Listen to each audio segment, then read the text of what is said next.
The Lives of the 12 Caesars. By C. Suetonius Tranquillus. Preface. C. Suetonius Tranquillus was the son of a Roman knight who commanded a legion, on the side of Otho, at the battle which decided the fate of the empire in favor of Vitellius. From incidental notices in the following history, we learn that he was born towards the close of the reign of Vespasian, who died in the year 79 of the Christian era. He lived till the time of Hadrian, under whose administration he filled the office of secretary. Until, with several others, he was dismissed for presuming on familiarities with the Empress Sabina, of which we have no further account than that they were unbecoming his position in the imperial court. How long he survived this disgrace, which appears to have befallen him in the year 121, we are not informed. But we find that the leisure afforded him by his retirement was employed in the composition of numerous works, of which the only portions now extant are collected in the present volume. Several of the younger Pliny's letters are addressed to Suetonius, with whom he lived in the closest friendship. They afford some brief, but generally pleasant, glimpses of his habits and career. And in a letter, in which Pliny makes application on behalf of his friend to the Emperor Trajan, for a mark of favor, he speaks of him as a most excellent, honorable, and learned man, whom he had the pleasure of entertaining under his own roof. And with whom the nearer he was brought into communion, the more he loved him. 1. The plan adopted by Suetonius in his Lives of the 12 Caesars, led him to be more diffuse on their personal conduct and habits than on public events. He writes memoirs rather than history. He neither dwells on the civil wars which sealed the fall of the Republic, nor on the military expeditions which extended the frontiers of the empire. Nor does he attempt to develop the causes of the great political changes which marked the period of which he treats. When we stop to gaze in a museum or gallery on the antique busts of the Caesars, we perhaps endeavor to trace in their sculptured physiognomy the characteristics of those princes, who, for good or evil, were in their times masters of the destinies of a large portion of the human race. The pages of Suetonius will amply gratify this natural curiosity. In them we find a series of individual portraits sketched to the life, with perfect truth and rigorous impartiality. La Harpe remarks of Suetonius, he is scrupulously exact, and strictly methodical. He omits nothing which concerns the person whose life he is writing, he relates everything, but paints nothing. His work is, in some sense, a collection of anecdotes, but it is very curious to read and consult. 2. Combining as it does amusement and information, Suetonius's Lives of the Caesars was held in such estimation, that, so soon after the invention of printing as the year 1500, no fewer than 18 editions had been published.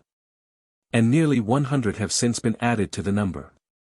Critics of the highest rank have devoted themselves to the task of correcting and commenting on the text, and the work has been translated into most European languages. Of the English translations, that of Dr. Alexander Thomson, published in 1796, has been made the basis of the present. He informs us in his preface, that a version of Suetonius was with him only a secondary object, his principal design being to form a just estimate of Roman literature, and to elucidate the state of government, and the manners of the times. For which the work of Suetonius seemed a fitting vehicle. Dr. Thomson's remarks appended to each successive reign, are reprinted nearly verbatim in the present edition. His translation, however, was very diffuse, and retained most of the inaccuracies of that of Clarke, on which it was founded. Considerable care therefore has been bestowed in correcting it, with the view of producing, as far as possible, a literal and faithful version. To render the works of Suetonius, as far as they are extant, complete, his lives of eminent grammarians, rhetoricians, and poets, of which a translation has not before appeared in English, are added.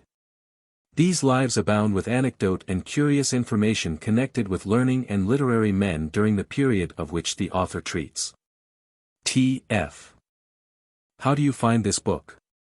Any thoughts about the book or the author? Any suggestion for improvement?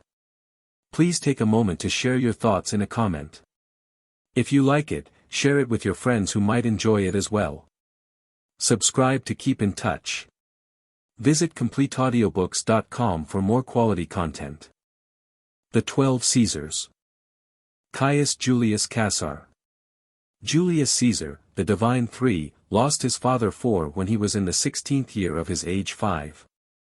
And the year following, being nominated to the office of high priest of Jupiter 6, he repudiated Casutia, who was very wealthy, although her family belonged only to the equestrian order, and to whom he had been contracted when he was a mere boy. He then married Cornelia, the daughter of Cinna, who was 4 times consul, and had by her, shortly afterwards, a daughter named Julia. Resisting all the efforts of the dictator Sylla to induce him to divorce Cornelia, he suffered the penalty of being stripped of his sacerdotal office, his wife's dowry, and his own patrimonial estates. And, being identified with the adverse faction 7, was compelled to withdraw from Rome. After changing his place of concealment nearly every night 8, although he was suffering from a quartan ague, and having effected his release by bribing the officers who had tracked his footsteps, he at length obtained a pardon through the intercession of the Vestal Virgins, and of Mamercus Aemilius and Aurelius Cotta, his near relatives. We are assured that when Sylla, having withstood for a while the entreaties of his own best friends, persons of distinguished rank, at last yielded to their importunity, he exclaimed, either by a divine impulse, or from a shrewd conjecture, "Your suit is granted, and you may take him among you. But know," he added, "that this man, for whose safety you are so extremely anxious, will, some day or other, be the ruin of the party of the nobles, in defense of which you are leagued with me, for in this one Caesar, you will find many a Marius." 2. His first campaign was served in Asia, on the staff of the praetor, M. Thermus.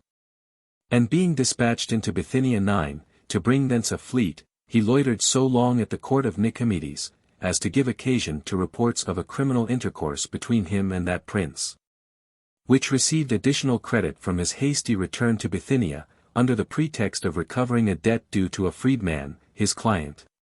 The rest of his service was more favorable to his reputation. And when Mytilene 10 was taken by storm, he was presented by Thermus with the civic crown. 11. 3. He served also in Cilicia 12, under Servilius Isauricus, but only for a short time. As upon receiving intelligence of Sylla's death, he returned with all speed to Rome, in expectation of what might follow from a fresh agitation set on foot by Marcus Lepidus. Distrusting, however, the abilities of this leader, and finding the times less favorable for the execution of this project than he had at first imagined, he abandoned all thoughts of joining Lepidus, although he received the most tempting offers. For, soon after this civil discord was composed, he preferred a charge of extortion against Cornelius Dolabella, a man of consular dignity, who had obtained the honor of a triumph. On the acquittal of the accused, he resolved to retire to Rhodes 13, with the view not only of avoiding the public odium which he had incurred, but of prosecuting his studies with leisure and tranquillity, under Apollonius, the son of Molon, at that time the most celebrated master of rhetoric.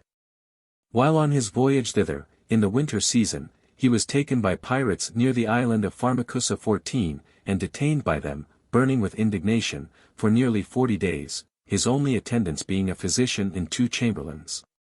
For he had instantly dispatched his other servants and the friends who accompanied him, to raise money for his ransom 50 talents having been paid down, he was landed on the coast, when, having collected some ships 16, he lost no time in putting to sea in pursuit of the pirates, and having captured them, inflicted upon them the punishment with which he had often threatened them in jest. At that time Mithridates was ravaging the neighboring districts, and on Caesar's arrival at Rhodes, that he might not appear to lie idle while danger threatened the allies of Rome, he passed over into Asia.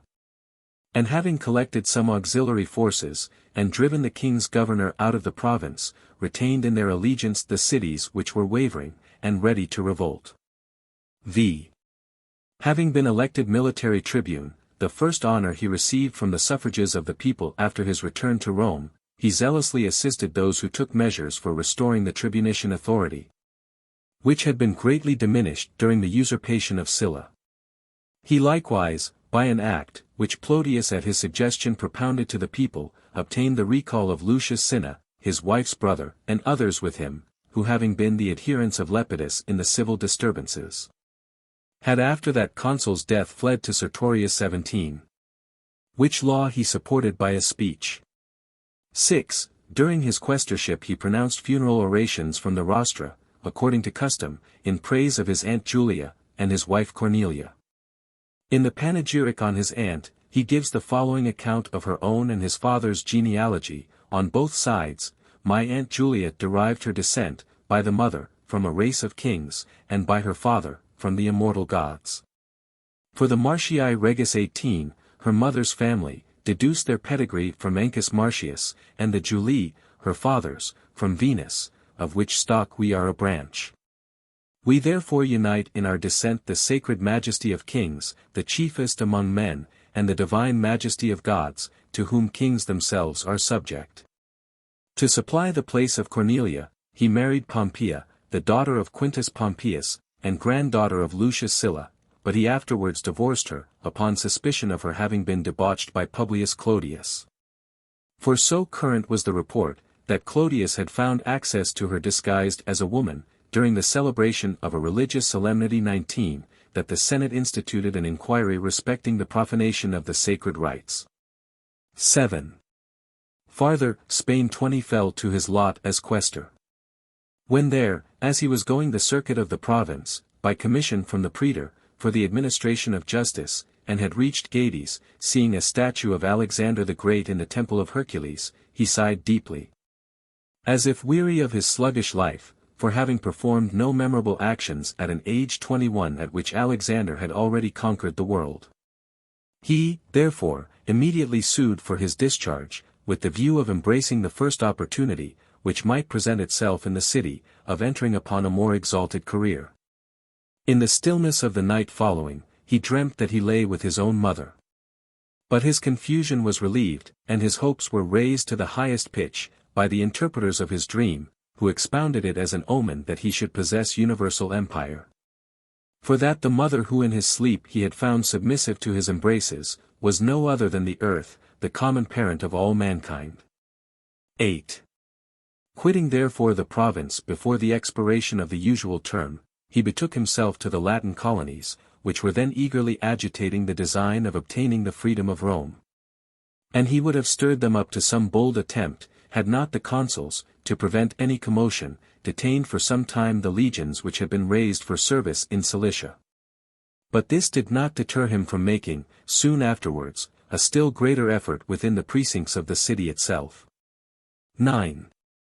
For, only a few days before he entered upon the aedileship, he incurred a suspicion of having engaged in a conspiracy with Marcus Crassus, a man of consular rank, to whom were joined Publius Sylla and Lucius Autronius, who, after they had been chosen consuls, were convicted of bribery. The plan of the conspirators was to fall upon the Senate at the opening of the new year, and murder as many of them as should be thought necessary. Upon which, Crassus was to assume the office of dictator, and appoint Caesar his master of the horse 22. When the commonwealth had been thus ordered according to their pleasure, the consulship was to have been restored to Sylla and Autronius. Mention is made of this plot by Tanusius Geminus 23 in his history, by Marcus Bibulus in his edicts 24, and by Curio, the father, in his orations 25. Cicero likewise seems to hint at this in a letter to Axius, where he says, that Caesar had in his consulship secured to himself that arbitrary power 26 to which he had aspired when he was aedile. Tanusius adds, that Crassus, from remorse or fear, did not appear upon the day appointed for the massacre of the Senate, for which reason Caesar omitted to give the signal, which, according to the plan concerted between them, he was to have made. The agreement, Curio says, was that he should shake off the toga from his shoulder. We have the authority of the same Curio, and of M. Actorius Naso, for his having been likewise concerned in another conspiracy with young Gnaeus Piso, to whom, upon a suspicion of some mischief being meditated in the city, the province of Spain was decreed out of the regular course 27. It is said to have been agreed between them, that Piso should head a revolt in the provinces, whilst the other should attempt to stir up an insurrection at Rome, using as their instruments the Lambrani, and the tribes beyond the Po. But the execution of this design was frustrated in both quarters by the death of Piso. X. In his aedileship, he not only embellished the Comitium, and the rest of the Forum 28, with the adjoining halls 29, but adorned the Capitol also, with temporary piazzas. Constructed for the purpose of displaying some part of the superabundant collections he had made for the amusement of the people 30. He entertained them with the hunting of wild beasts, and with games, both alone and in conjunction with his colleague. On this account, he obtained the whole credit of the expense to which they had jointly contributed. Insomuch that his colleague, Marcus Bibulus, could not forbear remarking, that he was served in the manner of Pollux. For as the temple 31 erected in the Forum to the two brothers, went by the name of Castor alone, so his and Caesar's joint munificence was imputed to the latter only. To the other public spectacles exhibited to the people, Caesar added a fight of gladiators, but with fewer pairs of combatants than he had intended. For he had collected from all parts so great a company of them, that his enemies became alarmed. And a decree was made, restricting the number of gladiators which any one was allowed to retain at Rome. 11. Having thus conciliated popular favor, he endeavored, through his interest with some of the tribunes, to get Egypt assigned to him as a province, by an act of the people. The pretext alleged for the creation of this extraordinary government, was, that the Alexandrians had violently expelled their king 32, whom the Senate had complimented with the title of an ally and friend of the Roman people. This was generally resented, but, notwithstanding, there was so much opposition from the faction of the nobles, that he could not carry his point. In order, therefore, to diminish their influence by every means in his power, he restored the trophies erected in honor of Caius Marius, on account of his victories over Jugurtha, the Cimbri, and the Teutoni, which had been demolished by Sylla. And when sitting in judgment upon murderers, he treated those as assassins, who, in the late proscription, had received money from the treasury, for bringing in the heads of Roman citizens. Although they were expressly accepted in the Cornelian laws. 12. He likewise suborned someone to prefer an impeachment for treason against Caius Rabirius, by whose especial assistance the Senate had, a few years before, put down Lucius Saturninus, the seditious tribune. And being drawn by lot a judge on the trial, he condemned him with so much animosity, that upon his appealing to the people, no circumstance availed him so much as the extraordinary bitterness of his judge. 13. Having renounced all hope of obtaining Egypt for his province, he stood candidate for the office of chief pontiff, to secure which, he had recourse to the most profuse bribery. Calculating, on this occasion, the enormous amount of the debts he had contracted, he is reported to have said to his mother, when she kissed him at his going out in the morning to the assembly of the people, "I will never return home unless I am elected pontiff." In effect, he left so far behind him two most powerful competitors, who were much his superiors both in age and rank, that he had more votes in their own tribes, than they both had in all the tribes together. 14. After he was chosen praetor, the conspiracy of Catiline was discovered. And while every other member of the Senate voted for inflicting capital punishment on the accomplices in that crime 33, he alone proposed that the delinquents should be distributed for safe custody among the towns of Italy, their property being confiscated. He even struck such terror into those who were advocates for greater severity, by representing to them what universal odium would be attached to their memories by the Roman people, that Decius Silanus, consul-elect, did not hesitate to qualify his proposal, it not being very honorable to change it, by a lenient interpretation. As if it had been understood in a harsher sense than he intended, and Caesar would certainly have carried his point, having brought over to his side a great number of the senators, among whom was Cicero, the consul's brother. Had not a speech by Marcus Cato infused new vigor into the resolutions of the Senate. He persisted, however, in obstructing the measure, until a body of the Roman knights, who stood under arms as a guard, threatened him with instant death, if he continued his determined opposition. They even thrust at him with their drawn swords, so that those who sat next him moved away, and a few friends, with no small difficulty, protected him, by throwing their arms round him, and covering him with their togas. At last, deterred by this violence, he not only gave way, but absented himself from the Senate house during the remainder of that year. 15. Upon the first day of his praetorship, he summoned Quintus Catulus to render an account to the people respecting the repairs of the Capitol 34, proposing a decree for transferring the office of curator to another person 35. But being unable to withstand the strong opposition made by the aristocratical party, whom he perceived quitting, in great numbers, their attendance upon the new consuls 36, and fully resolved to resist his proposal, he dropped the design. 16. He afterwards approved himself a most resolute supporter of Caecilius Metellus, tribune of the people, who, in spite of all opposition from his colleagues, had proposed some laws of a violent tendency 37. Until they were both dismissed from office by a vote of the Senate. He ventured, notwithstanding, to retain his post and continue in the administration of justice. But finding that preparations were made to obstruct him by force of arms, he dismissed the lictors, threw off his gown, and betook himself privately to his own house, with the resolution of being quiet, in a time so unfavorable to his interests. He likewise pacified the mob, which 2 days afterwards flocked about him, and in a riotous manner made a voluntary tender of their assistance in the vindication of his honor. This happening contrary to expectation, the Senate, who met in haste, on account of the tumult, gave him their thanks by some of the leading members of the House, and sending for him, after high commendation of his conduct, cancelled their former vote, and restored him to his office.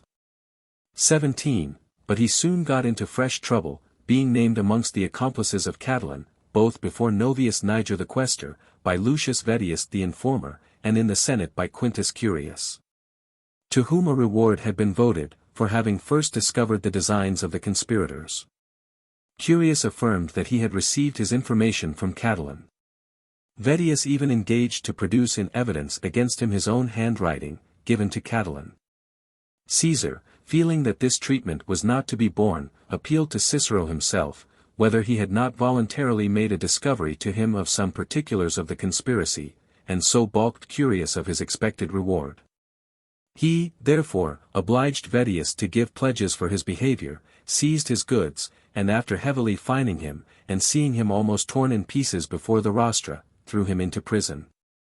To which he likewise sent Novius the Quaestor, for having presumed to take an information against a magistrate of superior authority.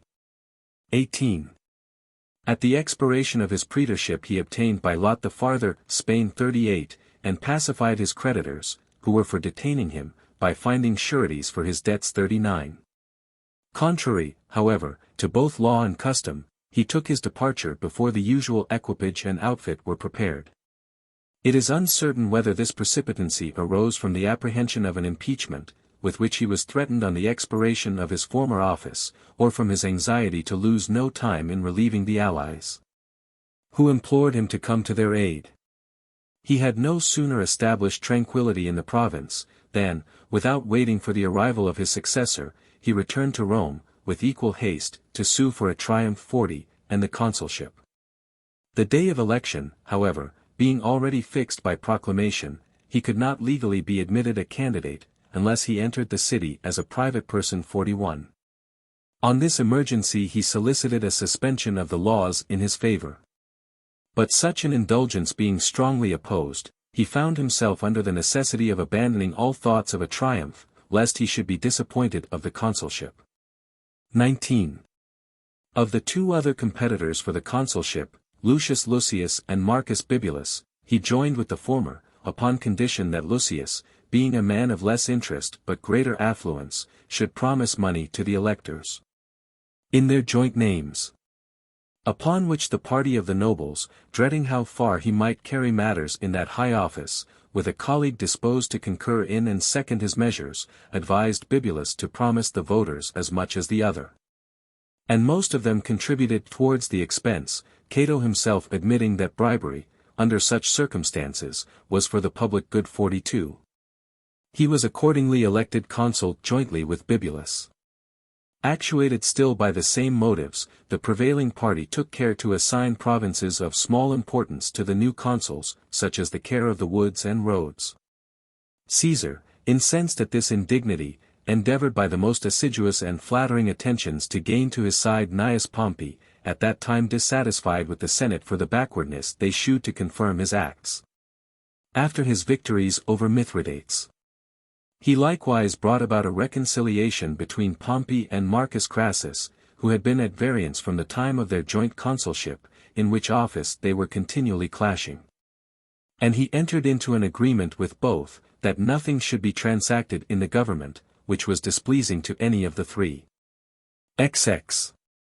Having entered upon his office 43, he introduced a new regulation, that the daily acts both of the Senate and people should be committed to writing, and published 44. He also revived an old custom, that an officer 45 should precede him, and his lictors follow him, on the alternate months when the fasces were not carried before him. Upon preferring a bill to the people for the division of some public lands, he was opposed by his colleague, whom he violently drove out of the forum. Next day the insulted consul made a complaint in the Senate of this treatment. But such was the consternation, that no one having the courage to bring the matter forward or move a censure, which had been often done under outrages of less importance, he was so much dispirited, that until the expiration of his office he never stirred from home, and did nothing but issue edicts to obstruct his colleagues' proceedings. From that time, therefore, Caesar had the sole management of public affairs, insomuch that some wags, when they signed any instrument as witnesses, did not add, in the consulship of Caesar and Bibulus, but, of Julius and Caesar, putting the same person down twice, under his name and surname. The following verses likewise were currently repeated on this occasion. Non bibulo quidquam nuper, sed Casar factum est. Nam bibulo fieri consul nil meminai. Nothing was done in Bibulus's year. No, Caesar only then was consul here. The land of Stellus, consecrated by our ancestors to the gods, with some other lands in Campania left subject to tribute, for the support of the expenses of the government, he divided, but not by lot, among upwards of 20,000 freemen, who had each of them 3 or more children.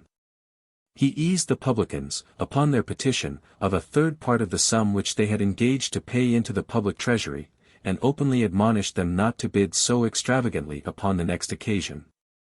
He made various profuse grants to meet the wishes of others, no one opposing him, or if any such attempt was made, it was soon suppressed. Marcus Cato, who interrupted him in his proceedings, he ordered to be dragged out of the Senate house by a lictor, and carried to prison. Lucius Lucullus, likewise, for opposing him with some warmth, he so terrified with the apprehension of being criminated, that, to deprecate the consul's resentment, he fell on his knees. And upon Cicero's lamenting in some trial the miserable condition of the times, he the very same day, by 9 o'clock, transferred his enemy, Publius Claudius, from a patrician to a plebeian family, a change which he had long solicited in vain. 46. At last, effectually to intimidate all those of the opposite party, he by great rewards prevailed upon Vitellius to declare, that he had been solicited by certain persons to assassinate Pompey. And when he was brought before the rostra to name those who had been concerted between them, after naming 1 or 2 to no purpose, not without great suspicion of subornation, Caesar, despairing of success in this rash stratagem, is supposed to have taken off his informer by poison. XXI, about the same time he married Calpurnia, the daughter of Lucius Piso, who was to succeed him in the consulship, and gave his own daughter Julia to Gnaeus Pompey. Rejecting Servilius Scipio, to whom she had been contracted, and by whose means chiefly he had but a little before baffled Bibulus. After this new alliance, he began, upon any debates in the Senate, to ask Pompey's opinion first, whereas he used before to give that distinction to Marcus Crassus. And it was the usual practice for the consul to observe throughout the year the method of consulting the Senate which he had adopted on the calends, the 1st of January. 22. Being, therefore, now supported by the interest of his father-in-law and son-in-law, of all the provinces he made choice of Gaul, as most likely to furnish him with matter and occasion for triumphs. At first indeed he received only Cisalpine Gaul, with the addition of Illyricum, by a decree proposed by Vitellius to the people. But soon afterwards obtained from the Senate Gallia, Comata 47 also, the senators being apprehensive, that if they should refuse it him, that province, also, would be granted him by the people. Elated now with his success, he could not refrain from boasting, a few days afterwards, in a full Senate house, that he had, in spite of his enemies, and to their great mortification, obtained all he desired. And that for the future he would make them, to their shame, submissive to his pleasure. One of the senators observing, sarcastically, "That will not be very easy for a woman 48 to do," he jocosely replied, "Semiramis formerly reigned in Assyria, and the Amazons possessed great part of Asia." 23. When the term of his consulship had expired, upon a motion being made in the Senate by Caius Memmius and Lucius Domitius, the praetors, respecting the transactions of the year past, he offered to refer himself to the house. But they declining the business, after 3 days spent in vain altercation, he set out for his province. Immediately, however, his quaestor was charged with several misdemeanors, for the purpose of implicating Caesar himself. Indeed, an accusation was soon after preferred against him by Lucius Antiscius, tribune of the people. But by making an appeal to the tribune's colleagues, he succeeded in having the prosecution suspended during his absence in the service of the state. To secure himself, therefore, for the time to come, he was particularly careful to secure the goodwill of the magistrates at the annual elections, assisting none of the candidates with his interest, nor suffering any persons to be advanced to any office, who would not positively undertake to defend him in his absence, for which purpose he made no scruple to require of some of them an oath, and even a written obligation. 24. But when Lucius Domitius became a candidate for the consulship, and openly threatened that, upon his being elected consul, he would effect that which he could not accomplish when he was praetor, and divest him of the command of the armies, he sent for Crassus and Pompey to Lucca, a city in his province, and pressed them, for the purpose of disappointing Domitius, to sue again for the consulship, and to continue him in his command for 5 years longer. With both which requisitions they complied. Presumptuous now from his success, he added, at his own private charge, more legions to those which he had received from the Republic. Among the former of which was one levied in Transalpine Gaul, and called by a Gallic name, Alauda 49, which he trained and armed in the Roman fashion, and afterwards conferred on it the freedom of the city. From this period he declined no occasion of war, however unjust and dangerous, attacking, without any provocation, as well the allies of Rome as the barbarous nations which were its enemies, insomuch, that the Senate passed a decree for sending commissioners to examine into the condition of Gaul. And some members even proposed that he should be delivered up to the enemy. But so great had been the success of his enterprises, that he had the honor of obtaining more days 50 of supplication, and those more frequently, than had ever before been decreed to any commander. 25. During 9 years in which he held the government of the province, his achievements were as follows: he reduced all Gaul, bounded by the Pyrenean forest, the Alps, Mount Cevenna, and the 2 rivers, the Rhine and the Rhone, and being about 3,200 miles in compass, into the form of a province, excepting only the nations in alliance with the Republic, and such as had merited his favor, imposing upon this new acquisition an annual tribute of 40 millions of sesterces. He was the first of the Romans who, crossing the Rhine by a bridge, attacked the Germanic tribes inhabiting the country beyond that river, whom he defeated in several engagements. He also invaded the Britons, a people formerly unknown, and having vanquished them, exacted from them contributions and hostages. Amidst such a series of successes, he experienced thrice only any signal disaster. Once in Britain, when his fleet was nearly wrecked in a storm, in Gaul, at Gergovia, where one of his legions was put to the rout, and in the territory of the Germans, his lieutenants Titurius and Aurunculius were cut off by an ambuscade. 26. During this period 51 he lost his mother 52, whose death was followed by that of his daughter 53, and, not long afterwards, of his granddaughter. Meanwhile, the Republic being in consternation at the murder of Publius Claudius, and the Senate passing a vote that only one consul, namely, Gnaeus Pompeius, should be chosen for the ensuing year, he prevailed with the tribunes of the people, who intended joining him in nomination with Pompey, to propose to the people a bill, enabling him, though absent, to become a candidate for his second consulship, when the term of his command should be near expiring, that he might not be obliged on that account to quit his province too soon, and before the conclusion of the war. Having attained this object, carrying his views still higher, and animated with the hopes of success, he omitted no opportunity of gaining universal favor, by acts of liberality and kindness to individuals, both in public and private.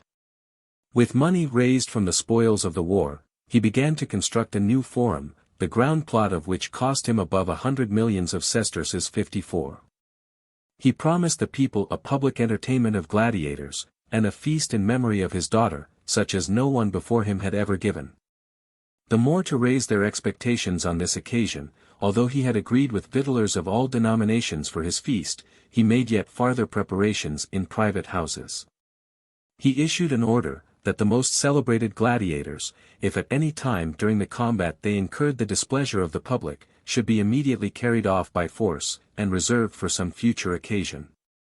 Young gladiators he trained up, not in the school, and by the masters, of defense, but in the houses of Roman knights, and even senators, skilled in the use of arms, earnestly requesting them, as appears from his letters, to undertake the discipline of those novitiates, and to give them the word during their exercises.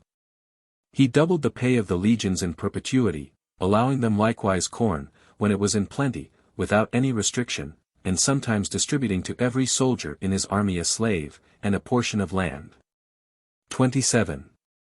To maintain his alliance and good understanding with Pompey, he offered him in marriage his sister's granddaughter Octavia, who had been married to Caius Marcellus, and requested for himself his daughter, lately contracted to Faustus Sylla. Every person about him, and a great part likewise of the Senate, he secured by loans of money at low interest, or none at all, and to all others who came to wait upon him either by invitation or of their own accord, he made liberal presents. Not neglecting even the freedmen and slaves, who were favorites with their masters and patrons.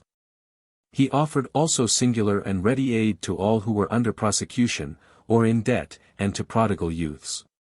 Excluding from his bounty those only who were so deeply plunged in guilt, poverty, or luxury, that it was impossible effectually to relieve them. These, he openly declared, could derive no benefit from any other means than a civil war. 28.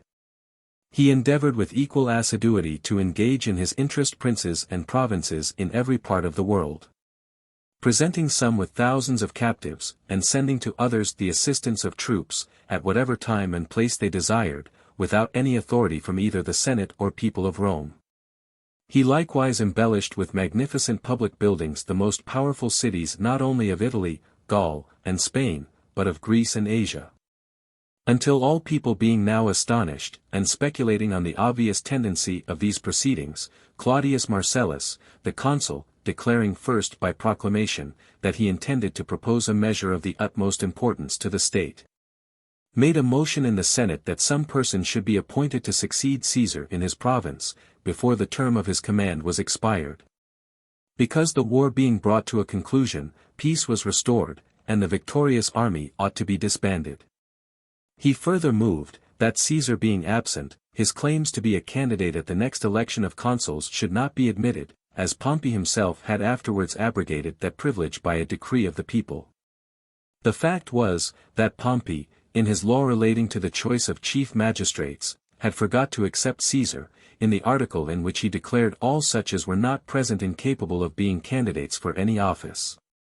But soon afterwards, when the law was inscribed on brass, and deposited in the treasury, he corrected his mistake. Marcellus, not content with depriving Caesar of his provinces, and the privilege intended him by Pompey, likewise moved the Senate, that the freedom of the city should be taken from those colonists whom, by the Vatinian law, he had settled at New Como 55. Because it had been conferred upon them with ambitious views, and by a stretch of the laws. 29. Roused by these proceedings, and thinking, as he was often heard to say, that it would be a more difficult enterprise to reduce him, now that he was the chief man in the state, from the first rank of citizens to the second. Then from the second to the lowest of all, Caesar made a vigorous opposition to the measure, partly by means of the tribunes, who interposed in his behalf, and partly through Servius Sulpicius, the other consul.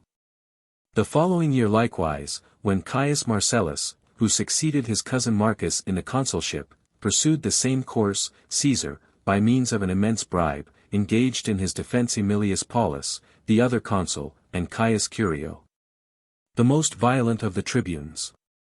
But finding the opposition obstinately bent against him, and that the consuls elect were also of that party, he wrote a letter to the Senate, requesting that they would not deprive him of the privilege kindly granted him by the people. Or else that the other generals should resign the command of their armies as well as himself, fully persuaded, as it is thought, that he could more easily collect his veteran soldiers, whenever he pleased, than Pompey could his new-raised troops. At the same time, he made his adversaries an offer to disband 8 of his legions and give up Transalpine Gaul, upon condition that he might retain 2 legions, with the Cisalpine province, or but 1 legion with Illyricum, until he should be elected consul. XXX. But as the Senate declined to interpose in the business, and his enemies declared that they would enter into no compromise where the safety of the Republic was at stake, he advanced into Hither, Gaul 56, and, having gone the circuit for the administration of justice, made a halt at Ravenna, resolved to have recourse to arms if the Senate should proceed to extremity against the tribunes of the people who had espoused his cause. This was indeed his pretext for the civil war, but it is supposed that there were other motives for his conduct. Gnaeus Pompey used frequently to say, that he sought to throw everything into confusion, because he was unable, with all his private wealth, to complete the works he had begun, and answer, at his return, the vast expectations which he had excited in the people. Others pretend that he was apprehensive of being called to account for what he had done in his first consulship, contrary to the auspices, laws, and the protests of the tribunes. Marcus Cato having sometimes declared, and that, too, with an oath, that he would prefer an impeachment against him, as soon as he disbanded his army. A report likewise prevailed, that if he returned as a private person, he would, like Milo, have to plead his cause before the judges, surrounded by armed men. This conjecture is rendered highly probable by Asinius Pollio, who informs us that Caesar, upon viewing the vanquished and slaughtered enemy in the field of Pharsalia, expressed himself in these very words, "This was their intention, I, Caius Caesar, after all the great achievements I had performed, must have been condemned, had I not summoned the army to my aid." Some think, that having contracted from long habit an extraordinary love of power, and having weighed his own and his enemy's strength, he embraced that occasion of usurping the supreme power, which indeed he had coveted from the time of his youth. This seems to have been the opinion entertained by Cicero, who tells us, in the 3rd book of his Offices, that Caesar used to have frequently in his mouth 2 verses of Euripides, which he thus translates.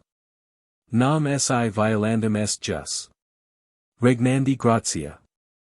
Violandum est, aliis rebus pietatem colas.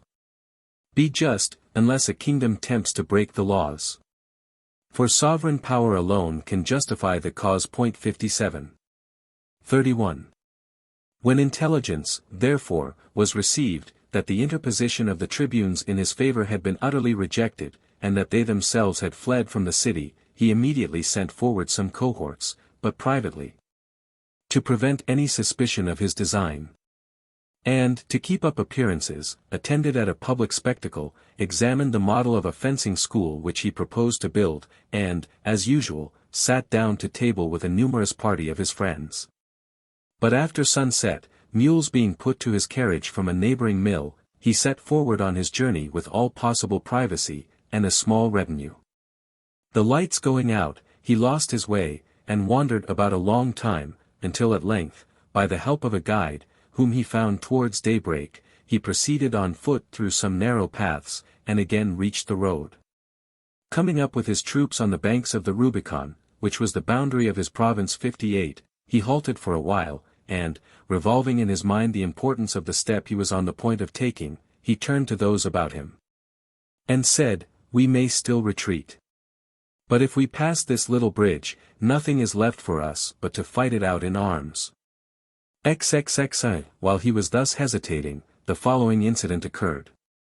A person remarkable for his noble mien and graceful aspect, appeared close at hand, sitting and playing upon a pipe. When, not only the shepherds, but a number of soldiers also flocked from their posts to listen to him, and some trumpeters among them, he snatched a trumpet from one of them, ran to the river with it, and sounding the advance with a piercing blast, crossed to the other side. Upon this, Caesar exclaimed, "Let us go whither the omens of the gods and the iniquity of our enemies call us. The die is now cast. 33. Accordingly, having marched his army over the river, he shewed them the tribunes of the people, who, upon their being driven from the city, had come to meet him. And, in the presence of that assembly, called upon the troops to pledge him their fidelity, with tears in his eyes, and his garment rent from his bosom. It has been supposed, that upon this occasion he promised to every soldier a knight's estate. But that opinion is founded on a mistake. For when, in his harangue to them, he frequently held out a finger of his left hand, and declared, that to recompense those who should support him in the defense of his honor, he would willingly part even with his ring 59. The soldiers at a distance, who could more easily see than hear him while he spoke, formed their conception of what he said, by the eye, not by the ear. And accordingly gave out, that he had promised to each of them the privilege of wearing the gold ring, and an estate of 400,000 sesterces. 60. 34. Of his subsequent proceedings I shall give a cursory detail, in the order in which they occurred. 61. He took possession of Picenum, Umbria, and Etruria. And having obliged Lucius Domitius, who had been tumultuously nominated his successor, and held Corsinium with a garrison, to surrender, and dismissed him, he marched along the coast of the Upper Sea, to Brundusium. To which place the consuls and Pompey were fled with the intention of crossing the sea as soon as possible. After vain attempts, by all the obstacles he could oppose, to prevent their leaving the harbor, he turned his steps towards Rome, where he appealed to the Senate on the present state of public affairs. And then set out for Spain, in which province Pompey had a numerous army, under the command of 3 lieutenants, Marcus Petronius, Lucius Afranius, and Marcus Varro. Declaring amongst his friends, before he set forward, that he was going against an army without a general, and should return thence against a general without an army.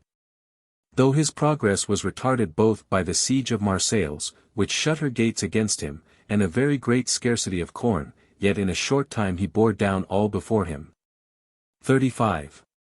Thence he returned to Rome, and crossing the sea to Macedonia, blocked up Pompey during almost 4 months, within a line of ramparts of prodigious extent, and at last defeated him in the battle of Pharsalia. Pursuing him in his flight to Alexandria, where he was informed of his murder, he presently found himself also engaged, under all the disadvantages of time and place, in a very dangerous war, with King Ptolemy, who, he saw, had treacherous designs upon his life. It was winter, and he, within the walls of a well-provided and subtle enemy, was destitute of everything, and wholly unprepared for such a conflict. He succeeded, however, in his enterprise, and put the kingdom of Egypt into the hands of Cleopatra and her younger brother, being afraid to make it a province, lest, under an aspiring prefect, it might become the center of revolt. From Alexandria he went into Syria, and thence to Pontus, induced by intelligence which he had received respecting Pharnaces. This prince, who was son of the great Mithridates, had seized the opportunity which the distraction of the times offered for making war upon his neighbors, and his insolence and fierceness had grown with his success. Caesar, however, within 5 days after entering his country, and 4 hours after coming in sight of him, overthrew him in one decisive battle. Upon which, he frequently remarked to those about him the good fortune of Pompey, who had obtained his military reputation, chiefly, by victory over so feeble an enemy. He afterwards defeated Scipio and Juba, who were rallying the remains of the party in Africa, and Pompey's sons in Spain. XXXVI, during the whole course of the civil war, he never once suffered any defeat, except in the case of his lieutenants. Of whom Caius Curio fell in Africa, Caius Antonius was made prisoner in Illyricum, Publius Dolabella lost a fleet in the same Illyricum, and Gnaeus Domitius Corvinus, an army in Pontus. In every encounter with the enemy where he himself commanded, he came off with complete success. Nor was the issue ever doubtful, except on 2 occasions, once at Dyrrachium, when, being obliged to give ground, and Pompey not pursuing his advantage, he said that Pompey knew not how to conquer. The other instance occurred in his last battle in Spain, when, despairing of the event, he even had thoughts of killing himself. XVI, for the victories obtained in the several wars, he triumphed 5 different times. After the defeat of Scipio, 4 times in 1 month, each triumph succeeding the former by an interval of a few days, and once again after the conquest of Pompey's sons. His first and most glorious triumph was for the victories he gained in Gaul. The next for that of Alexandria, the third for the reduction of Pontus, the fourth for his African victory, and the last for that in Spain, and they all differed from each other in their varied pomp and pageantry. On the day of the Gallic triumph, as he was proceeding along the street called Velabrum, after narrowly escaping a fall from his chariot by the breaking of the axle tree, he ascended the Capitol by torchlight. 40 elephants 62 carrying torches on his right and left. Amongst the pageantry of the Pontic triumph, a tablet with this inscription was carried before him, I came, I saw, I conquered 63, not signifying, as other mottos on the like occasion, what was done, so much as the dispatch with which it was done. XXXVIA, to every foot soldier in his veteran legions, besides the 2,000 sesterces paid him in the beginning of the Civil War, he gave 20,000 more, in the shape of prize money. He likewise allotted them lands, but not in contiguity, that the former owners might not be entirely dispossessed. To the people of Rome, besides 10 modii of corn, and as many pounds of oil, he gave 300 sesterces a man, which he had formerly promised them, and 100 more to each for the delay in fulfilling his engagement. He likewise remitted a year's rent due to the treasury, for such houses in Rome as did not pay above 2,000 sesterces a year, and through the rest of Italy, for all such as did not exceed in yearly rent 500 sesterces. To all this he added a public entertainment, and a distribution of meat, and, after his Spanish victory 64, 2 public dinners. For, considering the first he had given as too sparing, and unsuited to his profuse liberality, he, 5 days afterwards, added another, which was most plentiful. XXXX The spectacles he exhibited to the people were of various kinds. Namely, a combat of gladiators 65, and stage plays in the several wards of the city, and in different languages, likewise Circensian games 66, wrestlers, and the representation of a sea fight. In the conflict of gladiators presented in the Forum, Furius Leptinus, a man of Praetorian family, entered the lists as a combatant, as did also Quintus Calpinus, formerly a senator, and a pleader of causes. The Pyrrhic dance was performed by some youths, who were sons to persons of the first distinction in Asia and Bithynia. In the plays, Decimus Liberius, who had been a Roman knight, acted in his own piece. And being presented on the spot with 500,000 sesterces, and a gold ring, he went from the stage, through the orchestra, and resumed his place in the seats allotted for the equestrian order.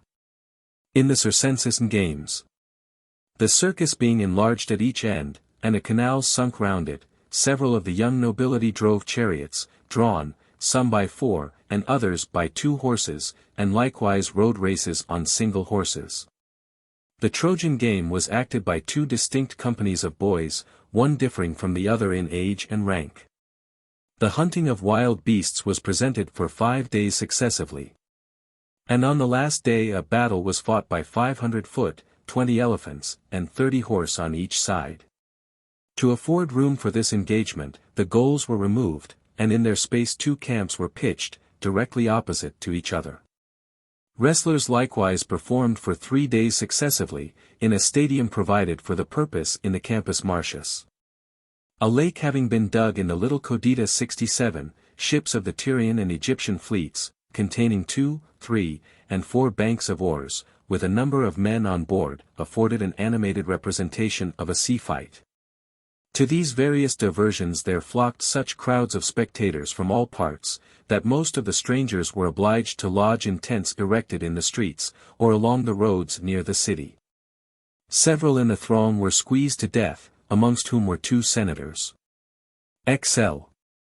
Turning afterwards his attention to the regulation of the Commonwealth, he corrected the calendar 68, which had for some time become extremely confused, through the unwarrantable liberty which the pontiffs had taken in the article of intercalation. To such a height had this abuse proceeded, that neither the festivals designed for the harvest fell in summer, nor those for the vintage in autumn. He accommodated the year to the course of the sun, ordaining that in future it should consist of 365 days without any intercalary month, and that every 4th year an intercalary day should be inserted. That the year might thenceforth commence regularly with the calends, or 1st of January, he inserted 2 months between November and December.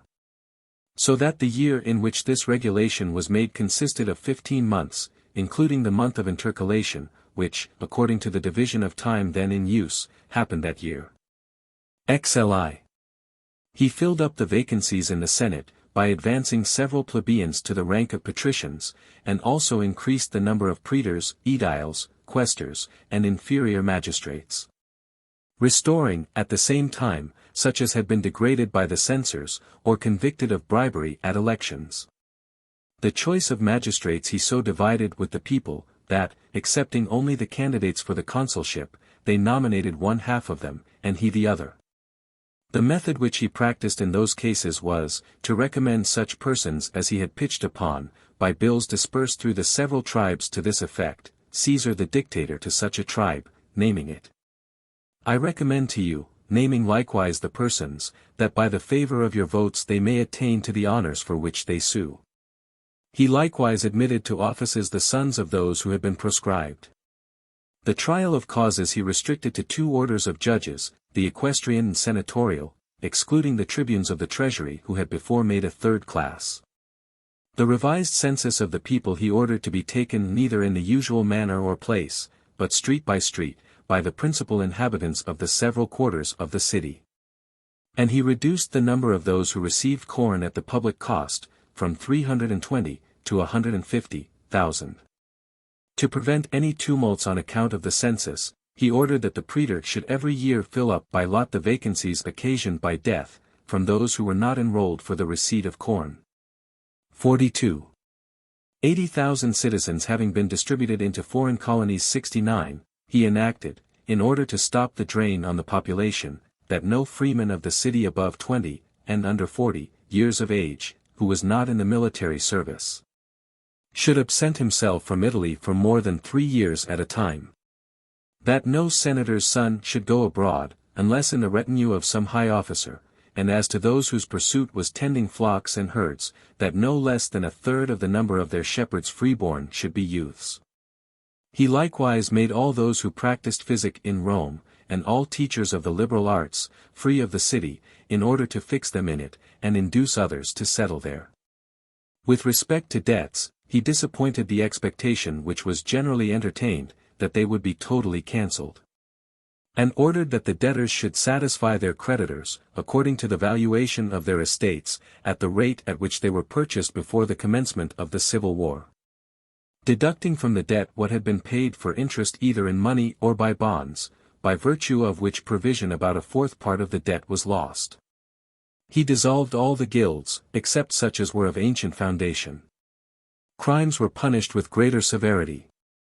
And the rich being more easily induced to commit them because they were only liable to banishment, without the forfeiture of their property, he stripped murderers, as Cicero observes, of their whole estates, and other offenders of 1/2. 43. He was extremely assiduous and strict in the administration of justice. He expelled from the Senate such members as were convicted of bribery. And he dissolved the marriage of a man of praetorian rank, who had married a lady 2 days after her divorce from a former husband, although there was no suspicion that they had been guilty of any illicit connection. He imposed duties on the importation of foreign goods. The use of litters for traveling, purple robes, and jewels, he permitted only to persons of a certain age and station, and on particular days. He enforced a rigid execution of the sumptuary laws, placing officers about the markets, to seize upon all meats exposed to sale contrary to the rules, and bring them to him. Sometimes sending his lictors and soldiers to carry away such victuals as had escaped the notice of the officers, even when they were upon the table. 44. His thoughts were now fully employed from day to day on a variety of great projects for the embellishment and improvement of the city, as well as for guarding and extending the bounds of the empire. In the first place, he meditated the construction of a temple to Mars, which should exceed in grandeur everything of that kind in the world. For this purpose, he intended to fill up the lake on which he had entertained the people with the spectacle of a sea fight. He also projected a most spacious theatre adjacent to the Tarpeian Mount. And also proposed to reduce the civil law to a reasonable compass, and out of that immense and undigested mass of statutes to extract the best and most necessary parts into a few books. To make as large a collection as possible of works in the Greek and Latin languages, for the public use, the province of providing and putting them in proper order being assigned to Marcus Varro. He intended likewise to drain the Pomptine marshes, to cut a channel for the discharge of the waters of the lake Fucinus, to form a road from the upper sea through the ridge of the Apennine to the Tiber. To make a cut through the Isthmus of Corinth, to reduce the Dacians, who had overrun Pontus and Thrace, within their proper limits, and then to make war upon the Parthians, through the Lesser Armenia, but not to risk a general engagement with them, until he had made some trial of their prowess in war. But in the midst of all his undertakings and projects, he was carried off by death, before I speak of which, it may not be improper to give an account of his person, dress, and manners, together with what relates to his pursuits, both civil and military. XLV, it is said that he was tall, of a fair complexion, round-limbed, rather full-faced, with eyes black and piercing. And that he enjoyed excellent health, except towards the close of his life, when he was subject to sudden fainting fits, and disturbance in his sleep. He was likewise twice seized with the falling sickness while engaged in active service. He was so nice in the care of his person, that he not only kept the hair of his head closely cut and had his face smoothly shaved, but even caused the hair on other parts of the body to be plucked out by the roots. A practice for which some persons rallied him. His baldness gave him much uneasiness, having often found himself upon that account exposed to the gibes of his enemies. He therefore used to bring forward the hair from the crown of his head. And of all the honors conferred upon him by the Senate and people, there was none which he either accepted or used with greater pleasure, than the right of wearing constantly a laurel crown. It is said that he was particular in his dress. For he used the latus clavis 70 with fringes about the wrists, and always had it girded about him, but rather loosely. This circumstance gave origin to the expression of Sylla, who often advised the nobles to beware of the ill-girt boy. 46. He first inhabited a small house in the Suburra 71, but after his advancement to the pontificate, he occupied a palace belonging to the state in the Via Sacra. Many writers say that he liked his residence to be elegant, and his entertainment sumptuous. And that he entirely took down a villa near the grove of Aricia, which he had built from the foundation and finished at a vast expense, because it did not exactly suit his taste, although he had at that time but slender means, and was in debt. And that he carried about in his expeditions tessellated and marble slabs for the floor of his tent. 47. They likewise report that he invaded Britain in hopes of finding pearls 72, the size of which he would compare together, and ascertain the weight by poising them in his hand. That he would purchase, at any cost, gems, carved works, statues, and pictures, executed by the eminent masters of antiquity. And that he would give for young and handy slaves a price so extravagant, that he forbade its being entered in the diary of his expenses. 48.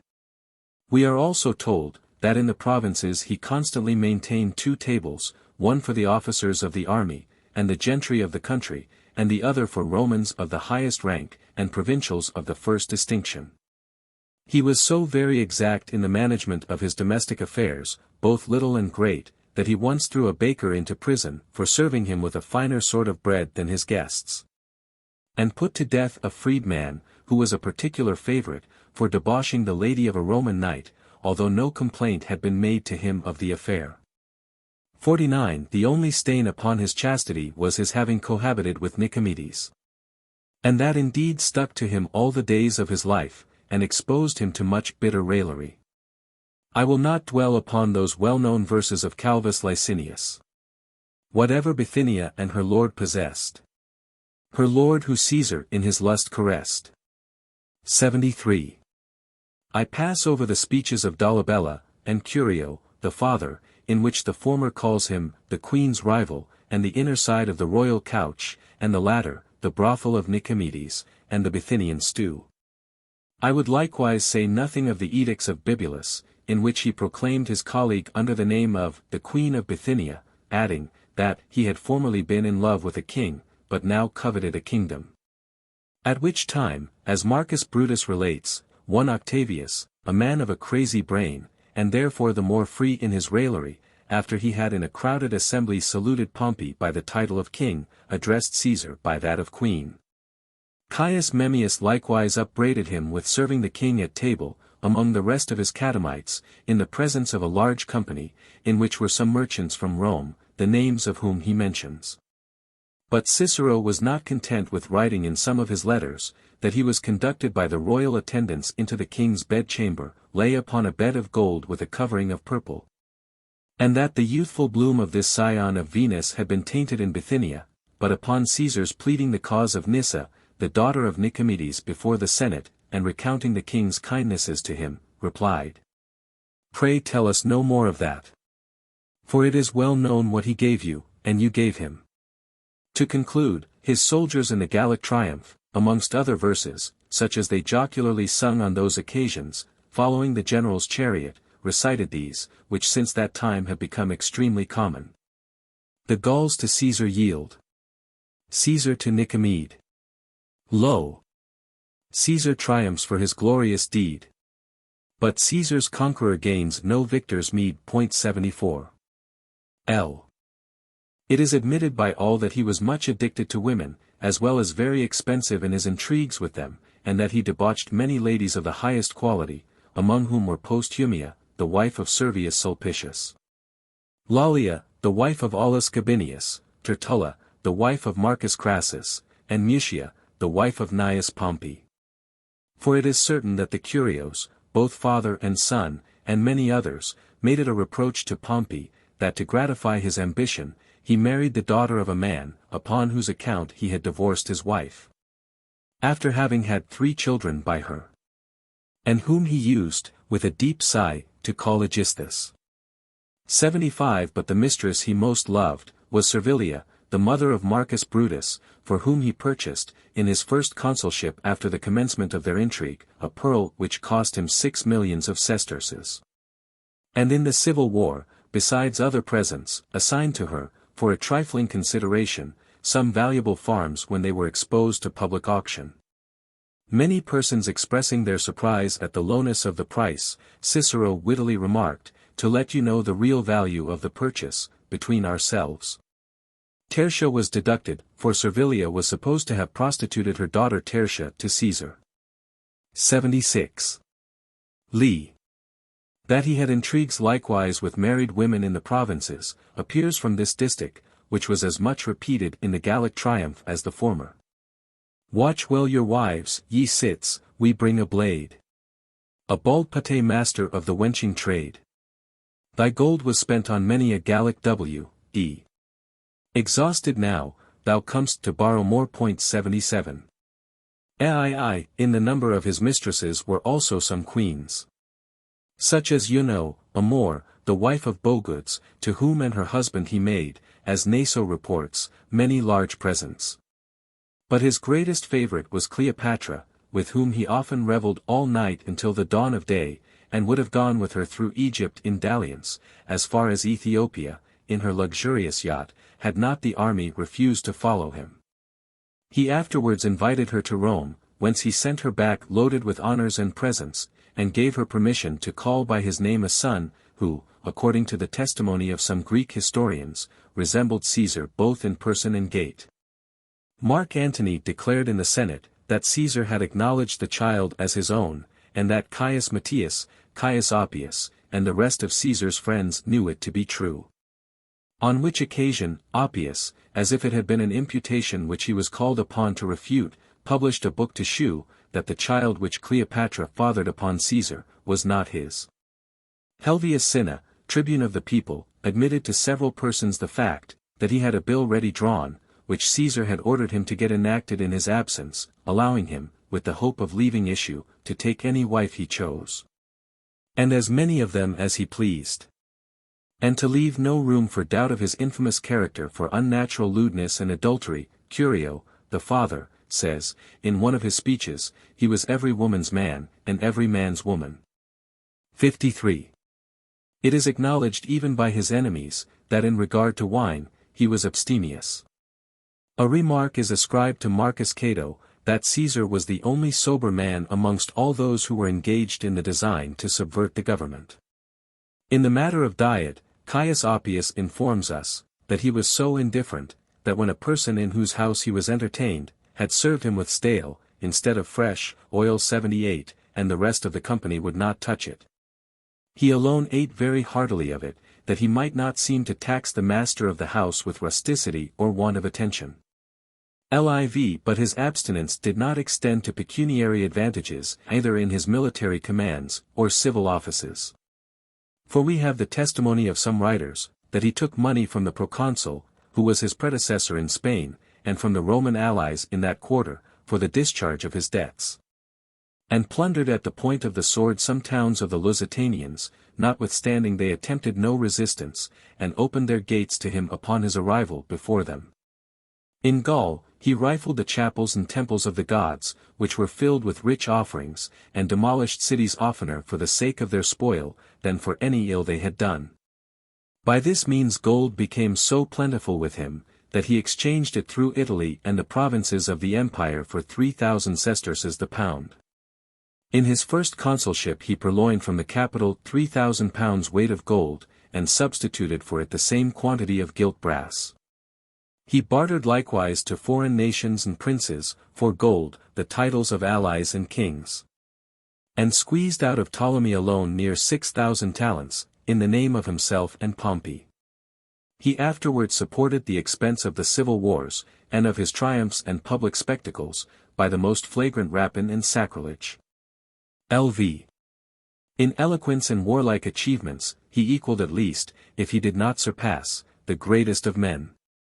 After his prosecution of Dolabella, he was indisputably reckoned one of the most distinguished advocates. Cicero, in recounting to Brutus the famous orators, declares, that he does not see that Caesar was inferior to any one of them, and says, that he had an elegant, splendid, noble, and magnificent vein of eloquence. And in a letter to Cornelius Nepos, he writes of him in the following terms, What? Of all the orators, who, during the whole course of their lives, have done nothing else, which can you prefer to him? Which of them is more pointed or terse in his periods, or employs more polished and elegant language? In his youth, he seems to have chosen Strabo Caesar for his model, from whose oration in behalf of the Sardinians he has transcribed some passages literally into his divination. In his delivery he is said to have had a shrill voice, and his action was animated, but not ungraceful. He has left behind him some speeches, among which are ranked a few that are not genuine, such as that on behalf of Quintus Metellus. These Augustus supposes, with reason, to be rather the production of blundering shorthand writers, who were not able to keep pace with him in the delivery, than publications of his own. For I find in some copies that the title is not for Metellus, but what he wrote to Metellus, whereas the speech is delivered in the name of Caesar, vindicating Metellus and himself from the aspersions cast upon them by their common defamers. The speech addressed to his soldiers in Spain, Augustus considers likewise as spurious. We meet with two under this title, one made, as is pretended, in the first battle, and the other in the last. At which time, Asinius Pollio says, he had not leisure to address the soldiers, on account of the suddenness of the enemy's attack.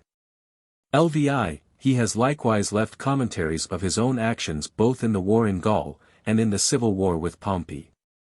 For the author of the Alexandrian, African, and Spanish wars is not known with any certainty. Some think they are the production of Oppius, and some of Hirtius, the latter of whom composed the last book, which is imperfect, of the Gallic War. Of Caesar's commentaries, Cicero, in his Brutus, speaks thus, he wrote his commentaries in a manner deserving of great approbation, they are plain, precise, and elegant, without any affectation of rhetorical ornament. In having thus prepared materials for others who might be inclined to write his history, he may perhaps have encouraged some silly creatures to enter upon such a work, who will needs be dressing up his actions in all the extravagance of bombast. But he has discouraged wise men from ever attempting the subject. Hirtius delivers his opinion of these commentaries in the following terms, so great is the approbation with which they are universally perused, that, instead of rousing, he seems to have precluded, the efforts of any future historian. Yet, with respect to this work, we have more reason to admire him than others, for they only know how well and correctly he has written, but we know, likewise, how easily and quickly he did it. Pollio Asinius thinks that they were not drawn up with much care, or with a due regard to truth, for he insinuates that Caesar was too hasty of belief in regard to what was performed by others under his orders. And that, he has not given a very faithful account of his own acts, either by design, or through defect of memory, expressing at the same time an opinion that Caesar intended a new and more correct edition. He has left behind him likewise 2 books on analogy, with the same number under the title of Anti-Cato, and a poem entitled The Itinerary. Of these books, he composed the first 2 in his passage over the Alps, as he was returning to the army after making his circuit in Hither Gaul, the second work about the time of the Battle of Munda. And the last during the 24 days he employed in his journey from Rome to farther Spain. There are extant some letters of his to the Senate, written in a manner never practiced by any before him. For they are distinguished into pages in the form of a memorandum book, whereas the consuls and commanders till then, used constantly in their letters to continue the line quite across the sheet, without any folding or distinction of pages. There are extant likewise some letters from him to Cicero, and others to his friends, concerning his domestic affairs, in which, if there was occasion for secrecy, he wrote in ciphers. That is, he used the alphabet in such a manner, that not a single word could be made out. The way to decipher those epistles was to substitute the 4th for the first letter, as D for A, and so for the other letters respectively.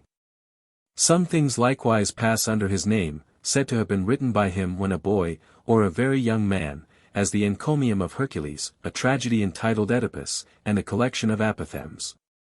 All which Augustus forbade to be published, in a short and plain letter to Pompeius Macer, who was employed by him in the arrangement of his libraries.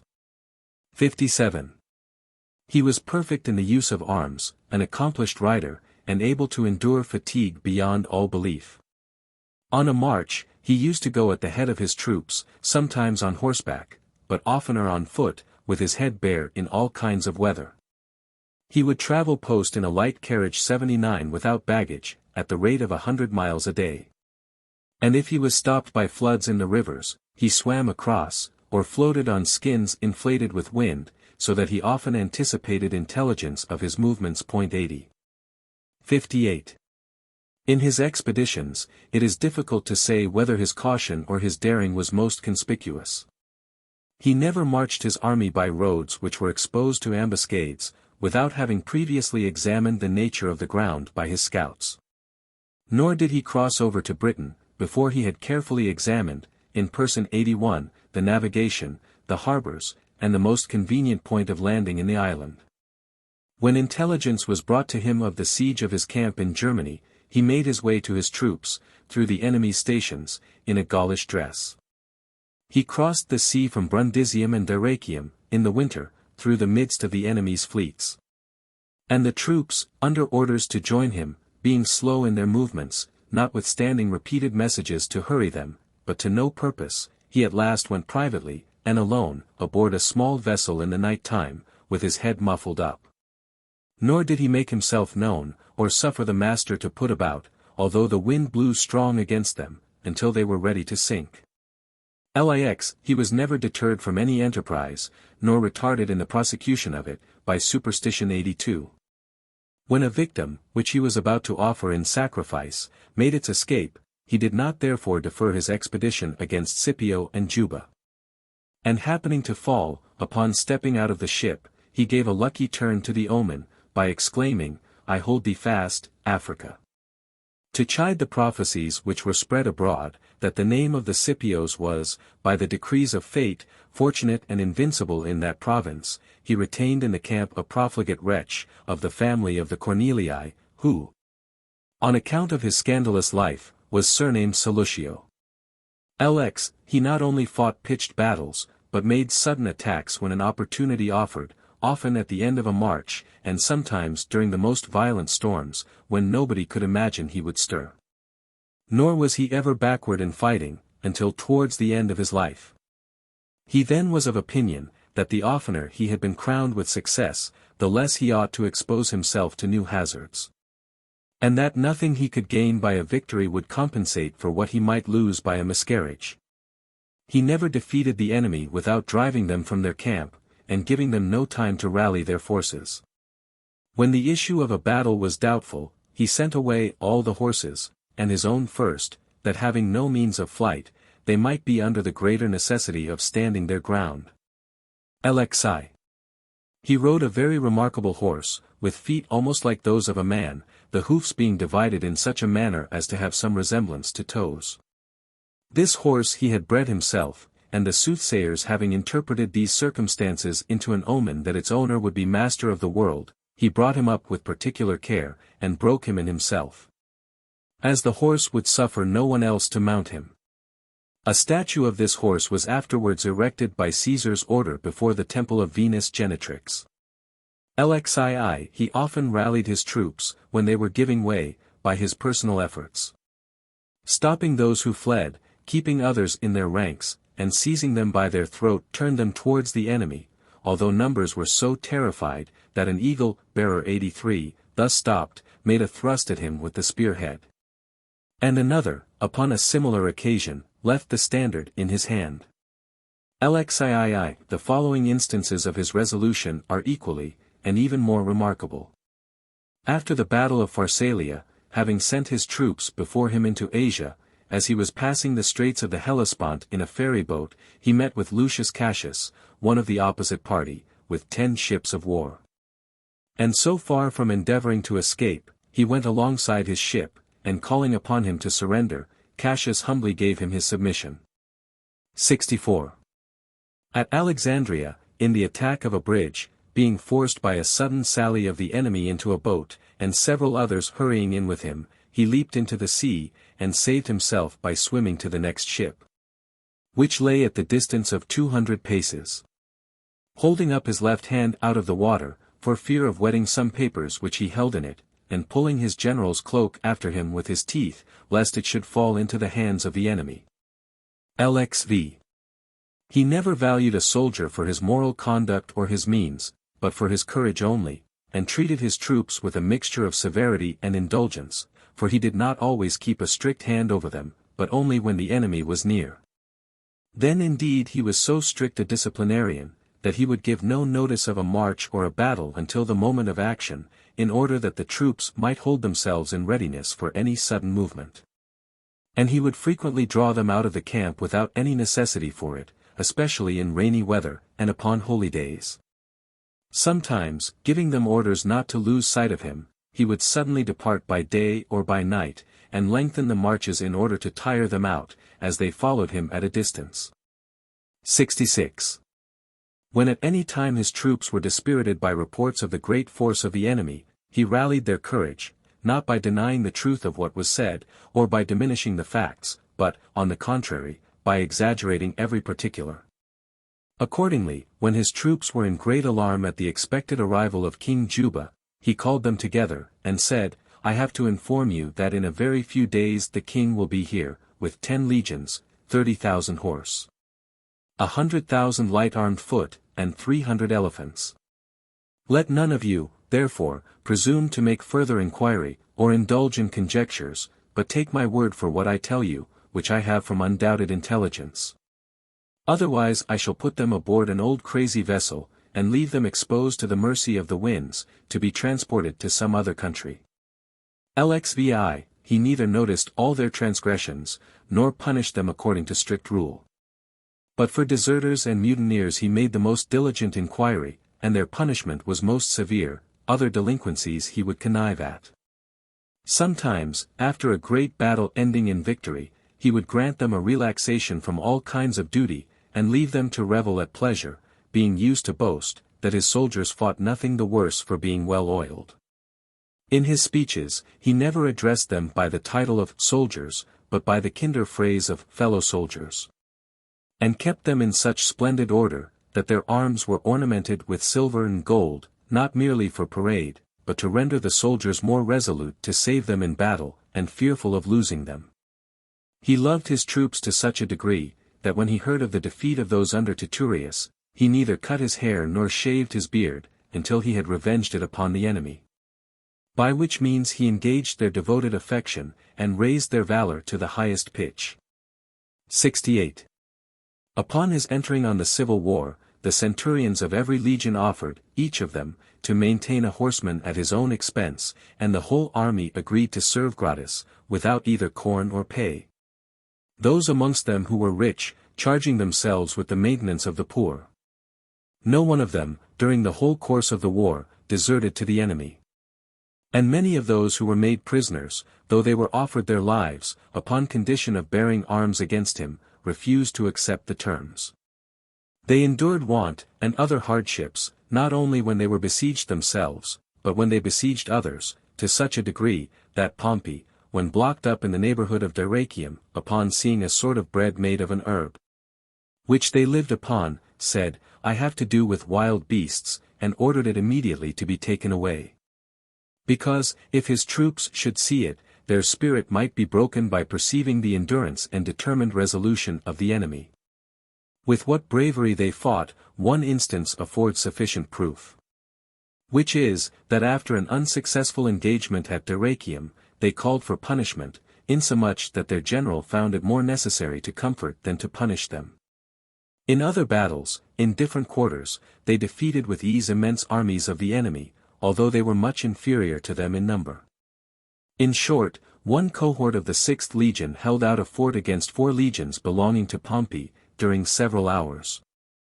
Being almost every one of them wounded by the vast number of arrows discharged against them, and of which there were found within the ramparts 130,000. This is no way surprising, when we consider the conduct of some individuals amongst them, such as that of Cassius Sceva, a centurion, or Caius Acilius, a common soldier, not to speak of others. Sceva, after having an eye struck out, being run through the thigh and the shoulder, and having his shield pierced in 120 places, maintained obstinately the guard of the gate of a fort, with the command of which he was entrusted.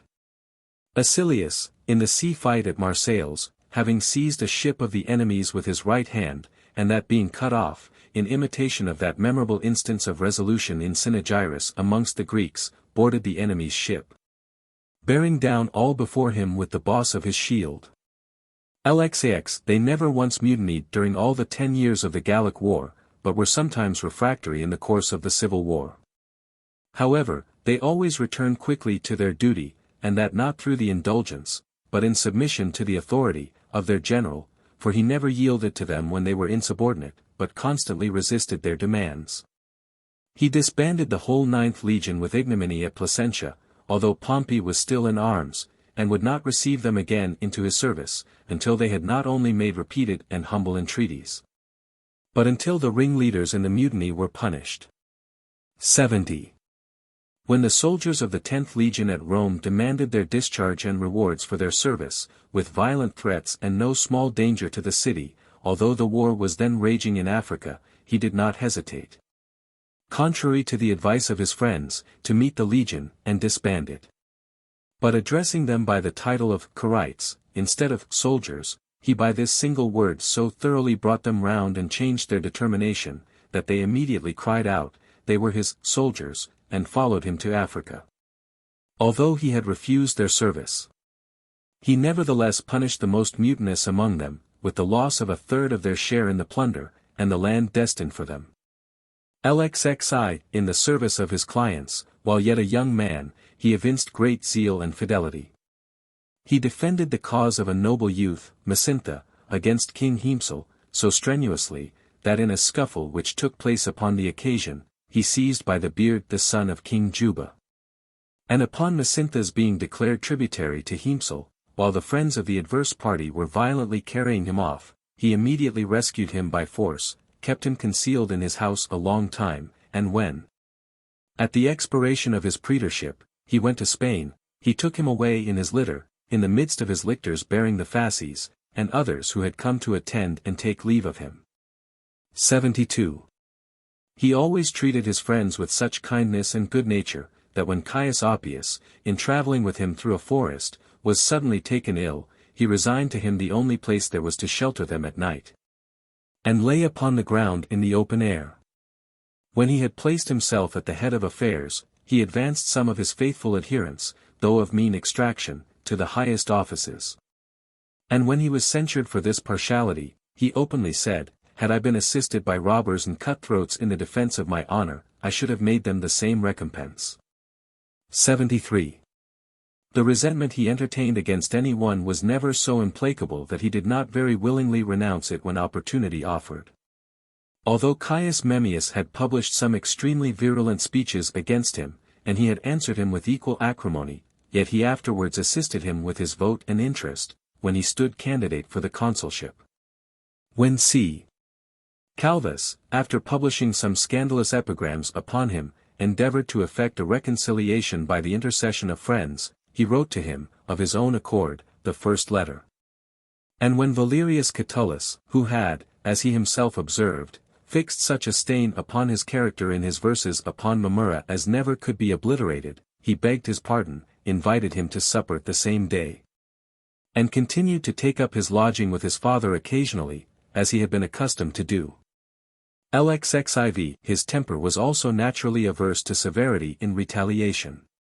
After he had captured the pirates, by whom he had been taken, having sworn that he would crucify them, he did so indeed, but he first ordered their throats to be cut. 84. He could never bear the thought of doing any harm to Cornelius Fagitas, who had dogged him in the night when he was sick and a fugitive, with the design of carrying him to Scylla, and from whose hands he had escaped with some difficulty by giving him a bribe. Philemon, his amanuensis, who had promised his enemies to poison him, he put to death without torture. When he was summoned as a witness against Publicus Claudius, his wife Pompeius Gallant, who was prosecuted for the profanation of religious ceremonies, he declared he knew nothing of the affair, although his mother Aurelia, and his sister Julia, gave the court an exact and full account of the circumstances.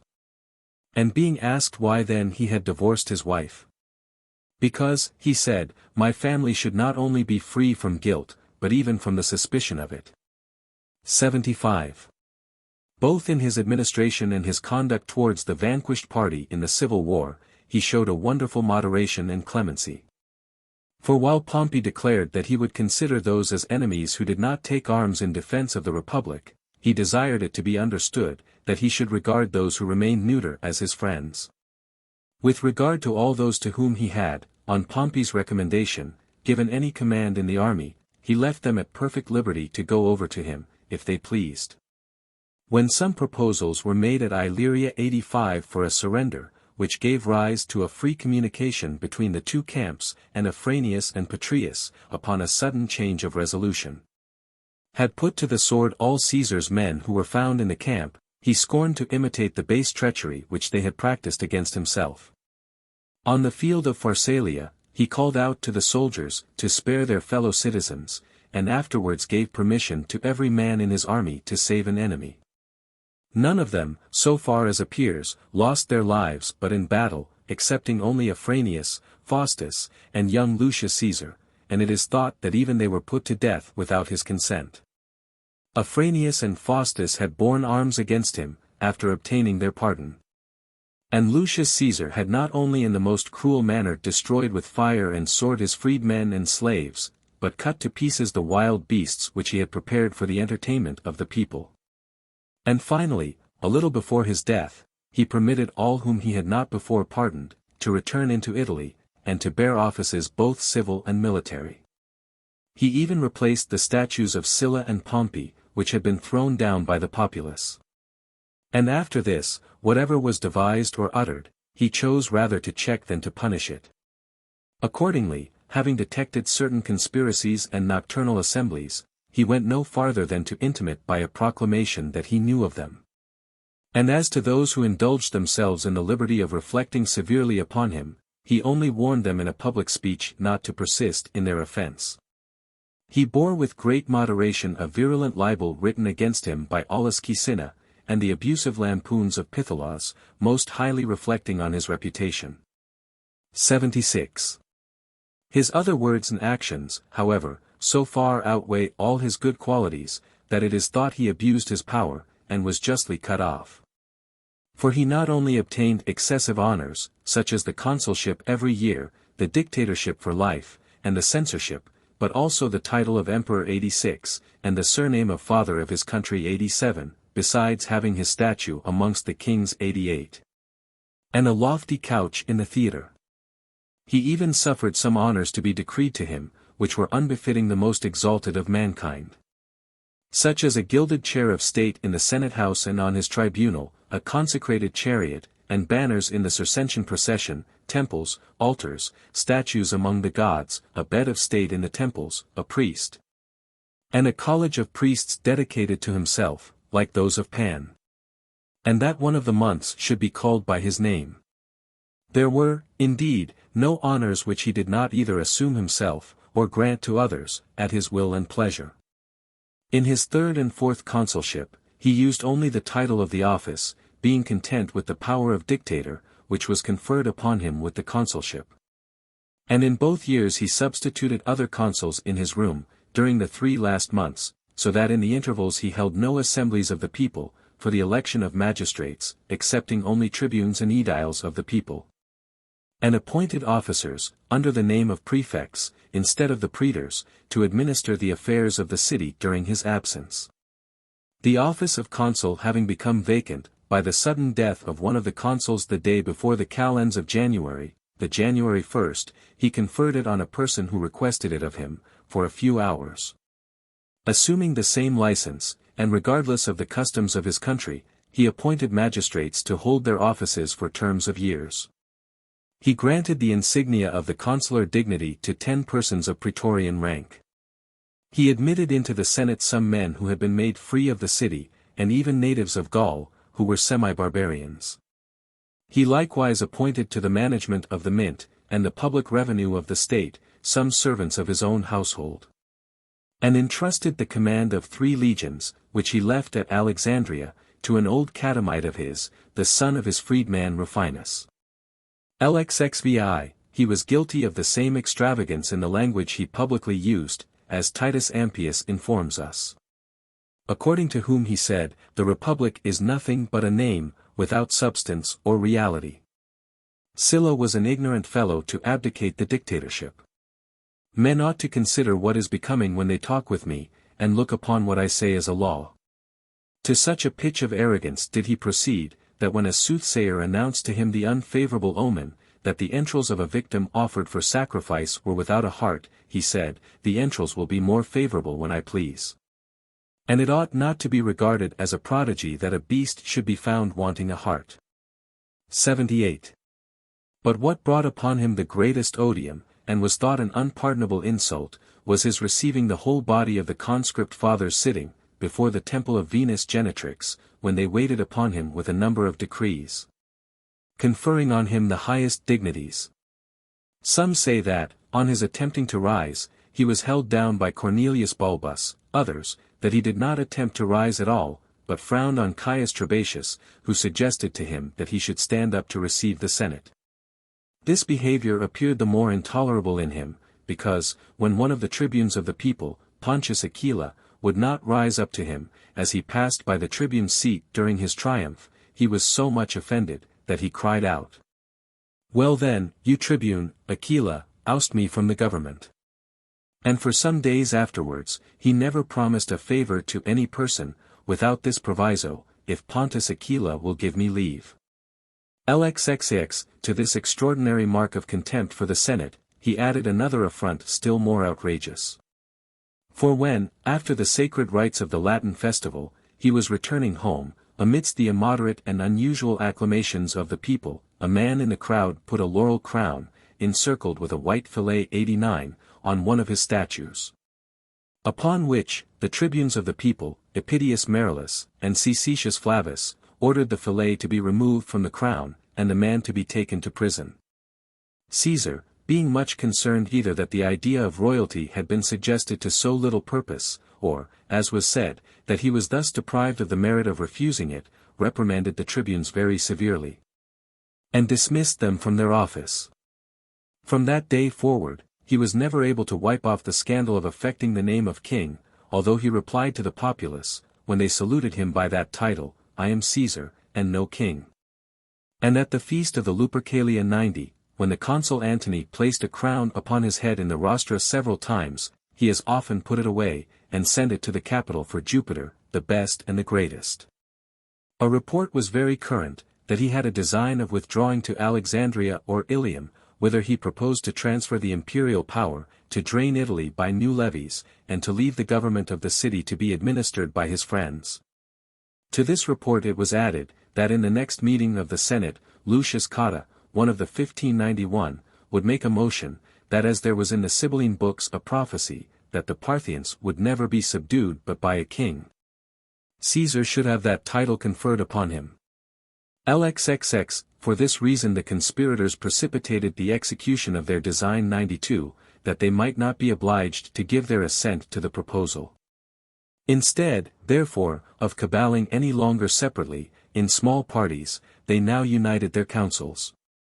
The people themselves being dissatisfied with the present state of affairs, both privately and publicly condemning the tyranny under which they lived, and calling on patriots to assert their cause against the usurper. Upon the admission of foreigners into the Senate, a handbill was posted up in these words, "A good deed. Let no one shew a new senator the way to the house." These verses were likewise currently repeated. The Gauls he dragged in triumph through the town. Caesar has brought into the Senate house. And changed their plaids 93 for the patrician gown. Gallo Caesar in triumphum ducit, idem in curiam. Galli brachas deposurant, latum clavum sumpserant. When Quintus Maximus, who had been his deputy in the consulship for the last 3 months, entered the theatre, and the lictor, according to custom, bid the people take notice who was coming, they all cried out, "He is no consul." After the removal of Ctesius and Marullus from their office, they were found to have a great many votes at the next election of consuls. Some one wrote under the statue of Lucius Brutus, "Would you were now alive." And under the statue of Caesar himself these lines. Because he drove from Rome the royal race. Brutus was first made consul in their place. This man, because he put the consuls down, has been rewarded with a royal crown. Brutus, quia regis egessit, consul primus factus est. Hic, quia consuls egessit, rex postremo factus est. About 60 persons were engaged in the conspiracy against him, of whom Caius Cassius, and Marcus and Decimus Brutus were the chief. It was at first debated amongst them, whether they should attack him in the Campus Martius when he was taking the votes of the tribes, and some of them should throw him off the bridge, whilst others should be ready to stab him upon his fall. Or else in the Via Sacra, or at the entrance of the theatre. But after public notice had been given by proclamation for the Senate to assemble upon the Ides of March, March 15, in the Senate house built by Pompey, they approved both of the time and place, as most fitting for their purpose. 81. Caesar had warning given him of his fate by indubitabliamens. A few months before, when the colonists settled at Capua, by virtue of the Julian law, were demolishing some old sepulchres, in building country houses, and were the more eager at the work. Because they discovered certain vessels of antique workmanship, a tablet of brass was found in a tomb, in which Capus, the founder of Capua, was said to have been buried. With an inscription in the Greek language to this effect, whenever the bones of Capus come to be discovered, a descendant of Iulus will be slain by the hands of his kinsmen, and his death revenged by fearful disasters throughout Italy. Lest any person should regard this anecdote as a fabulous or silly invention, it was circulated upon the authority of Caius Balbus, an intimate friend of Caesar's. A few days likewise before his death, he was informed that the horses, which, upon his crossing the Rubicon, he had consecrated, and turned loose to graze without a keeper, abstained entirely from eating, and shed floods of tears. The soothsayer Spurina, observing certain ominous appearances in a sacrifice which he was offering, advised him to beware of some danger, which threatened to befall him before the Ides of March were past. The day before the Ides, birds of various kinds from a neighboring grove, pursuing a wren which flew into Pompey's Senate, house 94, with a sprig of laurel in its beak, tore it in pieces. Also, in the night on which the day of his murder dawned, he dreamt at one time that he was soaring above the clouds, and, at another, that he had joined hands with Jupiter. His wife Calpurnia fancied in her sleep that the pediment of the house was falling down, and her husband stabbed on her bosom, immediately upon which the chamber doors flew open. On account of these omens, as well as his infirm health, he was in some doubt whether he should not remain at home, and defer to some other opportunity the business which he intended to propose to the Senate. But Decimus Brutus advising him not to disappoint the senators, who were numerously assembled, and waited his coming, he was prevailed upon to go, and accordingly set forward about the 5th hour. In his way, some person having thrust into his hand a paper, warning him against the plot, he mixed it with some other documents which he held in his left hand, intending to read it at leisure. Victim after victim was slain, without any favorable appearances in the entrails. But still, disregarding all omens, he entered the Senate house, laughing at Spurina as a false prophet, because the Ides of March were come, without any mischief having befallen him. To which the soothsayer replied, They are come, indeed, but not past. LXXXII. When he had taken his seat, the conspirators stood round him, under colour of paying their compliments. And immediately Tullius Cimber, who had engaged to commence the assault, advancing nearer than the rest, as if he had some favour to request, Caesar made signs that he should defer his petition to some other time. Tullius immediately seized him by the toga, on both shoulders, at which Caesar crying out, Violence is meant, one of the Cassii wounded him a little below the throat. Caesar seized him by the arm, and ran it through with his style 95. And endeavouring to rush forward was stopped by another wound. Finding himself now attacked on all hands with naked poniards, he wrapped the toga 96 about his head, and at the same moment drew the skirt round his legs with his left hand, that he might fall more decently with the lower part of his body covered. He was stabbed with 23 wounds, uttering a groan only, but no cry, at the first wound, although some authors relate, that when Marcus Brutus fell upon him, he exclaimed, What? Art thou, too, one of them? Thou, my son. 97. The whole assembly instantly dispersing, he lay for some time after he expired, until 3 of his slaves laid the body on a litter, and carried it home, with one arm hanging down over the side. Among so many wounds, there was none that was mortal, in the opinion of the surgeon Antistius, except the second, which he received in the breast. The conspirators meant to drag his body into the Tiber as soon as they had killed him, to confiscate his estate, and rescind all his enactments, but they were deterred by fear of Mark Antony, and Lepidus, Caesar's master of the horse, and abandoned their intentions. 83. At the instance of Lucius Piso, his father-in-law, his will was opened and read in Mark Antony's house. He had made it on the Ides, 13th, of the preceding September, at his Lavican villa, and committed it to the custody of the chief of the Vestal Virgins. Quintus Tubero informs us, that in all the wills he had signed, from the time of his first consulship to the breaking out of the civil war, Gnaeus Pompey was appointed his heir, and that this had been publicly notified to the army. But in his last will, he named 3 heirs, the grandsons of his sisters, namely, Caius Octavius for 3/4 of his estate, and Lucius Pinarius and Quintus Pedius for the remaining 1/4. Other heirs, in remainder, were named at the close of the will, in which he also adopted Caius Octavius, who was to assume his name, into his family. And nominated most of those who were concerned in his death among the guardians of his son, if he should have any, as well as Decimus Brutus amongst his heirs of the second order.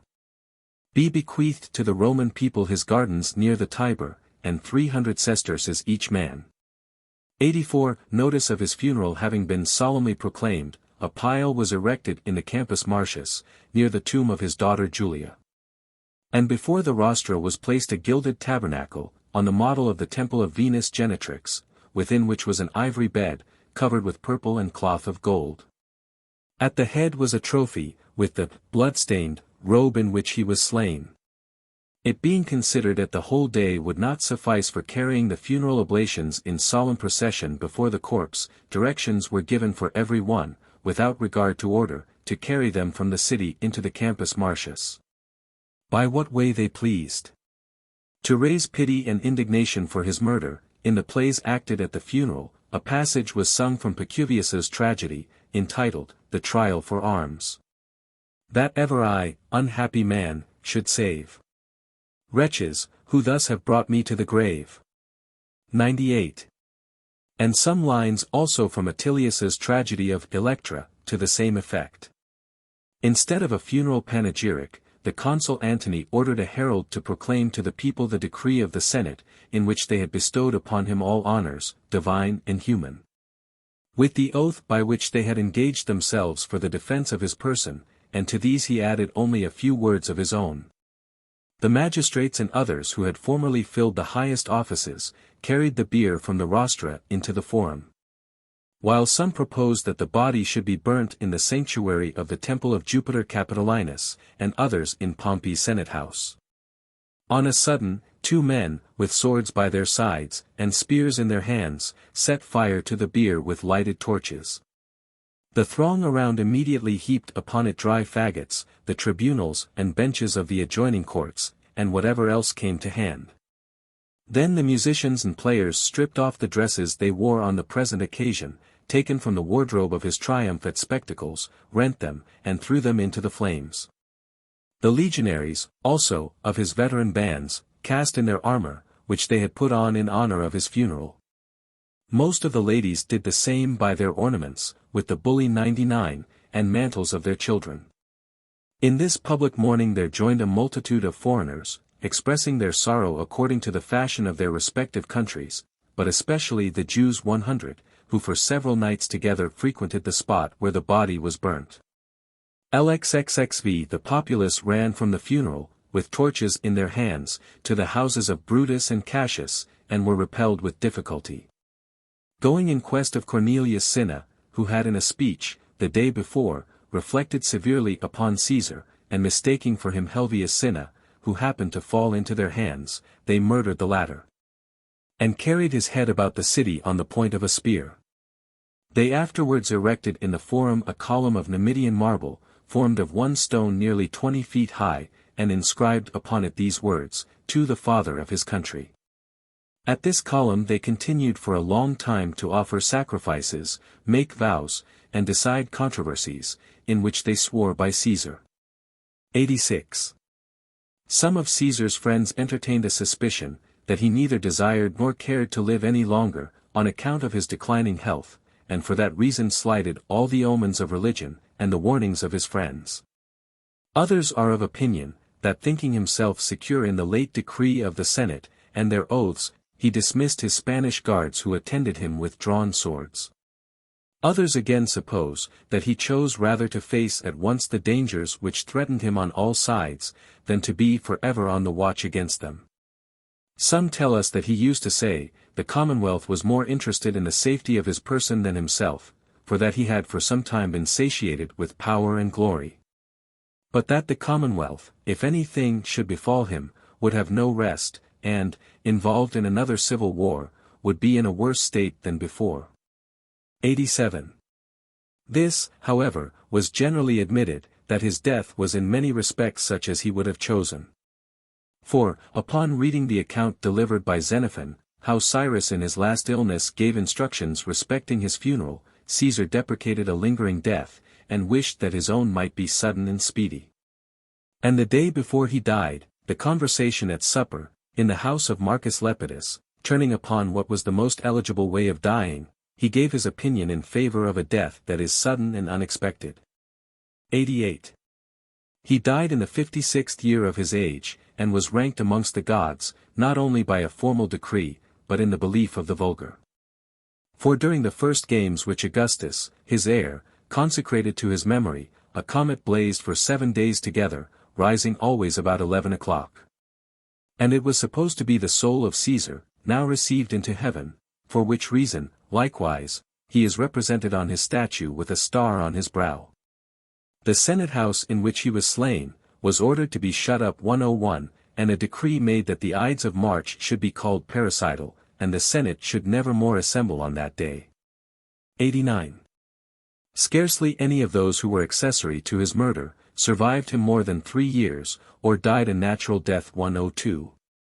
They were all condemned by the Senate, some were taken off by one accident, some by another. Part of them perished at sea, others fell in battle, and some slew themselves with the same poniard with which they had stabbed Caesar 103. Remarks on the life and times of Julius Caesar. 104 The termination of the civil war between Caesar and Pompey forms a new epoch in the Roman history, at which a republic, which had subsisted with unrivaled glory during a period of about 460 years, relapsed into a state of despotism, whence it never more could emerge. So sudden a transition from prosperity to the ruin of public freedom, without the intervention of any foreign enemy, excites a reasonable conjecture, that the constitution in which it could take place, however vigorous in appearance, must have lost that soundness of political health which had enabled it to endure through so many ages. A short view of its preceding state, and of that in which it was at the time of the revolution now mentioned, will best ascertain the foundation of such a conjecture. Though the Romans, upon the expulsion of Tarquin, made an essential change in the political form of the state, they did not carry their detestation of regal authority so far as to abolish the religious institutions of Numa Pompilius, the second of their kings, according to which, the priesthood, with all the influence annexed to that order, was placed in the hands of the aristocracy. By this wise policy a restraint was put upon the fickleness and violence of the people in matters of government, and a decided superiority given to the Senate both in the deliberative and executive parts of administration. This advantage was afterwards indeed diminished by the creation of tribunes of the people, a set of men whose ambition often embroiled the republic in civil dissensions, and who at last abused their authority to such a degree that they became instruments of aggrandizement to any leading men in the state who could purchase their friendship. In general, however, the majority of the tribunes being actuated by views which comprehended the interests of the multitude, rather than those of individuals, they did not so much endanger the liberty, as they interrupted the tranquillity of the public. And when the occasional commotions subsided, there remained no permanent ground for the establishment of personal usurpation. In every government, an object of the last importance to the peace and welfare of society is the morals of the people. And in proportion as a community is enlarged by propagation, or the accession of a multitude of new members, a more strict attention is requisite to guard against that dissolution of manners to which a crowded and extensive capital has a natural tendency. Of this the Romans became sensible in the growing state of the Republic. In the year of the city 312, 2 magistrates were first created for taking an account of the number of the people, and the value of their estates. And soon after, they were invested with the authority not only of inspecting the morals of individuals, but of inflicting public censure for any licentiousness of conduct, or violation of decency. Thus both the civil and religious institutions concurred to restrain the people within the bounds of good order and obedience to the laws. At the same time that the frugal life of the ancient Romans proved a strong security against those vices which operate most effectually towards sapping the foundations of a state. But in the time of Julius Caesar the barriers of public liberty were become too weak to restrain the audacious efforts of ambitious and desperate men. The veneration for the constitution, usually a powerful check to treasonable designs, had been lately violated by the usurpations of Marius and Sylla. The salutary terrors of religion no longer predominated over the consciences of men. The shame of public censure was extinguished in general depravity. An eminent historian, who lived at that time, informs us, that venality universally prevailed amongst the Romans. And a writer who flourished soon after, observes, that luxury and dissipation had encumbered almost all so much with debt, that they beheld with a degree of complacency the prospect of civil war and confusion. The extreme degree of profligacy at which the Romans were now arrived is in nothing more evident, than that this age gave birth to the most horrible conspiracy which occurs in the annals of humankind, viz. that of Catiline. This was not the project of a few desperate and abandoned individuals, but of a number of men of the most illustrious rank in the state. And it appears beyond doubt, that Julius Caesar was accessory to the design, which was no less than to extirpate the Senate, divide amongst themselves both the public and private treasures, and set Rome on fire. The causes which prompted to this tremendous project, it is generally admitted, were luxury, prodigality, irreligion, a total corruption of manners, and above all, as the immediate cause, the pressing necessity in which the conspirators were involved by their extreme dissipation. The enormous debt in which Caesar himself was early involved, countenances an opinion that his anxiety to procure the province of Gaul proceeded chiefly from this cause. But during 9 years in which he held that province, he acquired such riches as must have rendered him, without competition, the most opulent person in the state. If nothing more, therefore, than a splendid establishment had been the object of his pursuit, he had attained to the summit of his wishes. But when we find him persevering in a plan of aggrandizement beyond this period of his fortunes, we can ascribe his conduct to no other motive than that of outrageous ambition. He projected the building of a new forum at Rome, for the ground only of which he was to pay 800,000 pounds. He raised legions in Gaul at his own charges. He promised such entertainments to the people as had never been known at Rome from the foundation of the city. All these circumstances evince some latent design of procuring such a popularity as might give him an uncontrolled influence in the management of public affairs. Pompey, we are told, was wont to say, that Caesar not being able, with all his riches, to fulfill the promises which he had made, wished to throw everything into confusion. There may have been some foundation for this remark, but the opinion of Cicero is more probable, that Caesar's mind was seduced with the temptations of chimerical glory. It is observable that neither Cicero nor Pompey intimates any suspicion that Caesar was apprehensive of being impeached for his conduct, had he returned to Rome in a private station. Yet, that there was reason for such an apprehension, the positive declaration of L. Domitius leaves little room to doubt, especially when we consider the number of enemies that Caesar had in the Senate, and the coolness of his former friend Pompey ever after the death of Julia. The proposed impeachment was founded upon a notorious charge of prosecuting measures destructive of the interests of the Commonwealth, and tending ultimately to an object incompatible with public freedom. Indeed, considering the extreme corruption which prevailed amongst the Romans at this time, it is more than probable that Caesar would have been acquitted of the charge, but at such an expense as must have stripped him of all his riches, and placed him again in a situation ready to attempt a disturbance of the public tranquillity.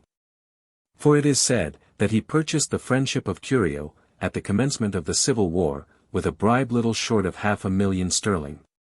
Whatever Caesar's private motive may have been for taking arms against his country, he embarked in an enterprise of a nature the most dangerous, and had Pompey conducted himself in any degree suitable to the reputation which he had formerly acquired, the contest would in all probability have terminated in favor of public freedom. But by dilatory measures in the beginning, by imprudently withdrawing his army from Italy into a distant province, and by not pursuing the advantage he had gained by the vigorous repulse of Caesar's troops in their attack upon his camp, this commander lost every opportunity of extinguishing a war which was to determine the fate, and even the existence, of the Republic. It was accordingly determined on the plains of Pharsalia, where Caesar obtained a victory which was not more decisive than unexpected. He was now no longer amenable either to the tribunal of the Senate or the power of the laws, but triumphed at once over his enemies and the constitution of his country. It is to the honor of Caesar, that when he had obtained the supreme power, he exercised it with a degree of moderation beyond what was generally expected by those who had fought on the side of the Republic. Of his private life either before or after this period, little is transmitted in history. Henceforth, however, he seems to have lived chiefly at Rome, near which he had a small villa, upon an eminence, commanding a beautiful prospect.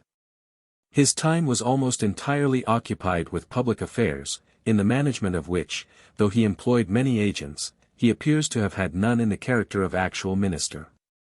He was in general easy of access, but Cicero, in a letter to a friend, complains of having been treated with the indignity of waiting a considerable time amongst a crowd in an antechamber, before he could have an audience. The elevation of Caesar placed him not above discharging reciprocally the social duties in the intercourse of life. He returned the visits of those who waited upon him, and would sup at their houses. At table, and in the use of wine, he was habitually temperate. Upon the whole, he added nothing to his own happiness by all the dangers, the fatigues, and the perpetual anxiety which he had incurred in the pursuit of unlimited power. His health was greatly impaired, his former cheerfulness of temper, though not his magnanimity, appears to have forsaken him. And we behold in his fate a memorable example of illustrious talents rendered, by inordinate ambition, destructive to himself, and irretrievably pernicious to his country. From beholding the ruin of the Roman Republic, after intestine divisions, and the distractions of civil war, it will afford some relief to take a view of the progress of literature, which flourished even during those calamities. The commencement of literature in Rome is to be dated from the reduction of the Grecian states, when the conquerors imported into their own country the valuable productions of the Greek language. And the first essay of Roman genius was in dramatic composition. Livius Andronicus, who flourished about 240 years before the Christian era, formed the Fescennine verses into a kind of regular drama, upon the model of the Greeks.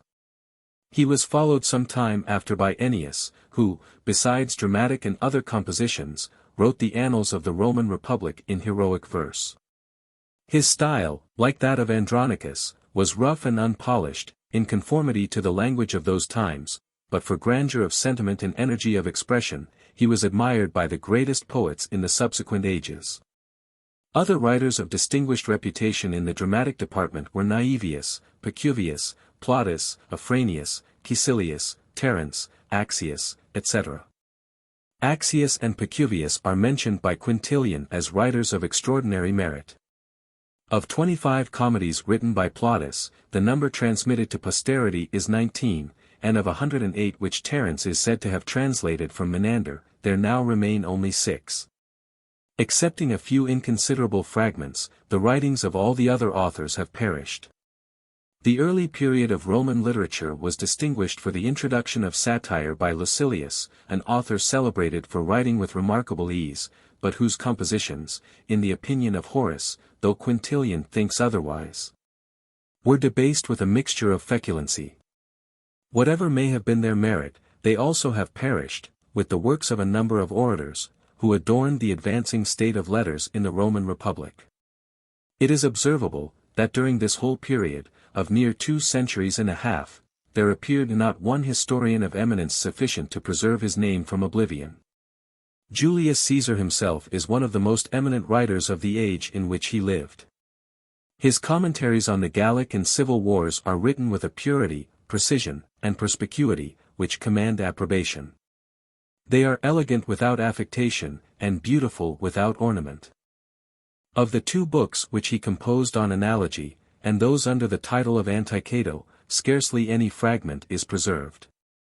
But we may be assured of the justness of the observations on language, which were made by an author so much distinguished by the excellence of his own compositions. His poem entitled The Journey, which was probably an entertaining narrative, is likewise totally lost. The most illustrious prose writer of this or any other age is M. Tullius Cicero.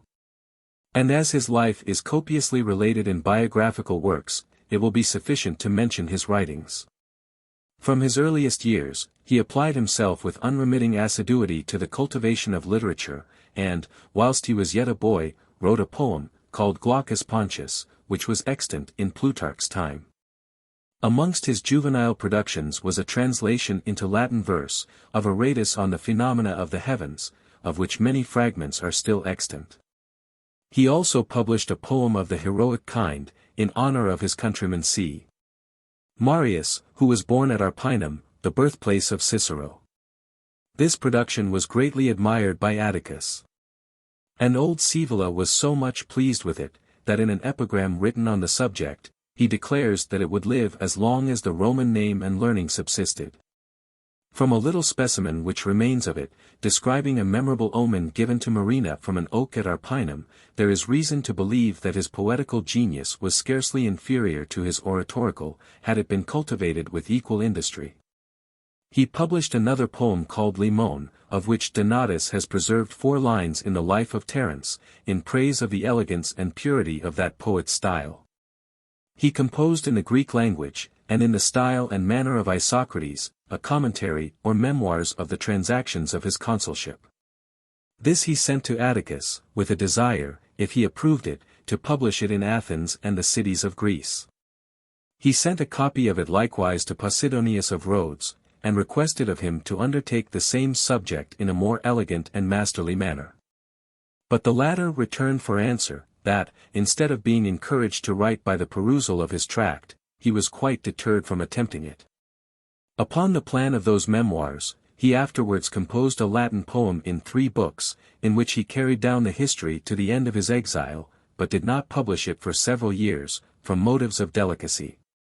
The 3 books were severally inscribed to the 3 muses, but of this work there now remain only a few fragments, scattered in different parts of his other writings. He published, about the same time, a collection of the principal speeches which he had made in his consulship, under the title of his consular orations. They consisted originally of 12. But 4 are entirely lost, and some of the rest are imperfect. He now published also, in Latin verse, a translation of the Prognostics of Aratus, of which work no more than 2 or 3 small fragments now remain. A few years after, he put the last hand to his dialogues upon the character and idea of the perfect orator.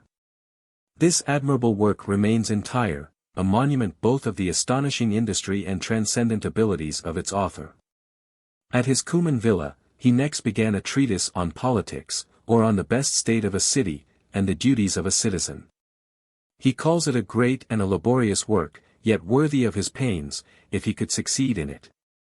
This likewise was written in the form of a dialogue, in which the speakers were Scipio, Laelius, Philus, Manilius, and other great persons in the former times of the Republic. It was comprised in 6 books, and survived him for several ages, though it is now unfortunately lost. From the fragments which remain, it appears to have been a masterly production, in which all the important questions in politics and morality were discussed with elegance and accuracy. Amidst all the anxiety for the interests of the Republic, which occupied the thoughts of this celebrated personage, he yet found leisure to write several philosophical tracts, which still subsist, to the gratification of the literary world. He composed a treatise on the nature of the gods, in 3 books, containing a comprehensive view of religion, faith, oaths, ceremonies, etc. In elucidating this important subject, he not only delivers the opinions of all the philosophers who had written anything concerning it, but weighs and compares attentively all the arguments with each other. Forming upon the whole such a rational and perfect system of natural religion, as never before was presented to the consideration of mankind, and approaching nearly to revelation. He now likewise composed in 2 books, a discourse on divination, in which he discusses at large all the arguments that may be advanced for and against the actual existence of such a species of knowledge. Like the preceding works, it is written in the form of dialogue, and in which the chief speaker is Laelius. The same period gave birth to his treatise on old age, called Cato Major. And to that on friendship, written also in dialogue, and in which the chief speaker is Laelius. This book, considered merely as an essay, is one of the most entertaining productions of ancient times. But, beheld as a picture drawn from life, exhibiting the real characters and sentiments of men of the first distinction for virtue and wisdom in the Roman Republic, it becomes doubly interesting to every reader of observation and taste. Cicero now also wrote his discourse on fate, which was the subject of a conversation with Hirtius, in his villa near Puteoli. And he executed about the same time a translation of Plato's celebrated dialogue, called Timaeus, on the nature and origin of the universe. He was employing himself also on a history of his own times, or rather of his own conduct. Full of free and severe reflections on those who had abused their power to the oppression of the Republic. Dion Cassius says, that he delivered this book sealed up to his son, with strict orders not to read or publish it till after his death. But from this time he never saw his son, and it is probable that he left the work unfinished. Afterwards, however, some copies of it were circulated, from which his commentator, Asconius, has quoted several particulars. During a voyage which he undertook to Sicily, he wrote his treatise on topics, or the art of finding arguments on any question. This was an abstract from Aristotle's treatise on the same subject. And though he had neither Aristotle nor any other book to assist him, he drew it up from his memory, and finished it as he sailed along the coast of Calabria. The last work composed by Cicero appears to have been his Offices, written for the use of his son, to whom it is addressed. This treatise contains a system of moral conduct, founded upon the noblest principles of human action, and recommended by arguments drawn from the purest sources of philosophy. Such are the literary productions of this extraordinary man, whose comprehensive understanding enabled him to conduct with superior ability the most abstruse disquisitions into moral and metaphysical science. Born in an age posterior to Socrates and Plato, he could not anticipate the principles inculcated by those divine philosophers, but he is justly entitled to the praise. Not only of having prosecuted with unerring judgment the steps which they trod before him, but of carrying his researches to greater extent into the most difficult regions of philosophy. This too he had the merit to perform, neither in the station of a private citizen, nor in the leisure of academic retirement, but in the bustle of public life, amidst the almost constant exertions of the bar, the employment of the magistrate, the duty of the senator, and the incessant cares of the statesman. Through a period likewise checkered with domestic afflictions and fatal commotions in the Republic. As a philosopher, his mind appears to have been clear, capacious, penetrating, and insatiable of knowledge. As a writer, he was endowed with every talent that could captivate either the judgment or taste. His researches were continually employed on subjects of the greatest utility to mankind, and those often such as extended beyond the narrow bounds of temporal existence. The being of a god, the immortality of the soul, a future state of rewards and punishments, and the eternal distinction of good and evil. These were in general the great objects of his philosophical inquiries, and he has placed them in a more convincing point of view than they ever were before exhibited to the pagan world. The variety and force of the arguments which he advances, the splendor of his diction, and the zeal with which he endeavors to excite the love and admiration of virtue, all conspire to place his character, as a philosophical writer, including likewise his incomparable eloquence, on the summit of human celebrity. The form of dialogue, so much used by Cicero, he doubtless adopted in imitation of Plato, who probably took the hint of it from the colloquial method of instruction practiced by Socrates. In the early stage of philosophical inquiry, this mode of composition was well adapted, if not to the discovery, at least to the confirmation of moral truth. Especially as the practice was then not uncommon, for speculative men to converse together on important subjects, for mutual information. In treating of any subject respecting which the different sects of philosophers differed from each other in point of sentiment, no kind of composition could be more happily suited than dialogue, as it gave alternately full scope to the arguments of the various disputants.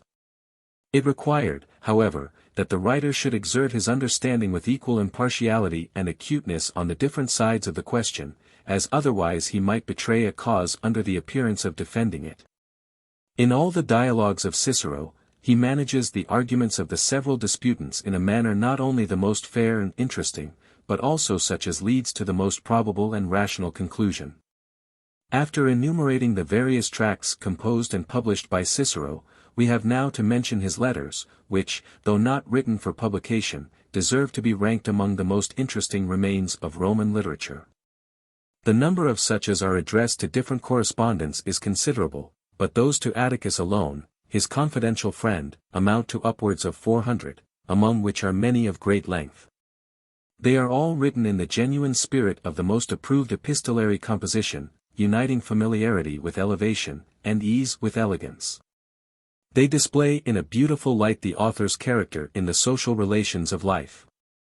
As a warm friend, a zealous patron, a tender husband, an affectionate brother, an indulgent father, and a kind master. Beholding them in a more extensive view, they exhibit an ardent love of liberty and the constitution of his country, they discover a mind strongly actuated with the principles of virtue and reason. And while they abound in sentiments the most judicious and philosophical, they are occasionally blended with the charms of wit, and agreeable effusions of pleasantry. What is likewise no small addition to their merit, they contain much interesting description of private life, with a variety of information relative to public transactions and characters of that age. It appears from Cicero's correspondence, that there was at that time such a number of illustrious Romans, as never before existed in any one period of the Republic. If ever, therefore, the authority of men the most respectable for virtue, rank, and abilities, could have availed to overawe the first attempts at a violation of public liberty, it must have been at this period. For the dignity of the Roman Senate was now in the zenith of its splendor. Cicero has been accused of excessive vanity, and of arrogating to himself an invidious superiority, from his extraordinary talents, but whoever peruses his letters to Atticus, must readily acknowledge that this imputation appears to be destitute of truth. In those excellent productions, though he adduces the strongest arguments for and against any object of consideration, that the most penetrating understanding can suggest, weighs them with each other, and draws from them the most rational conclusions, he yet discovers such a diffidence in his own opinion, that he resigns himself implicitly to the judgment and direction of his friend. A modesty not very compatible with the disposition of the arrogant, who are commonly tenacious of their own opinion, particularly in what relates to any decision of the understanding. It is difficult to say, whether Cicero appears in his letters more great or amiable, but that he was regarded by his contemporaries in both these lights, and that too in the highest degree, is sufficiently evident. We may thence infer, that the great poets in the subsequent age must have done violence to their own liberality in discernment, when, in compliment to Augustus, whose sensibility would have been wounded by the praises of Cicero, and even by the mention of his name, they have so industriously avoided the subject, as not to afford the most distant intimation that this immortal orator and philosopher had ever existed. Livy, however, there is reason to think, did some justice to his memory, but it was not until the race of the Caesars had become extinct, that he received the free and unanimous applause of impartial posterity.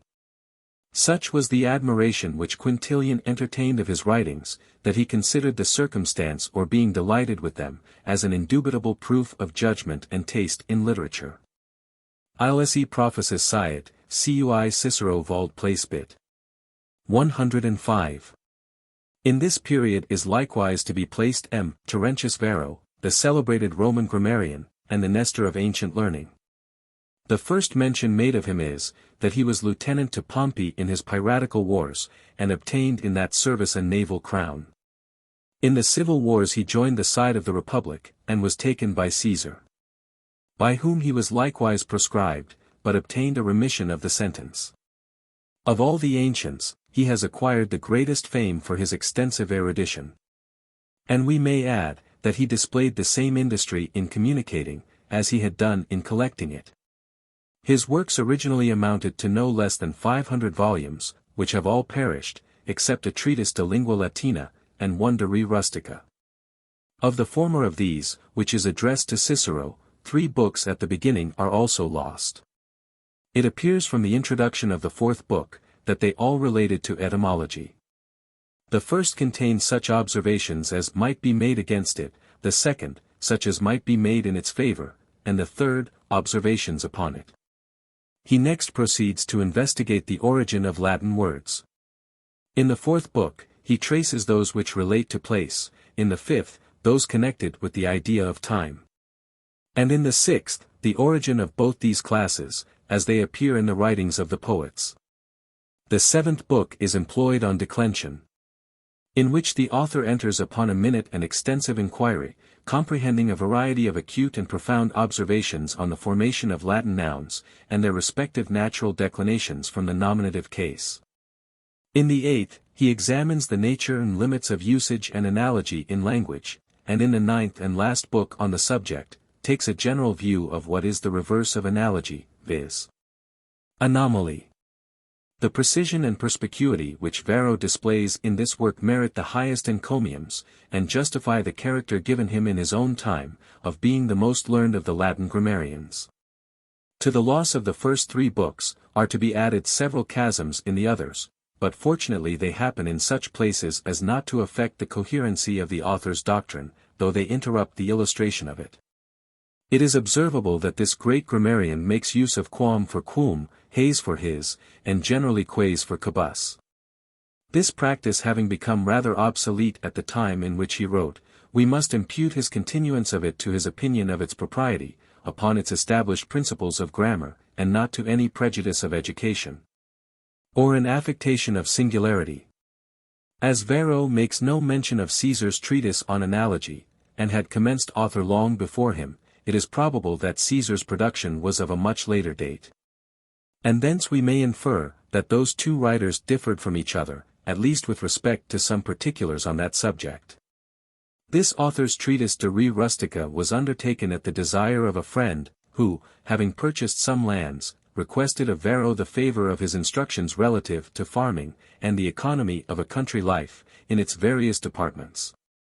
Though Varro was at this time in his 80th year, he writes with all the vivacity, though without the levity, of youth, and sets out with invoking, not the Muses, like Homer and Ennius, as he observes, but the 12 deities supposed to be chiefly concerned in the operations of agriculture.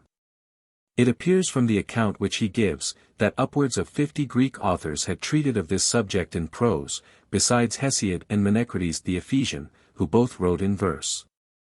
Exclusive likewise of many Roman writers, and of Mago the Carthaginian, who wrote in the Punic language.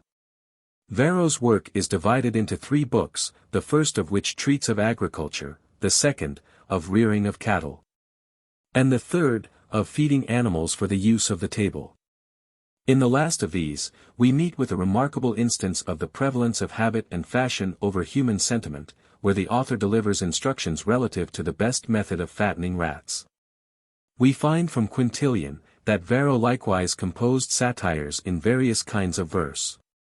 It is impossible to behold the numerous fragments of this venerable author without feeling the strongest regret for the loss of that vast collection of information which he had compiled, and of judicious observations which he had made on a variety of subjects, during a life of 88 years, almost entirely devoted to literature.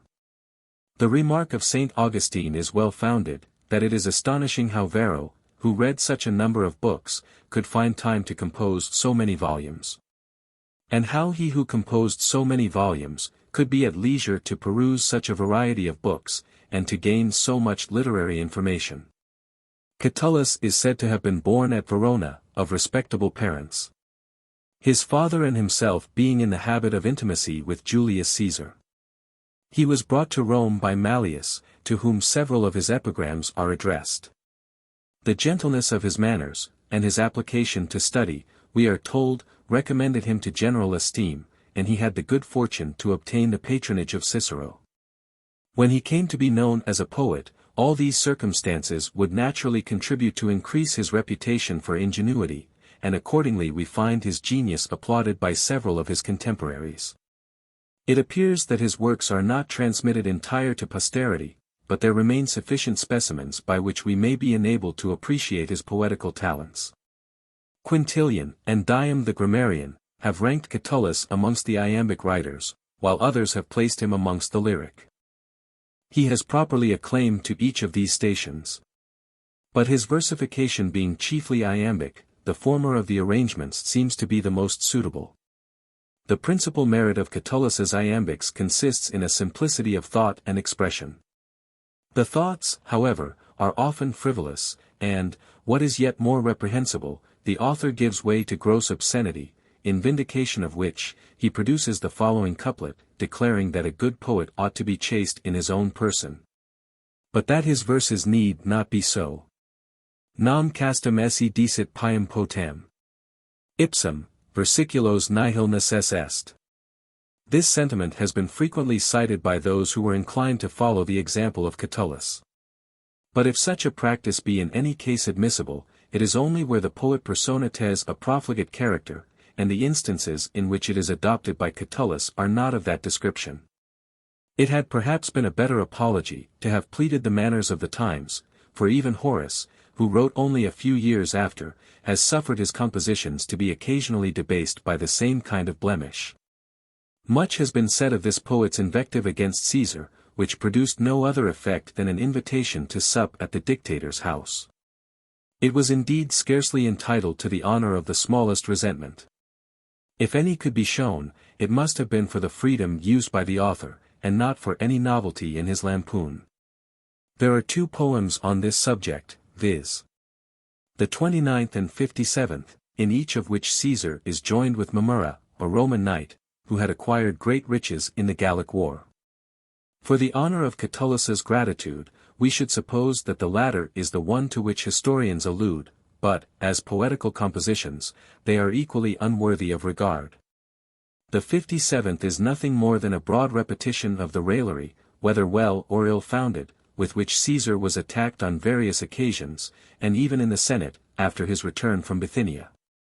Caesar had been taunted with this subject for upwards of 30 years, and after so long a familiarity with reproach, his sensibility to the scandalous imputation must now have been much diminished, if not entirely extinguished. The other poem is partly in the same strain, but extended to greater length, by a mixture of common jocular ribaldry of the Roman soldiers, expressed nearly in the same terms which Caesar's legions, though strongly attached to his person, scrupled not to sport publicly in the streets of Rome, against their general, during the celebration of his triumph. In a word, it deserves to be regarded as an effusion of Saturnalian licentiousness, rather than of poetry. With respect to the iambics of Catullus, we may observe in general, that the sarcasm is indebted for its force, not so much to ingenuity of sentiment, as to the indelicate nature of the subject, or coarseness of expression. The descriptive poems of Catullus are superior to the others, and discover a lively imagination. Amongst the best of his productions, is a translation of the celebrated Ode of Sappho. Al mi par esse deo videtur. Me, etc. This ode is executed both with spirit and elegance. It is, however, imperfect, and the last stanza seems to be spurious. Catullus's epigrams are entitled to little praise, with regard either to sentiment or point. And on the whole, his merit, as a poet, appears to have been magnified beyond its real extent. He is said to have died about the 30th year of his age. Lucretius is the author of a celebrated poem, in 6 books, De Rerum Natura. A subject which had been treated many ages before by Empedocles, a philosopher and poet of Agrigentum. Lucretius was a zealous partisan of Democritus, and the sect of Epicurus, whose principles concerning the eternity of matter, the materiality of the soul, and the non-existence of a future state of rewards and punishments, he affects to maintain with a certainty equal to that of mathematical demonstration. Strongly prepossessed with the hypothetical doctrines of his master, and ignorant of the physical system of the universe, he endeavors to deduce from the phenomena of the material world conclusions not only unsupported by legitimate theory, but repugnant to the principles of the highest authority in metaphysical disquisition. But while we condemn his speculative notions as degrading to human nature, and subversive of the most important interests of mankind, we must admit that he has prosecuted his visionary hypothesis with uncommon ingenuity. Abstracting from it the rhapsodical nature of this production, and its obscurity in some parts, it has great merit as a poem. The style is elevated, and the versification in general harmonious. By the mixture of obsolete words, it possesses an air of solemnity well adapted to abstruse researches. At the same time that by the frequent resolution of diphthongs, it instills into the Latin the sonorous and melodious powers of the Greek language. While Lucretius was engaged in this work, he fell into a state of insanity, occasioned, as is supposed, by a philtre, or love potion, given him by his wife Lucilia. The complaint, however, having lucid intervals, he employed them in the execution of his plan, and, soon after it was finished, laid violent hands upon himself, in the 43rd year of his age. This fatal termination of his life, which perhaps proceeded from insanity, was ascribed by his friends and admirers to his concern for the banishment of one Memmius, with whom he was intimately connected, and for the distracted state of the Republic. It was, however, a catastrophe which the principles of Epicurus, equally erroneous and irreconcilable to resignation and fortitude, authorized in particular circumstances. Even Atticus, the celebrated correspondent of Cicero, a few years after this period, had recourse to the same desperate expedient, by refusing all sustenance, while he labored under a lingering disease. It is said that Cicero revised the poem of Lucretius after the death of the author, and this circumstance is urged by the abettors of atheism, as a proof that the principles contained in the work had the sanction of his authority. But no inference in favor of Lucretius's doctrine can justly be drawn from this circumstance. Cicero, though already sufficiently acquainted with the principles of the Epicurean sect, might not be averse to the perusal of a production, which collected and enforced them in a nervous strain of poetry. Especially as the work was likely to prove interesting to his friend Atticus, and would perhaps afford subject for some letters or conversation between them. It can have been only with reference to composition that the poem was submitted to Cicero's revisal, for had he been required to exercise his judgment upon its principles, he must undoubtedly have so much mutilated the work as to destroy the coherency of the system. He might be gratified with the shew of elaborate research, and confident declamation, which it exhibited, but he must have utterly disapproved of the conclusions which the author endeavored to establish. According to the best information, Lucretius died in the year from the building of Rome 701, when Pompey was the third time consul. Cicero lived several years beyond this period, and in the 2 last years of his life, he composed those valuable works which contain sentiments diametrically repugnant to the visionary system of Epicurus. The argument, therefore, drawn from Cicero's revisal, so far from confirming the principle of Lucretius, affords the strongest tacit declaration against their validity.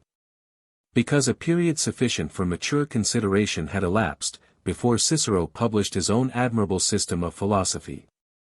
The poem of Lucretius, nevertheless, has been regarded as the bulwark of atheism, which, while it impiously arrogates the support of reason, both reason and nature disclaim. Many more writers flourished in this period, but their works have totally perished. Sallust was now engaged in historical productions, but as they were not yet completed, they will be noticed in the next division of the review. D. Octavius Caesar Augustus. That the family of the Octavii was of the first distinction in Velatry 106, is rendered evident by many circumstances. For in the most frequented part of the town, there was, not long since, a street named the Octavian. And an altar was to be seen, consecrated to one Octavius, who being chosen general in a war with some neighboring people, the enemy making a sudden attack, while he was sacrificing to Mars, he immediately snatched the entrails of the victim from off the fire, and offered them half raw upon the altar. After which, marching out to battle, he returned victorious. This incident gave rise to a law, by which it was enacted, that in all future times the entrails should be offered to Mars in the same manner, and the rest of the victim be carried to the Octavii. 2. This family, as well as several in Rome, was admitted into the Senate by Tarquinius Priscus, and soon afterwards placed by Servius Tullius among the patricians. But in process of time it transferred itself to the plebeian order, and, after the lapse of a long interval, was restored by Julius Caesar to the rank of patricians. The first person of the family raised by the suffrages of the people to the magistracy, was Caius Rufus. He obtained the quaestorship, and had 2 sons, Gnaeus and Caius, from whom are descended the 2 branches of the Octavian family, which have had very different fortunes. For Gnaeus, and his descendants in uninterrupted succession, held all the highest offices of the state, whilst Caius and his posterity, whether from their circumstances or their choice, remained in the equestrian order until the father of Augustus. The great-grandfather of Augustus served as a military tribune in the Second Punic War in Sicily, under the command of Aemilius Pappus. His grandfather contented himself with bearing the public offices of his own municipality, and grew old in the tranquil enjoyment of an ample patrimony. Such is the account given by different authors. Augustus himself, however, tells us nothing more than that he was descended of an equestrian family, both ancient and rich, of which his father was the first who obtained the rank of senator. Mark Antony upbraidingly tells him that his great-grandfather was a freedman of the territory of Thurium 107, and a rope-maker, and his grandfather a usurer. This is all the information I have anywhere met with, respecting the ancestors of Augustus by the father's side. 3. His father Caius Octavius was, from his earliest years, a person both of opulence and distinction, for which reason I am surprised at those who say that he was a money dealer 108, and was employed in scattering bribes and canvassing for the candidates at elections, in the Campus Martius. For being bred up in all the affluence of a great estate, he attained with ease to honorable posts, and discharged the duties of them with much distinction. After his praetorship, he obtained by lot the province of Macedonia. In his way to which he cut off some banditti, the relics of the armies of Spartacus and Catiline, who had possessed themselves of the territory of Thurium, having received from the Senate an extraordinary commission for that purpose. In his government of the province, he conducted himself with equal justice and resolution, for he defeated the Bessians and Thracians in a great battle, and treated the allies of the Republic in such a manner, that there are extant letters from M. Tullius Cicero, in which he advises and exhorts his brother Quintus, who then held the proconsulship of Asia with no great reputation, to imitate the example of his neighbor Octavius, in gaining the affections of the allies of Rome. 4. After quitting Macedonia, before he could declare himself a candidate for the consulship, he died suddenly, leaving behind him a daughter, the elder Octavia, by Ancaria. And another daughter, Octavia the younger, as well as Augustus, by Asia, who was the daughter of Marcus Aetius Balbus, and Julia, sister to Caius Julius Caesar. Balbus was, by the father's side, of a family who were natives of Aricia 109, and many of whom had been in the Senate.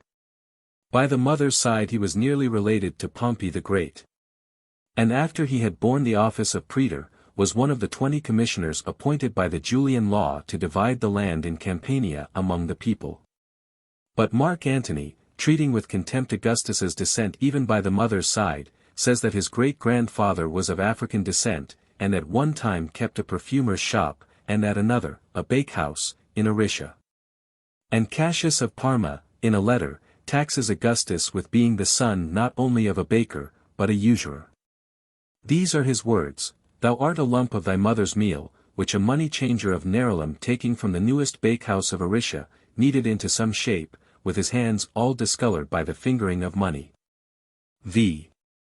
Augustus was born in the consulship of Marcus Tullius Cicero and Caius Antonius 110, upon the 9th of the calends of October, the September 23rd, a little before sunrise, in the quarter of the Palatine Hill 111. And the street called the Ox, Heads 112, where now stands a chapel dedicated to him, and built a little after his death. For, as it is recorded in the proceedings of the Senate, when Caius Laetorius, a young man of a patrician family, in pleading before the senators for a lighter sentence, upon his being convicted of adultery, alleged, besides his youth and quality, that he was the possessor, and as it were the guardian, of the ground which the divine Augustus first touched upon his coming into the world. And entreated that he might find favor, for the sake of that deity, who was in a peculiar manner his, an act of the Senate was passed, for the consecration of that part of his house in which Augustus was born. 6. His nursery is shown to this day, in a villa belonging to the family, in the suburbs of Velletri, being a very small place, and much like a pantry. An opinion prevails in the neighborhood, that he was also born there.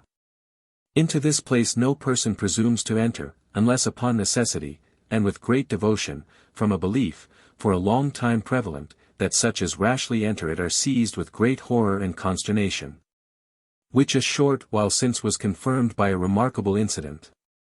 For when a new inhabitant of the house had, either by mere chance, or to try the truth of the report, taken up his lodging in that apartment, in the course of the night, a few hours afterwards, he was thrown out by some sudden violence.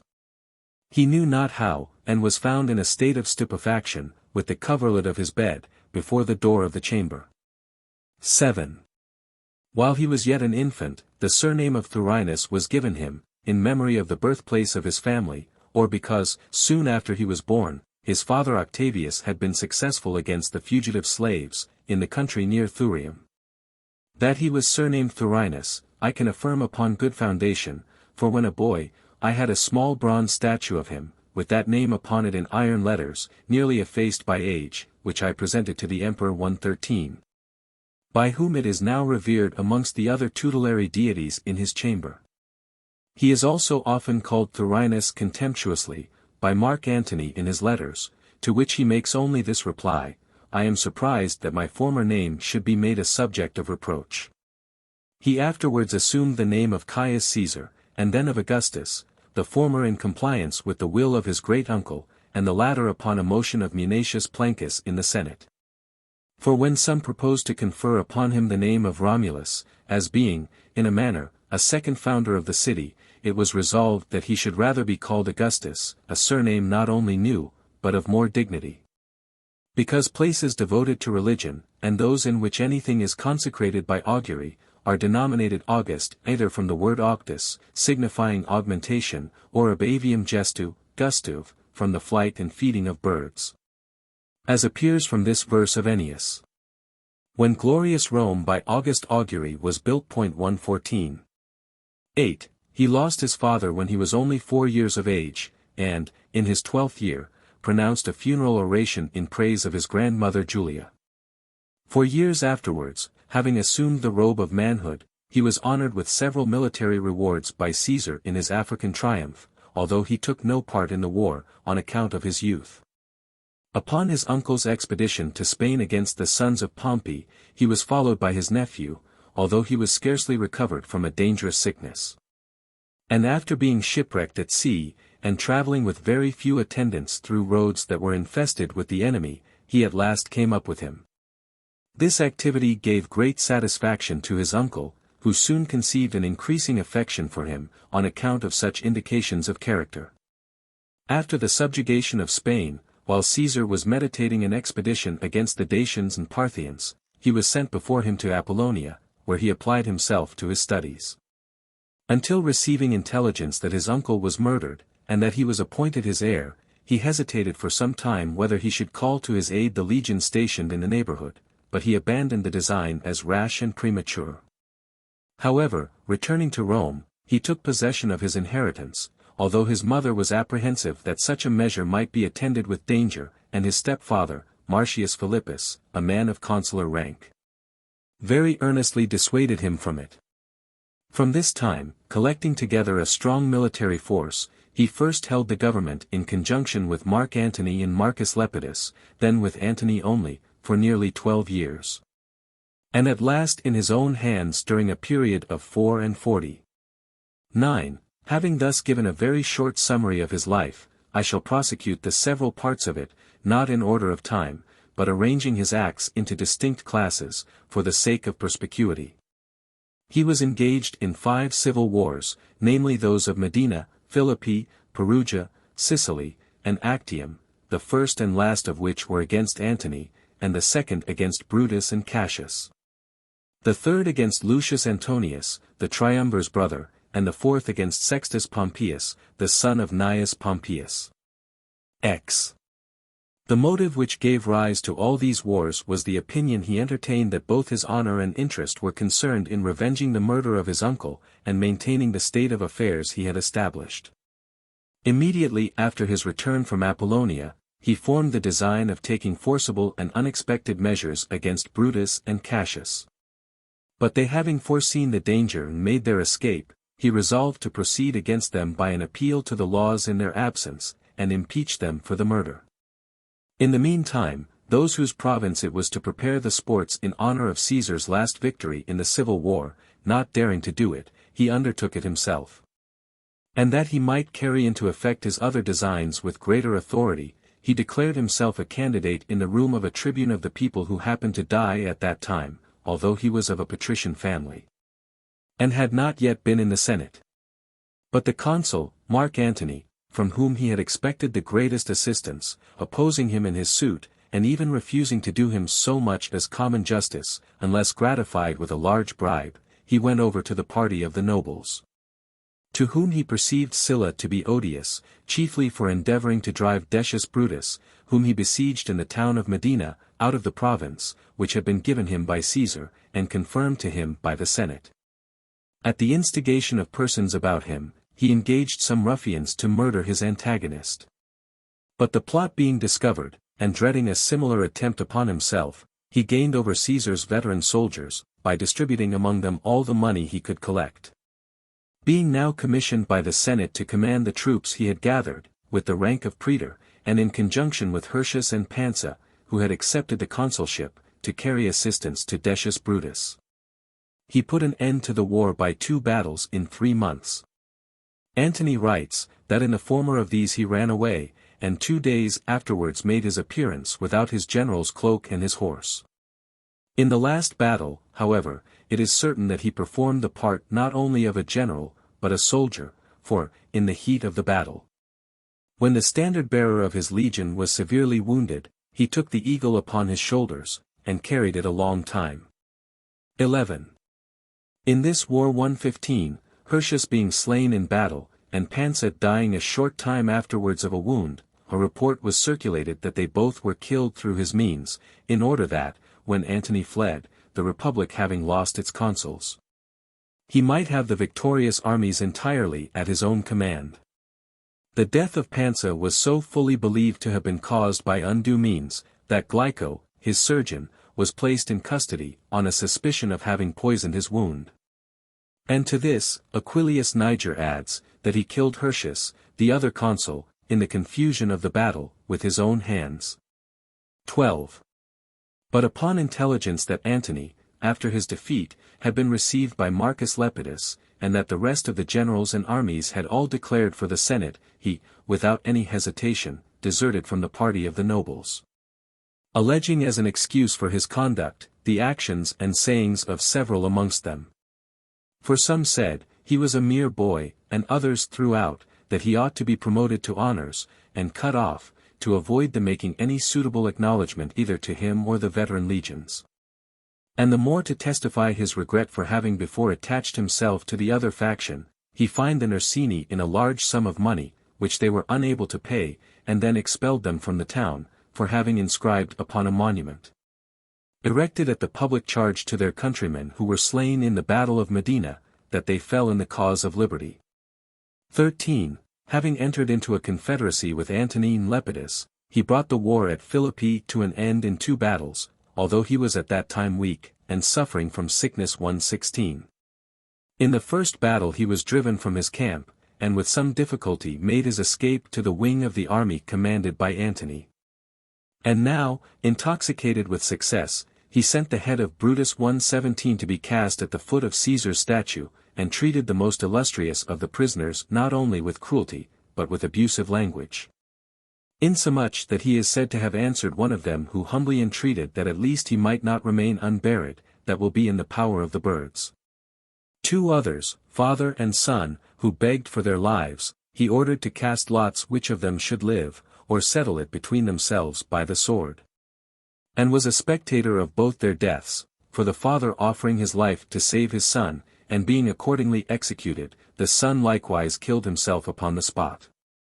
On this account, the rest of the prisoners, and amongst them Marcus Favonius, Cato's rival, being led up in fetters, after they had saluted Antony, the general, with much respect, reviled Octavius in the foulest language.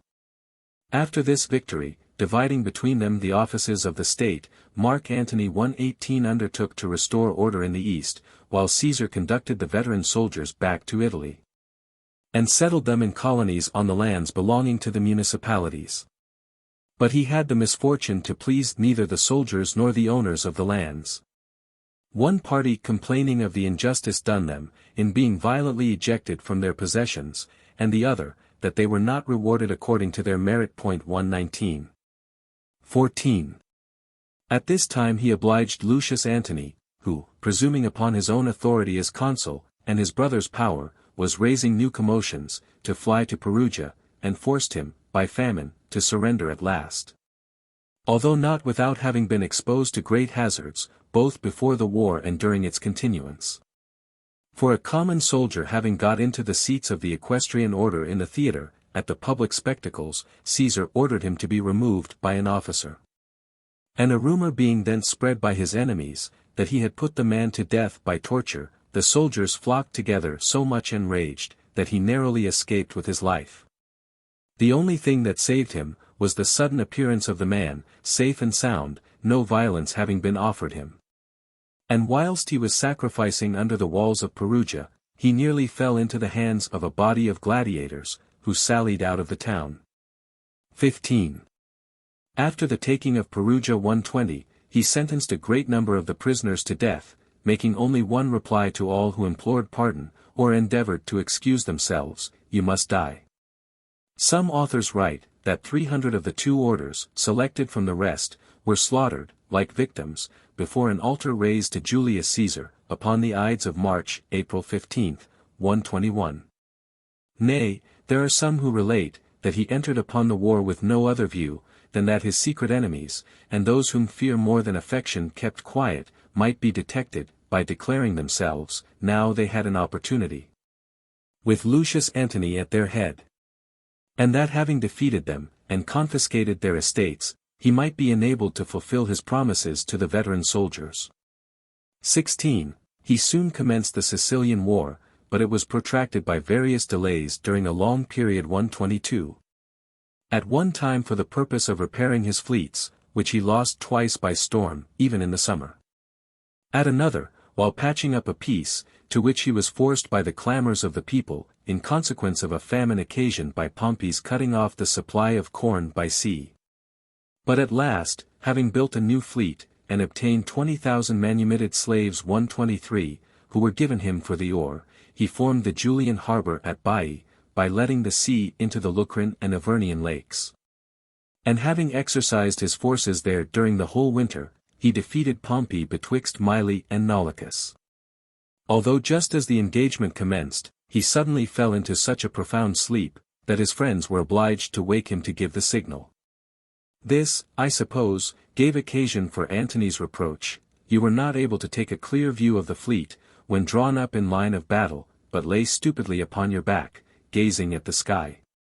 Nor did you get up and let your men see you, until Marcus Agrippa had forced the enemy's ships to sheer off." Others imputed to him both a saying and an action which were indefensible. For, upon the loss of his fleets by storm, he is reported to have said, "I will conquer in spite of Neptune," and at the next Circensian games, he would not suffer the statue of that god to be carried in procession as usual. Indeed, he scarcely ever ran more or greater risks in any of his wars than in this. Having transported part of his army to Sicily, and being on his return for the rest, he was unexpectedly attacked by Demochares and Apollophanes, Pompey's admirals, from whom he escaped with great difficulty, and with one ship only. Likewise, as he was travelling on foot through the Locrian territory to Rhegium, seeing two of Pompey's vessels passing by that coast, and supposing them to be his own, he went down to the shore, and was very nearly taken prisoner.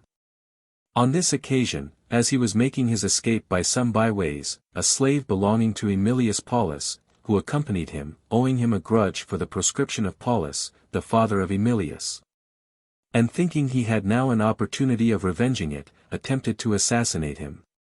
After the defeat of Pompey, one of his colleagues 124, Marcus Lepidus, whom he had summoned to his aid from Africa, affecting great superiority, because he was at the head of 20 legions, and claiming for himself the principal management of affairs in a threatening manner, he divested him of his command, but, upon his humble submission, granted him his life, but banished him for life to Circeii.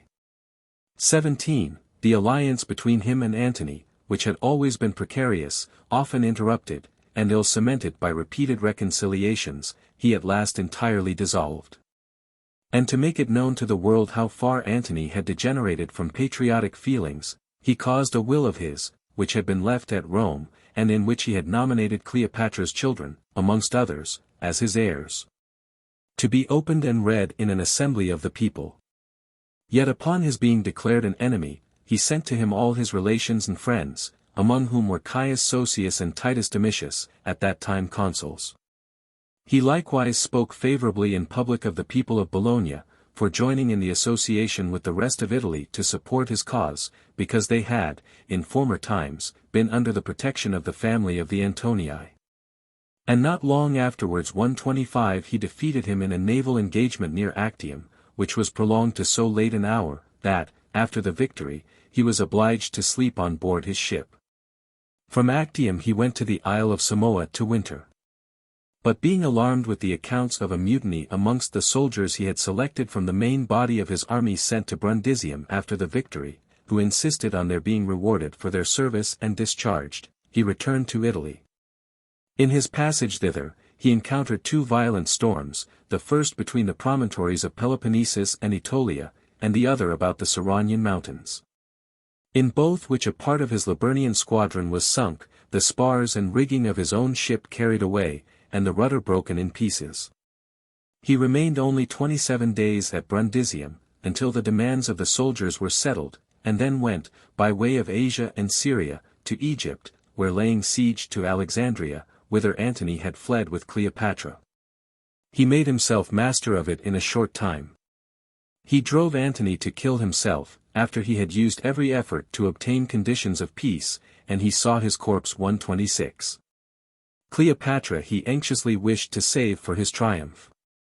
And when she was supposed to have been bit to death by an asp, he sent for the Scylli 127 to endeavor to suck out the poison. He allowed them to be buried together in the same grave, and ordered a mausoleum, begun by themselves, to be completed. The eldest of Antony's 2 sons by Fulvia he commanded to be taken by force from the statue of Julius Caesar, to which he had fled, after many fruitless supplications for his life, and put him to death. The same fate attended Caesario, Cleopatra's son by Caesar, as he pretended, who had fled for his life, but was retaken. The children which Antony had by Cleopatra he saved, and brought up and cherished in a manner suitable to their rank, just as if they had been his own relations. 18. At this time he had a desire to see the sarcophagus and body of Alexander the Great, which, for that purpose, were taken out of the cell in which they rested 128. And after viewing them for some time, he paid honors to the memory of that prince, by offering a golden crown, and scattering flowers upon the body 129. Being asked if he wished to see the tombs of the Ptolemies also, he replied, "I wish to see a king, not dead men." 130 He reduced Egypt into the form of a province, and to render it more fertile, and more capable of supplying Rome with corn, he employed his army to scour the canals, into which the Nile, upon its rise, discharges itself, but which during a long series of years had become nearly choked up with mud. To perpetuate the glory of his victory at Actium, he built the city of Nicopolis on that part of the coast, and established games to be celebrated there every 5 years. Enlarging likewise an old temple of Apollo, he ornamented with naval trophies 131 the spot on which he had pitched his camp, and consecrated it to Neptune and Mars. 19. He afterwards 132 quashed several tumults and insurrections, as well as several conspiracies against his life, which were discovered, by the confession of accomplices, before they were ripe for execution, and others subsequently. Such were those of the younger Lepidus, of Vero Murena, and Fannius Scipio, then that of Marcus Ignatius, afterwards that of Plautius Rufus, and of Lucius Paulus, his granddaughter's husband.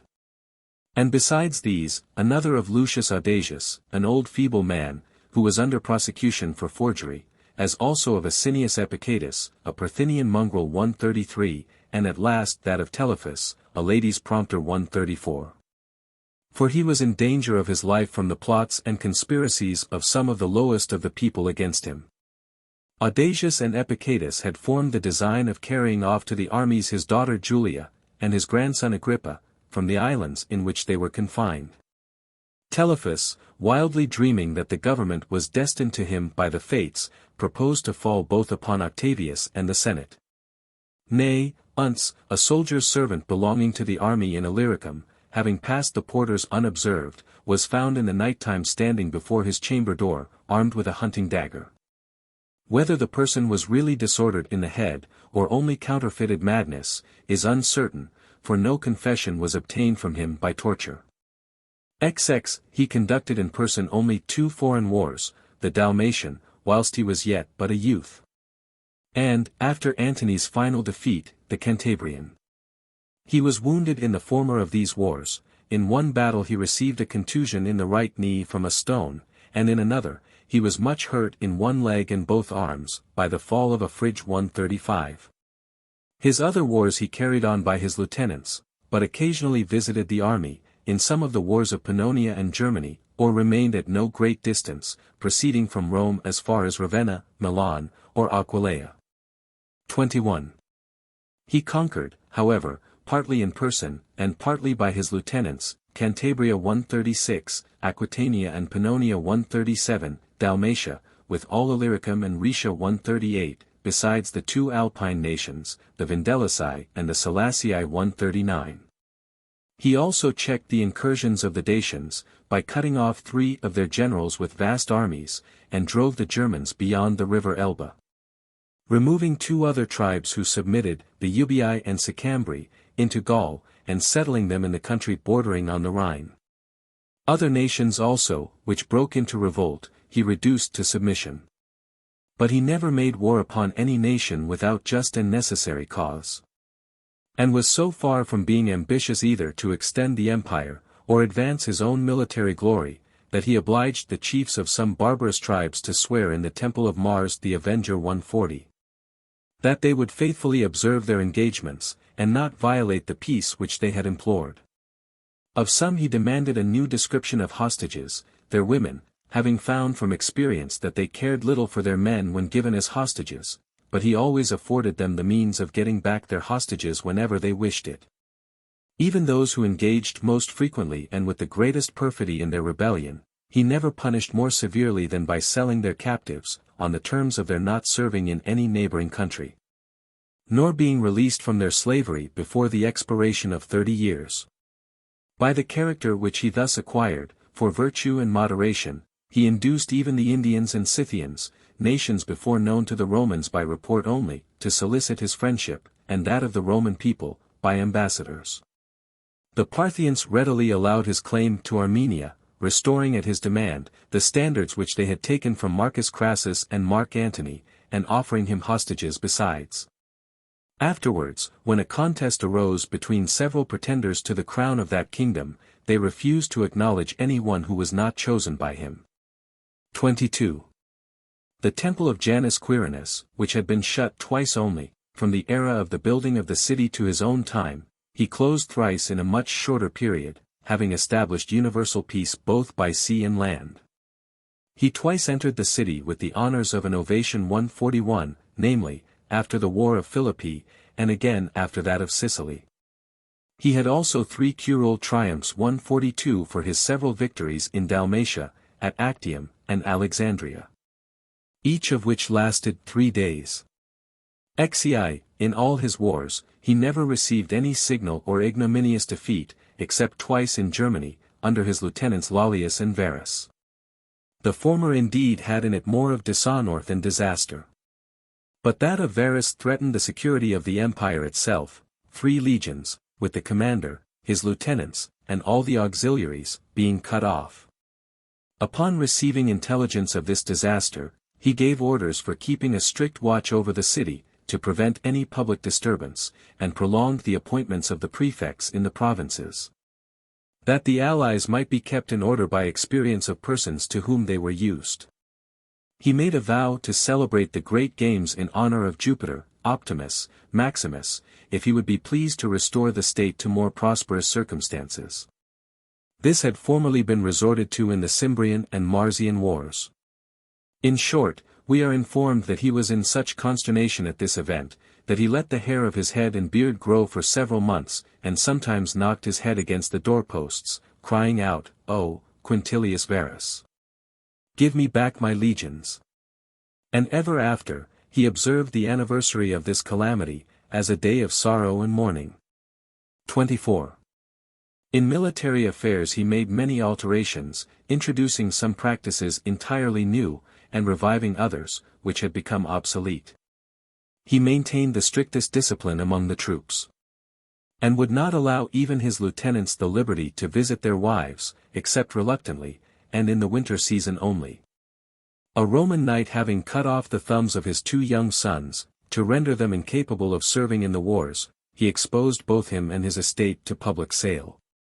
But upon observing the farmers of the revenue very greedy for the purchase, he assigned him to a freedman of his own, that he might send him into the country, and suffer him to retain his freedom.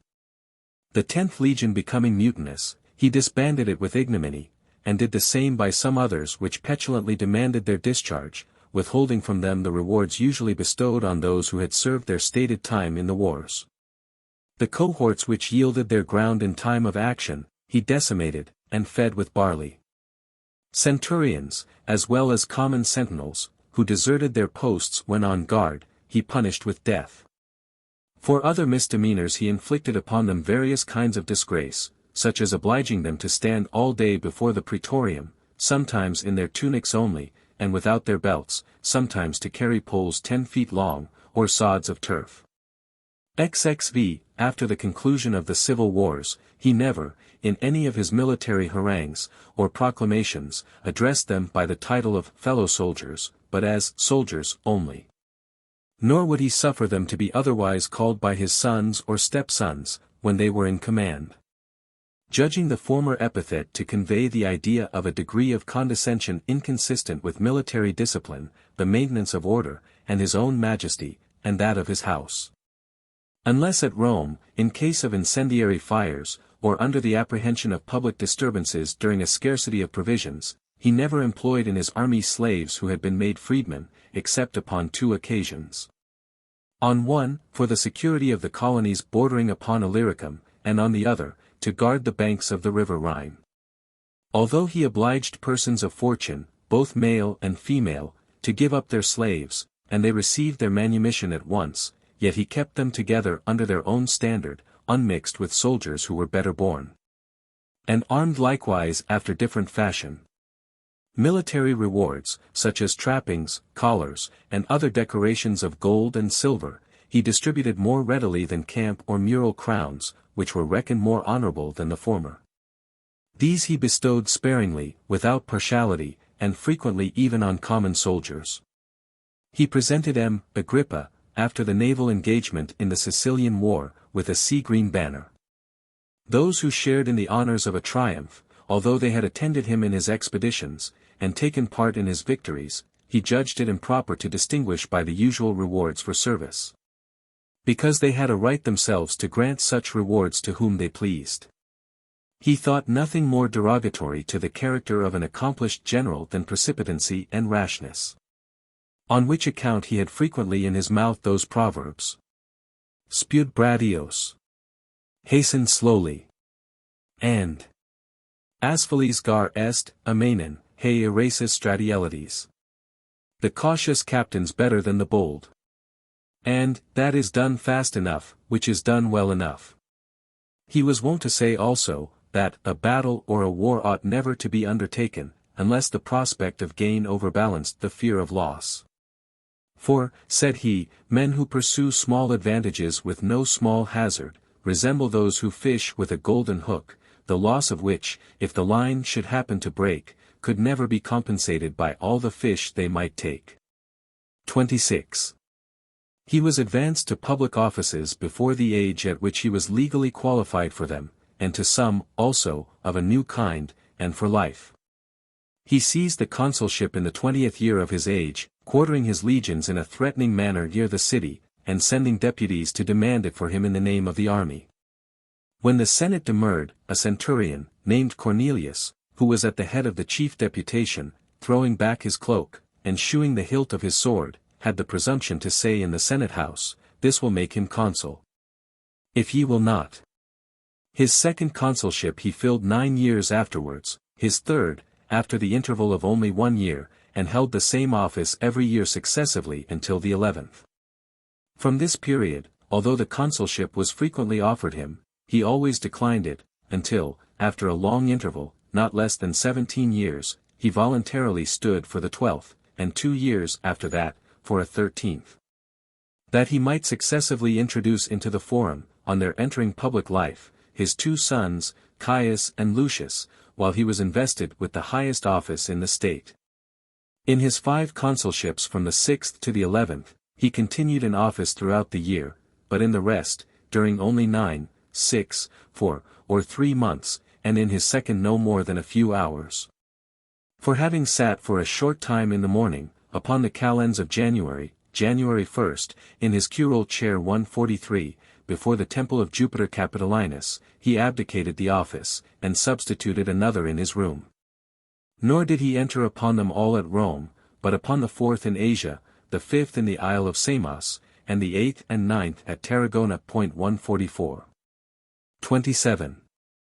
During 10 years he acted as one of the triumvirate for settling the Commonwealth, in which office he for some time opposed his colleagues in their design of a proscription.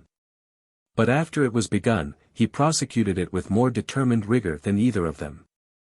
For whilst they were often prevailed upon, by the interest and intercession of friends, to shew mercy, he alone strongly insisted that no one should be spared, and even proscribed Caius Torranius 145, his guardian. who had been formerly the colleague of his father Octavius in the aedileship. Junius Saturnius adds this farther account of him, that when, after the proscription was over, Marcus Lepidus made an apology in the Senate for their past proceedings, and gave them hopes of a more mild administration for the future, because they had now sufficiently crushed their enemies. He, on the other hand, declared that the only limit he had fixed to the proscription was, that he should be free to act as he pleased. Afterwards, however, repenting of his severity, he advanced T. Vinius Philopoemen to the equestrian rank, for having concealed his patron at the time he was proscribed. In this same office he incurred great odium upon many accounts. For as he was one day making an harangue, observing among the soldiers Pinarius, a Roman knight, admit some private citizens, and engaged in taking notes, he ordered him to be stabbed before his eyes, as a busybody and a spy upon him. He so terrified with his menaces Tedius Afer, the consul-elect 146, for having reflected upon some action of his, that he threw himself from a great height, and died on the spot. And when Quintus Gallius, the praetor, came to compliment him with a double tablet under his cloak, suspecting that it was a sword he had concealed, and yet not venturing to make a search, lest it should be found to be something else, he caused him to be dragged from his tribunal by centurions and soldiers, and tortured like a slave, and although he made no confession, ordered him to be put to death, after he had, with his own hands, plucked out his eyes. His own account of the matter, however, is, that Quintus Gallius sought a private conference with him, for the purpose of assassinating him, that he therefore put him in prison, but afterwards released him, and banished him the city. When he perished either in a storm at sea, or by falling into the hands of robbers.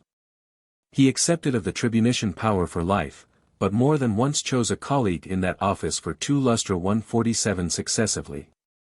He also had the supervision of morality and observance of the laws, for life, but without the title of censor, yet he thrice took a census of the people, the first and third time with a colleague, but the second by himself. 28. He twice entertained thoughts of restoring the Republic 148, first, immediately after he had crushed Antony, remembering that he had often charged him with being the obstacle to its restoration. The second time was in consequence of a long illness, when he sent for the magistrates and the Senate to his own house, and delivered them a particular account of the state of the empire. But reflecting at the same time that it would be both hazardous to himself to return to the condition of a private person, and might be dangerous to the public to have the government placed again under the control of the people, he resolved to keep it in his own hands, whether with the better event or intention, is hard to say. His good intentions he often affirmed in private discourse, and also published an edict, in which it was declared in the following terms: "May it be permitted me to have the happiness of establishing the Commonwealth on a safe and sound basis, and thus enjoy the reward of which I am ambitious, that of being celebrated for molding it into the form best adapted to present circumstances. So that, on my leaving the world, I may carry with me the hope that the foundations which I have laid for its future government, will stand firm and stable." 29. The city, which was not built in a manner suitable to the grandeur of the empire, and was liable to inundations of the Tiber 149, as well as to fires, was so much improved under his administration, that he boasted, not without reason, that he found it of brick, but left it of marble. 150 He also rendered it secure for the time to come against such disasters, as far as could be effected by human foresight. A great number of public buildings were erected by him, the most considerable of which were a Forum 151, containing the Temple of Mars the Avenger, the Temple of Apollo on the Palatine Hill, and the Temple of Jupiter Tonans in the Capitol. The reason of his building a new forum was the vast increase in the population, and the number of causes to be tried in the courts, for which, the 2 already existing not affording sufficient space, it was thought necessary to have a third. It was therefore opened for public use before the Temple of Mars was completely finished, and a law was passed, that causes should be tried, and judges chosen by lot, in that place. The Temple of Mars was built in fulfillment of a vow made during the War of Philippi, undertaken by him to avenge his father's murder. He ordained that the Senate should always assemble there when they met to deliberate respecting wars and triumphs. That thence should be dispatched all those who were sent into the provinces in the command of armies, and that in it those who returned victorious from the wars, should lodge the trophies of their triumphs. He erected the temple of Apollo 152 in that part of his house on the Palatine hill which had been struck with lightning, and which, on that account, the soothsayers declared the god to have chosen. He added porticos to it, with a library of Latin and Greek authors 153, and when advanced in years, used frequently there to hold the Senate and examine the rolls of the judges. He dedicated the temple to Apollo Tonans 154, in acknowledgment of his escape from a great danger in his Cantabrian expedition. When, as he was traveling in the night, his litter was struck by lightning, which killed the slave who carried a torch before him. He likewise constructed some public buildings in the name of others. For instance, his grandsons, his wife, and sister. Thus he built the portico and basilica of Lucius and Caius, and the porticos of Livia and Octavia 155, and the theatre of Marcellus 156. He also often exhorted other persons of rank to embellish the city by new buildings, or repairing and improving the old, according to their means. In consequence of this recommendation, many were raised. Such as the Temple of Hercules and the Muses, by Marcius Philippus, a Temple of Diana by Lucius Cornificius, the Court of Freedom by Asinius Pollio, a Temple of Saturn by Munatius Plancus, a theatre by Cornelius Balbus 157. An amphitheatre by Statilius Taurus, and several other noble edifices by Marcus Agrippa. 158. XXX, he divided the city into regions and districts, ordaining that the annual magistrates should take by lot the charge of the former, and that the latter should be superintended by wardens chosen out of the people of each neighborhood. He appointed a nightly watch to be on their guard against accidents from fire. And, to prevent the frequent inundations, he widened and cleansed the bed of the Tiber, which had in the course of years been almost dammed up with rubbish, and the channel narrowed by the ruins of houses 159. To render the approaches to the city more commodious, he took upon himself the charge of repairing the Flaminian Way as far as Ariminum 160. And distributed the repairs of the other roads amongst several persons who had obtained the honor of a triumph, to be defrayed out of the money arising from the spoils of war. Temples decayed by time, or destroyed by fire, he either repaired or rebuilt, and enriched them, as well as many others, with splendid offerings. On a single occasion, he deposited in the cell of the temple of Jupiter Capitolinus, 16,000 pounds of gold, with jewels and pearls to the amount of 50 millions of sesterces. 31. The office of Pontifex Maximus, of which he could not decently deprive Lepidus as long as he lived 161, he assumed as soon as he was dead. He then caused all prophetical books, both in Latin and Greek, the authors of which were either unknown, or of no great authority, to be brought in. And the whole collection, amounting to upwards of 2,000 volumes, he committed to the flames, preserving only the Sibylline oracles, but not even those without a strict examination, to ascertain which were genuine. This being done, he deposited them in 2 gilt coffers, under the pedestal of the statue of the Palatine Apollo. He restored the calendar, which had been corrected by Julius Caesar, but through negligence was again fallen into confusion 162, to its former regularity. And upon that occasion, called the month Sextilis 163, by his own name, August, rather than September, in which he was born, because in it he had obtained his first consulship, and all his most considerable victories 164. He increased the number, dignity, and revenues of the priests, and especially those of the Vestal Virgins. And when, upon the death of one of them, a new one was to be taken 165, and many persons made interest that their daughters' names might be omitted in the lists for election, he replied with an oath, "If either of my own granddaughters were old enough, I would have proposed her." He likewise revived some old religious customs, which had become obsolete, as the augury of public health 166, the office of high priest of Jupiter, the religious solemnity of the Lupercalia, with the secular and Compitalian games. He prohibited young boys from running in the Lupercalia. And in respect of the secular games, issued an order, that no young persons of either sex should appear at any public diversions in the night time, unless in the company of some elderly relation. He ordered the household gods to be decked twice a year with spring and summer flowers 167, in the Compitalian festival. Next to the immortal gods, he paid the highest honors to the memory of those generals who had raised the Roman state from its low origin to the highest pitch of grandeur. He accordingly repaired or rebuilt the public edifices erected by them, preserving the former inscriptions, and placing statues of them all, with triumphal emblems, in both the porticos of his forum, issuing an edict on the occasion, in which he made the following declaration: "My design in so doing is, that the Roman people may require from me, and all succeeding princes, a conformity to those illustrious examples." He likewise removed the statue of Pompey from the Senate house, in which Caius Caesar had been killed, and placed it under a marble arch, fronting the palace attached to Pompey's theatre. 32. He corrected many ill practices, which, to the detriment of the public, had either survived the licentious habits of the late civil wars, or else originated in the long peace. Bands of robbers showed themselves openly, completely armed, under color of self-defense. And in different parts of the country, travelers, freemen and slaves without distinction, were forcibly carried off, and kept to work in the houses of correction 168. Several associations were formed under the specious name of a new college, which banded together for the perpetration of all kinds of villainy. The banditti he quelled by establishing posts of soldiers in suitable stations for the purpose. The houses of correction were subjected to a strict superintendence. All associations, those only excepted which were of ancient standing, and recognized by the laws, were dissolved. He burnt all the notes of those who had been a long time in arrear with the treasury, as being the principal source of vexatious suits and prosecutions.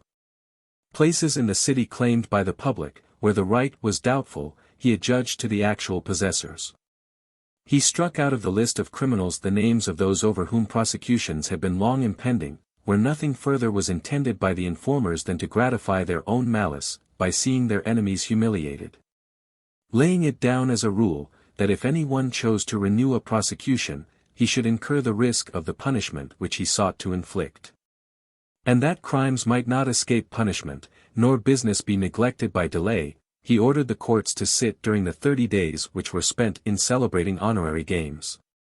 To the 3 classes of judges then existing, he added a 4th, consisting of persons of inferior order, who were called Ducenarii, and decided all litigations about trifling sums. He chose judges from the age of 30 years and upwards. That is 5 years younger than had been usual before.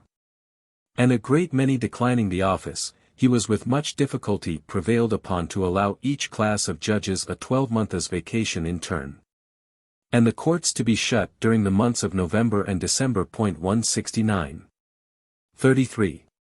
He was himself assiduous in his functions as a judge, and would sometimes prolong his sittings even into the night. 170, if he were indisposed, his litter was placed before the tribunal, or he administered justice reclining on his couch at home, displaying always not only the greatest attention, but extreme lenity. To save a culprit, who evidently appeared guilty of parricide, from the extreme penalty of being sewn up in a sack, because none were punished in that manner but such as confessed the fact, he is said to have interrogated him thus: "Surely you did not kill your father, did you?" And when, in a trial of a cause about a forged will, all those who had signed it were liable to the penalty of the Cornelian law, he ordered that his colleagues on the tribunal should not only be furnished with the 2 tablets by which they decided guilty or not guilty, but with a 3rd likewise, ignoring the offense of those who should appear to have given their signatures through any deception or mistake. All appeals in causes between inhabitants of Rome, he assigned every year to the praetor of the city, and where provincials were concerned, to men of consular rank, to one of whom the business of each province was referred. 34.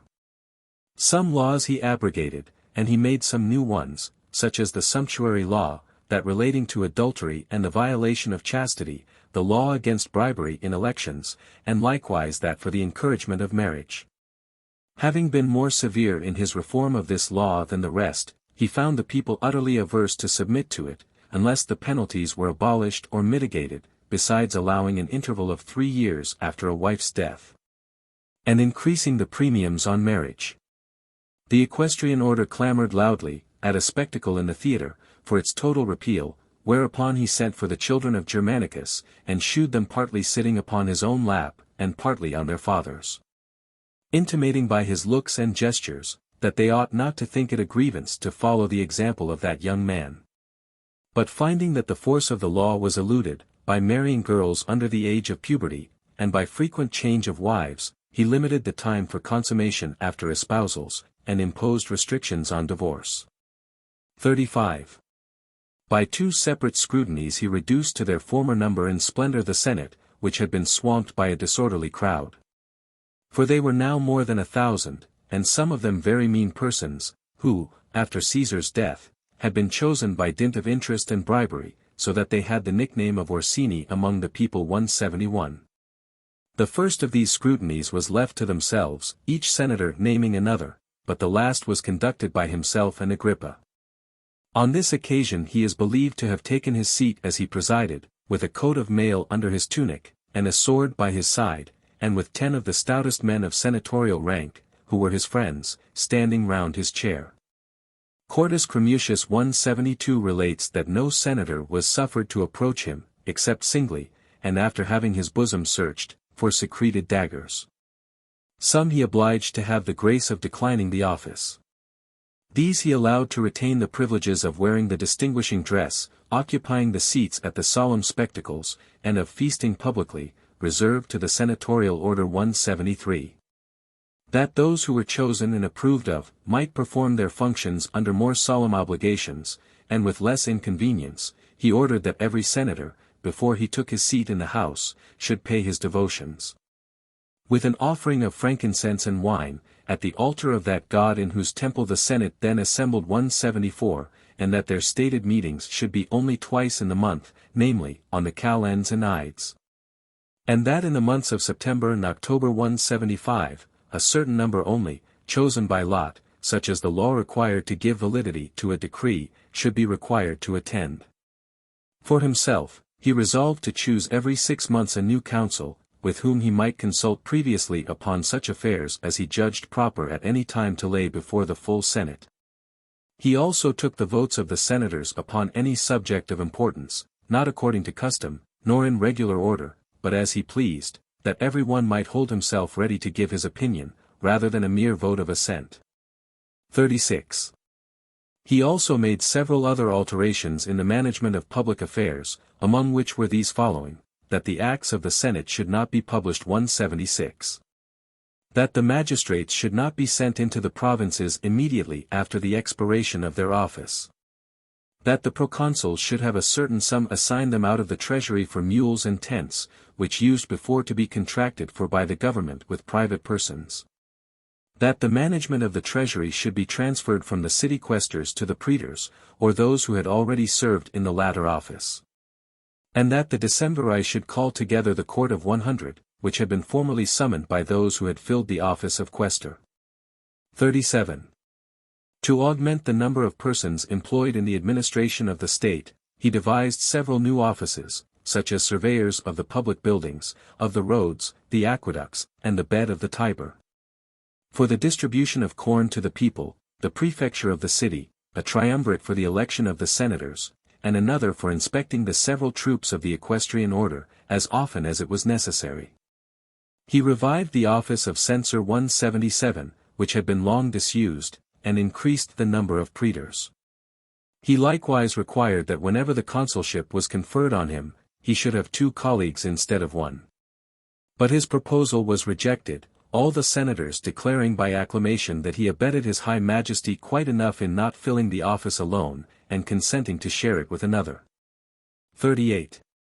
He was unsparing in the reward of military merit, having granted to above 30 generals the honor of the greater triumph, besides which, he took care to have triumphal decorations voted by the Senate for more than that number.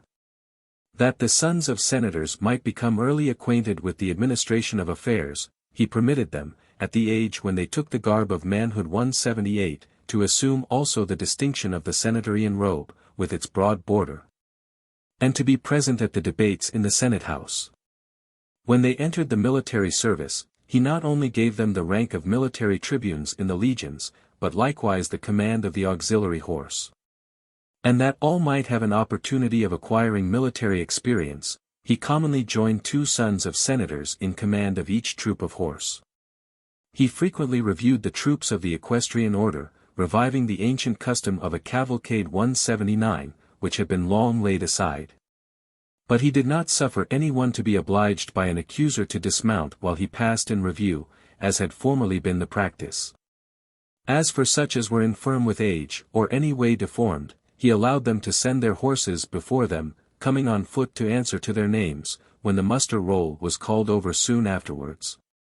He permitted those who had attained the age of 35 years, and desired not to keep their horse any longer, to have the privilege of giving it up. 39.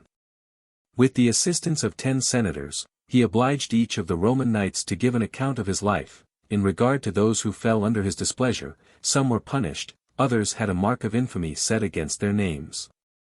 The most part he only reprimanded, but not in the same terms. The mildest mode of reproof was by delivering them tablets 180, the contents of which, confined to themselves, they were to read on the spot. Some he disgraced for borrowing money at low interest, and letting it out again upon usurious profit. XL.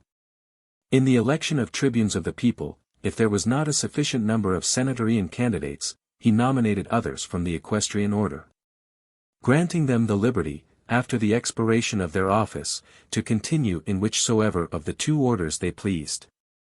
As most of the knights had been much reduced in their estates by the civil wars, and therefore durst not sit to see the public games in the theatre in the seats allotted to their order, for fear of the penalty provided by the law in that case, he enacted, that none were liable to it, who had themselves, or whose parents had ever, possessed a knight's estate. He took the census of the Roman people street by street, and that the people might not be too often taken from their business to receive the distribution of corn. It was his intention to deliver tickets 3 times a year for 4 months respectively. But at their request, he continued the former regulation, that they should receive their share monthly. He revived the former law of elections, endeavoring, by various penalties, to suppress the practice of bribery. Upon the day of election, he distributed to the freemen of the Fabian and Scaptian tribes, in which he himself was enrolled, 1,000 sesterces each, that they might look for nothing from any of the candidates. Considering it of extreme importance to preserve the Roman people pure, and untainted with a mixture of foreign or servile blood, he not only bestowed the freedom of the city with a sparing hand, but laid some restriction upon the practice of manumitting slaves.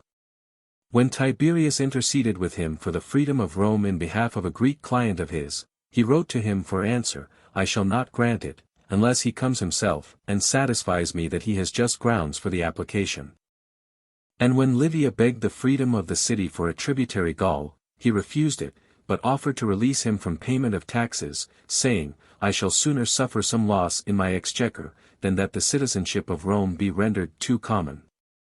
Not content with interposing many obstacles to either the partial or complete emancipation of slaves, by quibbles respecting the number, condition and difference of those who were to be manumitted, he likewise enacted that none who had been put in chains or tortured, should ever obtain the freedom of the city in any degree. He endeavored also to restore the old habit and dress of the Romans. And upon seeing once, in an assembly of the people, a crowd in grey cloaks 181, he exclaimed with indignation, See there! Romanos rerum dominos, gentem tigatum. 182. Rome's conquering sons, lords of the widespread globe, stalk proudly in the toga's graceful robe. And he gave orders to the aediles not to permit, in future, any Roman to be present in the forum or circus unless they took off their short coats, and wore the toga. XLI, he displayed his munificence to all ranks of the people on various occasions. Moreover, upon his bringing the treasure belonging to the kings of Egypt into the city, in his Alexandrian triumph, he made money so plentiful, that interest fell, and the price of land rose considerably. And afterwards, as often as large sums of money came into his possession by means of confiscations, he would lend it free of interest, for a fixed term, to such as could give security for the double of what was borrowed. The estate necessary to qualify a senator, instead of 800,000 sesterces, the former standard, he ordered, for the future, to be 1,200,000, and to those who had not so much, he made good the deficiency. He often made donations to the people, but generally of different sums. Sometimes 400, sometimes 300, or 250 sesterces, upon which occasions, he extended his bounty even to young boys, who before were not used to receive anything, until they arrived at 11 years of age. In a scarcity of corn, he would frequently let them have it at a very low price, or none at all, and doubled the number of the money tickets. 42. But to show that he was a prince who regarded more the good of his people than their applause, he reprimanded them very severely, upon their complaining of the scarcity and dearness of wine. My son-in-law, Agrippa, he said, has sufficiently provided for quenching your thirst, by the great plenty of water with which he has supplied the town. Upon their demanding a gift which he had promised them, he said, I am a man of my word. But upon their importuning him for one which he had not promised, he issued a proclamation upbraiding them for their scandalous impudence, at the same time telling them, I shall now give you nothing, whatever I may have intended to do. With the same strict firmness, when, upon a promise he had made of a donative, he found many slaves had been emancipated and enrolled amongst the citizens, he declared that no one should receive anything who was not included in the promise. And he gave the rest less than he had promised them, in order that the amount he had set apart might hold out. On one occasion, in a season of great scarcity, which it was difficult to remedy, he ordered out of the city the troops of slaves brought for sale, the gladiators belonging to the masters of defense, and all foreigners, excepting physicians and the teachers of the liberal sciences. Part of the domestic slaves were likewise ordered to be dismissed. When, at last, plenty was restored, he writes thus, I was much inclined to abolish for ever the practice of allowing the people corn at the public expense, because they trust so much to it, that they are too lazy to till their lands. But I did not persevere in my design, as I felt sure that the practice would some time or other be revived by some one ambitious of popular favor. However, he so managed the affair ever afterwards, that as much account was taken of husbandmen and traders, as of the idle populace. 183. XLIII, in the number, variety, and magnificence of his public spectacles, he surpassed all former example. 24 times, he says, he treated the people with games upon his own account, and 23 times for such magistrates as were either absent, or not able to afford the expense. The performances took place sometimes in the different streets of the city, and upon several stages, by players in all languages. The same he did not only in the forum and amphitheatre, but in the circus likewise, and in the septa. 184, and sometimes he exhibited only the hunting of wild beasts. He entertained the people with wrestlers in the Campus Martius, where wooden seats were erected for the purpose, and also with a naval fight, for which he excavated the ground near the Tiber, where there is now the grove of the Caesars. During these two entertainments he stationed guards in the city, lest, by robbers taking advantage of the small number of people left at home, it might be exposed to depredations. In the circus he exhibited chariot and foot races, and combats with wild beasts, in which the performers were often youths of the highest rank. His favorite spectacle was the Trojan game, acted by a select number of boys, in parties differing in age and station. Thinking that it was a practice both excellent in itself, and sanctioned by ancient usage, that the spirit of the young nobles should be displayed in such exercises. Caius Nonius Asprenas, who was lamed by a fall in this diversion, he presented with a gold collar, and allowed him and his posterity to bear the surname of Torquati. But soon afterwards he gave up the exhibition of this game, in consequence of a severe and bitter speech made in the Senate by Asinius Pollio, the orator, in which he complained bitterly of the misfortune of Aeserninus, his grandson, who likewise broke his leg in the same diversion. Sometimes he engaged Roman knights to act upon the stage, or to fight as gladiators, but only before the practice was prohibited by a decree of the Senate. Thenceforth, the only exhibition he made of that kind, was that of a young man named Lucius, of a good family, who was not quite 2 feet in height, and weighed only 17 pounds, but had a stentorian voice. In one of his public spectacles, he brought the hostages of the Parthians, the first ever sent to Rome from that nation, through the middle of the amphitheatre, and placed them in the second tier of seats above him. He used likewise, at times when there were no public entertainments, if anything was brought to Rome which was uncommon, and might gratify curiosity, to expose it to public view, in any place whatever. As he did a rhinoceros in the septa, a tiger upon a stage, and a snake 50 cubits long in the comitium. It happened in the Circensian games, which he performed in consequence of a vow, that he was taken ill, and obliged to attend the Thensi 185, reclining on a litter.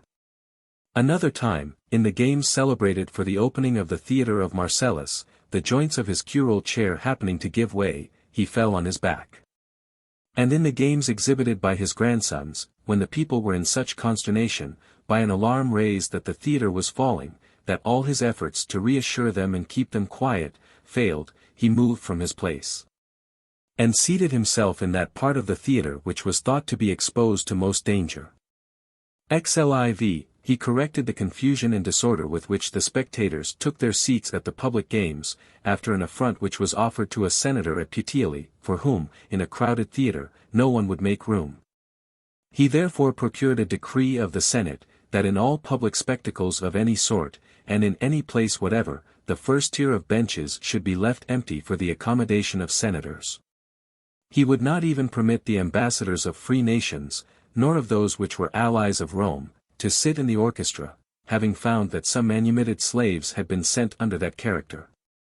He separated the soldiery from the rest of the people, and assigned to married plebeians their particular rows of seats. To the boys he assigned their own benches, and to their tutors the seats which were nearest it. Ordering that none clothed in black should sit in the center of the circle 186. Nor would he allow any women to witness the combats of gladiators, except from the upper part of the theatre, although they formerly used to take their places promiscuously with the rest of the spectators. To the Vestal virgins he granted seats in the theatre, reserved for them only, opposite the praetor's bench. He excluded, however, the whole female sex from seeing the wrestlers, so that in the games which he exhibited upon his accession to the office of high priest, he deferred producing a pair of combatants which the people called for, until the next morning, and intimated by proclamation, his pleasure that no woman should appear in the theatre before 5 o'clock. XLV, he generally viewed the Circensian games himself, from the upper rooms of the houses of his friends or freedmen. Sometimes from the place appointed for the statues of the gods, and sitting in company with his wife and children. He occasionally absented himself from the spectacles for several hours, and sometimes for whole days. But not without first making an apology, and appointing substitutes to preside in his stead. When present, he never attended to anything else either to avoid the reflections which he used to say were commonly made upon his father, Caesar, for perusing letters and memorials, and making rescripts during the spectacles. Or from the real pleasure he took in attending those exhibitions, of which he made no secret, he often candidly owning it. This he manifested frequently by presenting honorary crowns and handsome rewards to the best performers, in the games exhibited by others. And he never was present at any performance of the Greeks, without rewarding the most deserving, according to their merit. He took particular pleasure in witnessing pugilistic contests, especially those of the Latins, not only between combatants who had been trained scientifically, whom he used often to match with the Greek champions, but even between mobs of the lower classes fighting in streets, and tilting at random, without any knowledge of the art. In short, he honored with his patronage all sorts of people who contributed in any way to the success of the public entertainments. He not only maintained, but enlarged, the privileges of the wrestlers. He prohibited combats of gladiators where no quarter was given. He deprived the magistrates of the power of correcting the stage players, which by an ancient law was allowed them at all times, and in all places, restricting their jurisdiction entirely to the time of performance and misdemeanors in the theatres. He would, however, admit of no abatement, and exacted with the utmost rigor the greatest exertions of the wrestlers and gladiators in their several encounters. He went so far in restraining the licentiousness of stage players, that upon discovering that Stephanio, a performer of the highest class, had a married woman with her hair cropped, and dressed in boys' clothes, to wait upon him at table, He ordered him to be whipped through all the 3 theatres, and then banished him. Hylas, an actor of pantomimes, upon a complaint against him by the praetor, he commanded to be scourged in the court of his own house, which, however, was open to the public. And Pylades he not only banished from the city, but from Italy also, for pointing with his finger at a spectator by whom he was hissed, and turning the eyes of the audience upon him. 46. Having thus regulated the city and its concerns, he augmented the population of Italy by planting in it no less than 28 colonies 187, and greatly improved it by public works, and a beneficial application of the revenues. In rights and privileges, he rendered it in a measure equal to the city itself, by inventing a new kind of suffrage, which the principal officers and magistrates of the colonies might take at home, and forward under seal to the city. Against the time of the elections. To increase the number of persons of condition, and of children among the lower ranks, he granted the petitions of all those who requested the honor of doing military service on horseback as knights.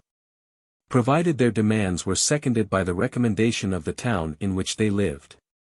And when he visited the several districts of Italy, he distributed 1,000 sesterces a head to such of the lower class as presented him with sons or daughters. 47.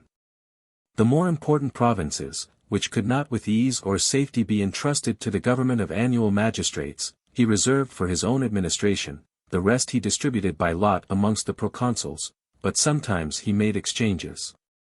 And frequently visited most of both kinds in person. Some cities in alliance with Rome, but which by their great licentiousness were hastening to ruin, he deprived of their independence. Others, which were much in debt, he relieved, and rebuilt such as had been destroyed by earthquakes. To those that could produce any instance of their having deserved well of the Roman people, he presented the freedom of Latium, or even that of the city. There is not, I believe, a province, except Africa and Sardinia, which he did not visit. After forcing Sextus Pompeius to take refuge in those provinces, he was indeed preparing to cross over from Sicily to them, but was prevented by continual and violent storms, and afterwards there was no occasion or call for such a voyage. 48. Kingdoms, of which he had made himself master by the right of conquest, a few only excepted, he either restored to their former possessors 188, or conferred upon aliens. Between kings of alliance with Rome, he encouraged most intimate union. Being always ready to promote or favor any proposal of marriage or friendship amongst them, and, indeed, treated them all with the same consideration, as if they were members and parts of the empire.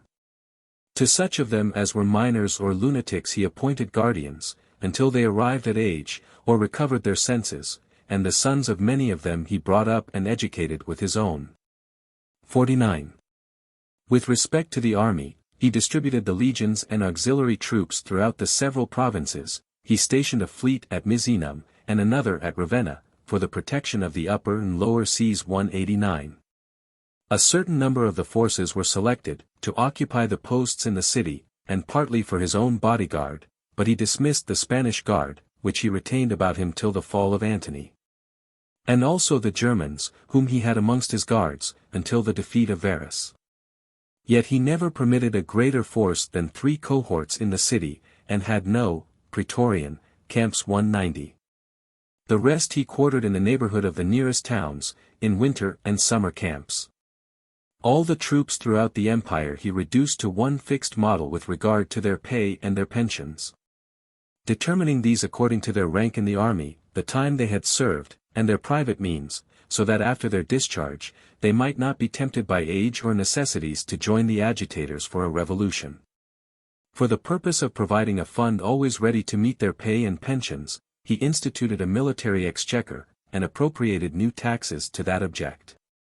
In order to obtain the earliest intelligence of what was passing in the provinces, he established posts, consisting at first of young men stationed at moderate distances along the military roads, and afterwards of regular couriers with fast vehicles, which appeared to him the most commodious, because the persons who were the bearers of dispatches, written on the spot, might then be questioned about the business, as occasion occurred. In sealing letters patent, rescripts, or epistles, he at first used the figure of a sphinx, afterwards the head of Alexander the Great, and at last his own, engraved by the hand of Dioscorides, which practice was retained by the succeeding emperors. He was extremely precise in dating his letters, putting down exactly the time of the day or night at which they were dispatched. Lee. Of his clemency and moderation there are abundant and signal instances. For, not to enumerate how many and what persons of the adverse party he pardoned, received into favor, and suffered to rise to the highest eminence in the state. He thought it sufficient to punish Junius Novatus and Cassius Patavinus, who were both plebeians, one of them with a fine, and the other with an easy banishment. Although the former had published, in the name of young Agrippa, a very scurrilous letter against him, and the other declared openly, at an entertainment where there was a great deal of company, that he neither wanted inclination nor courage to stab him. In the trial of Aemilius Aelianus, of Cordova, when, among other charges exhibited against him, it was particularly insisted upon, that he used to calumniate Caesar, he turned round to the accuser, and said, with an air and tone of passion, "I wish you could make that appear. I shall let Aelianus know that I have a tongue too, and shall speak sharper of him than he ever did of me." Nor did he, either then or afterwards, make any farther inquiry into the affair. And when Tiberius, in a letter, complained of the affront with great earnestness, he returned him an answer in the following terms: "Do not, my dear Tiberius, give way to the ardor of youth in this affair. Nor be so indignant that any person should speak ill of me. It is enough, for us, if we can prevent any one from really doing us mischief." Lee. Although he knew that it had been customary to decree temples in honor of the proconsuls, yet he would not permit them to be erected in any of the provinces, unless in the joint names of himself and Rome. Within the limits of the city, he positively refused any honor of that kind. He melted down all the silver statues which had been erected to him, and converted the whole into tripods, which he consecrated to the Palatine Apollo. And when the people importuned him to accept the dictatorship, he bent down on one knee, with his toga thrown over his shoulders, and his breast exposed to view, begging to be excused. 53. He always abhorred the title of Lord 191, as ill-omened and offensive. And when, in a play, performed at the theatre, at which he was present, these words were introduced, "O just and gracious Lord," and the whole company, with joyful acclamations, testified their approbation of them, as applied to him, he instantly put a stop to their indecent flattery, by waving his hand, and frowning sternly, and next day publicly declared his displeasure, in a proclamation. He never afterwards would suffer himself to be addressed in that manner, even by his own children or grandchildren, either in jest or earnest, and forbade them the use of all such complimentary expressions to one another. He rarely entered any city or town, or departed from it, except in the evening or the night, to avoid giving any person the trouble of complimenting him. During his consulships, he commonly walked the streets on foot, but at other times, rode in a close carriage. He admitted to court even plebeians, in common with people of the higher ranks. Receiving the petitions of those who approached him with so much affability, that he once jocosely rebuked a man, by telling him, "You present your memorial with as much hesitation as if you were offering money to an elephant." On Senate days, he used to pay his respects to the conscript fathers only in the house, addressing them each by name as they sat, without any prompter, and on his departure, he bade each of them farewell, while they retained their seats. In the same manner, he maintained with many of them a constant intercourse of mutual civilities, giving them his company upon occasions of any particular festivity in their families, until he became advanced in years, and was incommoded by the crowd at a wedding. Being informed that Gallus Tyrrhenius, a senator, with whom he had only a slight acquaintance, had suddenly lost his sight, and under that privation had resolved to starve himself to death, he paid him a visit, and by his consolatory admonitions diverted him from his purpose. Liv. On his speaking in the Senate, he has been told by one of the members, "I did not understand you," and by another, "I would contradict you, could I do it with safety." And sometimes, upon his being so much offended at the heat with which the debates were conducted in the Senate, as to quit the house in anger, some of the members have repeatedly exclaimed, "Surely The senators ought to have liberty of speech on matters of government. Antiscius Labeo, in the election of a new senate, when each, as he was named, chose another, nominated Marcus Lepidus, who had formerly been Augustus's enemy, and was then in banishment. And being asked by the latter, "Is there no other person more deserving?" he replied, "Every man has his own opinion." Nor was any one ever molested for his freedom of speech, although it was carried to the extent of insolence. Lv. Even when some infamous libels against him were dispersed in the Senate House, he was neither disturbed, nor did he give himself much trouble to refute them.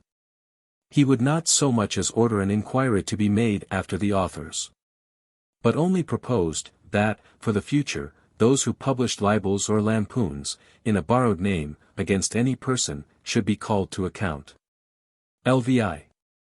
Being provoked by some petulant jests, which were designed to render him odious, he answered them by a proclamation, and yet he prevented the Senate from passing an act, to restrain the liberties which were taken with others in people's wills.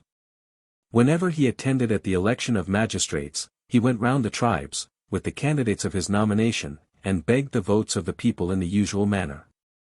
He likewise gave his own vote in his tribe, as one of the people. He suffered himself to be summoned as a witness upon trials, and not only to be questioned, but to be cross-examined, with the utmost patience. In building his forum, he restricted himself in the site, not presuming to compel the owners of the neighboring houses to give up their property. He never recommended his sons to the people, without adding these words, "if they deserve it." And upon the audience rising on their entering the theatre, while they were yet minors, and giving them applause in a standing position, he made it a matter of serious complaint. He was desirous that his friends should be great and powerful in the state, but have no exclusive privileges, or be exempt from the laws which governed others. When Asprenas Nonius, an intimate friend of his, was tried upon a charge of administering poison at the instance of Cassius Severus, he consulted the Senate for their opinion what was his duty under the circumstances, for, said he, "I am afraid lest, if I should stand by him in the cause, I may be supposed to screen a guilty man. And if I do not, to desert and prejudge a friend." With the unanimous concurrence, therefore, of the Senate, he took his seat amongst his advocates for several hours, but without giving him the benefit of speaking to character, as was usual. He likewise appeared for his clients, as on behalf of Suetonius, an old soldier of his, who brought an action for slander. He never relieved any one from prosecution but in a single instance, in the case of a man who had given information of the conspiracy of Murena, and that he did only by prevailing upon the accuser, in open court, to drop his prosecution. 57. How much he was beloved for his worthy conduct in all these respects, it is easy to imagine. I say nothing of the decrees of the Senate in his honor, which may seem to have resulted from compulsion or deference. The Roman knights voluntarily, and with one accord, always celebrated his birth for 2 days together. And all ranks of the people, yearly, in performance of a vow they had made, threw a piece of money into the Curtian Lake 192, as an offering for his welfare. They likewise, on the calends, 1st, of January, presented for his acceptance New Year's gifts in the capital, though he was not present, with which donations he purchased some costly images of the gods, which he erected in several streets of the city. As that of Apollo Sandaliarius, Jupiter Tragitus 193, and others. When his house on the Palatine Hill was accidentally destroyed by fire, the veteran soldiers, the judges, the tribes, and even the people, individually, contributed, according to the ability of each, for rebuilding it. But he would accept only of some small portion out of the several sums collected, and refused to take from any one person more than a single denarius 194. Upon his return home from any of the provinces, they attended him not only with joyful acclamations, but with songs. It is also remarked, that as often as he entered the city, the infliction of punishment was suspended for the time. 58. The whole body of the people, upon a sudden impulse, and with unanimous consent, offered him the title of Father of his country. It was announced to him first at Antium, by a deputation from the people, and upon his declining the honor, they repeated their offer on his return to Rome, in a full theatre, when they were crowned with laurel. The Senate soon afterwards adopted the proposal, not in the way of acclamation or decree, but by commissioning M. Messala, in an unanimous vote, to compliment him with it in the following terms: with hearty wishes for the happiness and prosperity of yourself and your family, Caesar Augustus. For we think we thus most effectually pray for the lasting welfare of the state. The Senate, in agreement with the Roman people, salute you by the title of Father of your country. To this compliment Augustus replied, with tears in his eyes, in these words: for I give them exactly as I have done those of Messala, having now arrived at the summit of my wishes, O conscript fathers. 195. What else have I to beg of the immortal gods, but the continuance of this your affection for me to the last moments of my life? Lix, to the physician Antonius Musa 196, who had cured him of a dangerous illness, they erected a statue near that of Aesculapius, by a general subscription. Some heads of families ordered in their wills, that their heirs should lead victims to the Capitol, with a tablet carried before them, and pay their vows, because Augustus still survived. Some Italian cities appointed the day upon which he first visited them, to be thenceforth the beginning of their year. And most of the provinces, besides erecting temples and altars, instituted games, to be celebrated to his honor, in most towns, every 5 years. Lx. The kings, his friends and allies, built cities in their respective kingdoms, to which they gave the name of Caesarea. And all with one consent resolved to finish, at their common expense, the temple of Jupiter Olympus, at Athens, which had been begun long before, and consecrated to his genius. They frequently also left their kingdoms, laid aside the badges of royalty, and assuming the toga, attended and paid their respects to him daily, in the manner of clients to their patrons. Not only at Rome, but when he was traveling through the provinces. Lxi. Having thus given an account of the manner in which he filled his public offices both civil and military, and his conduct in the government of the empire, both in peace and war.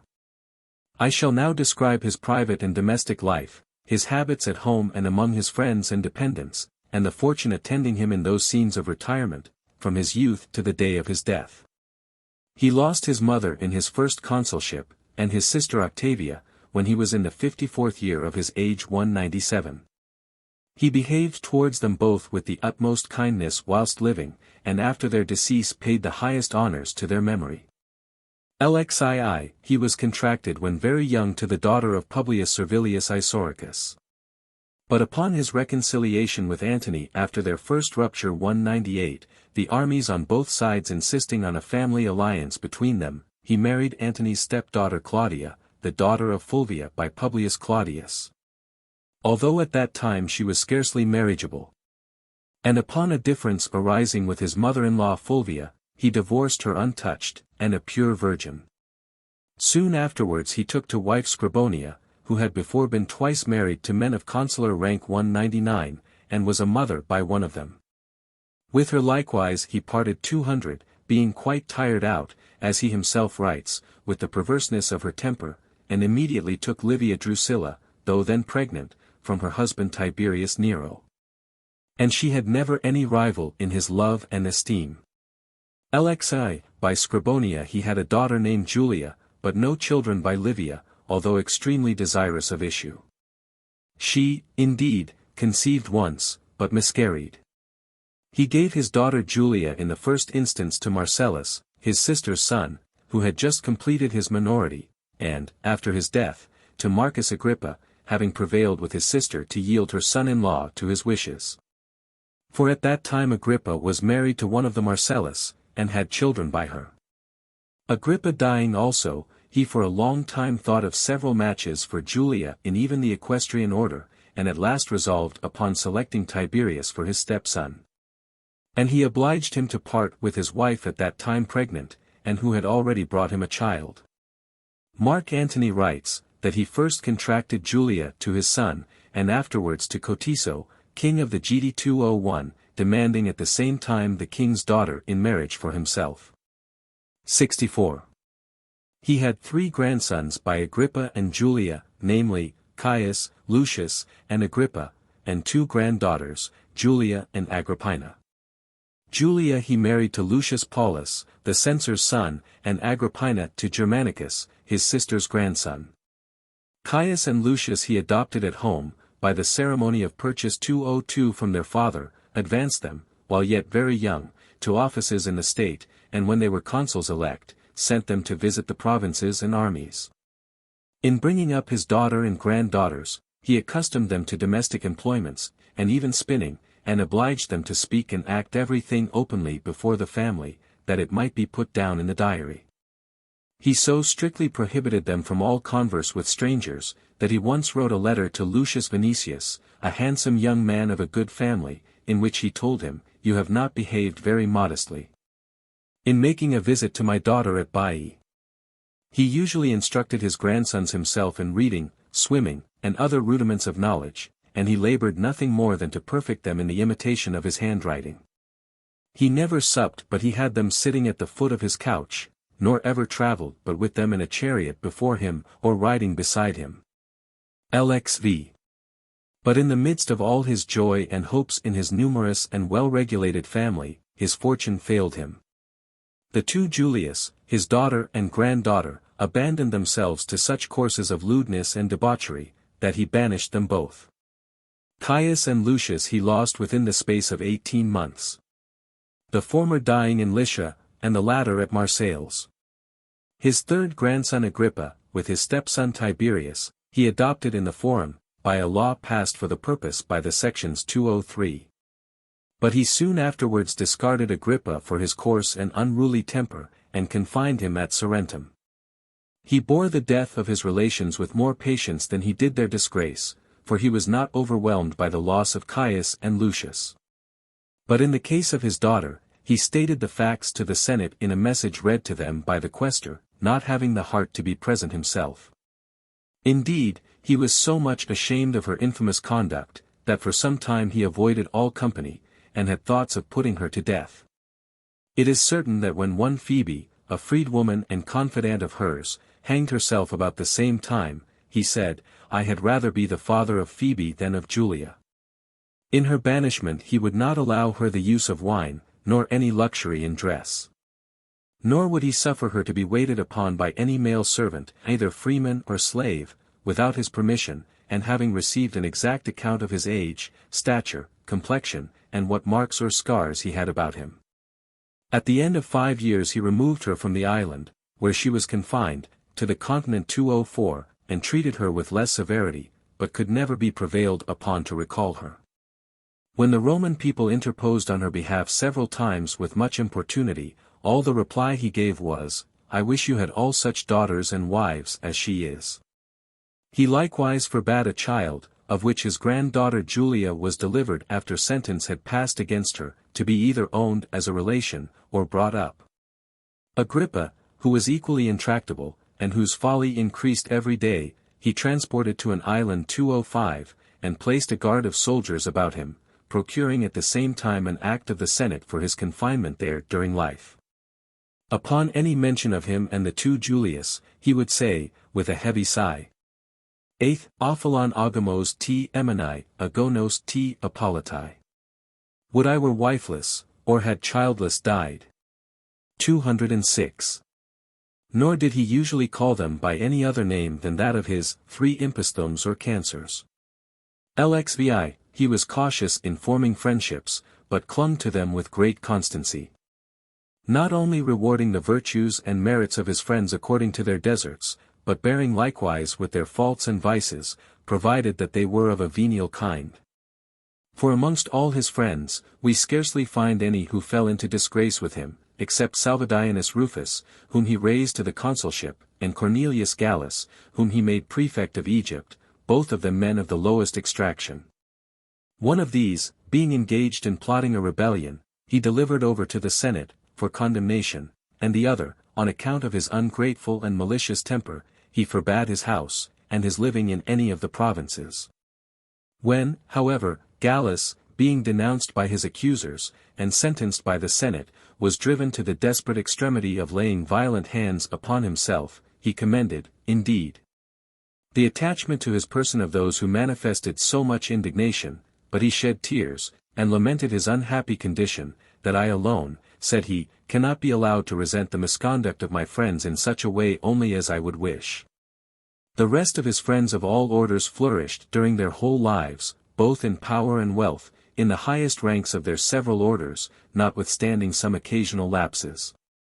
For, to say nothing of others, he sometimes complained that Agrippa was hasty, and Maecenas a tattler. The former having thrown up all his employments and retired to Mytilene, on suspicion of some slight coolness, and from jealousy that Marcellus received greater marks of favor. And the latter having confidentially imparted to his wife Terentia the discovery of Murina's conspiracy. He likewise expected from his friends, at their deaths as well as during their lives, some proofs of their reciprocal attachment. For though he was far from coveting their property, and indeed would never accept of any legacy left him by a stranger, yet he pondered in a melancholy mood over their last words. Not being able to conceal his chagrin, if in their wills they made but a slight, or no very honorable mention of him, nor his joy, on the other hand, if they expressed a grateful sense of his favors, and a hearty affection for him. And whatever legacies or shares of their property were left him by such as were parents, he used to restore to their children, either immediately, or if they were under age, upon the day of their assuming the manly dress, or of their marriage. With interest. Lxvii as a patron and master, his behavior in general was mild and conciliating, but when occasion required it, he could be severe. He advanced many of his freedmen to posts of honor and great importance, as Licinus, and Celadus, and others, and when his slave, Cosmus, had reflected bitterly upon him, he resented the injury no further than by putting him in fetters. When his steward, Diomedes, left him to the mercy of a wild boar, which suddenly attacked them while they were walking together, he considered it rather a cowardice than a breach of duty. And turned an occurrence of no small hazard into a jest, because there was no knavery in his steward's conduct. He put to death Proculus, one of his most favorite freedmen, for maintaining a criminal commerce with other men's wives. He broke the legs of his secretary, Thallus, for taking a bribe of 500 denarii to discover the contents of one of his letters. And the tutor and other attendants of his son Caius, having taken advantage of his sickness and death, to give loose to their insolence and rapacity in the province he governed, he caused heavy weights to be tied about their necks, and had them thrown into a river. Lxvi, in his early youth various aspersions of an infamous character were heaped upon him. Sextus Pompey reproached him with being an effeminate fellow, and Antony, with earning his adoption from his uncle by prostitution. Lucius Antony, likewise Mark's brother, charges him with pollution by Caesar, and that, for a gratification of 300,000 sesterces, he had submitted to Aulus Hirtius in the same way, in Spain. Adding, that he used to singe his legs with burnt nutshells, to make the hair become softer. 207. Nay, the whole concourse of the people, at some public diversions in the theatre, when the following sentence was recited, alluding to the Gallic priest of the Mother of the Gods. 208, beating a drum. 209. Vidis nuti sanitas orbum digito tempiret. See with his orb the wanton's finger play. Applied the passage to him, with great applause. Lxax, that he was guilty of various acts of adultery, is not denied even by his friends. But they allege an excuse for it, that he engaged in those intrigues not from lewdness, but from policy, in order to discover more easily the designs of his enemies, through their wives. Mark Antony, besides the precipitate marriage of Livia, charges him with taking the wife of a man of consular rank from table, in the presence of her husband, into a bedchamber, and bringing her again to the entertainment, with her ears very red, and her hair in great disorder, that he had divorced Scribonia, for resenting too freely the excessive influence which one of his mistresses had gained over him, that his friends were employed to pimp for him. And accordingly obliged both matrons and ripe virgins to strip, for a complete examination of their persons, in the same manner as if Thoranius, the dealer in slaves, had them under sale. And before they came to an open rupture, he writes to him in a familiar manner, thus, "Why are you changed towards me? Because I lie with a queen. She is my wife. Is this a new thing with me, or have I not done so for these 9 years? And do you take freedoms with Drusilla only? May health and happiness so attend you, as when you read this letter, you are not in dalliance with Tertulla, Tarentilla, Rufilla 210, or Salvia Titicinia, or all of them. What matters it to you where, or upon whom, you spend your manly vigor? 70. A private entertainment which he gave, commonly called the Supper of the 12 Gods 211, and at which the guests were dressed in the habit of gods and goddesses, while he personated Apollo himself, afforded subject of much conversation. And was imputed to him not only by Antony in his letters, who likewise names all the parties concerned, but in the following well-known anonymous verses. Cum primum istorum conduxit mensa corregum. Sex que Deos vidit malia. Sex que Dies. Impia dum Phoebe Caesar mendacia ludit. Dum nova devorum conat adulteria. Omnia esse a terris tunc numina declinerant. Fugit eti oratos Jupiter ipsi thranos. When Malia late beheld, in mingled train, 12 mortals ape 12 deities in vain. Caesar assumed what was Apollo's due. And wine and lust inflamed the motley crew. At the foul sight the gods avert their eyes. And from his throne great Jove indignant flies. What rendered this supper more obnoxious to public censure, was that it happened at a time when there was a great scarcity, and almost a famine, in the city. The day after, there was a cry current among the people, that the gods had eaten up all the corn, and that Caesar was indeed Apollo, but Apollo the tormentor, under which title that god was worshipped in some quarter of the city 212. He was likewise charged with being excessively fond of fine furniture, and Corinthian vessels, as well as with being addicted to gaming. For, during the time of the proscription, the following line was written upon his statue. Pater Argentarius, ego Corinthiarius. My father was a silversmith 213, my dealings are in brass. Because it was believed, that he had put some persons upon the list of the proscribed, only to obtain the Corinthian vessels in their possession. And afterwards, in the Sicilian War, the following epigram was published. Postquam bis class victus naves perdidit. Aliquando ut vincat, ludit assidu alim. Twice having lost a fleet in luckless fight. To win at last, he games both day and night. 71.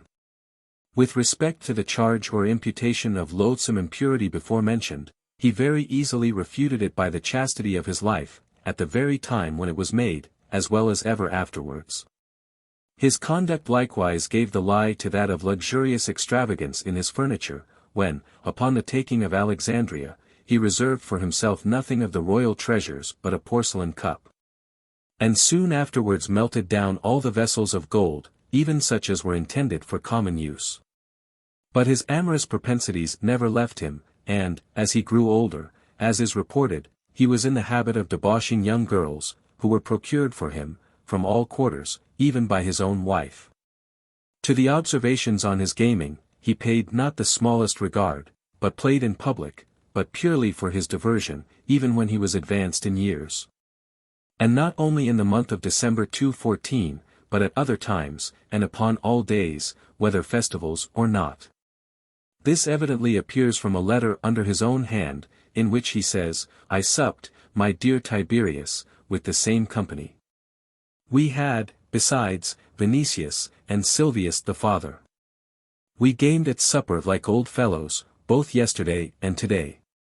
And as any one threw upon the tally 215 aces or sixes, he put down for every talus a denarius. All which was gained by him who threw a Venus 216 in another letter, he says, we had, my dear Tiberius, a pleasant time of it during the festival of Minerva, for we played every day, and kept the gaming board warm. Your brother uttered many exclamations at a desperate run of ill fortune, but recovering by degrees, and unexpectedly, he in the end lost not much. I lost 20,000 sesterces for my part. But then I was profusely generous in my play, as I commonly am, for had I insisted upon the stakes which I declined, or kept what I gave away, I should have won about 50,000. But this I like better, for it will raise my character for generosity to the skies. In a letter to his daughter, he writes thus, I have sent you 250 denarii, which I gave to every one of my guests. In case they were inclined at supper to divert themselves with the tally, or at the game of even or odd. LXXII, in other matters, it appears that he was moderate in his habits, and free from suspicion of any kind of vice. He lived at first near the Roman Forum, above the Ringmaker's Stairs, in a house which had once been occupied by Calvus the orator. He afterwards moved to the Palatine Hill, where he resided in a small house 217 belonging to Hortensius, no way remarkable either for size or ornament. The piazzas being but small, the pillars of Alban stone 218, and the rooms without anything of marble, or fine paving. He continued to use the same bedchamber, both winter and summer, during 40 years 219, for though he was sensible that the city did not agree with his health in the winter, he nevertheless resided constantly in it during that season. If at any time he wished to be perfectly retired, and secure from interruption, he shut himself up in an apartment at the top of his house, which he called his Syracuse or Technophuen 220. Or he went to some villa belonging to his freedmen near the city.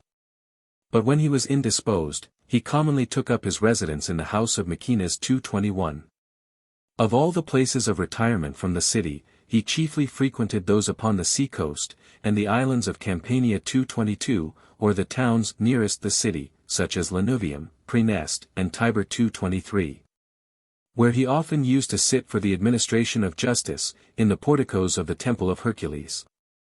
He had a particular aversion to large and sumptuous palaces, and some which had been raised at a vast expense by his granddaughter, Julia, he levelled to the ground. Those of his own, which were far from being spacious, he adorned, not so much with statues and pictures, as with walks and groves, and things which were curious either for their antiquity or rarity. Such as, at Capri, the huge limbs of sea monsters and wild beasts, which some affect to call the bones of giants, and also the arms of ancient heroes. 73. His frugality in the furniture of his house appears even at this day, from some beds and tables still remaining, most of which are scarcely elegant enough for a private family. It is reported that he never lay upon a bed, but such as was low, and meanly furnished. He seldom wore any garment but what was made by the hands of his wife, sister, daughter, and granddaughters. His togas 224 were neither scanty nor full. And the clavis was neither remarkably broad or narrow. His shoes were a little higher than common, to make him appear taller than he was. He had always clothes and shoes, fit to appear in public, ready in his bedchamber for any sudden occasion. LXXIV, at his table, which was always plentiful and elegant, he constantly entertained company, but was very scrupulous in the choice of them, both as to rank and character. Valerius Messala informs us, that he never admitted any freedman to his table, except Minos, when rewarded with the privilege of citizenship, for betraying Pompey's fleet. He writes, himself, that he invited to his table a person in whose villa he lodged, and who had formerly been employed by him as a spy. He often came late to table, and withdrew early. So that the company began supper before his arrival, and continued at table after his departure. His entertainments consisted of 3 entries, or at most of only 6. But if his fare was moderate, his courtesy was extreme. For those who were silent or talked in whispers, he encouraged to join in the general conversation, and introduced buffoons and stage players, or even low performers from the circus, and very often itinerant humorists, to enliven the company. LXXV festivals and holidays he usually celebrated very expensively, but sometimes only with merriment. In the Saturnalia, or at any other time when the fancy took him, he distributed to his company clothes, gold, and silver. Sometimes coins of all sorts, even of the ancient kings of Rome and of foreign nations.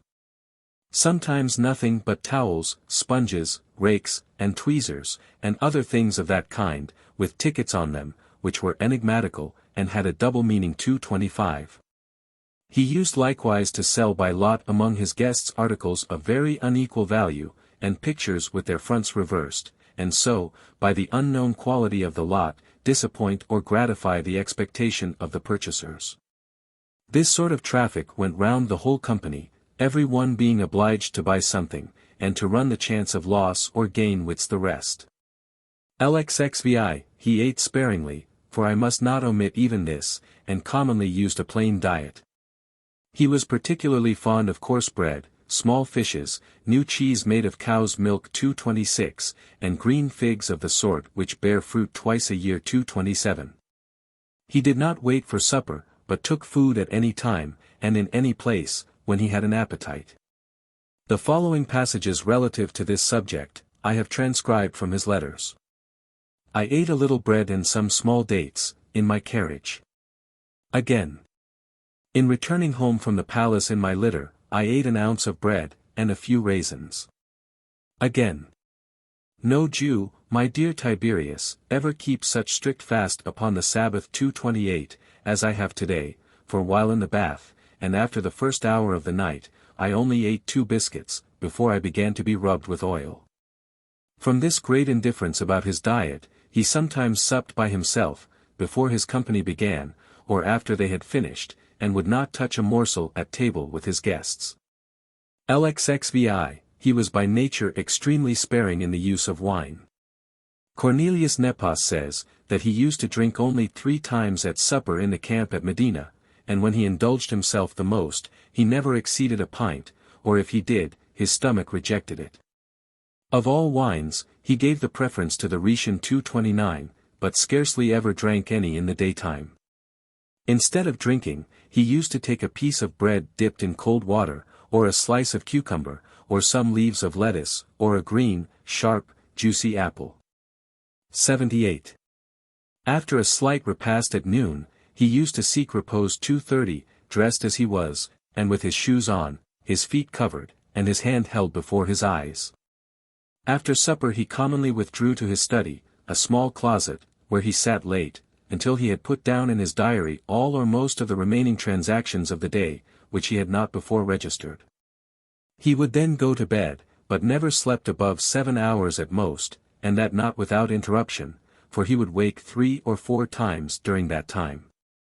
If he could not again fall asleep, as sometimes happened, he called for some one to read or tell stories to him, until he became drowsy, and then his sleep was usually protracted till after daybreak.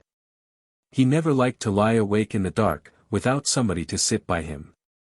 Very early rising was apt to disagree with him. On which account, if he was obliged to rise betimes, for any civil or religious functions, in order to guard as much as possible against the inconvenience resulting from it, he used to lodge in some apartment near the spot, belonging to any of his attendants.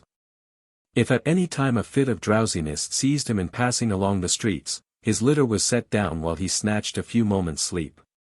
Lxxx, in person he was handsome and graceful, through every period of his life. But he was negligent in his dress, and so careless about dressing his hair, that he usually had it done in great haste, by several barbers at a time. His beard he sometimes clipped, and sometimes shaved, and either read or wrote during the operation. His countenance, either when discoursing or silent, was so calm and serene, that a Gaul of the first rank declared amongst his friends, that he was so softened by it, as to be restrained from throwing him down a precipice. In his passage over the Alps, when he had been admitted to approach him, under pretence of conferring with him, his eyes were bright and piercing, and he was willing it should be thought that there was something of a divine vigor in them. He was likewise not a little pleased to see people, upon his looking steadfastly at them, lower their countenances, as if the sun shone in their eyes. But in his old age, he saw very imperfectly with his left eye. His teeth were thin set, small and scaly, his hair a little curled, and inclining to a yellow color. His eyebrows met, his ears were small, and he had an aquiline nose. His complexion was betwixt brown and fair, his stature but low. Though Julius Caesar, his freedman, says he was 5 feet and 9 inches in height. This, however, was so much concealed by the just proportion of his limbs, that it was only perceivable upon comparison with some taller person standing by him. Lxxx, he is said to have been born with many spots upon his breast and belly, answering to the figure, order, and number of the stars in the constellation of the Bear. He had besides several callosities resembling scars, occasioned by an itching in his body, and the constant and violent use of the strigil 231 in being rubbed.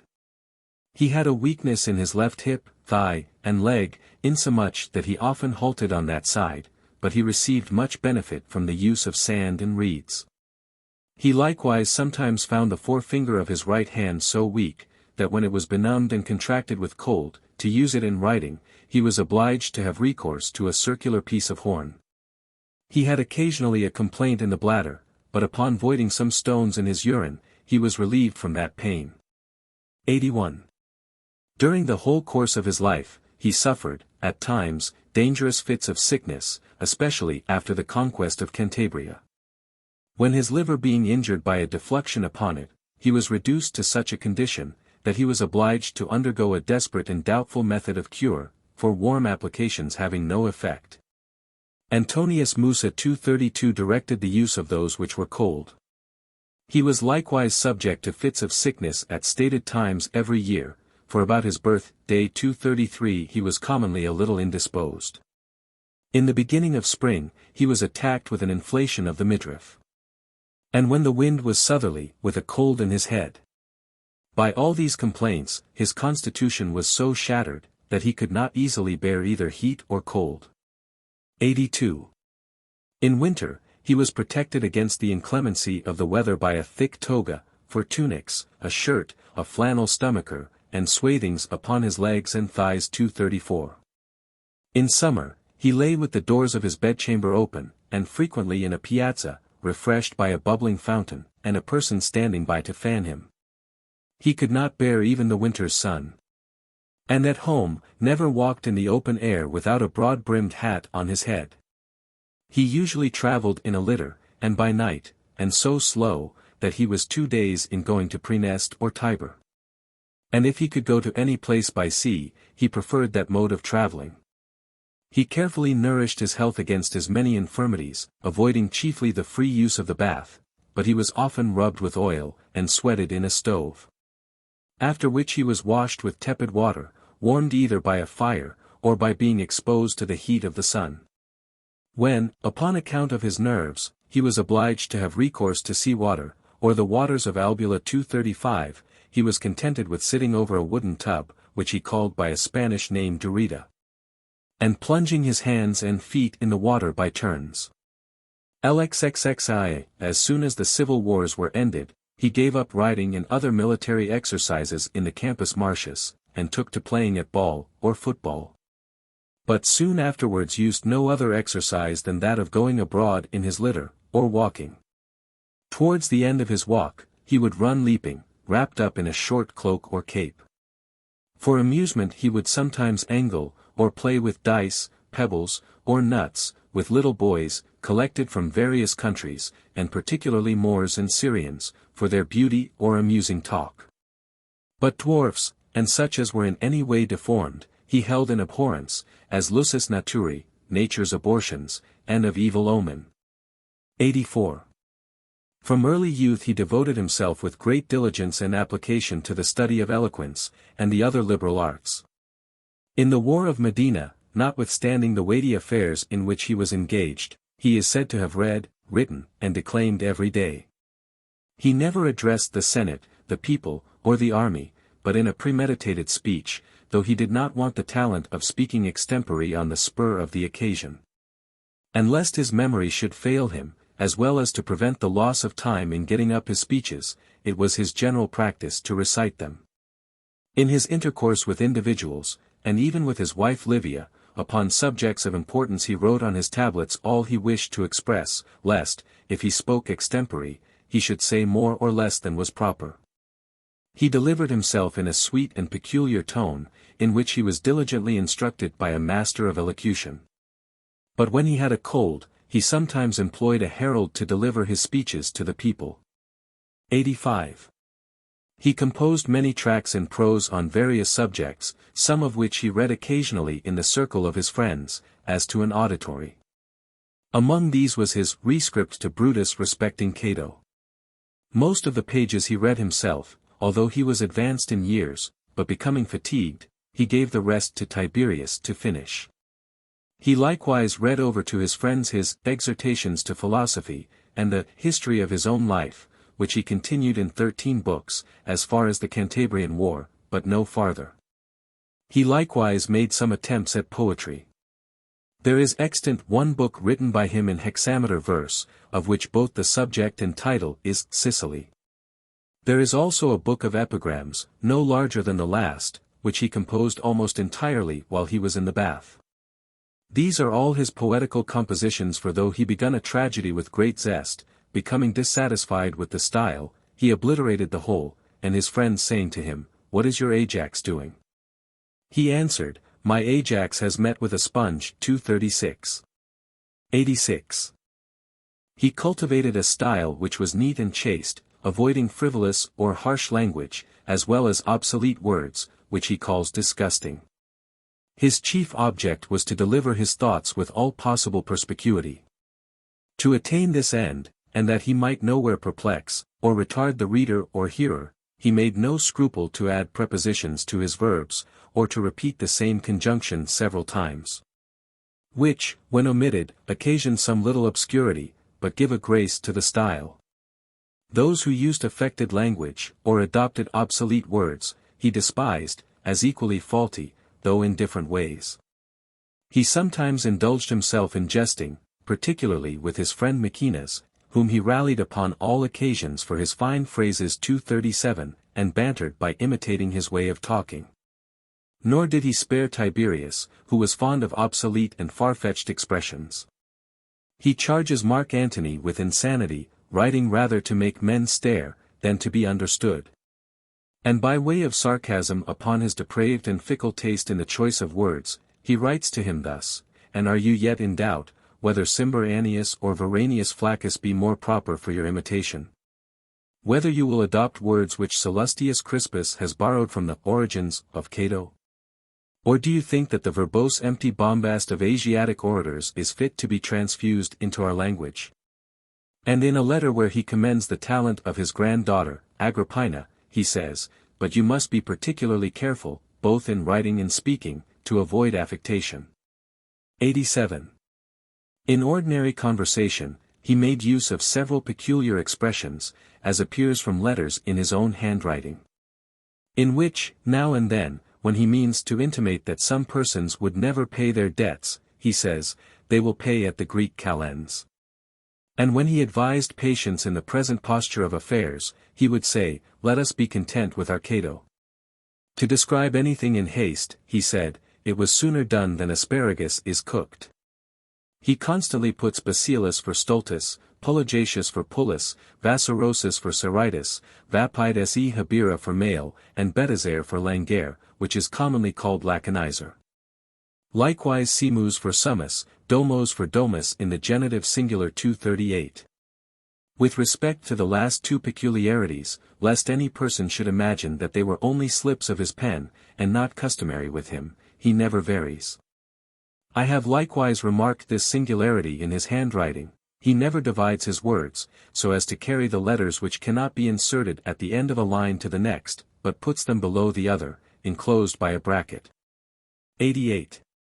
He did not adhere strictly to orthography as laid down by the grammarians, but seems to have been of the opinion of those who think, that we ought to write as we speak. For as to his changing and omitting not only letters but whole syllables, it is a vulgar mistake. Nor should I have taken notice of it, but that it appears strange to me, that any person should have told us, that he sent a successor to a consular lieutenant of a province, as an ignorant, illiterate fellow. Upon his observing that he had written Ixi for ipsi. When he had occasion to write in cipher, he put B for A, C for B, and so forth, and instead of Z, AA. 89. He was no less fond of the Greek literature, in which he made considerable proficiency. Having had Apollodorus of Pergamus, for his master in rhetoric, whom, though much advanced in years, he took with him from the city, when he was himself very young, to Apollonia. Afterwards, being instructed in philology by Sepphoris, he received into his family Arius the philosopher, and his sons Dionysius and Nicanor, but he never could speak the Greek tongue readily, nor ever ventured to compose in it. For if there was occasion for him to deliver his sentiments in that language, he always expressed what he had to say in Latin, and gave it another to translate. He was evidently not unacquainted with the poetry of the Greeks, and had a great taste for the ancient comedy, which he often brought upon the stage, in his public spectacles. In reading the Greek and Latin authors, he paid particular attention to precepts and examples which might be useful in public or private life. Those he used to extract verbatim, and gave to his domestics, or send to the commanders of the armies, the governors of the provinces, or the magistrates of the city, when any of them seemed to stand in need of admonition. He likewise read whole books to the Senate, and frequently made them known to the people by his edicts, such as the orations of Quintus Metellus, for the encouragement of marriage, and those of Vitellius, on the style of building. 239 To shew the people that he was not the first who had promoted those objects, but that the ancients likewise had thought them worthy their attention. He patronized the men of genius of that age in every possible way. He would hear them read their works with a great deal of patience and good nature, and not only poetry 240 and history, but orations and dialogues. He was displeased, however, that anything should be written upon himself, except in a grave manner, and by men of the most eminent abilities, and he enjoined the praetors not to suffer his name to be made too common in the contests amongst orators and poets in the theatres. Exi, we have the following account of him respecting his belief in omens and such like. He had so great a dread of thunder and lightning that he always carried about him a seal's skin, by way of preservation. And upon any apprehension of a violent storm, he would retire to some place of concealment in a vault underground, having formerly been terrified by a flash of lightning, while travelling in the night, as we have already mentioned. 241. XCI. He neither slighted his own dreams nor those of other people relating to himself. At the battle of Philippi, although he had resolved not to stir out of his tent, on account of his being indisposed, yet, being warned by a dream of one of his friends, he changed his mind.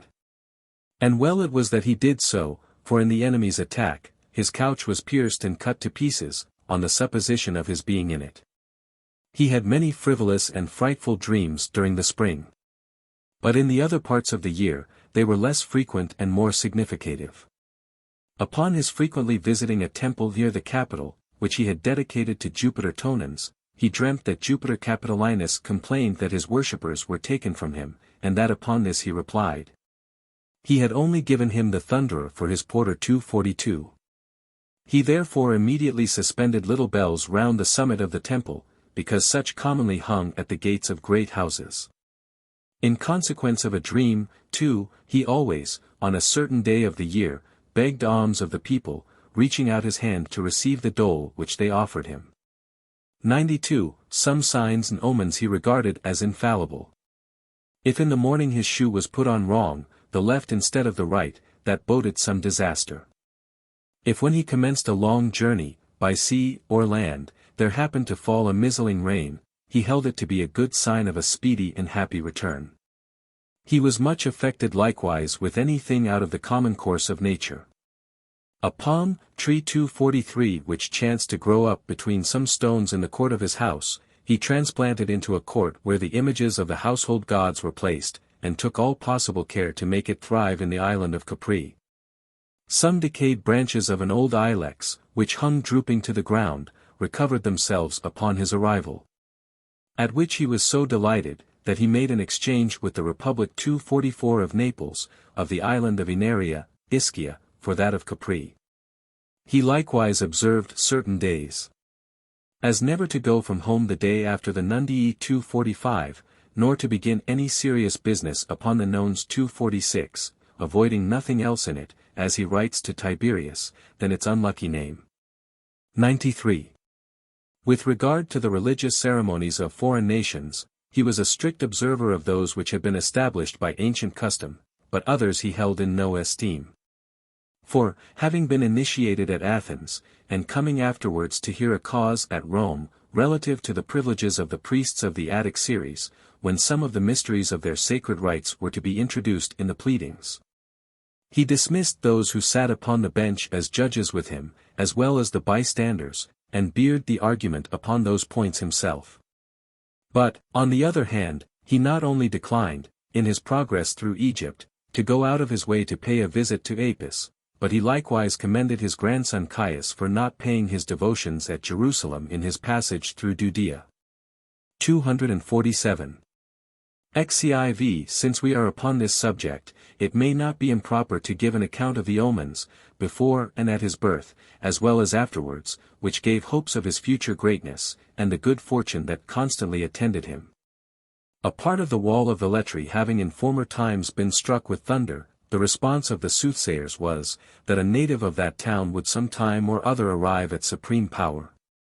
Relying on which prediction, the Velletrians both then, and several times afterwards, made war upon the Roman people, to their own ruin. At last it appeared by the event, that the omen had portended the elevation of Augustus. Julius Mara thus informs us, that a few months before his birth, there happened at Rome a prodigy, by which was signified that nature was in travail with a king for the Roman people. And that the Senate, in alarm, came to the resolution that no child born that year should be brought up. But that those amongst them, whose wives were pregnant, to secure to themselves a chance of that dignity, took care that the decree of the Senate should not be registered in the treasury. I find in the theological books of Asclepiades the Mendesian 248, that Asia, upon attending at midnight a religious solemnity in honor of Apollo, when the rest of the matrons retired home, fell asleep on her couch in the temple. And that a serpent immediately crept to her, and soon after withdrew. She awaking upon it, purified herself, as usual after the embraces of her husband.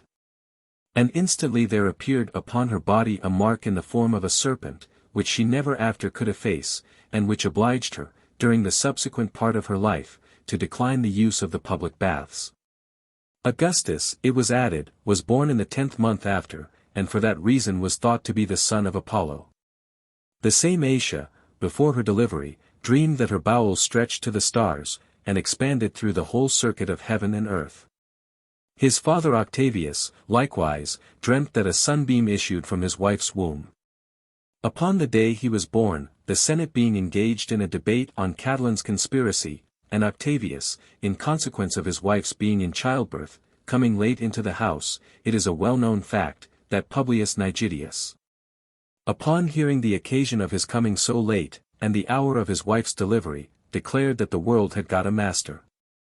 Afterwards, when Octavius, upon marching with his army through the deserts of Thrace, consulted the oracle in the grove of Father Bacchus, with barbarous rites, concerning his son, he received from the priests an answer to the same purpose. Because, when they poured wine upon the altar, there burst out so prodigious a flame, that it ascended above the roof of the temple, and reached up to the heavens.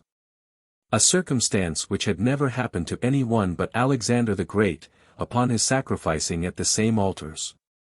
And next night he dreamt that he saw his son under a more than human appearance, with thunder and a scepter, and the other insignia of Jupiter, Optimus, Maximus, having on his head a radiant crown, mounted upon a chariot decked with laurel, and drawn by 6 pair of milk-white horses.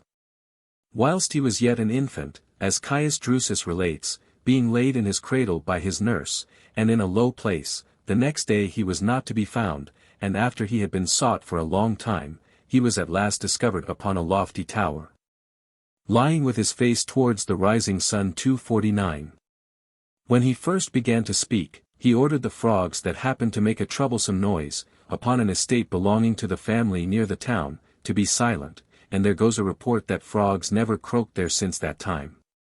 As he was dining in a grove at the 4th milestone on the Campanian road, an eagle suddenly snatched a piece of bread out of his hand, and, soaring to a prodigious height, after hovering, came down most unexpectedly, and returned it to him. Quintus Catulus had a dream, for 2 nights successively after his dedication of the Capitol. The first night he dreamt that Jupiter, out of several boys of the order of the nobility who were playing about his altar, selected one, into whose bosom he put the public seal of the Commonwealth, which he held in his hand. But in his vision the next night, he saw in the bosom of Jupiter Capitolinus, the same boy, whom he ordered to be removed, but it was forbidden by the god, who declared that it must be brought up to become the guardian of the state. The next day, meeting Augustus, with whom till that hour he had not the least acquaintance, and looking at him with admiration, he said he was extremely like the boy he had seen in his dream.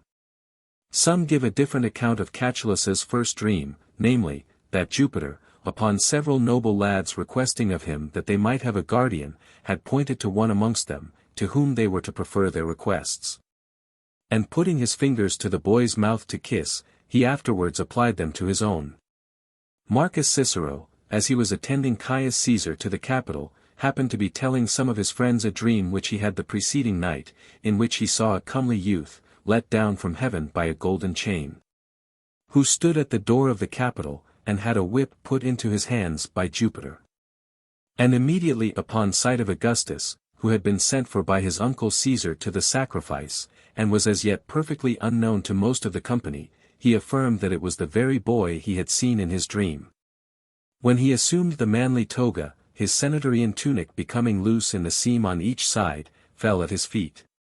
Some would have this to forebode, that the order, of which that was the badge of distinction, would some time or other be subject to him. Julius Caesar, in cutting down a wood to make room for his camp near Munda 250, happened to light upon a palm tree, and ordered it to be preserved as an omen of victory.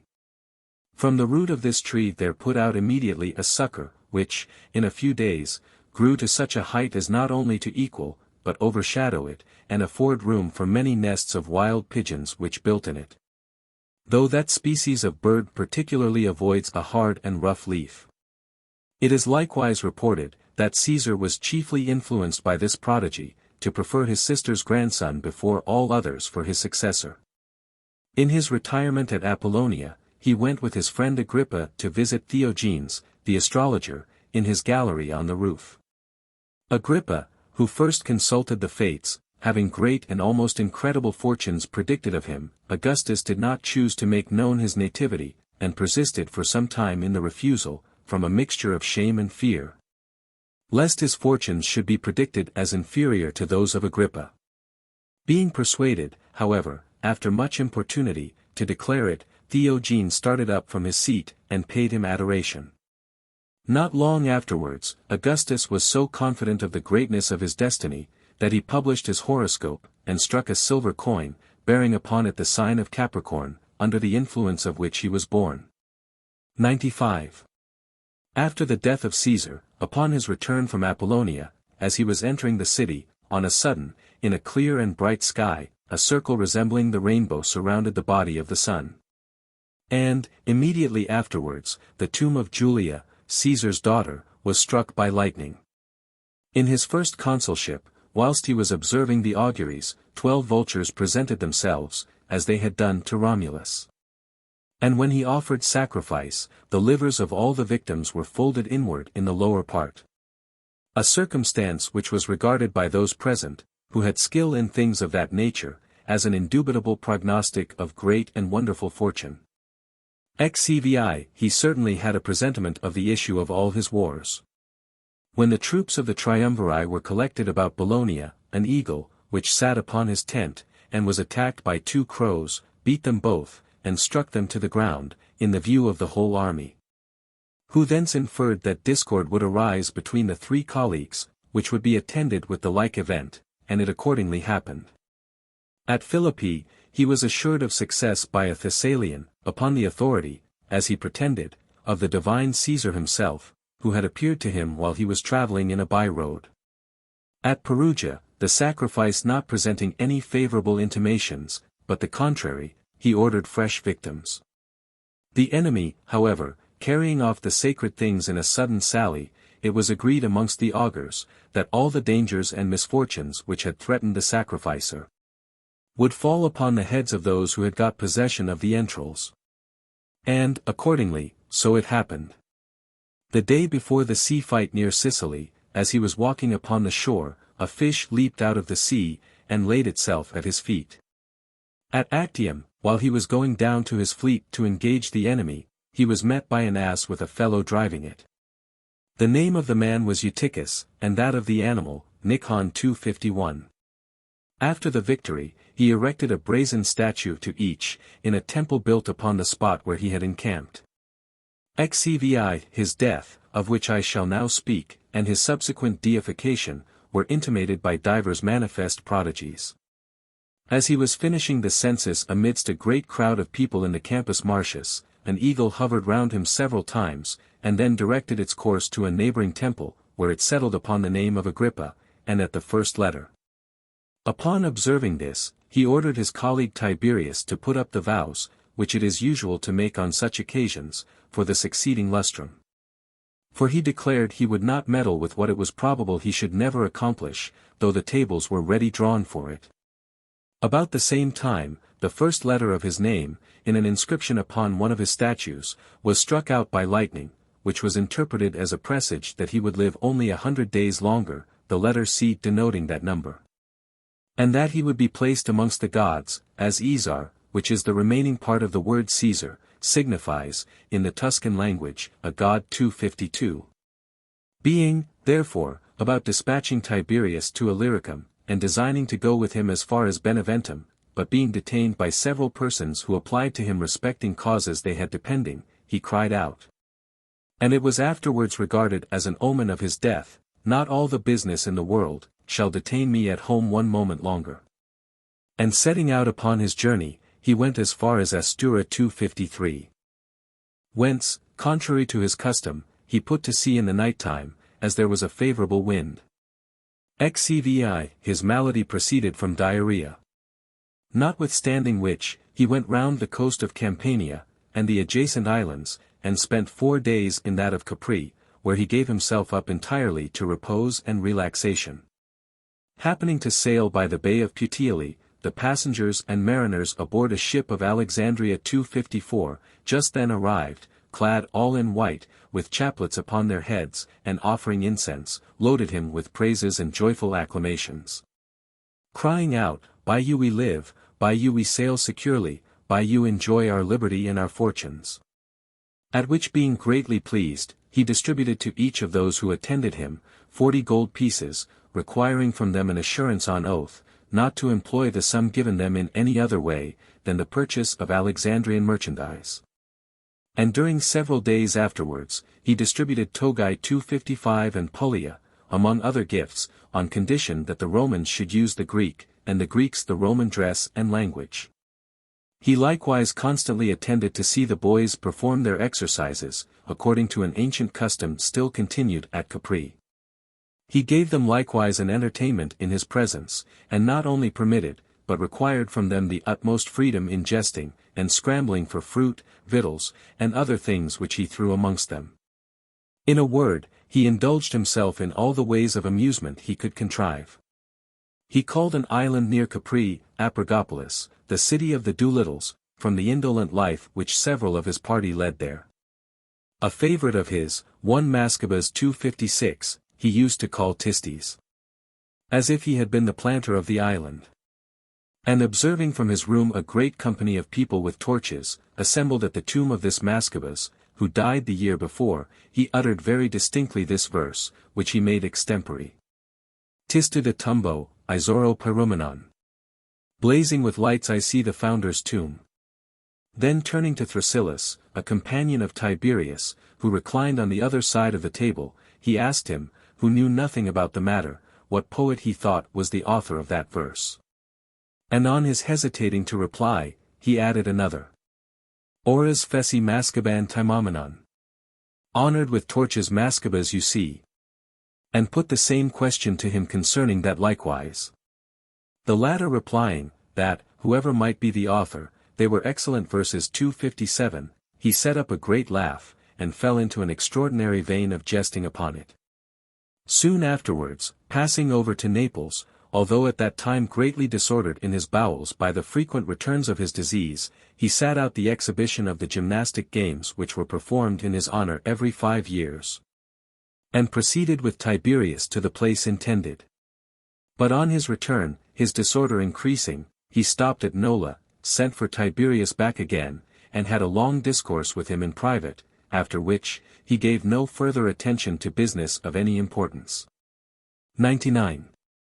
Upon the day of his death, he now and then inquired, if there was any disturbance in the town on his account, and calling for a mirror, he ordered his hair to be combed, and his shrunk cheeks to be adjusted. Then asking his friends who were admitted into the room, "Do ye think that I have acted my part on the stage of life well?" he immediately subjoined. Ei de pan ecii kalos, to peño. Dot croton, kai pants humais meta charis tupasate. If all be right, with joy your voices raise. in loud applauses to the actor's praise. After which, having dismissed them all, whilst he was inquiring of some persons who were just arrived from Rome, concerning Drusus's daughter, who was in a bad state of health, he expired suddenly, amidst the kisses of Livia. And with these words, Livia, live mindful of our union, and now, farewell, dying a very easy death, and such as he himself had always wished for. For as often as he heard that any person had died quickly and without pain, he wished for himself and his friends the like euthanasian, an easy death, for that was the word he made use of. He betrayed but one symptom, before he breathed his last, of being delirious, which was this: he was all on a sudden much frightened, and complained that he was carried away by 40 men.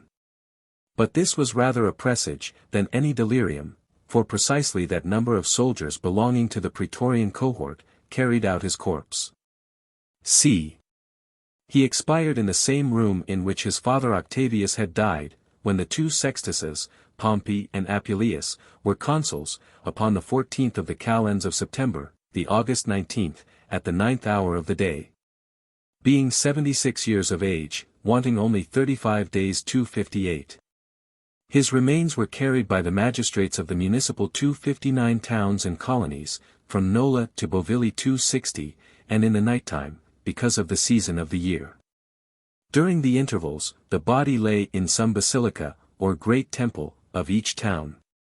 At Bovilii it was met by the equestrian order, who carried it to the city, and deposited it in the vestibule of his own house. The Senate proceeded with so much zeal in the arrangement of his funeral, and paying honor to his memory, that, amongst several other proposals, some were for having the funeral procession made through the triumphal gate, preceded by the image of Victory which is in the Senate house, and the children of highest rank and of both sexes singing the funeral dirge.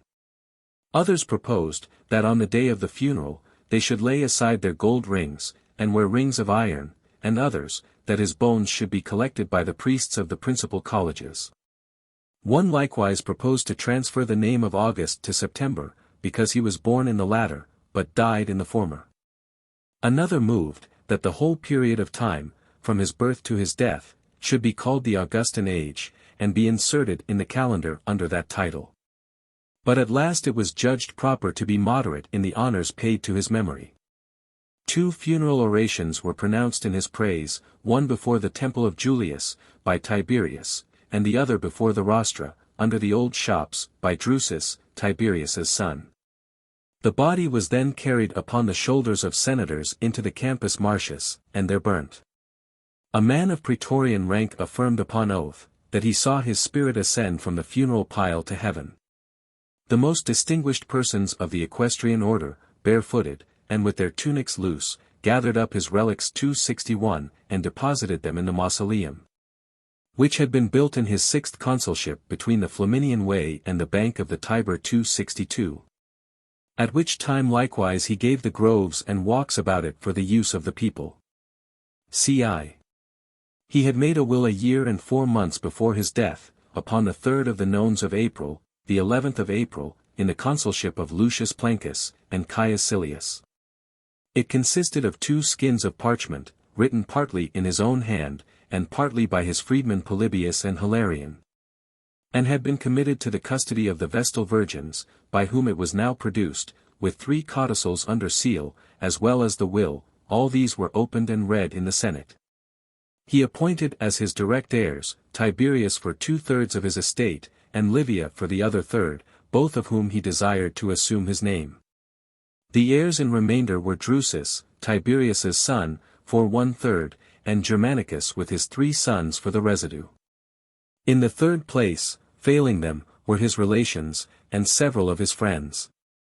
He left in legacies to the Roman people 40 millions of sesterces, to the tribes 263 3,500,000, to the praetorian troops 1,000 each man, to the city cohorts 500.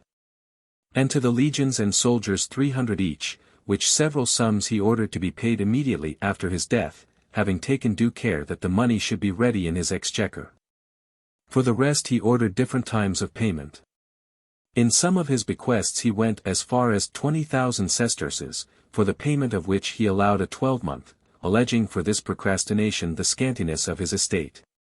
and declaring that not more than 150 millions of sesterces would come to his heirs, notwithstanding that during the 20 preceding years, he had received, in legacies from his friends, the sum of 1,400 millions. Almost the whole of which, with his two paternal estates 264, and others which had been left him, he had spent in the service of the state. He left orders that the two Julius, his daughter and granddaughter, if anything happened to them, should not be buried in his tomb 265. With regard to the 3 codicils before mentioned, in one of them he gave orders about his funeral. Another contained a summary of his acts, which he intended should be inscribed on brazen plates, and placed in front of his mausoleum. In the third he had drawn up a concise account of the state of the empire. The number of troops enrolled, what money there was in the treasury, the revenue, and arrears of taxes, to which were added the names of the freedmen and slaves from whom the several accounts might be taken. Remarks on the life and times of Augustus. Octavius Caesar, afterwards Augustus, had now attained to the same position in the state which had formerly been occupied by Julius Caesar. And though he entered upon it by violence, he continued to enjoy it through life with almost uninterrupted tranquility. By the long duration of the late civil war, with its concomitant train of public calamities, the minds of men were become less averse to the prospect of an absolute government. At the same time that the new emperor, naturally prudent and politic, had learned from the fate of Julius the art of preserving supreme power, without arrogating to himself any invidious mark of distinction. He affected to decline public honors, disclaimed every idea of personal superiority, and in all his behavior displayed a degree of moderation which prognosticated the most happy effects, in restoring peace and prosperity to the harassed empire. The tenor of his future conduct was suitable to this auspicious commencement. While he endeavored to conciliate the affections of the people by lending money to those who stood in need of it, at low interest, or without any at all, and by the exhibition of public shows, of which the Romans were remarkably fond. He was attentive to the preservation of a becoming dignity in the government, and to the correction of morals. The Senate, which, in the time of Sylla, had increased to upwards of 400, and, during the civil war, to 1,000, members, by the admission of improper persons, he reduced to 600. And being invested with the ancient office of censor, which had for some time been disused, he exercised an arbitrary but legal authority over the conduct of every rank in the state, by which he could degrade senators and knights, and inflict upon all citizens an ignominious sentence for any immoral or indecent behavior. But nothing contributed more to render the new form of government acceptable to the people, than the frequent distribution of corn, and sometimes largesses. Amongst the commonalty, for an occasional scarcity of provisions had always been the chief cause of discontents and tumults in the capital. To the interests of the army he likewise paid particular attention.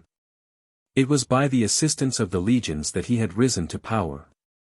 And they were the men who, in the last resort, if such an emergency should ever occur, could alone enable him to preserve it. History relates, that after the overthrow of Antony, Augustus held a consultation with Agrippa and Maecenas about restoring the republican form of government, when Agrippa gave his opinion in favor of that measure, and Maecenas opposed it. The object of this consultation, in respect to its future consequences on society, is perhaps the most important ever agitated in any cabinet, and required, for the mature discussion of it, the whole collective wisdom of the ablest men in the empire.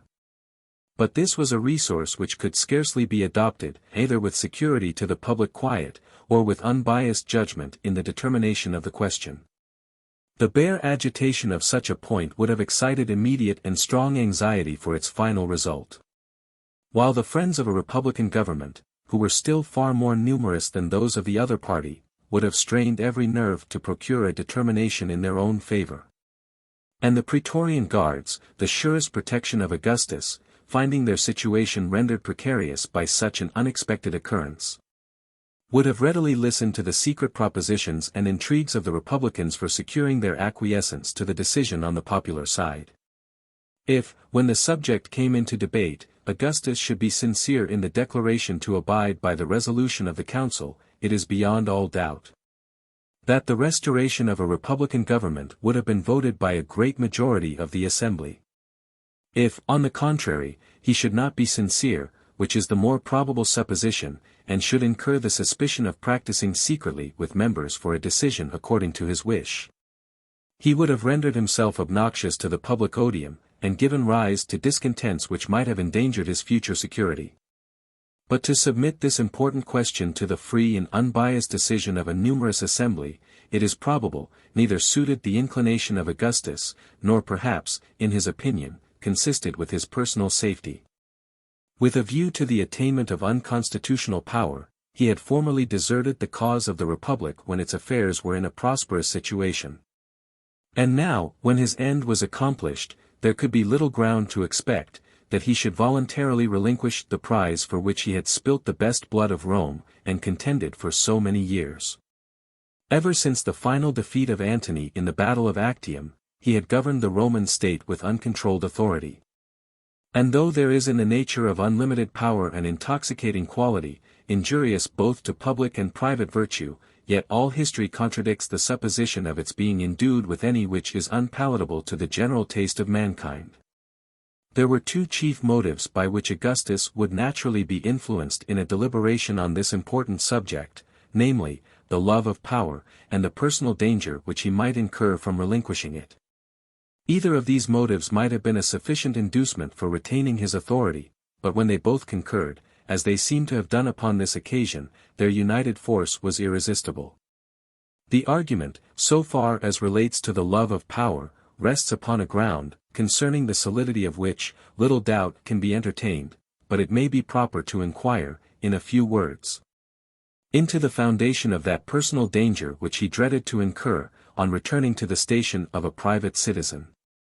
Augustus, as has been already observed, had formerly sided with the party which had attempted to restore public liberty after the death of Julius Caesar, but he afterwards abandoned the popular cause, and joined in the ambitious plans of Antony and Lepidus to usurp amongst themselves the entire dominion of the state. By this change of conduct, he turned his arms against the supporters of a form of government which he had virtually recognized as the legal constitution of Rome. And it involved a direct implication of treason against the sacred representatives of that government, the consuls, formally and duly elected. Upon such a charge he might be amenable to the capital laws of his country. This, however, was a danger which might be fully obviated, by procuring from the Senate and people an act of oblivion, previously to his abdication of the supreme power. And this was a preliminary which doubtless they would have admitted and ratified with unanimous approbation. It therefore appears that he could be exposed to no inevitable danger on this account, but there was another quarter where his person was vulnerable, and where even the laws might not be sufficient to protect him against the efforts of private resentment. The bloody proscription of the triumvirate no act of amnesty could ever erase from the minds of those who had been deprived by it of their nearest and dearest relations. And amidst the numerous connections of the illustrious men sacrificed on that horrible occasion, there might arise some desperate avenger, whose indelible resentment nothing less would satisfy than the blood of the surviving delinquent. Though Augustus, therefore, might not, like his great predecessor, be stabbed in the Senate house, he might perish by the sword or the poniard in a less conspicuous situation. After all, there seems to have been little danger from this quarter likewise for Sylla, who in the preceding age had been guilty of equal enormities, was permitted, on relinquishing the place of perpetual dictator, to end his days in quiet retirement. And the undisturbed security which Augustus ever afterwards enjoyed, affords sufficient proof, that all apprehension of danger to his person was merely chimerical. We have hitherto considered this grand consultation as it might be influenced by the passions or prejudices of the emperor. We shall now take a short view of the subject in the light in which it is connected with considerations of a political nature, and with public utility. The arguments handed down by history respecting this consultation are few, and imperfectly delivered, but they may be extended upon the general principles maintained on each side of the question. For the restoration of the republican government, it might be contended, that from the expulsion of the kings to the dictatorship of Julius Caesar, through a period of upwards of 460 years, the Roman state, with the exception only of a short interval, had flourished and increased with a degree of prosperity unexampled in the annals of humankind, that the republican form of government was not only best adapted to the improvement of national grandeur, but to the security of general freedom, the great object of all political association, that public virtue, by which alone nations could subsist in vigor, was cherished and protected by no mode of administration so much as by that which connected, in the strongest bonds of union, the private interests of individuals with those of the community, that the habits and prejudices of the Roman people were unalterably attached to the form of government established by so long a prescription.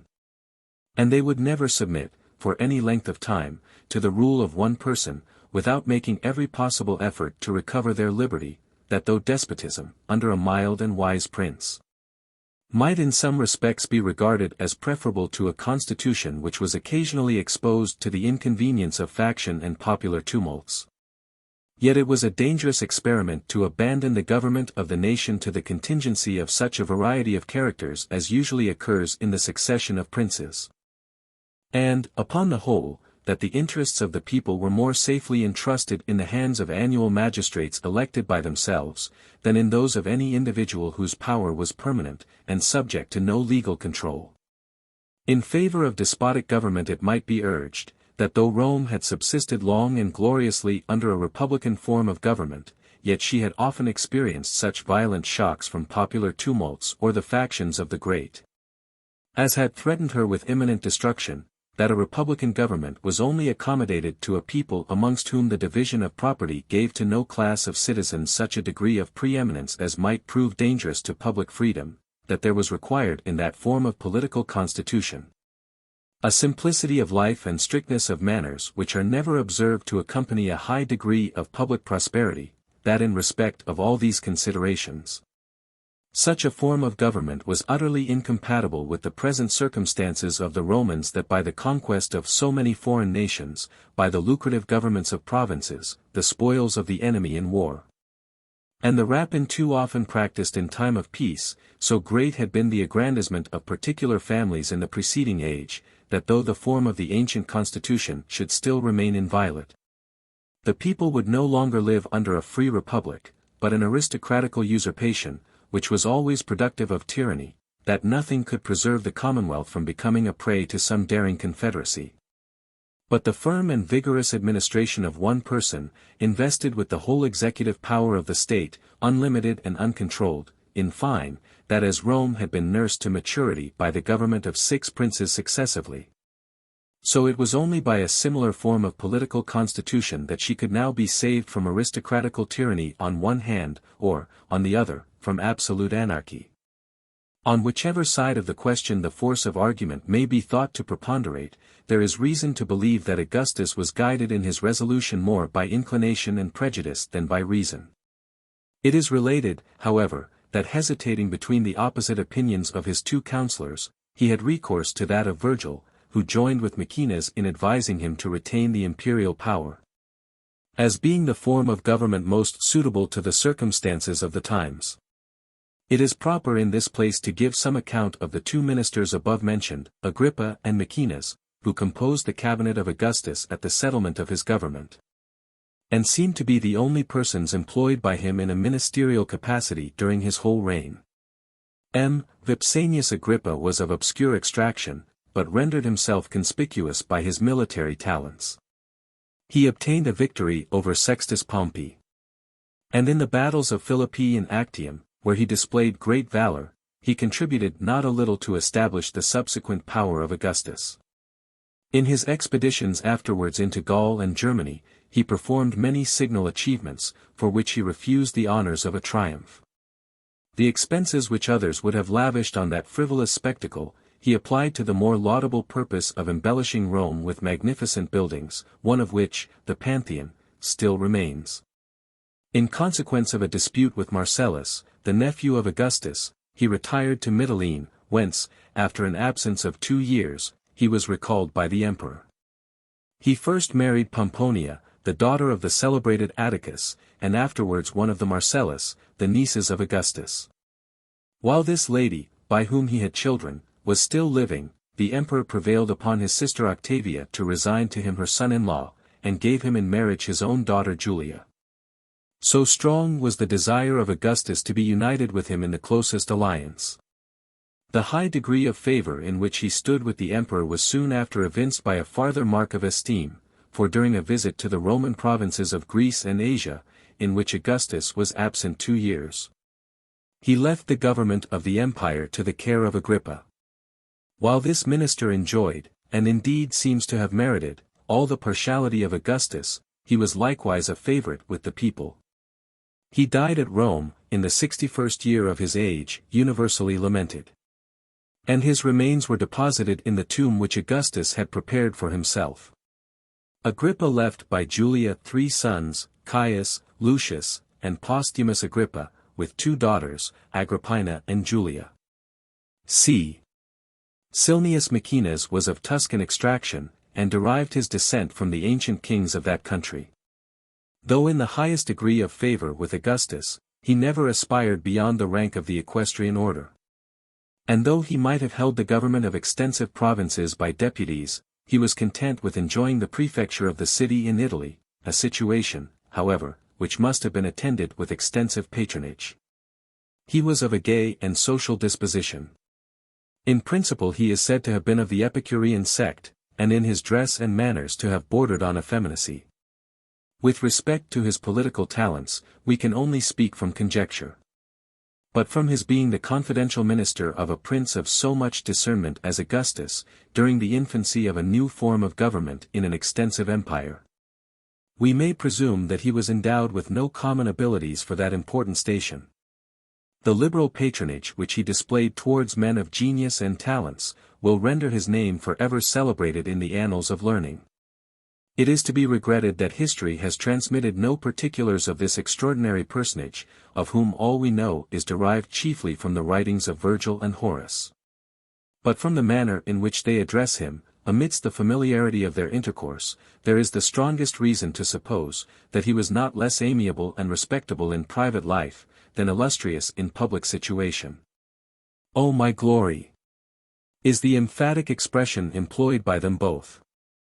O decus, O fami marito pars maxima nostrae. Vir. George. 2. Light of my life, my glory, and my guide. O et presidium et dulce decus meum. Hor, ode I. My glory and my patron thou. One would be inclined to think, that there was a nicety in the sense and application of the word decus, amongst the Romans, with which we are unacquainted, and that, in the passages now adduced, it was understood to refer to the honor of the emperor's patronage, obtained through the means of Maecenas. Otherwise, such language to the minister might have excited the jealousy of Augustus.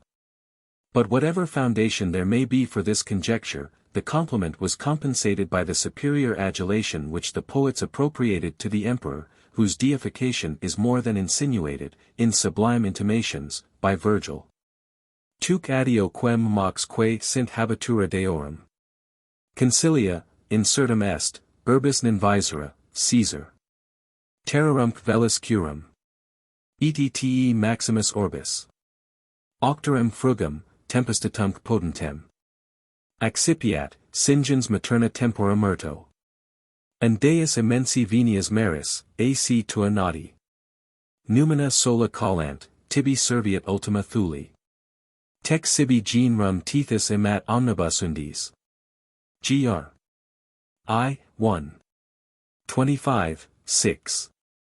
Thou Caesar, chief where'er thy voice ordain, to fix midst gods thy yet unchosen reign.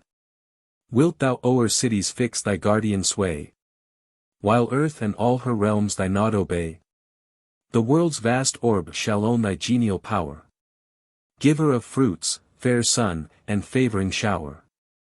Before thy altar grateful nations bow, and with maternal myrtle wreathe thy brow.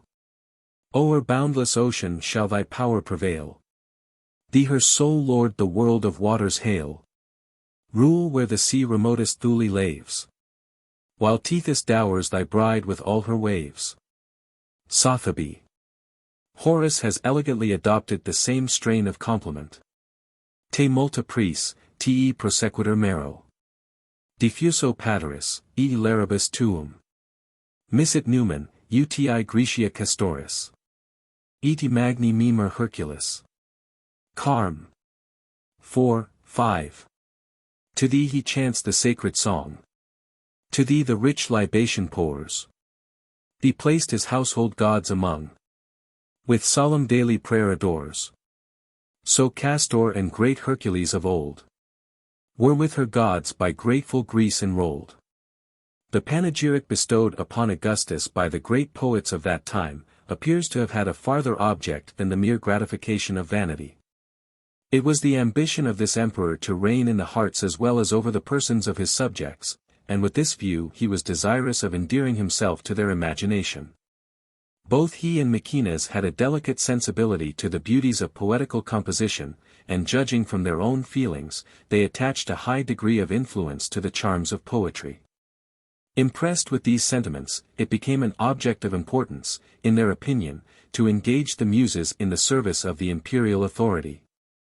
On which account, we find Maecenas tampering with Propertius, and we may presume, likewise with every other rising genius in poetry, to undertake an heroic poem, of which Augustus should be the hero. As the application to Propertius cannot have taken place until after Augustus had been amply celebrated by the superior abilities of Virgil and Horace, there seems to be some reason for ascribing Maecenas' request to a political motive.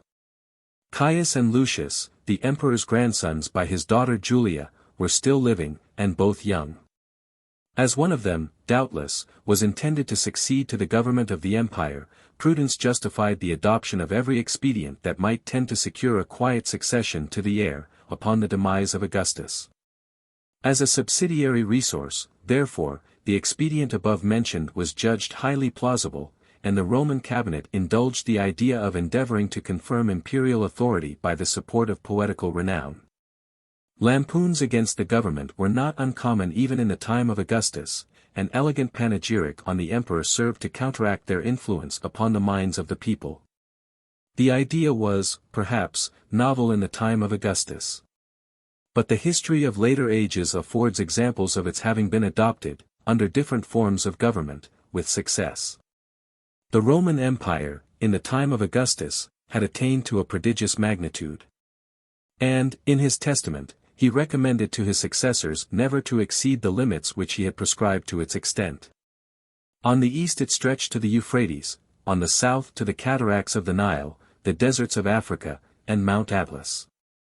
On the west to the Atlantic Ocean, and on the north to the Danube and the Rhine, including the best part of the then known world. The Romans, therefore, were not improperly called Rerum Domini 266, and Rome, Pulcherima Rerum 267, Maxima Rerum 268. Even the historians, Livy and Tacitus, actuated likewise with admiration, bestow magnificent epithets on the capital of their country. The succeeding emperors, in conformity to the advice of Augustus, made few additions to the empire. Trajan, however, subdued Mesopotamia and Armenia, east of the Euphrates, with Dacia, north of the Danube, and after this period the Roman dominion was extended over Britain, as far as the Frith of Forth and the Clyde. It would be an object of curiosity to ascertain the amount of the Roman revenue in the reign of Augustus. But such a problem, even with respect to contemporary nations, cannot be elucidated without access to the public registers of their governments, and in regard to an ancient monarchy, the investigation is impracticable. We can only be assured that the revenue must have been immense, which arose from the accumulated contribution of such a number of nations, that had supported their own civil establishments with great splendor, and many of which were celebrated for their extraordinary riches and commerce. The tribute paid by the Romans themselves, towards the support of the government, was very considerable during the latter ages of the Republic, and it received an increase after the consulship of Hirtius and Pansa. The establishments, both civil and military, in the different provinces, were supported at their own expense. The emperor required but a small naval force, an arm which adds much to the public expenditure of maritime nations in modern times. And the state was burdened with no diplomatic charges. The vast treasure accruing from the various taxes centered in Rome, and the whole was at the disposal of the emperor, without any control. We may therefore justly conclude that, in the amount of taxes, customs, and every kind of financial resources, Augustus exceeded all sovereigns who had hitherto ever swayed the scepter of imperial dominion. A noble acquisition, had it been judiciously employed by his successors, in promoting public happiness, with half the profusion in which it was lavished in disgracing human nature, and violating the rights of mankind. The reign of Augustus is distinguished by the most extraordinary event recorded in history, either sacred or profane, the nativity of the Saviour of mankind, which has since introduced a new epoch into the chronology of all Christian nations. The commencement of the new era being the most flourishing period of the Roman Empire, a general view of the state of knowledge and taste at this period, may here not be improper. Civilization was at this time extended farther over the world than it had ever been in any preceding period. But polytheism rather increased than diminished with the advancement of commercial intercourse between the nations of Europe, Asia, and Africa. And, though philosophy had been cultivated during several ages, at Athens, Cyrene, Rome, and other seats of learning, yet the morals of mankind were little improved by the diffusion of speculative knowledge. Socrates had laid an admirable foundation for the improvement of human nature, by the exertion of reason through the whole economy of life. But succeeding inquirers, forsaking the true path of ethic investigation, deviated into specious discussions, rather ingenious than useful. And some of them, by gratuitously adopting principles, which, so far from being supported by reason, were repugnant to its dictates, endeavored to erect upon the basis of their respective doctrines a system peculiar to themselves. The doctrines of the Stoics and Epicureans were, in fact, pernicious to society. And those of the different academies, though more intimately connected with reason than the two former, were of a nature too abstract to have any immediate or useful influence on life and manners. General discussions of truth and probability, with magnificent declamations on the Tecalen, and the Summum Bonum, constituted the chief objects of attention amongst those who cultivated moral science in the shades of academical retirement. Cicero endeavored to bring back philosophy from speculation to practice, and clearly evinced the social duties to be founded in the unalterable dictates of virtue. But it was easier to demonstrate the truth of the principles which he maintained, than to enforce their observance, while the morals of mankind were little actuated by the exercise of reason alone. The science chiefly cultivated at this period was rhetoric, which appears to have differed considerably from what now passes under the same name. The object of it was not so much justness of sentiment and propriety of expression, as the art of declaiming, or speaking copiously upon any subject. It is mentioned by Varro as the reverse of logic. And they are distinguished from each other by a simile, that the former resembles the palm of the hand expanded, and the latter, contracted into the fist. It is observable that logic, though a part of education in modern times, seems not to have been cultivated amongst the Romans. Perhaps they were apprehensive, lest a science which concentred the force of argument, might obstruct the cultivation of that which was meant to dilate it. Astronomy was long before known in the Eastern nations. But there is reason to believe, from a passage in Virgil 2:69, that it was little cultivated by the Romans. And it is certain, that in the reformation of the calendar, Julius Caesar was chiefly indebted to the scientific knowledge of Sosigenes, a mathematician of Alexandria. The laws of the solar system were still but imperfectly known. The popular belief, that the sun moved round the earth, was universally maintained, and continued until the 16th century, when the contrary was proved by Copernicus. There existed many celebrated tracts on mathematics. And several of the mechanical powers, particularly that of the lever, were cultivated with success. The more necessary and useful rules of arithmetic were generally known. The use of the lodestone not being as yet discovered, navigation was conducted in the daytime by the sun, and in the night, by the observation of certain stars. Geography was cultivated during the present period by Strabo and Mela. In natural philosophy little progress was made, but a strong desire of its improvement was entertained, particularly by Virgil. Human anatomy being not yet introduced, physiology was imperfect. Chemistry, as a science, was utterly unknown. In medicine, the writings of Hippocrates, and other Greek physicians, were in general the standard of practice. But the materia medica contained few remedies of approved quality, and abounded with useless substances, as well as with many which stood upon no other foundation than the whimsical notions of those who first introduced them.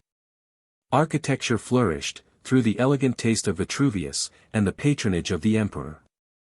Painting, statuary, and music, were cultivated, but not with that degree of perfection which they had obtained in the Grecian states. The musical instruments of this period were the flute and the lyre, to which may be added the sistrum, lately imported from Egypt.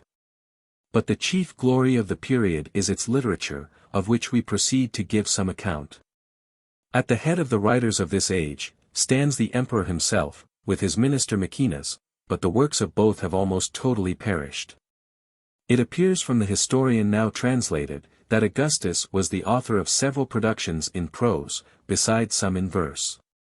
He wrote answers to Brutus in relation to Cato, exhortations to philosophy, and the history of his own life, which he continued, in 13 books, down to the War of Cantabria.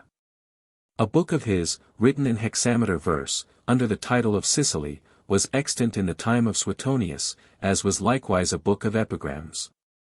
He began a tragedy on the subject of Ajax, but, being dissatisfied with the composition, destroyed it. Whatever the merits of Augustus may have been as an author, of which no judgment can be formed, his attachment to learning and eminent writers affords a strong presumption that he was not destitute of taste. Maecenas is said to have written 2 tragedies, Octavia and Prometheus, a history of animals, a treatise on precious stones, a journal of the life of Augustus, and other productions. Curiosity is strongly interested to discover the literary talents of a man so much distinguished for the esteem and patronage of them in others. But while we regret the impossibility of such a development, we scarcely can suppose the proficiency to have been small, where the love and admiration were so great. History was cultivated amongst the Romans during the present period, with uncommon success. This species of composition is calculated both for information and entertainment. But the chief design of it is to record all transactions relative to the public, for the purpose of enabling mankind to draw from past events a probable conjecture concerning the future. And, by knowing the steps which have led either to prosperity or misfortune, to ascertain the best means of promoting the former, and avoiding the latter of those objects. This useful kind of narrative was introduced about 500 years before by Herodotus, who has thence received the appellation of the father of history. His style, in conformity to the habits of thinking, and the simplicity of language, in an uncultivated age, is plain and unadorned.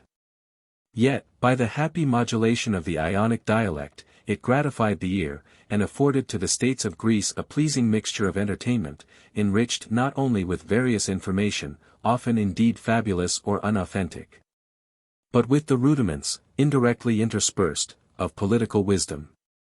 This writer, after a long interval, was succeeded by Thucydides and Xenophon, the former of whom carried historical narrative to the highest degree of improvement it ever attained among the states of Greece. The plan of Thucydides seems to have continued to be the model of historical narrative to the writers of Rome. But the circumstances of the times, aided perhaps by the splendid exertion of genius in other departments of literature, suggested a new resource, which promised not only to animate, but embellish the future productions of the historic muse. This innovation consisted in an attempt to penetrate the human heart, and explore in its innermost recesses the sentiments and secret motives which actuate the conduct of men. By connecting moral effects with their probable internal and external causes, it tended to establish a systematic consistency in the concatenation of transactions apparently anomalous, accidental, or totally independent of each other. The author of this improvement in history was Sallust, who likewise introduced the method of enlivening narrative with the occasional aid of rhetorical declamation, particularly in his account of the Catiline conspiracy. The notorious characters and motives of the principal persons concerned in that horrible plot, afforded the most favorable opportunity for exemplifying the former.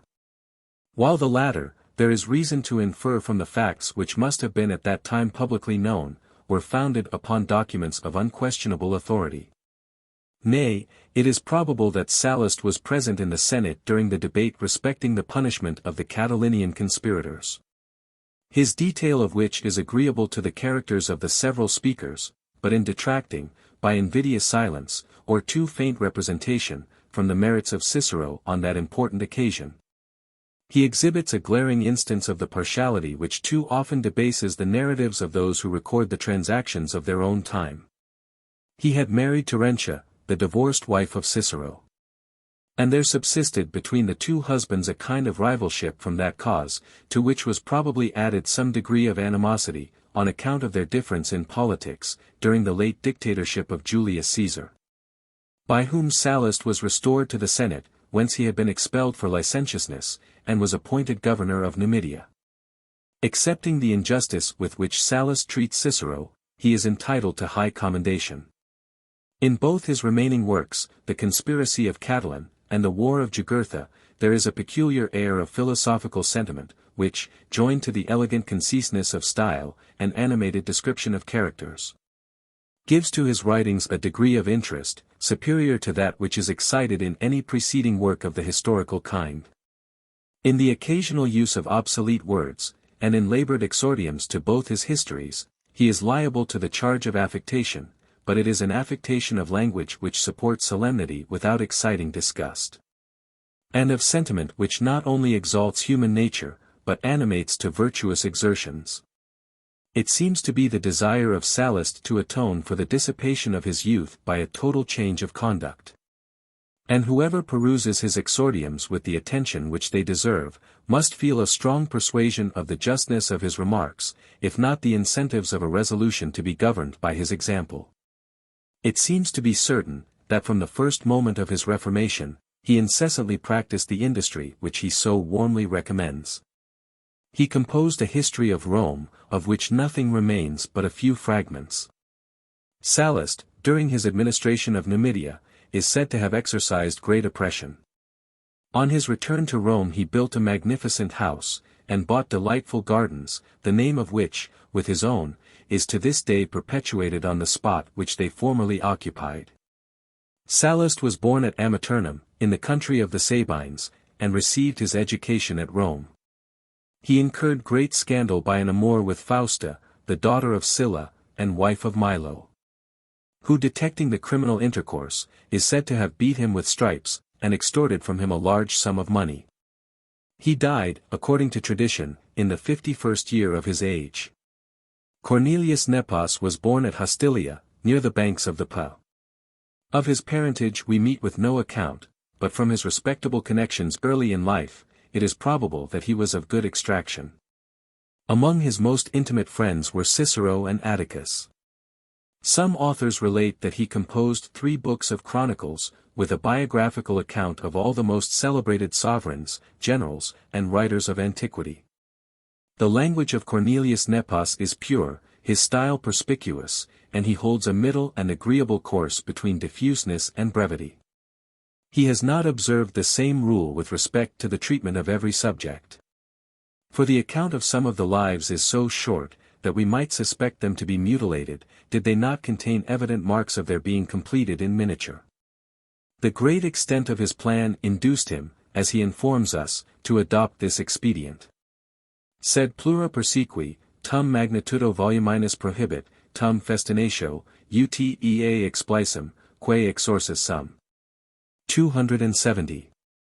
Of his numerous biographical works, 22 lives only remain, which are all of Greeks, except 2 Carthaginians, Hamilcar and Hannibal, and 2 Romans, M. Porcius Cato and T. Pomponius Atticus. Of his own life, of him who had written the lives of so many, no account is transmitted, but from the multiplicity of his productions, we may conclude that it was devoted to literature. Titus Livius may be ranked among the most celebrated historians the world has ever produced. He composed a history of Rome from the foundation of the city, to the conclusion of the German war conducted by Drusus in the time of the Emperor Augustus. This great work consisted, originally, of 140 books, of which there now remain only 35, viz., the first decade, and the whole from Book 21 to Book 45, both inclusive. Of the other 105 books, nothing more has survived the ravages of time and barbarians than their general contents. In a perspicuous arrangement of his subject, in a full and circumstantial account of transactions, in the delineation of characters and other objects of description, to justness and aptitude of sentiment. And in an air of majesty pervading the whole composition, this author may be regarded as one of the best models extant of historical narrative. His style is splendid without meretricious ornament, and copious without being redundant, a fluency to which Quintilian gives the expressive appellation of lactea abertus. Amongst the beauties which we admire in his writings, besides the animated speeches frequently interspersed, are those concise and peculiarly applicable eulogiums, with which he characterizes every eminent person mentioned at the close of their life. Of his industry in collating, and his judgment in deciding upon the preference due to dissentient authorities, in matters of testimony, the work affords numberless proofs. Of the freedom and impartiality with which he treated even of the recent periods of history, there cannot be more convincing evidence, than that he was rallied by Augustus as a favor of Pompey. And that, under the same emperor, he not only bestowed upon Cicero the tribute of warm approbation, but dared to ascribe, in an age when their names were obnoxious, even to Brutus and Cassius the virtues of consistency and patriotism. If in anything the conduct of Livy violates our sentiments of historical dignity, it is the apparent complacency and reverence with which he everywhere mentions the popular belief in omens and prodigies. But this was the general superstition of the times, and totally to renounce the prejudices of superstitious education, is the last heroic sacrifice to philosophical skepticism. In general, however, the credulity of Livy appears to be rather affected than real, and his account of the exit of Romulus, in the following passage, may be adduced as an instance in confirmation of this remark. His immortalibus editis operibus, quum ad exercitum recensendum conscionam in campo ad capre pollutum habert, subita coorta tempistate cum magno fragor tonitribusque tam denso regem operut nimbo, ut conspectum aegis conscioni abstulerat. Nec deigned in terris Romulus fut. Romana pubis, sedato tandem pavor, postquam ex tam turbido die serena, edi tranquilla lux redite, ubi vacuum sedum regiam vidit, etsi satis credibat patribus, ca proximi steterant, sublimum raptum procella. Tamen veludi orbitatis metu icta, maestum aliquam diu silentium obtenuit. Deignda paucis initio facto, deum, deo natum, regem parentemque urbis Romani, salvere universi Romulum jubant. Pacem precibus exposcent, uti volens propitius suam semper sospitet progenium. Fuis credo tum quoque aliquos, ca discerptum regem patrum manibus taciti argurant, manavit enim haec quoque, e per obscura, fama. Illum alterum admiratio viri, e paver praesens nobilitavit. Concilio etium unius hominis addita re dissiter fides. Namque proculus Julius solicita civitate desiderio regis, etiam fensa patribus, gravis, ut traditor, quam vis magni re octor, in conscionam prodit. Romulus, inquit, Carites, parens urbis hujus, prima hodierna lus scylla repent delapsus, se mihi avium dedit, quam profusus horror venerabundus castitisum, petens precibus, ut contra inturi fas esset. Abi, nuntia, inquit, Romanis, coalesced ita vel, ut mea Roma capit orbis terram sit, proind rem militarem callant, scianc, ita posteris tradent, nullas opes humanas armis Romanis resistra posse. Haec, inquit, locutus, sublimis abiet. Miram, quantum illi viro nuncianti haec fidei furit, quamque desiderium Romuli apud plebum exercitumque, facta fide immortalitatis, lenitum sit. 271. Scarcely any incident in ancient history savours more of Themarvelus than the account above delivered respecting the first Roman king. And amidst all the solemnity with which it is related, we may perceive that the historian was not the dupe of credulity. There is more implied than the author thought proper to avow, in the sentence, fuis credo, etc. In whatever light this anecdote be viewed, it is involved in perplexity. That Romulus affected a despotic power, is not only highly probable, from his aspiring disposition, but seems to be confirmed by his recent appointment of the cellars, as a guard to his person. He might, therefore, naturally incur the odium of the patricians, whose importance was diminished, and their institution rendered abortive, by the increase of his power. But that they should choose the opportunity of a military review, for the purpose of removing the tyrant by a violent death, seems not very consistent with the dictates even of common prudence. And it is the more incredible, as the circumstance which favored the execution of the plot is represented to have been entirely a fortuitous occurrence. The tempest which is said to have happened, is not easily reconcilable with our knowledge of that phenomenon. Such a cloud, or mist, as could have enveloped Romulus from the eyes of the assembly, is not a natural concomitant of a thunderstorm. There is some reason to suspect that both the noise and cloud, if they actually existed, were artificial, the former intended to divert the attention of the spectators, and the latter to conceal the transaction. The word fragor, a noise or crash, appears to be an unnecessary addition where thunder is expressed, though sometimes so used by the poets, and may therefore, perhaps, imply such a noise from some other cause. If Romulus was killed by any pointed or sharp-edged weapon, his blood might have been discovered on the spot, or, if by other means, still the body was equally an object for public observation. If the people suspected the patricians to be guilty of murder, why did they not endeavor to trace the fact by this evidence? And if the patricians were really innocent, why did they not urge the examination? But the body, without doubt, was secreted, to favor the imposture.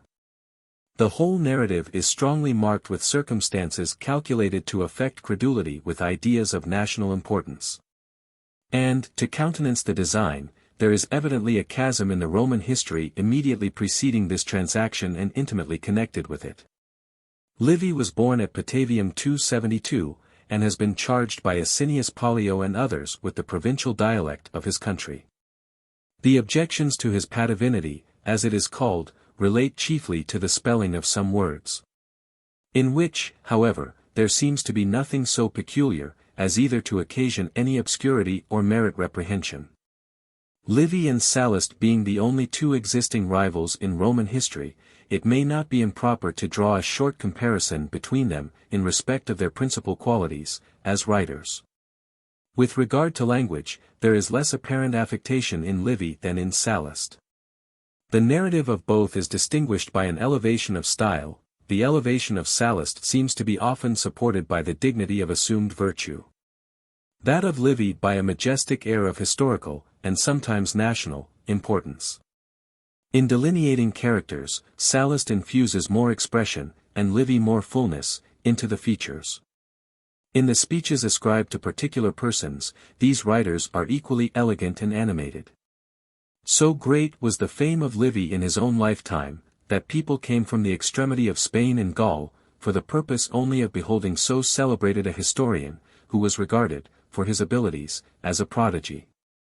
This affords a strong proof, not only of the literary taste which then prevailed over the most extensive of the Roman provinces, but of the extraordinary pains with which so great a work must have been propagated, when the art of printing was unknown.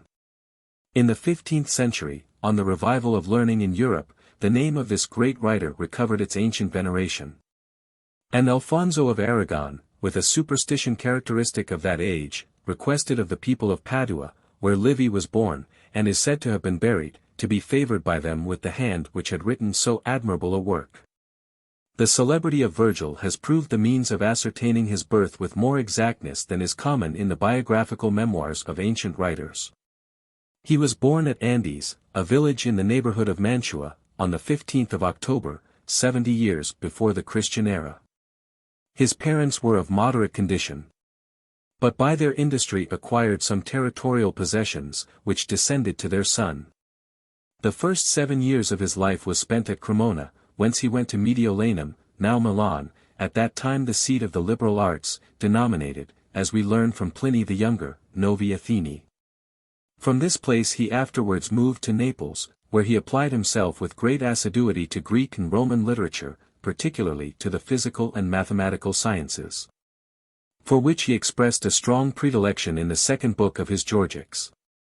Mi vero primum dulces ante omnia musi, quarum sacra fero ingenti perculsus amore, accipient, coelique vias e sidera monstrant. Defectus solis varios, lunique labors. Unde tremor terris, qua six Maria alta temescent. Abyssibus ruptus, versusque in Cypsa residant. Quid tantum oceano properent esse tingere sols. Hiberni, velque tardis mora noctibus obstet. Gr. 2, 1. 591, etc. But most beloved, ye muses, at whose fane, led by pure zeal, I consecrate my strain. Me first accept, and to my search unfold heaven and her host in beauteous order rolled. The eclipse that dims the golden orb of day, and changeful labor of the lunar ray. Whence rocks the earth, by what vast force the main now bursts its barriers, now subsides again. Why wintry suns in ocean swiftly fade? Or what delays night's slow descending shade? Sotheby. When, by a proscription of the triumvirate, the lands of Cremona and Mantua were distributed amongst the veteran soldiers, Virgil had the good fortune to recover his possessions, through the favor of Asinius Pollio, the deputy of Augustus in those parts, to whom, as well as to the emperor, he has testified his gratitude in beautiful eclogues. The first production of Virgil was his Bucolics, consisting of 10 eclogues, written in imitation of the Idyllia or pastoral poems of Theocritus. It may be questioned whether any language which has its provincial dialects, but is brought to perfection, can ever be well adapted, in that state, to the use of pastoral poetry. There is such an apparent incongruity between the simple ideas of the rural swain and the polished language of the courtier, that it seems impossible to reconcile them together by the utmost art of composition. The Doric dialect of Theocritus, therefore, abstractedly from all consideration of simplicity of sentiment, must ever give to the Sicilian bard a preeminence in this species of poetry.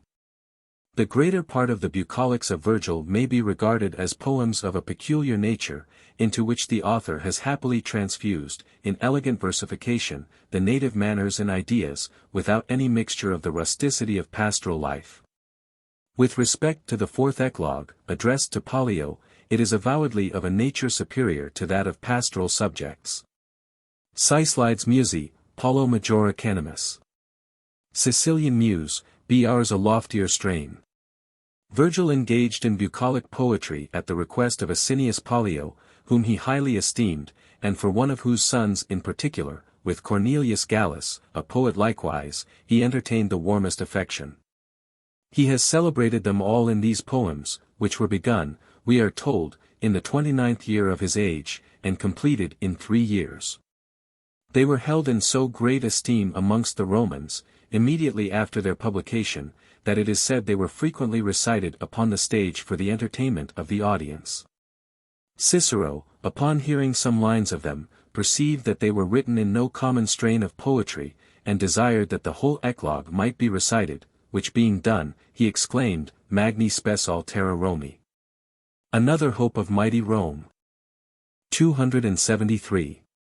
Virgil's next work was the Georgics, the idea of which is taken from the Erga Chimerae, the works and days of Hesiod, the poet of Askra. But between the productions of the two poets, there is no other similarity than that of their common subject. The precepts of Hesiod, in respect of agriculture, are delivered with all the simplicity of an unlettered cultivator of the fields, intermixed with plain moral reflections, natural and apposite. While those of Virgil, equally precise and important, are embellished with all the dignity of sublime versification. The work is addressed to Maecenas, at whose request it appears to have been undertaken. It is divided into 4 books. The first treats of plowing, the second, of planting, the third, of cattle, horses, sheep, goats, dogs, and of things which are hurtful to cattle. The fourth is employed on bees, their proper habitations, food, polity, the diseases to which they are liable, and the remedies of them, with the method of making honey, and a variety of other considerations connected with the subject. The Georgics were written at Naples, and employed the author during a period of 7 years. It is said that Virgil had concluded the Georgics with a labored eulogium on his poetical friend Gallus. But the latter incurring about this time the displeasure of Augustus, he was induced to cancel it, and substitute the charming episode of Astius and Eurydice. These beautiful poems, considered merely as didactic, have the justest claim to utility. In what relates to agriculture in particular, the precepts were judiciously adapted to the climate of Italy, and must have conveyed much valuable information to those who were desirous of cultivating that important art, which was held in great honor amongst the Romans. The same remark may be made, with greater latitude of application, in respect of the other subjects. But when we examine the Georgics as poetical compositions, when we attend to the elevated style in which they are written, the beauty of the similes, the emphatic sentiments interspersed, the elegance of diction, the animated strain of the whole, and the harmony of the versification, our admiration is excited, at beholding subjects, so common in their nature, embellished with the most magnificent decorations of poetry. During 4 days which Augustus passed at Attila, to refresh himself from fatigue, in his return to Rome, after the battle of Actium, the Georgics, just then finished, were read to him by the author, who was occasionally relieved in the task by his friend Maecenas. We may easily conceive the satisfaction enjoyed by the emperor, at finding that while he himself had been gathering laurels in the achievements of war, another glorious wreath was prepared by the Muses to adorn his temples, and that an intimation was given of his being afterwards celebrated in a work more congenial to the subject of heroic renown. Tiberius Nero Caesar. The patrician family of the Claudii, for there was a plebeian family of the same name, no way inferior to the other either in power or dignity, came originally from Regilli, a town of the Sabines. They removed thence to Rome soon after the building of the city, with a great body of their dependents, under Titus Tatius, who reigned jointly with Romulus in the kingdom. Or, perhaps, what is related upon better authority, under Atta Claudius, the head of the family, who was admitted by the Senate into the patrician order 6 years after the expulsion of the Tarquins. They likewise received from the state, lands beyond the Anio for their followers, and a burying place for themselves near the capital 284. After this period, in process of time, the family had the honor of 28 consulships, 5 dictatorships, 7 censorships, 7 triumphs, and 2 ovations. Their descendants were distinguished by various praenomina and cognomina 285, but rejected by common consent the praenomen of Lucius, when, of the 2 races who bore it, one individual had been convicted of robbery, and another of murder. Amongst other cognomina, they assumed that of Nero, which in the Sabine language signifies strong and valiant. 2. It appears from record, that many of the Claudii have performed signal services to the state, as well as committed acts of delinquency. To mention the most remarkable only, Appius Secus dissuaded the Senate from agreeing to an alliance with Pyrrhus, as prejudicial to the Republic 286. Claudius Candex first passed the Straits of Sicily with a fleet, and drove the Carthaginians out of the island 287. Claudius Nero cut off Hasdrubal with a vast army upon his arrival in Italy from Spain, before he could form a junction with his brother Hannibal 288. On the other hand, Claudius Appius Regilanus, one of the Decemvirs, made a violent attempt to have a free virgin, of whom he was enamored, adjudged a slave, which caused the people to secede a second time from the Senate 289. Claudius Drusus erected a statue of himself wearing a crown at Appii Forum 290, and endeavored, by means of his dependents, to make himself master of Italy. Claudius Pulcher, when, off the coast of Sicily 291, the pullets used for taking augury would not eat, in contempt of the omen threw them overboard, as if they should drink at least, if they would not eat, and then engaging the enemy, was routed. After his defeat, when he was ordered by the Senate to name a dictator, making a sort of jest of the public disaster, he named Glitias, his apparitor. The women of this family, likewise, exhibited characters equally opposed to each other. For both the Claudias belonged to it.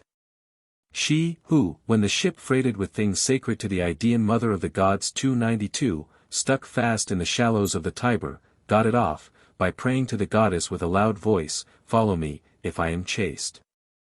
And she also, who, contrary to the usual practice in the case of women, was brought to trial by the people for treason. Because, when her litter was stopped by a great crowd in the streets, she openly exclaimed, "I wish my brother Pulcher was alive now, to lose another fleet, that Rome might be less thronged." Besides, it is well known, that all the Claudii, except Publius Claudius, who, to effect the banishment of Cicero, procured himself to be adopted by a plebeian 293, and one younger than himself, were always of the patrician party, as well as great sticklers for the honor and power of that order. And so violent and obstinate in their opposition to the plebeians, that not one of them, even in the case of a trial for life by the people, would ever condescend to put on mourning, according to custom, or make any supplication to them for favor. And some of them in their contests, have even proceeded to lay hands on the tribunes of the people. A Vestal virgin likewise of the family, when her brother was resolved to have the honor of a triumph contrary to the will of the people, mounted the chariot with him, and attended him into the Capitol, that it might not be lawful for any of the tribunes to interfere and forbid it. 294. 3. From this family Tiberius Caesar is descended, indeed both by the father and mother's side, by the former from Tiberius Nero, and by the latter from Appius Pulcher, who were both sons of Appius Secus.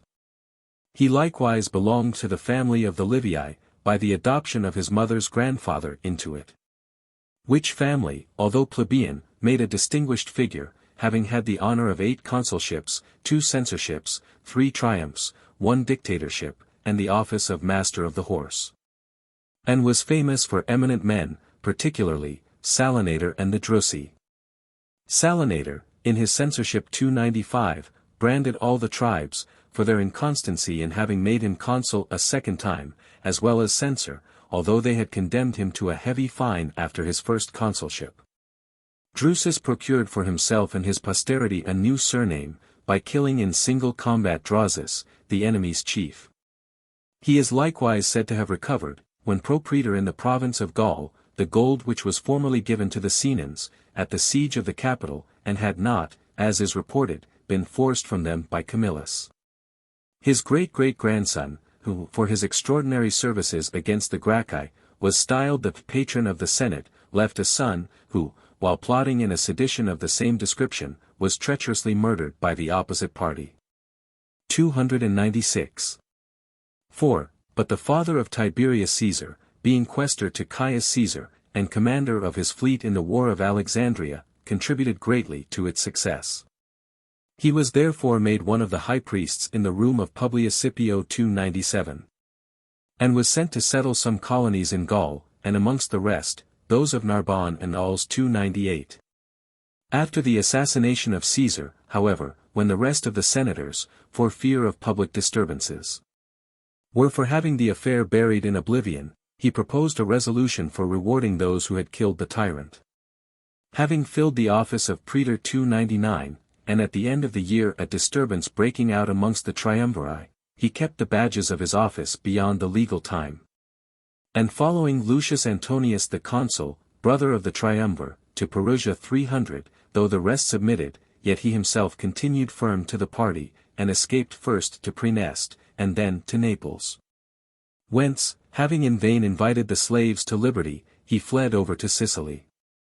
But resenting his not being immediately admitted into the presence of Sextus Pompey, and being also prohibited the use of the fasces, he went over into Achaia to Mark Antony, with whom, upon a reconciliation soon after brought about amongst the several contending parties, he returned to Rome. And, at the request of Augustus, gave up to him his wife Livia Drusilla, although she was then big with child, and had before borne him a son. He died not long after, leaving behind him 2 sons, Tiberius and Drusus Nero. V. Some have imagined that Tiberius was born at Fundi, but there is only this trifling foundation for the conjecture, that his mother's grandmother was a Fundi, and that the image of good fortune was, by a decree of the Senate, erected in a public place in that town. But according to the greatest number of writers, and those 2 of the best authority, he was born at Rome, in the Palatine quarter, upon the 16th of the calends of December, November 16th. When Marcus Aemilius Lepidus was second time consul, with Lucius Munatius Plancus 301, after the battle of Philippi, for so it is registered in the calendar, and the public acts. According to some, however, he was born the preceding year, in the consulship of Hirtius and Pansa, and others say, in the year following, during the consulship of Servilius Isoricus and Antony. 6. His infancy and childhood were spent in the midst of danger and trouble. For he accompanied his parents everywhere in their flight, and twice at Naples nearly betrayed them by his crying, when they were privately hastening to a ship, as the enemy rushed into the town. Once, when he was snatched from his nurse's breast, and again, from his mother's bosom, by some of the company, who on the sudden emergency wished to relieve the women of their burden. Being carried through Sicily and Achaia, and entrusted for some time to the care of the Lacedaemonians, who were under the protection of the Claudian family, upon his departure thence when travelling by night, he ran the hazard of his life. By a fire which, suddenly bursting out of a wood on all sides, surrounded the whole party so closely, that part of Livia's dress and hair was burnt. The presents which were made him by Pompeia, sister to Sextus Pompey, in Sicily, namely, a cloak, with a clasp, and bully of gold, are still in existence, and shown at Baiae to this day.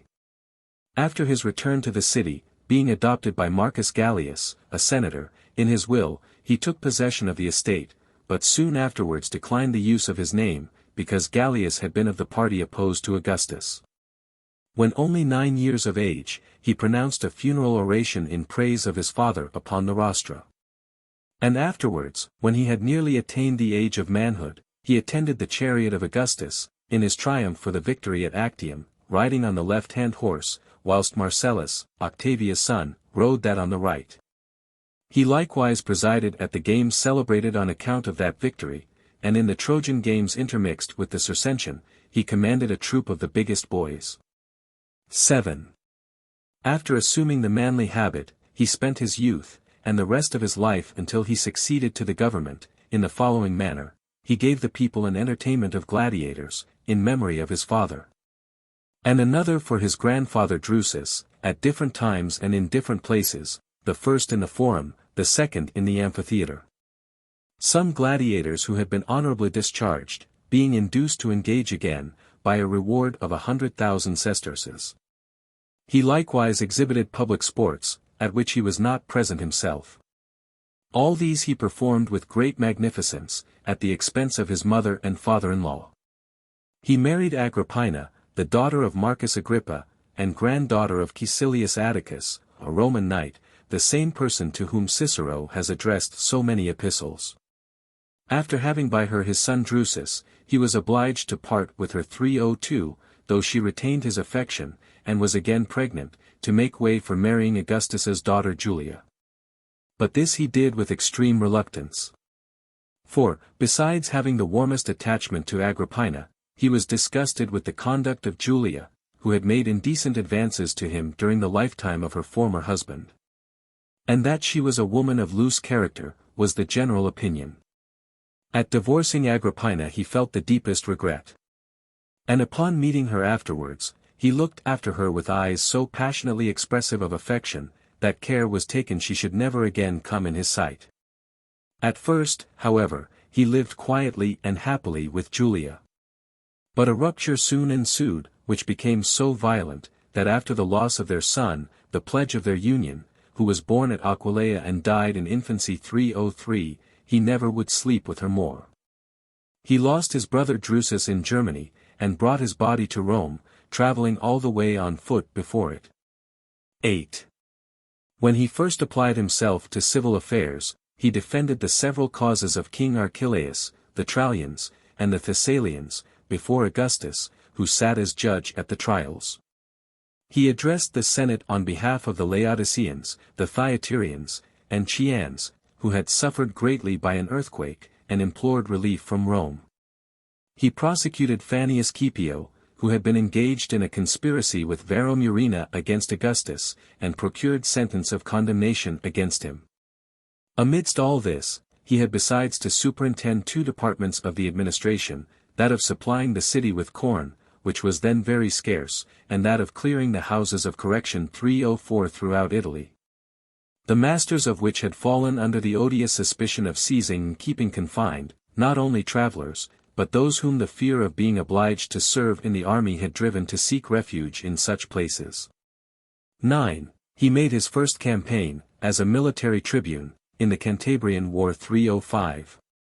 Afterwards he led an army into the east 306, where he restored the kingdom of Armenia to Tigranes, and seated on a tribunal, put a crown upon his head. He likewise recovered from the Parthians the standards which they had taken from Crassus.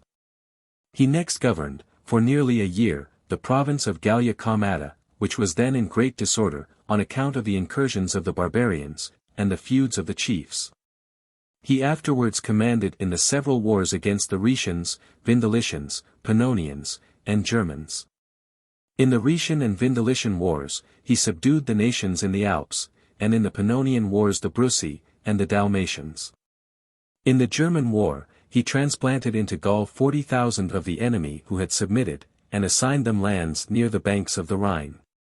For these actions, he entered the city with an ovation, but riding in a chariot, and is said by some to have been the first that ever was honored with this distinction. He filled early the principal offices of state, and passed through the quaestorship 307, praetorship 308, and consulate 309 almost successively. After some interval, he was chosen consul a second time, and held the tribunician authority during 5 years. Surrounded by all this prosperity, in the prime of life and in excellent health, he suddenly formed the resolution of withdrawing to a greater distance from Rome 310. It is uncertain whether this was the result of disgust for his wife, whom he neither durst accuse nor divorce, and the connection with whom became every day more intolerable, or to prevent that indifference towards him, which his constant residence in the city might produce, or in the hope of supporting and improving by absence his authority in the state, if the public should have occasion for his service. Some are of opinion, that as Augustus's sons were now grown up to years of maturity, he voluntarily relinquished the possession he had long enjoyed of the second place in the government, as Agrippa had done before him, who, when M. Marcellus was advanced to public offices, retired to Mytilene, that he might not seem to stand in the way of his promotion, or in any respect lessen him by his presence. The same reason likewise Tiberius gave afterwards for his retirement. But his pretext at this time was, that he was satiated with honors, and desirous of being relieved from the fatigue of business, requesting therefore that he might have leave to withdraw. And neither the earnest entreaties of his mother, nor the complaint of his father-in-law made even in the Senate, that he was deserted by him, could prevail upon him to alter his resolution. Upon their persisting in the design of detaining him, he refused to take any sustenance for 4 days together. At last, having obtained permission, leaving his wife and son at Rome, he proceeded to Ostia 311, without exchanging a word with those who attended him, and having embraced but very few persons at parting. 11. From Ostia, journeying along the coast of Campania, he halted a while on receiving intelligence of Augustus's being taken ill, but this giving rise to a rumor that he stayed with a view to something extraordinary. He sailed with the wind almost full against him, and arrived at Rhodes, having been struck with the pleasantness and healthiness of the island at the time of his landing therein his return from Armenia. Here contenting himself with a small house, and a villa not much larger, near the town, he led entirely a private life, taking his walks sometimes about the Gymnasia 312, without any lictor or other attendant, and returning the civilities of the Greeks with almost as much complaisance as if he had been upon a level with them. One morning, in settling the course of his daily excursion, he happened to say, that he should visit all the sick people in the town.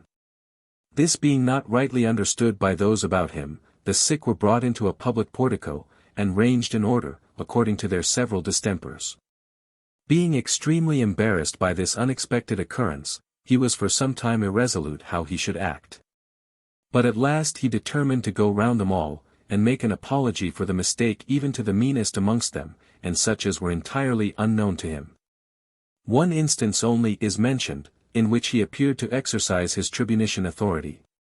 Being a constant attendant upon the schools and lecture rooms of the professors of the liberal arts, on occasion of a quarrel amongst the wrangling sophists, in which he interposed to reconcile them, some person took the liberty to abuse him as an intruder, and partial in the affair. Upon this, withdrawing privately home, he suddenly returned attended by his officers, and summoning his accuser before his tribunal, by a public crier, ordered him to be taken to prison. Afterwards he received tidings that his wife Julia had been condemned for her lewdness and adultery, and that a bill of divorce had been sent to her in his name, by the authority of Augustus. Though he secretly rejoiced at this intelligence, he thought it incumbent upon him, in point of decency, to interpose in her behalf by frequent letters to Augustus, and to allow her to retain the presents which he had made her, notwithstanding the little regard she merited from him.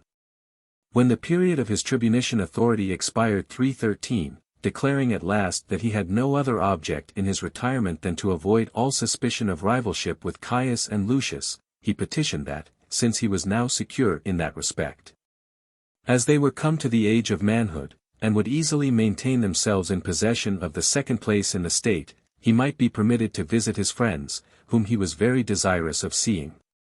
But his request was denied, and he was advised to lay aside all concern for his friends, whom he had been so eager to greet. 12. He therefore continued at Rhodes much against his will, obtaining, with difficulty, through his mother, the title of Augustus's lieutenant, to cover his disgrace. He thenceforth lived, however, not only as a private person, but as one suspected and under apprehension, retiring into the interior of the country, and avoiding the visits of those who sailed that way, which were very frequent. For no one passed to take command of an army, or the government of a province, without touching at Rhodes. But there were fresh reasons for increased anxiety. For crossing over to Samos, on a visit to his stepson Caius, who had been appointed governor of the East, he found him prepossessed against him, by the insinuations of Marcus Lollius, his companion and director. He likewise fell under suspicion of sending by some centurions who had been promoted by himself, upon their return to the camp after a furlough, mysterious messages to several persons there, intended, apparently, to tamper with them for a revolt. This jealousy respecting his designs being intimated to him by Augustus, he begged repeatedly that some person of any of the three orders might be placed as a spy upon him in everything he either said or did. 13. He laid aside likewise his usual exercises of riding and arms, and quitting the Roman habit, made use of the pallium and crepida 314.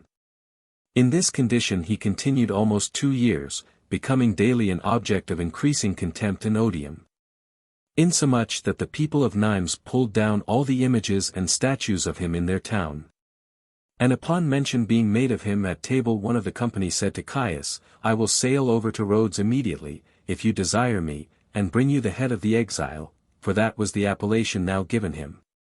Thus alarmed not only by apprehensions, but real danger, he renewed his solicitations for leave to return, and, seconded by the most urgent supplications of his mother, he at last obtained his request, to which an accident somewhat contributed.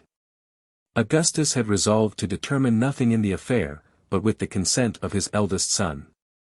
The latter was at that time out of humor with Marcus Lollius, and therefore easily disposed to be favorable to his father-in-law.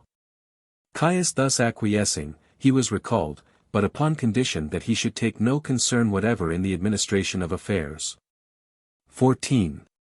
He returned to Rome after an absence of nearly 8 years 315, with great and confident hopes of his future elevation, which he had entertained from his youth, in consequence of various prodigies and predictions.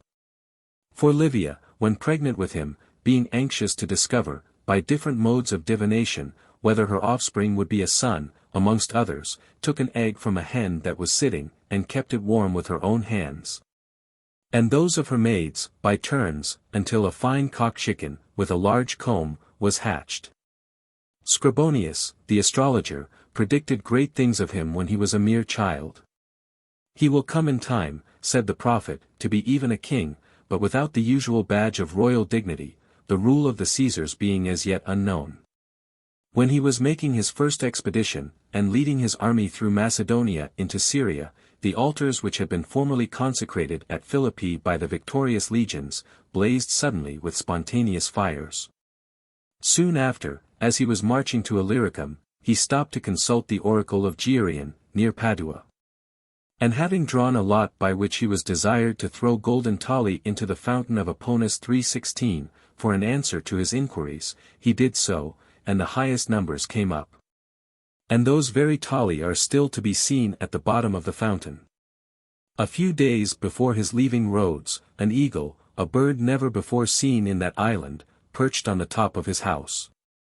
And the day before he received intelligence of the permission granted him to return, as he was changing his dress, his tunic appeared to be all on fire. He then likewise had a remarkable proof of the skill of Thrasyllus, the astrologer, whom, for his proficiency in philosophical researches, he had taken into his family. For, upon sight of the ship which brought the intelligence, he said, good news was coming, whereas everything going wrong before, and quite contrary to his predictions, Tiberius had intended that very moment, when they were walking together, to throw him into the sea, as an impostor, and one to whom he had too hastily entrusted his secrets. 15. Upon his return to Rome, having introduced his son Drusus into the forum, he immediately removed from Pompey's house, in the Carinae, to the gardens of Maecenas, on the Esquiline 317, and resigned himself entirely to his ease, performing only the common offices of civility in private life, without any preferment in the government. But Caius and Lucius being both carried off in the space of 3 years, he was adopted by Augustus, along with their brother Agrippa, being obliged in the first place to adopt Germanicus, his brother's son. After his adoption, he never more acted as master of a family, nor exercised, in the smallest degree, the rights which he had lost by it. For he neither disposed of anything in the way of gift, nor manumitted a slave, nor so much as received any estate left him by will, nor any legacy, without reckoning it as a part of his peculium or property held under his father. From that day forward, nothing was omitted that might contribute to the advancement of his grandeur, and much more, when, upon Agrippa being discarded and banished, it was evident that the hope of succession rested upon him alone. 16. The tribunician authority was again conferred upon him for 5 years 318, and a commission given him to settle the affairs of Germany. The ambassadors of the Parthians, after having had an audience of Augustus, were ordered to apply to him likewise in his province. But on receiving intelligence of an insurrection in Illyricum 319, he went over to superintend the management of that new war, which proved the most serious of all the foreign wars since the Carthaginian. This he conducted during 3 years, with 15 legions and an equal number of auxiliary forces, under great difficulties, and an extreme scarcity of corn. And though he was several times recalled, he nevertheless persisted, fearing lest an enemy so powerful, and so near, should fall upon the army in their retreat. This resolution was attended with good success.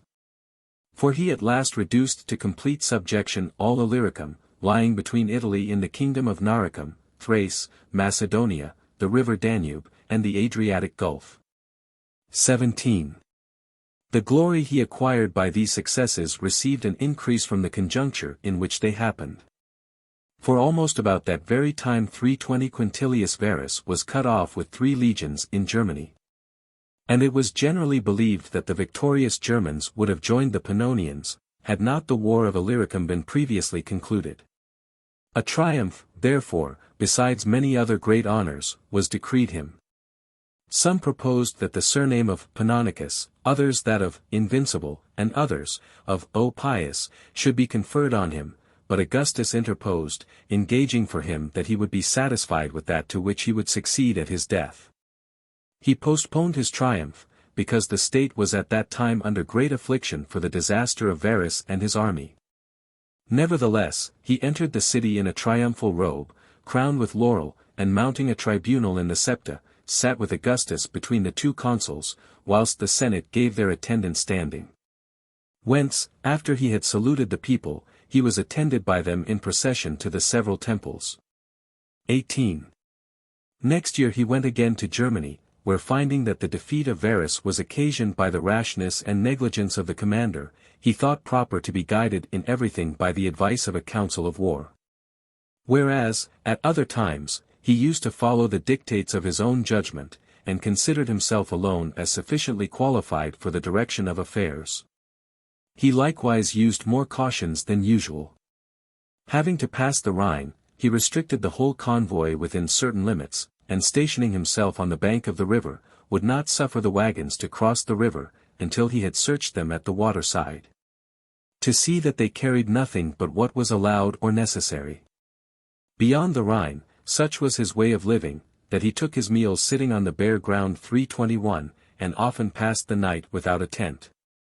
And his regular orders for the day, as well as those upon sudden emergencies, he gave in writing, with this injunction, that in case of any doubt as to the meaning of them, they should apply to him for satisfaction, even at any hour of the night.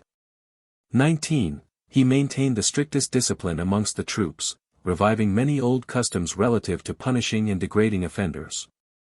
Setting a mark of disgrace even upon the commander of a legion, for sending a few soldiers with one of his freedmen across the river for the purpose of hunting. Though it was his desire to leave as little as possible in the power of fortune or accident, yet he always engaged the enemy with more confidence when, in his night watches, the lamp failed and went out of itself. Trusting, as he said, in an omen which had never failed him and his ancestors in all their commands. But, in the midst of victory, he was very near being assassinated by some Bructerian, who mixing with those about him, and being discovered by his trepidation, was put to the torture, and confessed his intended crime. XX. After 2 years, he returned from Germany to the city, and celebrated the triumph which he had deferred, attended by his lieutenants, for whom he had procured the honor of triumphal ornaments 322.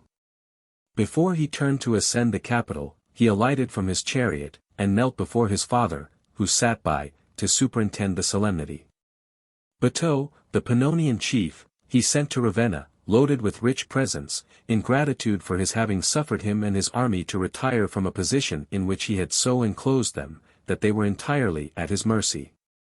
He afterwards gave the people a dinner at 1,000 tables, besides 30 sesterces to each man.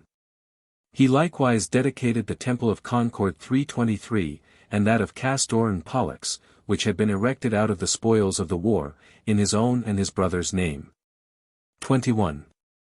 A law having been not long after carried by the consuls 324 for his being appointed a colleague with Augustus in the administration of the provinces, and in taking the census, when that was finished he went into Illyricum 325. But being hastily recalled during his journey, he found Augustus alive indeed, but past all hopes of recovery, and was with him in private a whole day.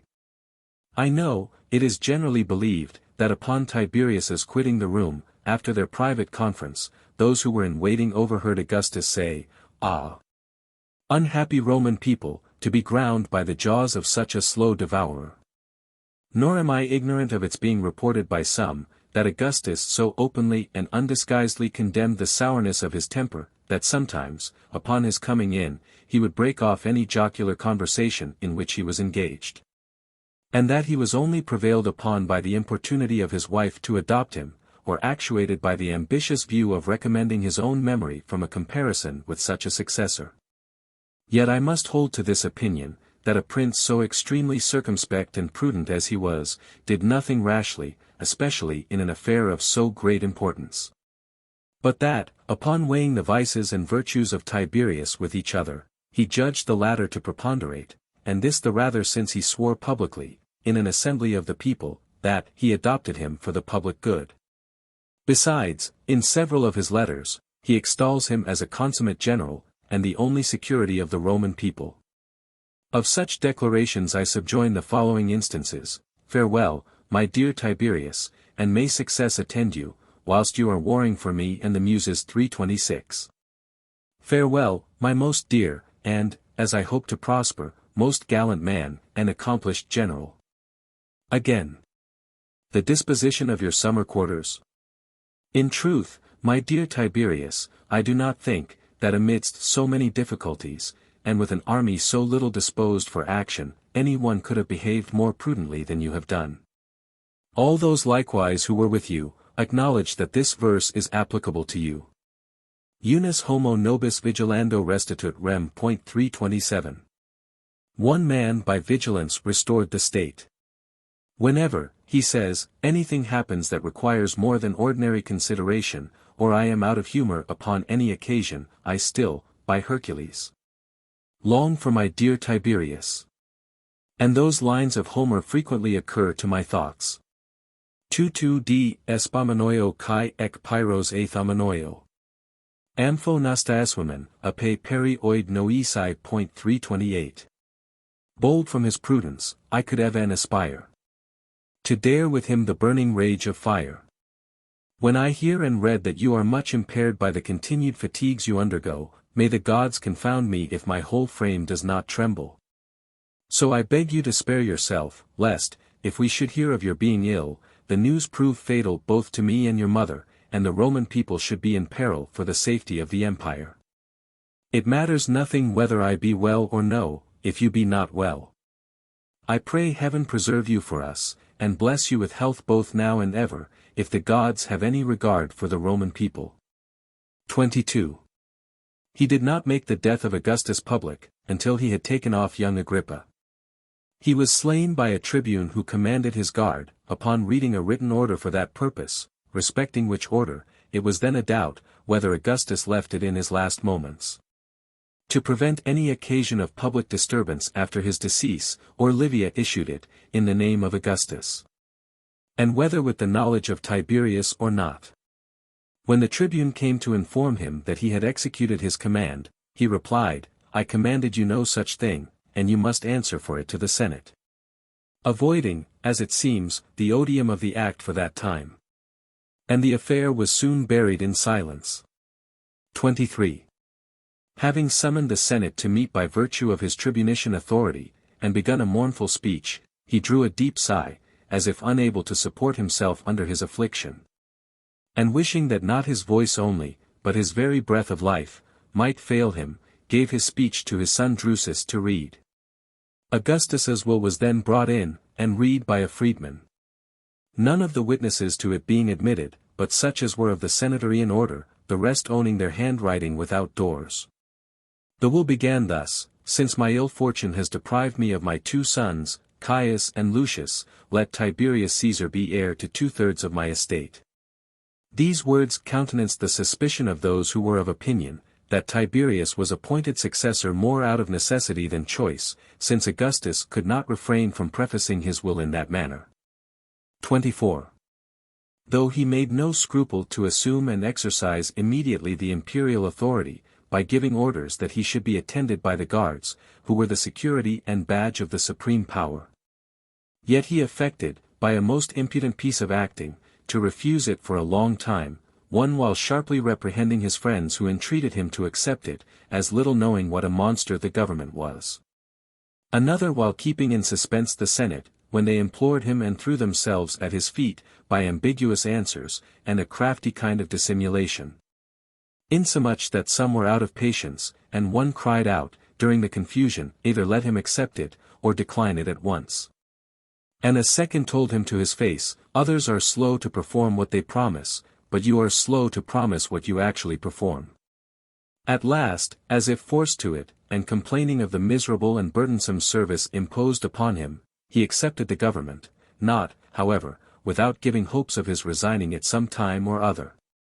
The exact words he used were these, until the time shall come, when ye may think it reasonable to give some rest to my old age. XXV, the cause of his long demur was fear of the dangers which threatened him on all hands. Insomuch that he said, I have got a wolf by the ears. For a slave of Agrippa's, Clemens by name, had drawn together a considerable force to revenge his master's death. Lucius Scribonius Libo, a senator of the first distinction, was secretly fomenting a rebellion, and the troops both in Illyricum and Germany were mutinous. Both armies insisted upon high demands, particularly that their pay should be made equal to that of the Praetorian Guards. The army in Germany absolutely refused to acknowledge a prince who was not their own choice, and urged, with all possible importunity, Germanicus 329, who commanded them, to take the government on himself, though he obstinately refused it. It was Tiberius's apprehension from this quarter, which made him request the Senate to assign him some part only in the administration, such as they should judge proper, since no man could be sufficient for the whole, without one or more to assist him. He pretended likewise to be in a bad state of health, that Germanicus might the more patiently wait in hopes of speedily succeeding him, or at least of being admitted to be a colleague in the government. When the mutinies in the armies were suppressed, he got Clemens into his hands by stratagem. That he might not begin his reign by an act of severity, he did not call Libo to an account before the Senate until his second year, being content, in the meantime, with taking proper precautions for his own security. For upon Libo's attending a sacrifice amongst the high priests, instead of the usual knife, he ordered one of lead to be given him. And when he desired a private conference with him, he would not grant his request, but on condition that his son Drusus should be present. And as they walked together, he held him fast by the right hand, under the pretence of leaning upon him, until the conversation was over. 26. When he was delivered from his apprehensions, his behavior at first was unassuming, and he did not carry himself much above the level of a private person. And of the many and great honors offered him, he accepted but few, and such as were very moderate. His birthday, which happened to fall at the time of the plebeian Circensian games, he with difficulty suffered to be honored with the addition of only a single chariot, drawn by 2 horses.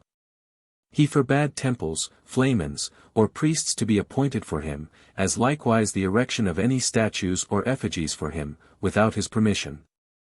And this he granted only on condition that they should not be placed amongst the images of the gods, but only amongst the ornaments of houses. He also interposed to prevent the Senate from swearing to maintain his acts. And the month of September from being called Tiberius, and October being named after Livia. The praenomen likewise of emperor, with the cognomen of father of his country, and a civic crown in the vestibule of his house, he would not accept. He never used the name of Augustus, although he inherited it, in any of his letters, excepting those addressed to kings and princes. Nor had he more than 3 consulships. One for a few days, another for 3 months, and a third, during his absence from the city, until the Ides, 15th, of May. 27. He had such an aversion to flattery, that he would never suffer any senator to approach his litter, as he passed the streets in it, either to pay him a civility, or upon business. And when a man of consular rank, in begging his pardon for some offense he had given him, attempted to fall at his feet, he started from him in such haste, that he stumbled and fell. If any compliment was paid him either in conversation or a set speech, he would not scruple to interrupt and reprimand the party, and alter what he had said. Being once called Lord 330 by some person, he desired that he might no more be affronted in that manner.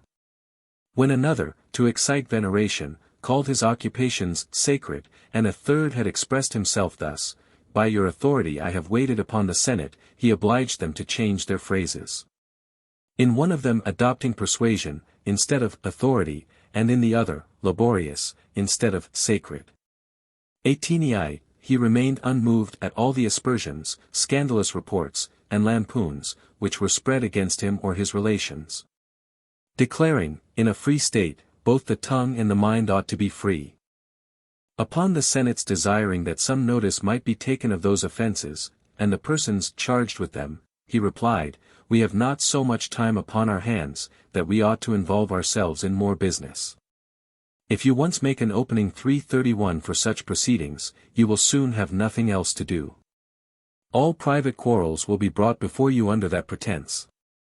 There is also on record another sentence used by him in the Senate, which is far from assuming, "If he speaks otherwise of me, I shall take care to behave in such a manner, as to be able to give a good account both of my words and actions. And if he persists, I shall hate him in my turn." These things were so much the more remarkable in him, because, in the respect he paid to individuals, or the whole body of the Senate, he went beyond all bounds. Upon his differing with Quintus Haterius in the Senate house, "Pardon me, sir," he said, "I beseech you, if I shall, as a senator, speak my mind very freely in opposition to you."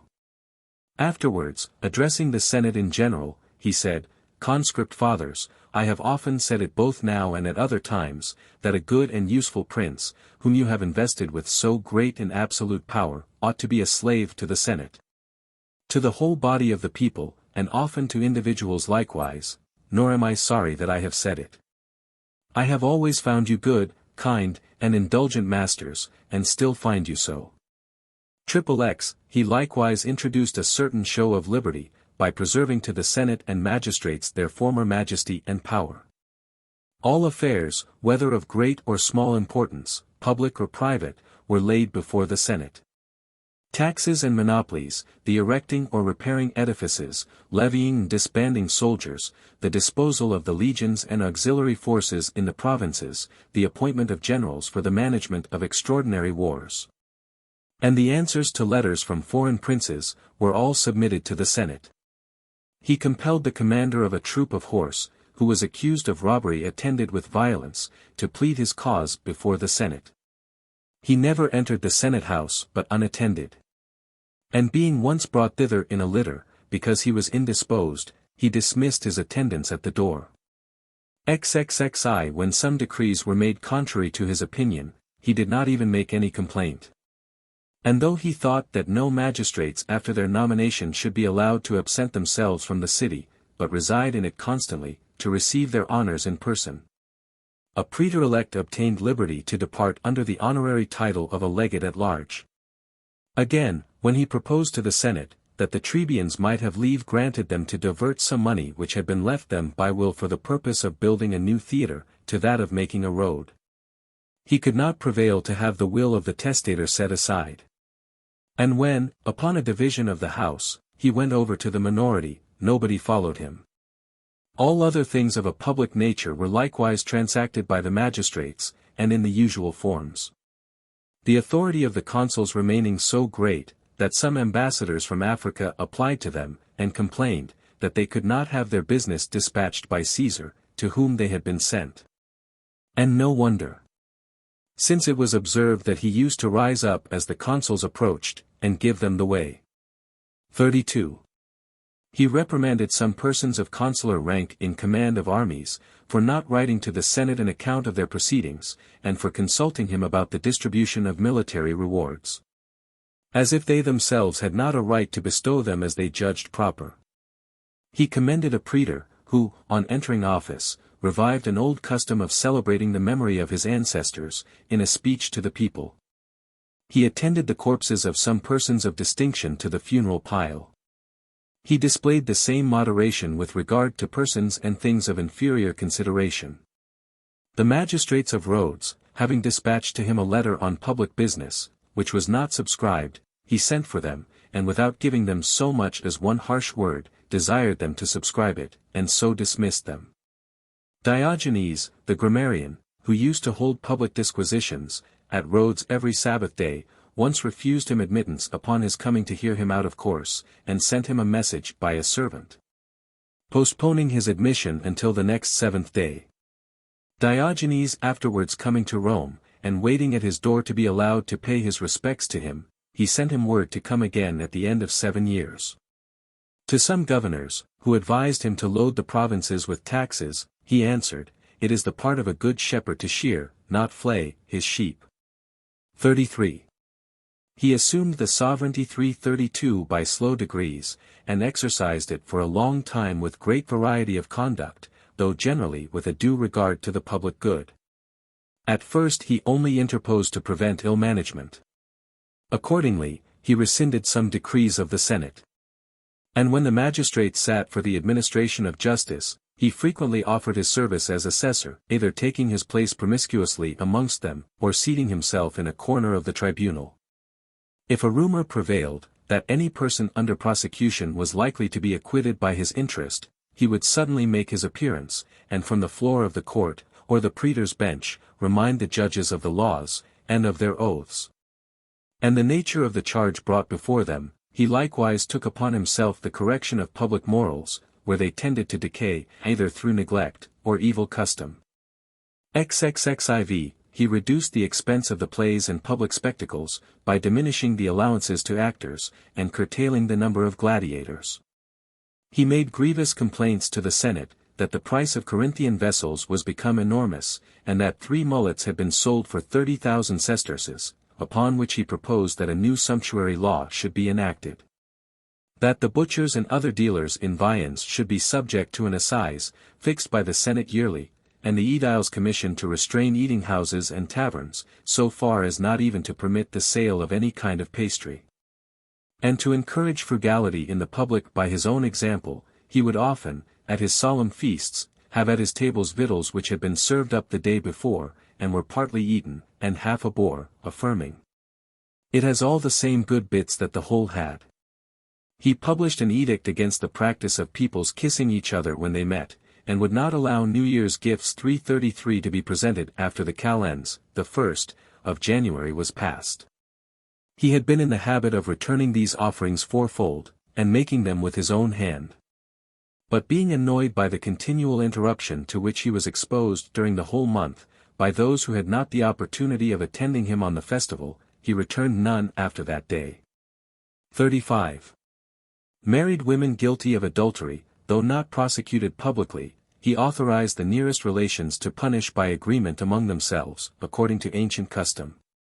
He discharged a Roman knight from the obligation of an oath he had taken, never to turn away his wife, and allowed him to divorce her, upon her being caught in criminal intercourse with her son-in-law.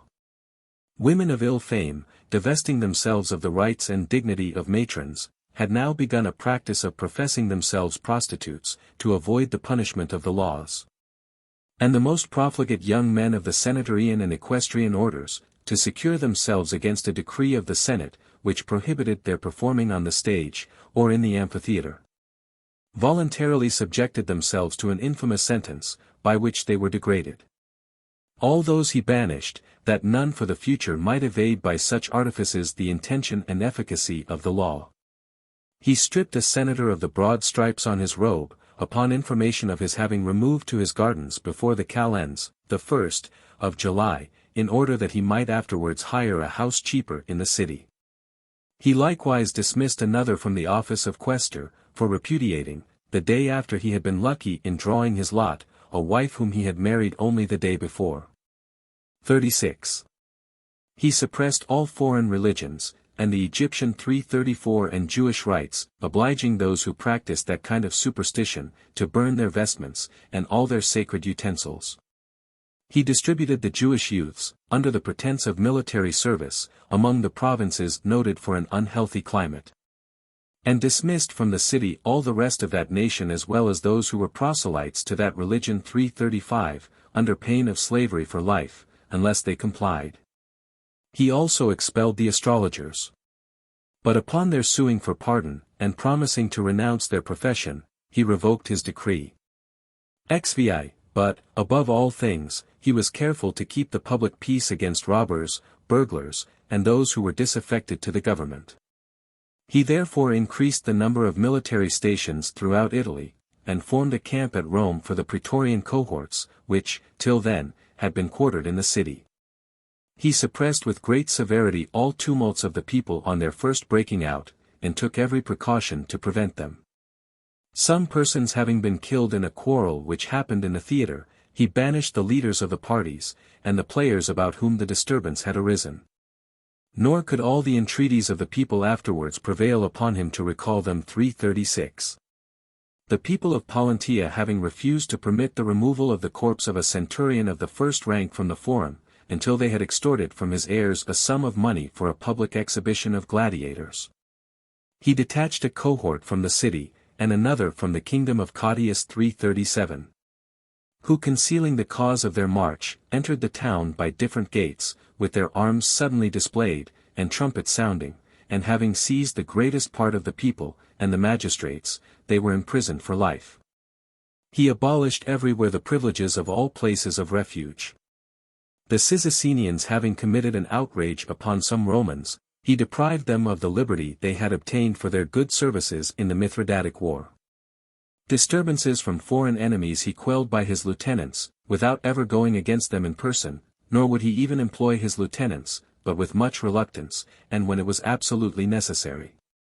Princes who were ill affected towards him, he kept in subjection, more by menaces and remonstrances, than by force of arms. Some whom he induced to come to him by fair words and promises, he never would permit to return home. As Maroboduus the German, Thrasybulus the Thracian, and Archelaus the Cappadocian, whose kingdom he even reduced into the form of a province. 38.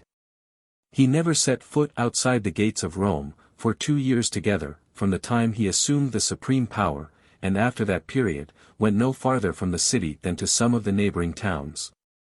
His farthest excursion being to Antium 338, and that but very seldom, and for a few days. Though he often gave out that he would visit the provinces and armies, and made preparations for it almost every year, by taking up carriages, and ordering provisions for his retinue in the municipia and colonies.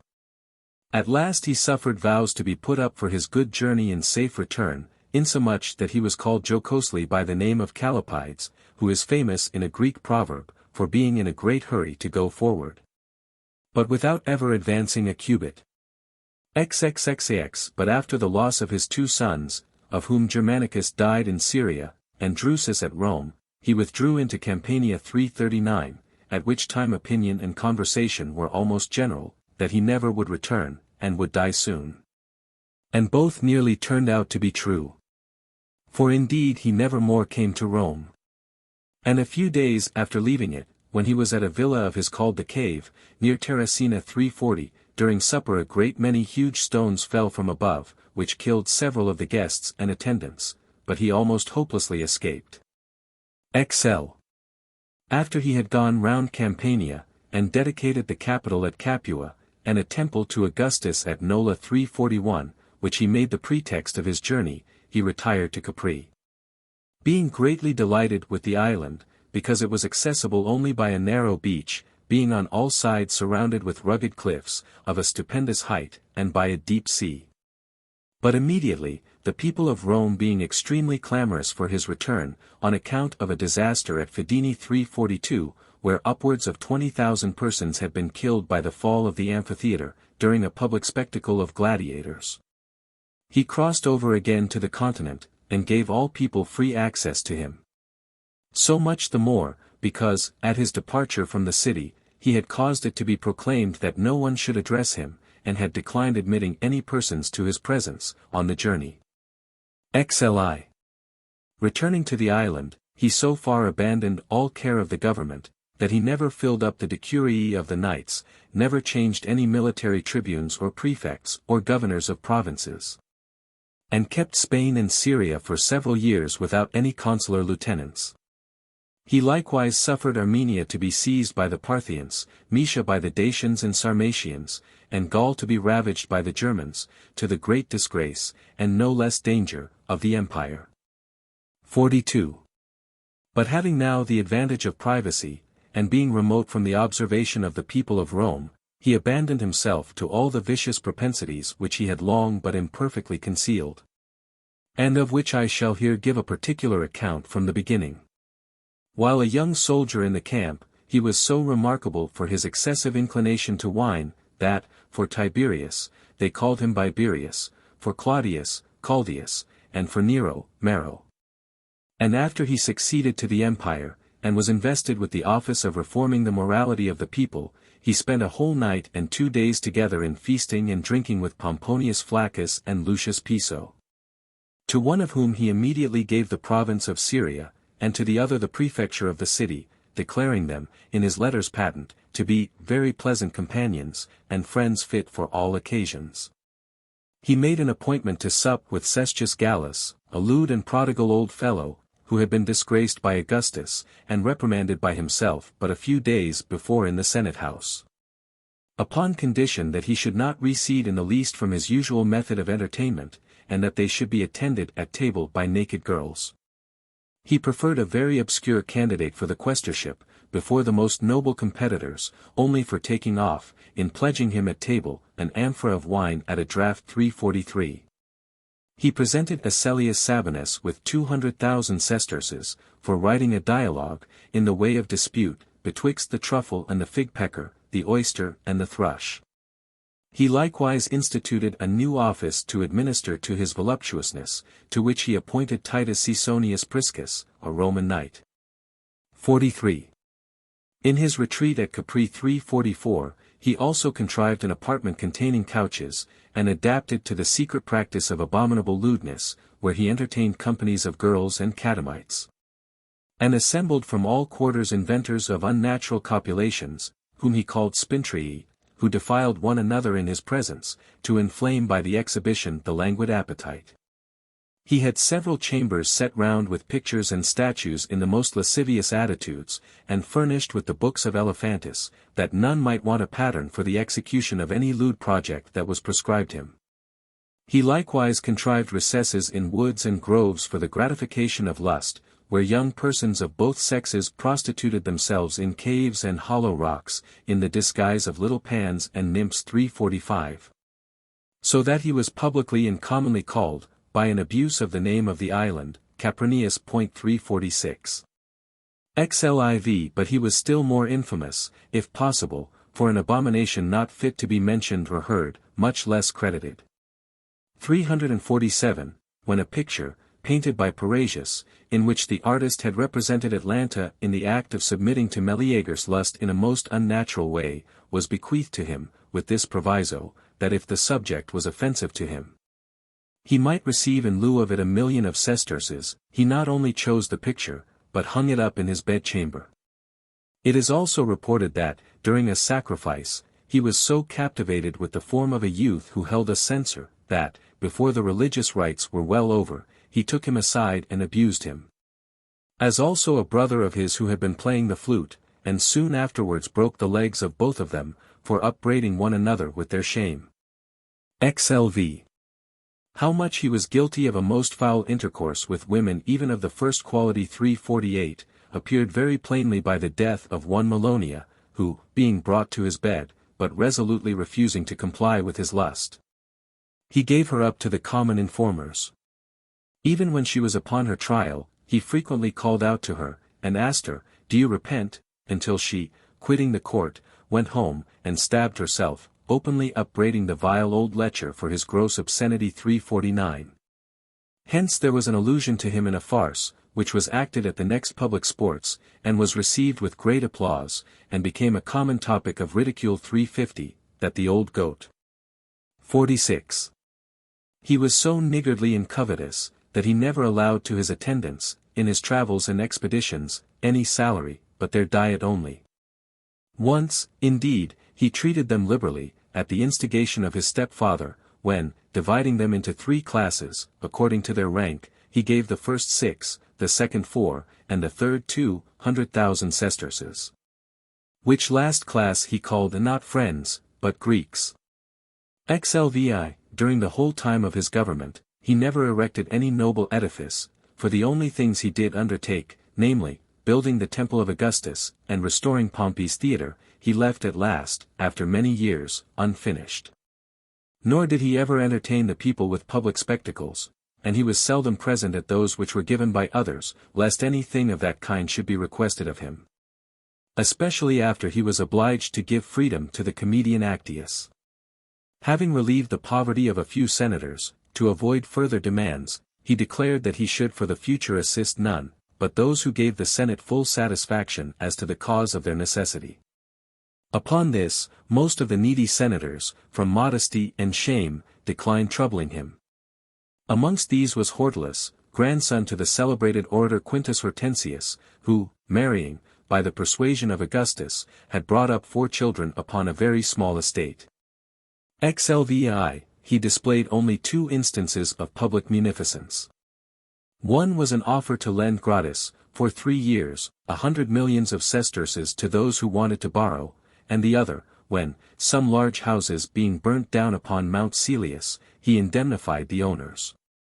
To the former of these he was compelled by the clamors of the people, in a great scarcity of money, when he had ratified a decree of the Senate obliging all money-lenders to advance 2/3 of their capital on land, and the debtors to pay off at once the same proportion of their debts, and it was found insufficient to remedy the grievance. The other he did to alleviate in some degree the pressure of the times. But his benefaction to the sufferers by fire, he estimated at so high a rate, that he ordered the Celian hill to be called, in future, the Augustan. To the soldiery, after doubling the legacy left them by Augustus, he never gave anything, except 1,000 denarii a man to the Praetorian guards, for not joining the party of Sejanus. And some presents to the legions in Syria, because they alone had not paid reverence to the effigies of Sejanus among their standards. He seldom gave discharges to the veteran soldiers, calculating on their deaths from advanced age, and on what would be saved by thus getting rid of them, in the way of rewards or pensions. Nor did he ever relieve the provinces by any act of generosity, excepting Asia, where some cities had been destroyed by an earthquake. 49. In the course of a very short time, he turned his mind to sheer robbery. It is certain that Gnaeus Lentulus, the augur, a man of vast estate, was so terrified and worried by his threats and importunities, that he was obliged to make him his heir. And that Lepida, a lady of a very noble family, was condemned by him, in order to gratify Quirinus, a man of consular rank, extremely rich, and childless, who had divorced her 20 years before. And now charged her with an old design to poison him. Several persons, likewise, of the first distinction in Gaul, Spain, Syria, and Greece, had their estates confiscated upon such despicably trifling and shameless pretenses, that against some of them no other charge was preferred than that they held large sums of ready money as part of their property. Old immunities, the rights of mining, and of levying tolls, were taken from several cities and private persons. And Von Ones, king of the Parthians, who had been driven out of his dominions by his own subjects, and fled to Antioch with a vast treasure, claiming the protection of the Roman people, his allies, was treacherously robbed of all his money, and afterwards murdered. He first manifested hatred towards his own relations in the case of his brother Drusus, betraying him by the production of a letter to himself, in which Drusus proposed that Augustus should be forced to restore the public liberty. In course of time, he shewed the same disposition with regard to the rest of his family.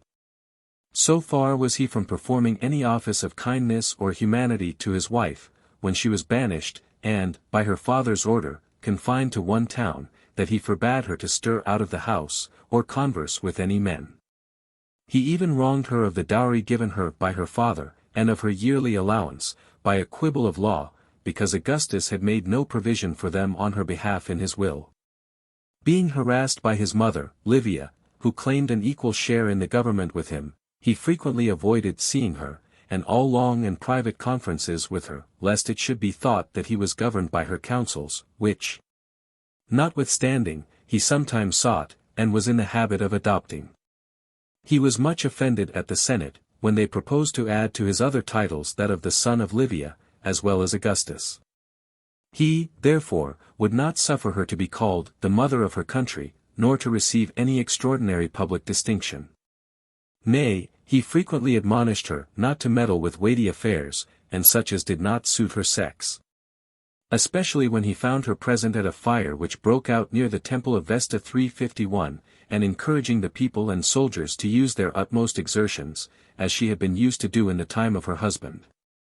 He afterwards proceeded to an open rupture with her, and, as is said, upon this occasion, she having frequently urged him to place among the judges a person who had been made free of the city, he refused her request, unless she would allow it to be inscribed on the roll, that the appointment had been extorted from him by his mother.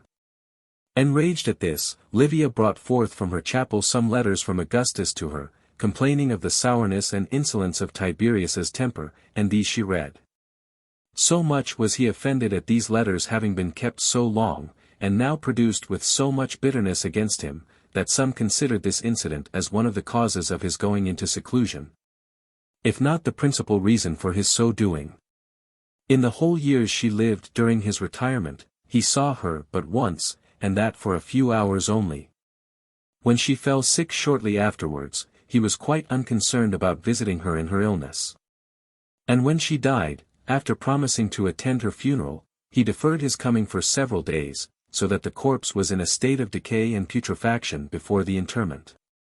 And he then forbade divine honors being paid to her, pretending that he acted according to her own directions. He likewise annulled her will, and in a short time ruined all her friends and acquaintance, not even sparing those to whom, on her deathbed, she had recommended the care of her funeral, but condemning one of them, a man of equestrian rank, to the treadmill. 352. He entertained no paternal affection either for his own son Drusus, or his adopted son Germanicus. Offended at the vices of the former, who was of a loose disposition and led a dissolute life, he was not much affected at his death. but, almost immediately after the funeral, resumed his attention to business, and prevented the courts from being longer closed. The ambassadors from the people of Ilium coming rather late to offer their condolence, he said to them by way of banter, as if the affair had already faded from his memory, "And I heartily condole with you on the loss of your renowned countryman, Hector." He so much affected to depreciate Germanicus, that he spoke of his achievements as utterly insignificant, and railed at his most glorious victories as ruinous to the state. Complaining of him also to the Senate for going to Alexandria without his knowledge, upon occasion of a great and sudden famine at Rome. It was believed that he took care to have him dispatched by Gnaeus Piso, his lieutenant in Syria.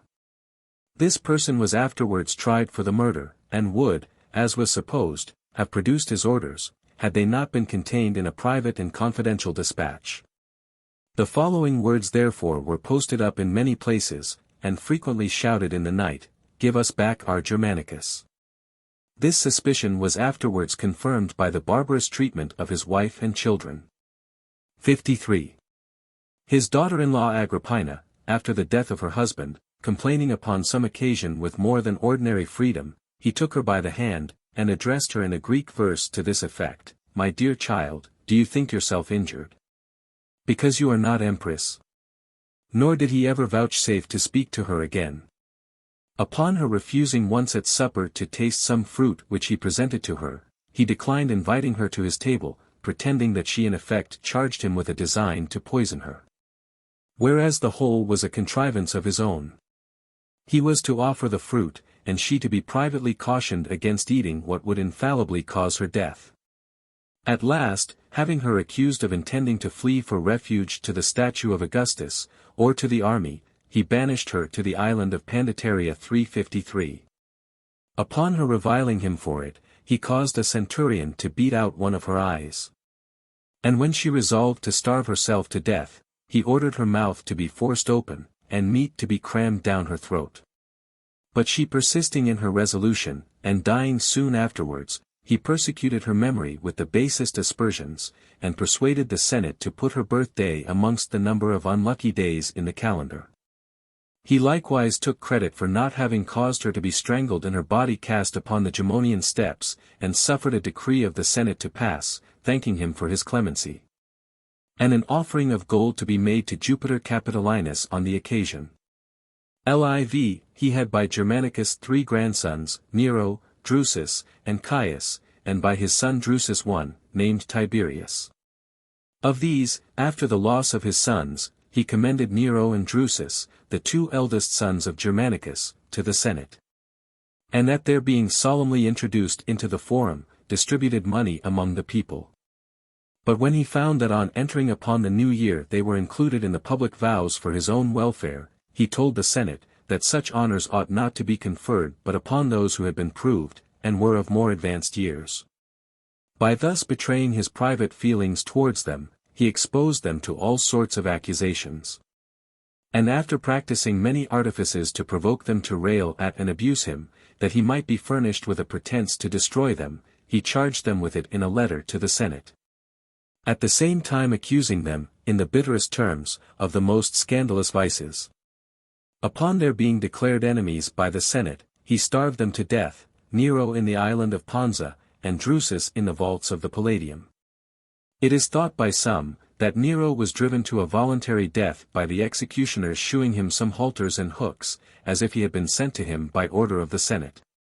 Drusus, it is said, was so rabid with hunger, that he attempted to eat the chaff with which his mattress was stuffed. The relics of both were so scattered, that it was with difficulty they were collected. Lv. Besides his old friends and intimate acquaintance, he required the assistance of 20 of the most eminent persons in the city, as counselors in the administration of public affairs. Out of all this number, scarcely 2 or 3 escaped the fury of his savage disposition. All the rest he destroyed upon one pretense or another, and among them Aelius Sejanus, whose fall was attended with the ruin of many others. He had advanced this minister to the highest pitch of grandeur, not so much from any real regard for him, as that by his base and sinister contrivances he might ruin the children of Germanicus, and thereby secure the succession to his own grandson by Drusus. Lvi, he treated with no greater leniency the Greeks in his family, even those with whom he was most pleased. Having asked one Zeno, upon his using some far-fetched phrases, what uncouth dialect is that, he replied, the Doric. For this answer he banished him to Cinara 354, suspecting that he taunted him with his former residence at Rhodes, where the Doric dialect is spoken. It being his custom to start questions at supper, arising out of what he had been reading in the day, and finding that Seleucus, the grammarian, used to inquire of his attendants what authors he was then studying, and so came prepared for his inquiries, he first turned him out of his family, and then drove him to the extremity of laying violent hands upon himself. Lvi, his cruel and sullen temper appeared when he was still a boy, which Theodorus of Gadara 355, his master in rhetoric, first discovered, and expressed by a very apposite simile, calling him sometimes, when he chid him, mud mixed with blood. But his disposition shewed itself still more clearly on his attaining the imperial power, and even in the beginning of his administration, when he was endeavoring to gain the popular favor, by affecting moderation. Upon a funeral passing by, a wag called out to the dead man, "Tell Augustus, that the legacies he bequeathed to the people are not yet paid."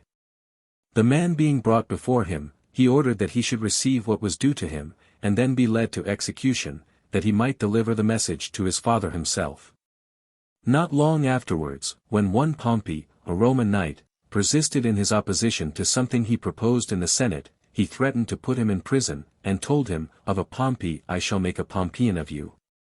By a bitter kind of pun playing upon the man's name, and the ill fortune of his party. 58.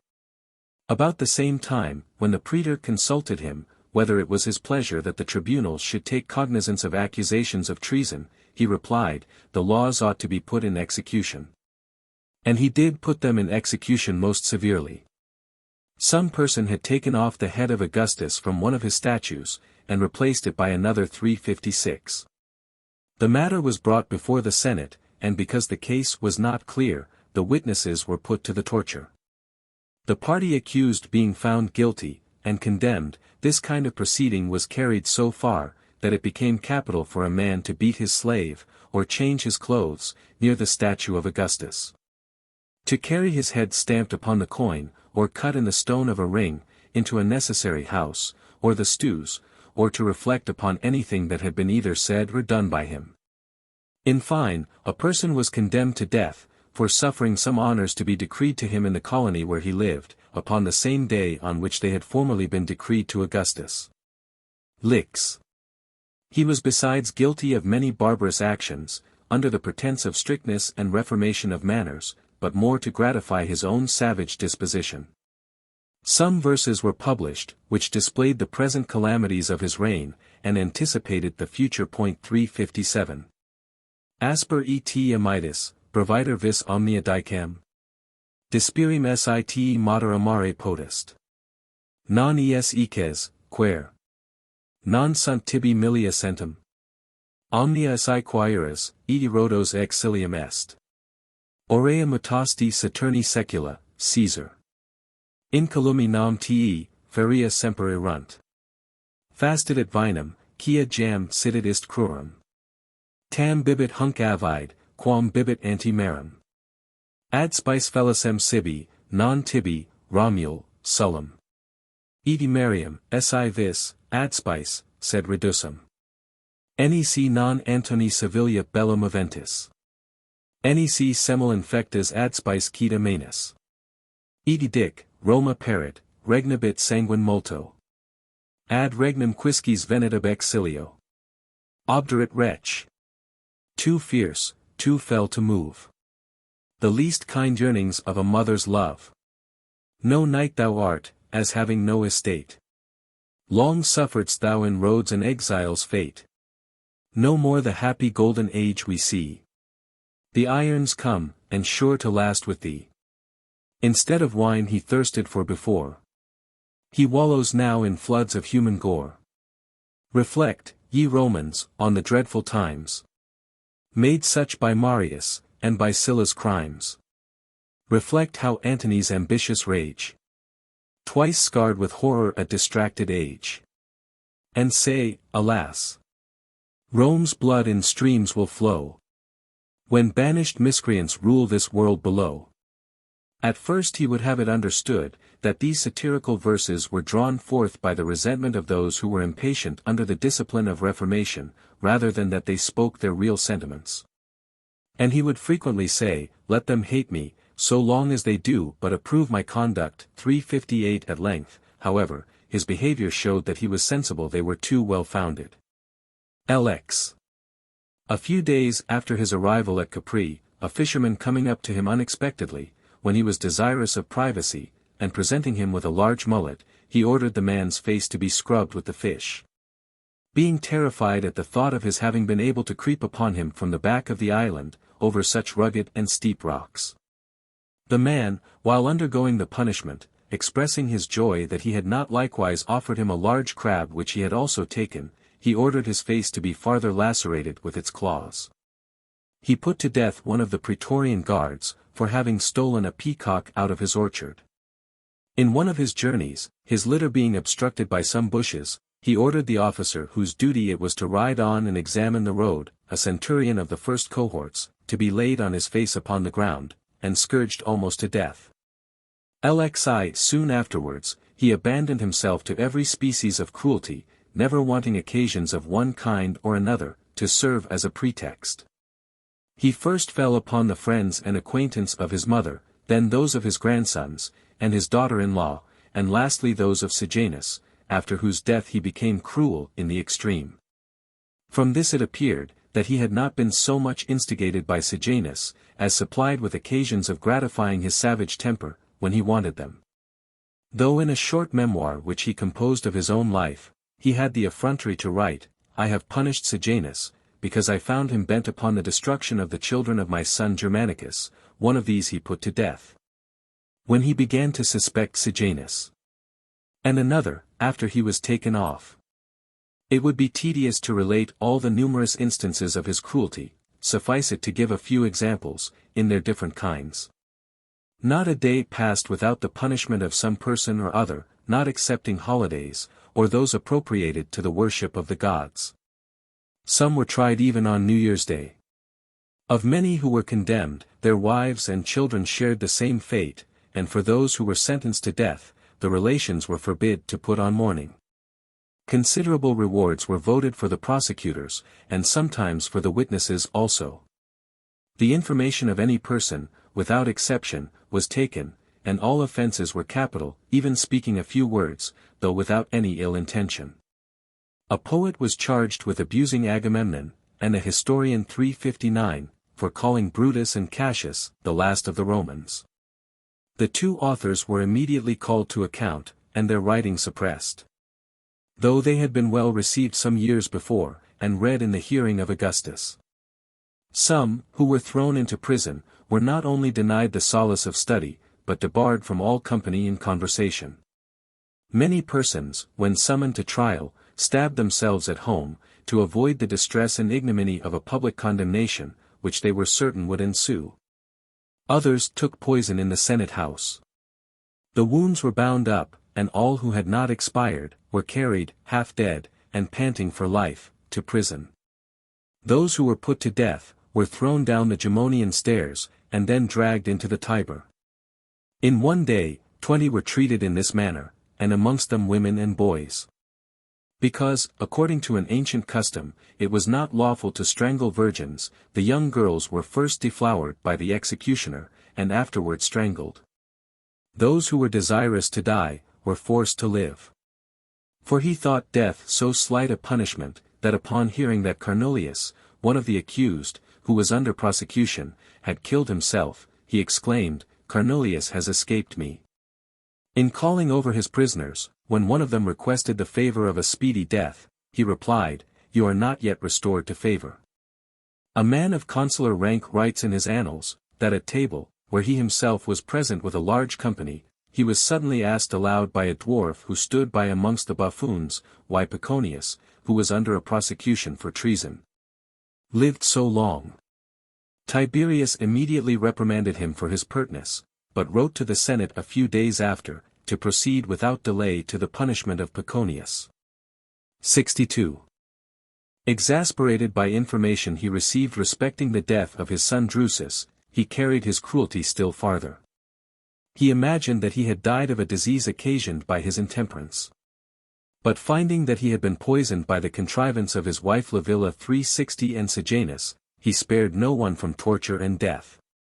He was so entirely occupied with the examination of this affair, for whole days together, that, upon being informed that the person in whose house he had lodged at Rhodes, and whom he had by a friendly letter invited to Rome, was arrived, he ordered him immediately to be put to the torture, as a party concerned in the inquiry. Upon finding his mistake, he commanded him to be put to death, that he might not publish the injury done him. The place of execution is still shown at Capri, where he ordered those who were condemned to die, after long and exquisite tortures, to be thrown, before his eyes, from a precipice into the sea. There a party of soldiers belonging to the fleet waited for them, and broke their bones with poles and oars, lest they should have any life left in them. Among various kinds of torture invented by him, one was, to induce people to drink a large quantity of wine, and then to tie up their members with harpstrings, thus tormenting them at once by the tightness of the ligature and the stoppage of their urine. Had not death prevented him, and Thrasyllus, designedly, as some say, prevailed with him to defer some of his cruelties, in hopes of longer life. It is believed that he would have destroyed many more, and not have spared even the rest of his grandchildren, for he was jealous of Caius, and hated Tiberius as having been conceived in adultery. This conjecture is indeed highly probable, for he used often to say, "Happy Priam, who survived all his children," 361. 63. Amidst these enormities, in how much fear and apprehension, as well as odium and detestation, he lived, is evident from many indications. He forbade the soothsayers to be consulted in private, and without some witnesses being present. He attempted to suppress the oracles in the neighborhood of the city, but being terrified by the divine authority of the Praenestan Lots 362, he abandoned the design. For though they were sealed up in a box, and carried to home, yet they were not to be found in it, until it was returned to the temple. More than one person of consular rank, appointed governors of provinces, he never ventured to dismiss to their respective destinations, but kept them until several years after, when he nominated their successors, while they still remained present with him. In the meantime, they bore the title of their office, and he frequently gave them orders, which they took care to have executed by their deputies and assistants. 64. He never removed his daughter-in-law, or grandsons 363, after their condemnation, to any place, but in fetters and in a covered litter, with a guard to hinder all who met them on the road, and travellers, from stopping to gaze at them. LXV. After Sejanus had plotted against him, though he saw that his birthday was solemnly kept by the public, and divine honors paid to golden images of him in every quarter, yet it was with difficulty at last, and more by artifice than his imperial power, that he accomplished his death. In the first place, to remove him from about his person, under the pretext of doing him honor, he made him his colleague in his 5th consulship, which, although then absent from the city, he took upon him for that purpose, long after his preceding consulship. Then, having flattered him with the hope of an alliance by marriage with one of his own kindred, and the prospect of the tribunician authority, he suddenly, while Sejanus little expected it, charged him with treason. In an abject and pitiful address to the Senate, in which, among other things, he begged them to send one of the consuls, to conduct himself, a poor solitary old man, with a guard of soldiers, into their presence. Still distrustful, however, and apprehensive of an insurrection, he ordered his grandson, Drusus, whom he still kept in confinement at Rome, to be set at liberty, and if occasion required, to head the troops. He had likewise ships in readiness to transport him to any of the legions to which he might consider it expedient to make his escape. Meanwhile, he was upon the watch, from the summit of a lofty cliff, for the signals which he had ordered to be made if any thing occurred, lest the messengers should be tardy. Even when he had quite foiled the conspiracy of Sejanus, he was still haunted as much as ever with fears and apprehensions, insomuch that he never once stirred out of the Villa Jovis for 9 months after. 66. To the extreme anxiety of mind which he now experienced, he had the mortification to find superadded the most poignant reproaches from all quarters. Those who were condemned to die, heaped upon him the most opprobrious language in his presence, or by handbills scattered in the senators' seats in the theatre. These produced different effects. Sometimes he wished, out of shame, to have all smothered and concealed, at other times he would disregard what was said, and publish it himself. To this accumulation of scandal and open sarcasm, there is to be subjoined a letter from Artabanus, king of the Parthians, in which he upbraids him with his parricides, murders, cowardice, and lewdness, and advises him to satisfy the furious rage of his own people, which he had so justly excited, by putting an end to his life without delay. 67. At last, being quite weary of himself, he acknowledged his extreme misery, in a letter to the Senate, which begun thus: "What to write to you, conscript fathers, or how to write, or what not to write at this time. May all the gods and goddesses pour upon my head a more terrible vengeance than that under which I feel myself daily sinking, if I can tell." Some are of opinion that he had a foreknowledge of those things, from his skill in the science of divination, and perceived long before what misery and infamy would at last come upon him. And that for this reason, at the beginning of his reign, he had absolutely refused the title of the father of his country, and the proposal of the Senate to swear to his acts, lest he should afterwards, to his greater shame, be found unequal to such extraordinary honors. This, indeed, may be justly inferred from the speeches which he made upon both those occasions. As when he says, "I shall ever be the same, and shall never change my conduct, so long as I retain my senses." But to avoid giving a bad precedent to posterity, the Senate ought to beware of binding themselves to the acts of any person whatever, who might by some accident or other be induced to alter them. And again, if ye should at any time entertain a jealousy of my conduct, and my entire affection for you, which heaven prevent by putting a period to my days, rather than I should live to see such an alteration in your opinion of me. The title of father will add no honor to me, but be a reproach to you, for your rashness in conferring it upon me, or inconstancy in altering your opinion of me. Lxvi, in person he was large and robust, of a stature somewhat above the common size, broad in the shoulders and chest, and proportionable in the rest of his frame. He used his left hand more readily and with more force than his right. And his joints were so strong, that he could bore a fresh, sound apple through with his finger, and wound the head of a boy, or even a young man, with a fillip. He was of a fair complexion, and wore his hair so long behind, that it covered his neck, which was observed to be a mark of distinction affected by the family. He had a handsome face, but it was often full of pimples. His eyes, which were large, had a wonderful faculty of seeing in the night time, and in the dark, for a short time only, and immediately after awaking from sleep, but they soon grew dim again. He walked with his neck stiff and upright, generally with a frowning countenance, being for the most part silent. When he spoke to those about him, it was very slowly, and usually accompanied with a slight gesticulation of his fingers. All which, being repulsive habits and signs of arrogance, were remarked by Augustus, who often endeavored to excuse them to the Senate and people, declaring that they were natural defects, which proceeded from no viciousness of mind. He enjoyed a good state of health, without interruption, almost during the whole period of his rule, though, from the 30th year of his age, he treated it himself according to his own discretion, without any medical assistance. 69. In regard to the gods, and matters of religion, he discovered much indifference, being greatly addicted to astrology, and fully persuaded that all things were governed by fate. Yet he was extremely afraid of lightning, and when the sky was in a disturbed state, always wore a laurel crown on his head, because it is supposed that the leaf of that tree is never touched by the lightning. 70. He applied himself with great diligence to the liberal arts, both Greek and Latin. In his Latin style, he affected to imitate Messala Corvinus 364, a venerable man, to whom he had paid much respect in his own early years. But he rendered his style obscure by excessive affectation and abstruseness, so that he was thought to speak better extempore, than in a premeditated discourse. He composed likewise a lyric ode, under the title of A Lamentation upon the Death of Lucius Caesar, and also some Greek poems, in imitation of Euphorion, Rhianus, and Parthenius 365.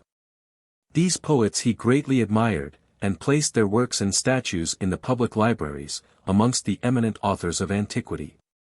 On this account, most of the learned men of the time vied with each other in publishing observations upon them, which they addressed to him. His principal study, however, was the history of the fabulous ages, inquiring even into its trifling details in a ridiculous manner. For he used to try the grammarians, a class of men which, as I have already observed, he much affected, with such questions as these: Who was Hecuba's mother? What name did Achilles assume among the virgins? What was it that the sirens used to sing? And the first day that he entered the Senate house, after the death of Augustus, as if he intended to pay respect at once to his father's memory and to the gods, he made an offering of frankincense and wine, but without any music. In imitation of Minos, upon the death of his son. LXXI, though he was ready and conversant with the Greek tongue, yet he did not use it everywhere. But chiefly he avoided it in the Senate house, insomuch that having occasion to employ the word monopolium, monopoly, he first begged pardon for being obliged to adopt a foreign word. And when, in a decree of the Senate, the word embleima, emblem, was read, he proposed to have it changed, and that a Latin word should be substituted in its room, or, if no proper one could be found, to express the thing by circumlocution. A soldier who was examined as a witness upon a trial, in Greek 366, he would not allow to reply, except in Latin. LXXII, during the whole time of his seclusion at Capri, twice only he made an effort to visit Rome. Once he came in a galley as far as the gardens near the Naumachia, but placed guards along the banks of the Tiber, to keep off all who should offer to come to meet him. The second time he travelled on the Appian Way 367, as far as the 7th milestone from the city, but he immediately returned, without entering it, having only taken a view of the walls at a distance. For what reason he did not disembark in his first excursion, is uncertain, but in the last, he was deterred from entering the city by a prodigy. He was in the habit of diverting himself with a snake, and upon going to feed it with his own hand, according to custom, he found it devoured by ants, from which he was advised to beware of the fury of the mob. On this account, returning in all haste to Campania, he fell ill at Astura 368, but recovering a little, went on to Circeii 369. And to obviate any suspicion of his being in a bad state of health, he was not only present at the sports in the camp, but encountered, with javelins, a wild boar, which was let loose in the arena. Being immediately seized with a pain in the side, and catching cold upon his overheating himself in the exercise, he relapsed into a worse condition than he was before. He held out, however, for some time. And sailing as far as Misenum 370, omitted nothing in his usual mode of life, not even in his entertainments and other gratifications, partly from an ungovernable appetite and partly to conceal his condition. For Charicles, a physician, having obtained leave of absence, on his rising from table, took his hand to kiss it. Upon which Tiberius, supposing he did it to feel his pulse, desired him to stay and resume his place, and continued the entertainment longer than usual. Nor did he omit his usual custom of taking his station in the center of the apartment, a lictor standing by him, while he took leave of each of the party by name. 73. Meanwhile, finding, upon looking over the acts of the Senate, that some person under prosecution had been discharged, without being brought to a hearing, for he had only written cursorily that they had been denounced by an informer. He complained in a great rage that he was treated with contempt, and resolved at all hazards to return to Capri, not daring to attempt anything until he found himself in a place of security. But being detained by storms, and the increasing violence of his disorder, he died shortly afterwards, at a villa formerly belonging to Lucullus, in the 78th year of his age 371, and the 23rd of his reign. Upon the 17th of the calends of April, March 16th, in the consulship of Gnaeus Acerronius Proculus and Caius Pontius Niger. Some think that a slow-consuming poison was given him by Caius 372. Others say that during the interval of the intermittent fever with which he happened to be seized, upon asking for food, it was denied him. Others report, that he was stifled by a pillow thrown upon him 373, when, on his recovering from a swoon, he called for his ring, which had been taken from him in the fit. Seneca writes, that finding himself dying, he took his signet ring off his finger, and held it a while, as if he would deliver it to somebody. But put it again upon his finger, and lay for some time, with his left hand clenched, and without stirring, when suddenly summoning his attendants, and no one answering the call, he rose. But his strength failing him, he fell down at a short distance from his bed. 74. Upon his last birthday, he had brought a full-sized statue of the Timenian Apollo from Syracuse, a work of exquisite art, intending to place it in the library of the new temple 374. But he dreamt that the god appeared to him in the night, and assured him that his statue could not be erected by him. A few days before he died, the Pharos at Capri was thrown down by an earthquake. And at Misenum, some embers and live coals, which were brought in to warm his apartment, went out, and after being quite cold, burst out into a flame again towards evening, and continued burning very brightly for several hours. 75. The people were so much elated at his death, that when they first heard the news, they ran up and down the city, some crying out, "Away with Tiberius to the Tiber!" Others exclaiming, "May the earth, the common mother of mankind, and the infernal gods, allow him no abode in death, but amongst the wicked." Others threatened his body with the hook and the Gemonian stairs, their indignation at his former cruelty being increased by a recent atrocity. It had been provided by an act of the Senate, that the execution of condemned criminals should always be deferred until the 10th day after the sentence. Now this fell on the very day when the news of Tiberius's death arrived, and in consequence of which the unhappy men implored a reprieve, for mercy's sake. But, as Caius had not yet arrived, and there was no one else to whom application could be made on their behalf, their guards, apprehensive of violating the law, strangled them, and threw them down the Gemonian stairs. This roused the people to a still greater abhorrence of the tyrant's memory, since his cruelty continued in use even after he was dead. As soon as his corpse was begun to be moved from Misenum, many cried out for its being carried to Attila 375, and being half burnt there in the amphitheatre. It was, however, brought to Rome, and burnt with the usual ceremony. 76. He had made about 2 years before, duplicates of his will, one written by his own hand, and the other by that of one of his freedmen, and both were witnessed by some persons of very mean rank.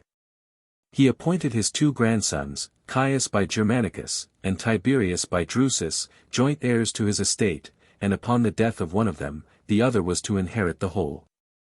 He gave likewise many legacies, amongst which were bequests to the Vestal Virgins, to all the soldiers, and each one of the people of Rome, and to the magistrates of the several quarters of the city. Remarks on the life and times of Tiberius. At the death of Augustus, there had elapsed so long a period from the overthrow of the Republic by Julius Caesar, that few were now living who had been born under the ancient constitution of the Romans. And the mild and prosperous administration of Augustus, during 44 years, had by this time reconciled the minds of the people to a despotic government. Tiberius, the adopted son of the former sovereign, was of mature age. And though he had hitherto lived, for the most part, abstracted from any concern with public affairs, yet, having been brought up in the family of Augustus, he was acquainted with his method of government, which, there was reason to expect, he would render the model of his own. Livia, too, his mother, and the relict of the late emperor, was still living, a woman venerable by years, who had long been familiar with the counsels of Augustus, and from her high rank, as well as uncommon affability, possessed an extensive influence amongst all classes of the people. Such were the circumstances in favor of Tiberius's succession at the demise of Augustus, but there were others of a tendency disadvantageous to his views. His temper was haughty and reserved. Augustus had often apologized for the ungraciousness of his manners. He was disobedient to his mother. And though he had not openly discovered any propensity to vice, he enjoyed none of those qualities which usually conciliate popularity. To these considerations it is to be added, that Posthumus Agrippa, the grandson of Augustus by Julia, was living. And if consanguinity was to be the rule of succession, his right was indisputably preferable to that of an adopted son. Augustus had sent this youth into exile a few years before. But, towards the close of his life, had expressed a design of recalling him, with the view, as was supposed, of appointing him his successor. The father of young Agrippa had been greatly beloved by the Romans. And the fate of his mother, Julia, though she was notorious for her profligacy, had ever been regarded by them with peculiar sympathy and tenderness. Many, therefore, attached to the son the partiality entertained for his parents, which was increased not only by a strong suspicion, but a general surmise, that his elder brothers, Caius and Lucius, had been violently taken off, to make way for the succession of Tiberius. That an obstruction was apprehended to Tiberius's succession from this quarter, is put beyond all doubt, when we find that the death of Augustus was industriously kept secret, until young Agrippa should be removed. Who, it is generally agreed, was dispatched by an order from Livia and Tiberius conjointly, or at least from the former. Though, by this act, there remained no rival to Tiberius, yet the consciousness of his own want of pretensions to the Roman throne, seems to have still rendered him distrustful of the succession. And that he should have quietly obtained it, without the voice of the people, the real inclination of the Senate, or the support of the army, can be imputed only to the influence of his mother, and his own dissimulation. Ardently solicitous to attain the object, yet affecting a total indifference, artfully prompting the Senate to give him the charge of the government, at the time that he intimated an invincible reluctance to accept it. His absolutely declining it in perpetuity, but fixing no time for an abdication. His deceitful insinuation of bodily infirmities, with hints likewise of approaching old age, that he might allay in the Senate all apprehensions of any great duration of his power, and repress in his adopted son, Germanicus, the emotions of ambition to displace him, form altogether a scene of the most insidious policy, inconsistency, and dissimulation. In this period died, in the 86th year of her age, Livia Drusilla, mother of the emperor, and a relict of Augustus, whom she survived 15 years. She was the daughter of Drusus Calidianus and married Tiberius Claudius Nero, by whom she had 2 sons, Tiberius and Drusus. The conduct of this lady seems to justify the remark of Caligula, that she was in Ulysses in a woman's dress. Octavius first saw her as she fled from the danger which threatened her husband, who had espoused the cause of Antony, and though she was then pregnant, he resolved to marry her. Whether with her own inclination or not, is left by Tacitus undetermined. To pave the way for this union, he divorced his wife Scribonia, and with the approbation of the augurs, which he could have no difficulty in obtaining, celebrated his nuptials with Livia. There ensued from this marriage no issue, though much desired by both parties. But Livia retained, without interruption, an unbounded ascendancy over the emperor, whose confidence she abused, while the uxorious husband little suspected that he was cherishing in his bosom a viper who was to prove the destruction of his house. She appears to have entertained a predominant ambition of giving an heir to the Roman Empire. And since it could not be done by any fruit of her marriage with Augustus, she resolved on accomplishing that end in the person of Tiberius, the eldest son by her former husband. The plan which she devised for this purpose, was to exterminate all the male offspring of Augustus by his daughter Julia, who was married to Agrippa. A stratagem which, when executed, would procure for Tiberius, through the means of adoption, the eventual succession to the empire. The cool yet sanguinary policy, and the patient perseverance of resolution, with which she prosecuted her design, have seldom been equalled. While the sons of Julia were yet young, and while there was still a possibility that she herself might have issue by Augustus, she suspended her project, in the hope, perhaps, that accident or disease might operate in its favor. But when the natural term of her constitution had put a period to her hopes of progeny, and when the grandsons of the emperor were risen to the years of manhood, and had been adopted by him, she began to carry into execution what she long had meditated. The first object devoted to destruction was Caesar Agrippa, the eldest of Augustus's grandsons. This promising youth was sent to Armenia, upon an expedition against the Persians. And Laulius, who had been his governor, either accompanied him thither from Rome, or met him in the East, where he had obtained some appointment. From the hand of this traitor, perhaps under the pretext of exercising the authority of a preceptor, but in reality instigated by Livia, the young prince received a fatal blow, of which he died some time after. The manner of Caius's death seems to have been carefully kept from the knowledge of Augustus, who promoted Laulius to the consulship, and made him governor of a province. But, by his rapacity in this station, he afterwards incurred the emperor's displeasure. The true character of this person had escaped the keen discernment of Horace, as well as the sagacity of the emperor. For in 2 epistles addressed to Laulius, he mentions him as great and accomplished in the superlative degree, Maxime Lolli, Liberime Lolli, so imposing had been the manners and address of this deceitful courtier. Lucius, the second son of Julia, was banished into Campania, for using, as it is said, so litigious language against his grandfather.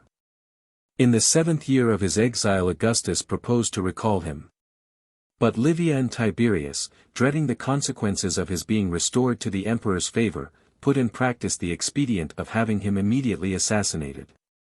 Posthumus Agrippa, the third son, incurred the displeasure of his grandfather in the same way as Lucius, and was confined at Sorrentum, where he remained a prisoner until he was put to death by the order either of Livia alone, or in conjunction with Tiberius, as was before observed. Such was the catastrophe, through the means of Livia, of all the grandsons of Augustus. And reason justifies the inference, that she who scrupled not to lay violent hands upon those young men, had formerly practiced every artifice that could operate towards rendering them obnoxious to the emperor. We may even ascribe to her dark intrigues the dissolute conduct of Julia, for the woman who could secretly act as procuress to her own husband, would feel little restraint upon her mind against corrupting his daughter, when such an effect might contribute to answer the purpose which she had in view. But in the ingratitude of Tiberius, however undutiful and reprehensible in a son towards a parent, she at last experienced a just retribution for the crimes in which she had trained him to procure the succession to the empire. To the disgrace of her sex, she introduced amongst the Romans the horrible practice of domestic murder, little known before the times when the thirst or intoxication of unlimited power had vitiated the social affections. And she transmitted to succeeding ages a pernicious example, by which immoderate ambition might be gratified, at the expense of every moral obligation, as well as of humanity. One of the first victims in the sanguinary reign of the present emperor, was Germanicus, the son of Drusus, Tiberius's own brother, and who had been adopted by his uncle himself. Under any sovereign, of a temper different from that of Tiberius, this amiable and meritorious prince would have been held in the highest esteem. At the death of his grandfather Augustus, he was employed in a war in Germany, where he greatly distinguished himself by his military achievements. And as soon as intelligence of that event arrived, the soldiers, by whom he was extremely beloved, unanimously saluted him emperor. Refusing, however, to accept this mark of their partiality, he persevered in allegiance to the government of his uncle, and prosecuted the war with success. Upon the conclusion of this expedition, he was sent, with the title of emperor in the East, to repress the seditions of the Armenians, in which he was equally successful. But the fame which he acquired, served only to render him an object of jealousy to Tiberius, by whose order he was secretly poisoned at Daphne, near Antioch, in the 34th year of his age. The news of Germanicus's death was received at Rome with universal lamentation, and all ranks of the people entertained an opinion, that, had he survived Tiberius, he would have restored the freedom of the Republic. The love and gratitude of the Romans decreed many honors to his memory. It was ordered, that his name should be sung in a solemn procession of the Salii. That crowns of oak, in allusion to his victories, should be placed upon curule chairs in the hall pertaining to the priests of Augustus. And that an effigy of him in ivory should be drawn upon a chariot, preceding the ceremonies of the Circensian Games. Triumphal arches were erected, one at Rome, another on the banks of the Rhine, and a third upon Mount Amanus in Syria, with inscriptions of his achievements, and that he died for his services to the Republic. 376. His obsequies were celebrated, not with the display of images and funeral pomp, but with the recital of his praises and the virtues which rendered him illustrious. From a resemblance in his personal accomplishments, his age, the manner of his death, and the vicinity of Daphne to Babylon, many compared his fate to that of Alexander the Great. He was celebrated for humanity and benevolence, as well as military talents, and amidst the toils of war, found leisure to cultivate the arts of literary genius. He composed 2 comedies in Greek, some epigrams, and a translation of Aratus into Latin verse. He married Agrippina, the daughter of Agrippa, by whom he had 9 children. This lady, who had accompanied her husband into the East, carried his ashes to Italy, and accused his murderer, Piso, who, unable to bear up against the public odium incurred by that transaction, laid violent hands upon himself. Agrippina was now nearly in the same predicament with regard to Tiberius, that Ovid had formerly been in respect of Augustus. He was sensible, that when she accused Piso, she was not ignorant of the person by whom the perpetrator of the murder had been instigated. And her presence, therefore, seeming continually to reproach him with his guilt, he resolved to rid himself of a person become so obnoxious to his sight, and banished her to the island of Pandataria, where she died some time afterwards of famine. But it was not sufficient to gratify this sanguinary tyrant, that he had, without any cause, cut off both Germanicus and his wife Agrippina. The distinguished merits and popularity of that prince were yet to be revenged upon his children. And accordingly he set himself to invent a pretext for their destruction. After endeavoring in vain, by various artifices, to provoke the resentment of Nero and Drusus against him, he had recourse to false accusation, and not only charged them with seditious designs, to which their tender years were ill adapted, but with vices of a nature the most scandalous. By a sentence of the Senate, which manifested the extreme servility of that assembly, he procured them both to be declared open enemies to their country. Nero he banished to the island of Pontia, where, like his unfortunate mother, he miserably perished by famine. And Drusus was doomed to the same fate, in the lower part of the Palladium, after suffering for 9 days the violence of hunger, and having, as is related, devoured part of his bed. The remaining son, Caius, on account of his vicious disposition, he resolved to appoint his successor on the throne, that, after his own death, a comparison might be made in favor of his memory. When the Romans should be governed by a sovereign yet more vicious and more tyrannical, if possible, than himself. Sejanus, the minister in the present reign, imitated with success, for some time, the hypocrisy of his master. And, had his ambitious temper, impatient of attaining its object, allowed him to wear the mask for a longer period, he might have gained the imperial diadem. In the pursuit of which he was overtaken by that fate which he merited still more by his cruelties than his perfidy to Tiberius. This man was a native of Vulcinium in Tuscany, and the son of a Roman knight. He had first insinuated himself into the favor of Caius Caesar, the grandson of Augustus, after whose death he courted the friendship of Tiberius, and obtained in a short time his entire confidence, which he improved to the best advantage. The object which he next pursued, was to gain the attachment of the Senate, and the officers of the army. Besides whom, with a new kind of policy, he endeavored to secure in his interest every lady of distinguished connections, by giving secretly to each of them a promise of marriage, as soon as he should arrive at the sovereignty. The chief obstacles in his way were the sons and grandsons of Tiberius, and these he soon sacrificed to his ambition, under various pretenses.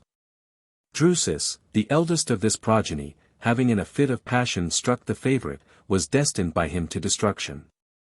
For this purpose, he had the presumption to seduce Livia, the wife of Drusus, to whom she had borne several children. And she consented to marry her adulterer upon the death of her husband, who was soon after poisoned, through the means of an eunuch named Ligdus, by order of her and Sejanus. Drusus was the son of Tiberius by Vespasian, one of Agrippa's daughters. He displayed great intrepidity during the war in the provinces of Illyricum and Pannonia, but appears to have been dissolute in his morals. Horace is said to have written the ode in praise of Drusus at the desire of Augustus. And while the poet celebrates the military courage of the prince, he insinuates indirectly a salutary admonition to the cultivation of the civil virtues. Doctrina sed vim promovet incidem. Rectique cultus pectora roberant. Ut cunc deficere mores. Dedecrant bene nata culpi. Ode 4. 4. Yet sage instructions to refine the soul. And raise the genius, wondrous aid impart. Conveying inward, as they purely roll, strength to the mind and vigor to the heart. When morals fail, the stains of vice disgrace the fairest honors of the noblest race. Francis. Upon the death of Drusus, Sejanus openly avowed a desire of marrying the widowed princess. But Tiberius opposing this measure, and at the same time recommending Germanicus to the Senate as his successor in the empire, the mind of Sejanus was more than ever inflamed by the united, and now furious, passions of love and ambition. He therefore urged his demand with increased importunity. But the emperor still refusing his consent, and things being not yet ripe for an immediate revolt, Sejanus thought nothing so favorable for the prosecution of his designs as the absence of Tiberius from the capital. With this view, under the pretense of relieving his master from the cares of government, he persuaded him to retire to a distance from Rome. The emperor, indolent and luxurious, approved of the proposal, and retired into Campania, leaving to his ambitious minister the whole direction of the empire. Had Sejanus now been governed by common prudence and moderation, he might have attained to the accomplishment of all his wishes. But a natural impetuosity of temper, and the intoxication of power, precipitated him into measures which soon effected his destruction. As if entirely emancipated from the control of a master, he publicly declared himself sovereign of the Roman Empire, and that Tiberius, who had by this time retired to Capri, was only the dependent prince of that tributary island. He even went so far in degrading the emperor, as to have him introduced in a ridiculous light upon the stage. Advice of Sejanus's proceedings was soon carried to the emperor at Capri, his indignation was immediately excited. And with a confidence founded upon an authority exercised for several years, he sent orders for accusing Sejanus before the Senate. This mandate no sooner arrived, than the audacious minister was deserted by his adherents. He was in a short time after seized without resistance, and strangled in prison the same day. Human nature recoils with horror at the cruelties of this execrable tyrant, who, having first imbrued his hands in the blood of his own relations, proceeded to exercise them upon the public with indiscriminate fury. Neither age nor sex afforded any exemption from his insatiable thirst for blood. Innocent children were condemned to death, and butchered in the presence of their parents. Virgins, without any imputed guilt, were sacrificed to a similar destiny. But there being an ancient custom of not strangling females in that situation, they were first deflowered by the executioner, and afterwards strangled, as if an atrocious addition to cruelty could sanction the exercise of it. Fathers were constrained by violence to witness the death of their own children, and even the tears of a mother, at the execution of her child, were punished as a capital offense. Some extraordinary calamities, occasioned by accident, added to the horrors of the reign. A great number of houses on Mount Celius were destroyed by fire. And by the fall of a temporary building at Fidene, erected for the purpose of exhibiting public shows, about 20,000 persons were either greatly hurt, or crushed to death in the rains. By another fire which afterwards broke out, a part of the circus was destroyed, with the numerous buildings on Mount Aventine. The only act of munificence displayed by Tiberius during his reign, was upon the occasion of those fires, when, to qualify the severity of his government, he indemnified the most considerable sufferers for the loss they had sustained. Through the whole of his life, Tiberius seems to have conducted himself with a uniform repugnance to nature. Affable on a few occasions, but in general averse to society, he indulged, from his earliest years, a moroseness of disposition, which counterfeited the appearance of austere virtue. And in the decline of life, when it is common to reform from juvenile indiscretions, he launched forth into excesses, of a kind the most unnatural and most detestable. Considering the vicious passions which had ever brooded in his heart, it may seem surprising that he restrained himself within the bounds of decency during so many years after his accession. But though utterly destitute of reverence or affection for his mother, he still felt, during her life, a filial awe upon his mind, and after her death, he was actuated by a slavish fear of Sejanus. until at last political necessity absolved him likewise from this restraint. These checks being both removed, he rioted without any control either from sentiment or authority. Pliny relates, that the art of making glass malleable was actually discovered under the reign of Tiberius, and that the shop and tools of the artist were destroyed, lest, by the establishment of this invention, gold and silver should lose their value. Dion adds, that the author of the discovery was put to death. The gloom which darkened the Roman capital during this melancholy period, shed a baleful influence on the progress of science throughout the empire, and literature languished during the present reign, in the same proportion as it had flourished in the preceding. It is doubtful whether such a change might not have happened in some degree, even had the government of Tiberius been equally mild with that of his predecessor. The prodigious fame of the writers of the Augustan age, by repressing emulation, tended to a general diminution of the efforts of genius for some time.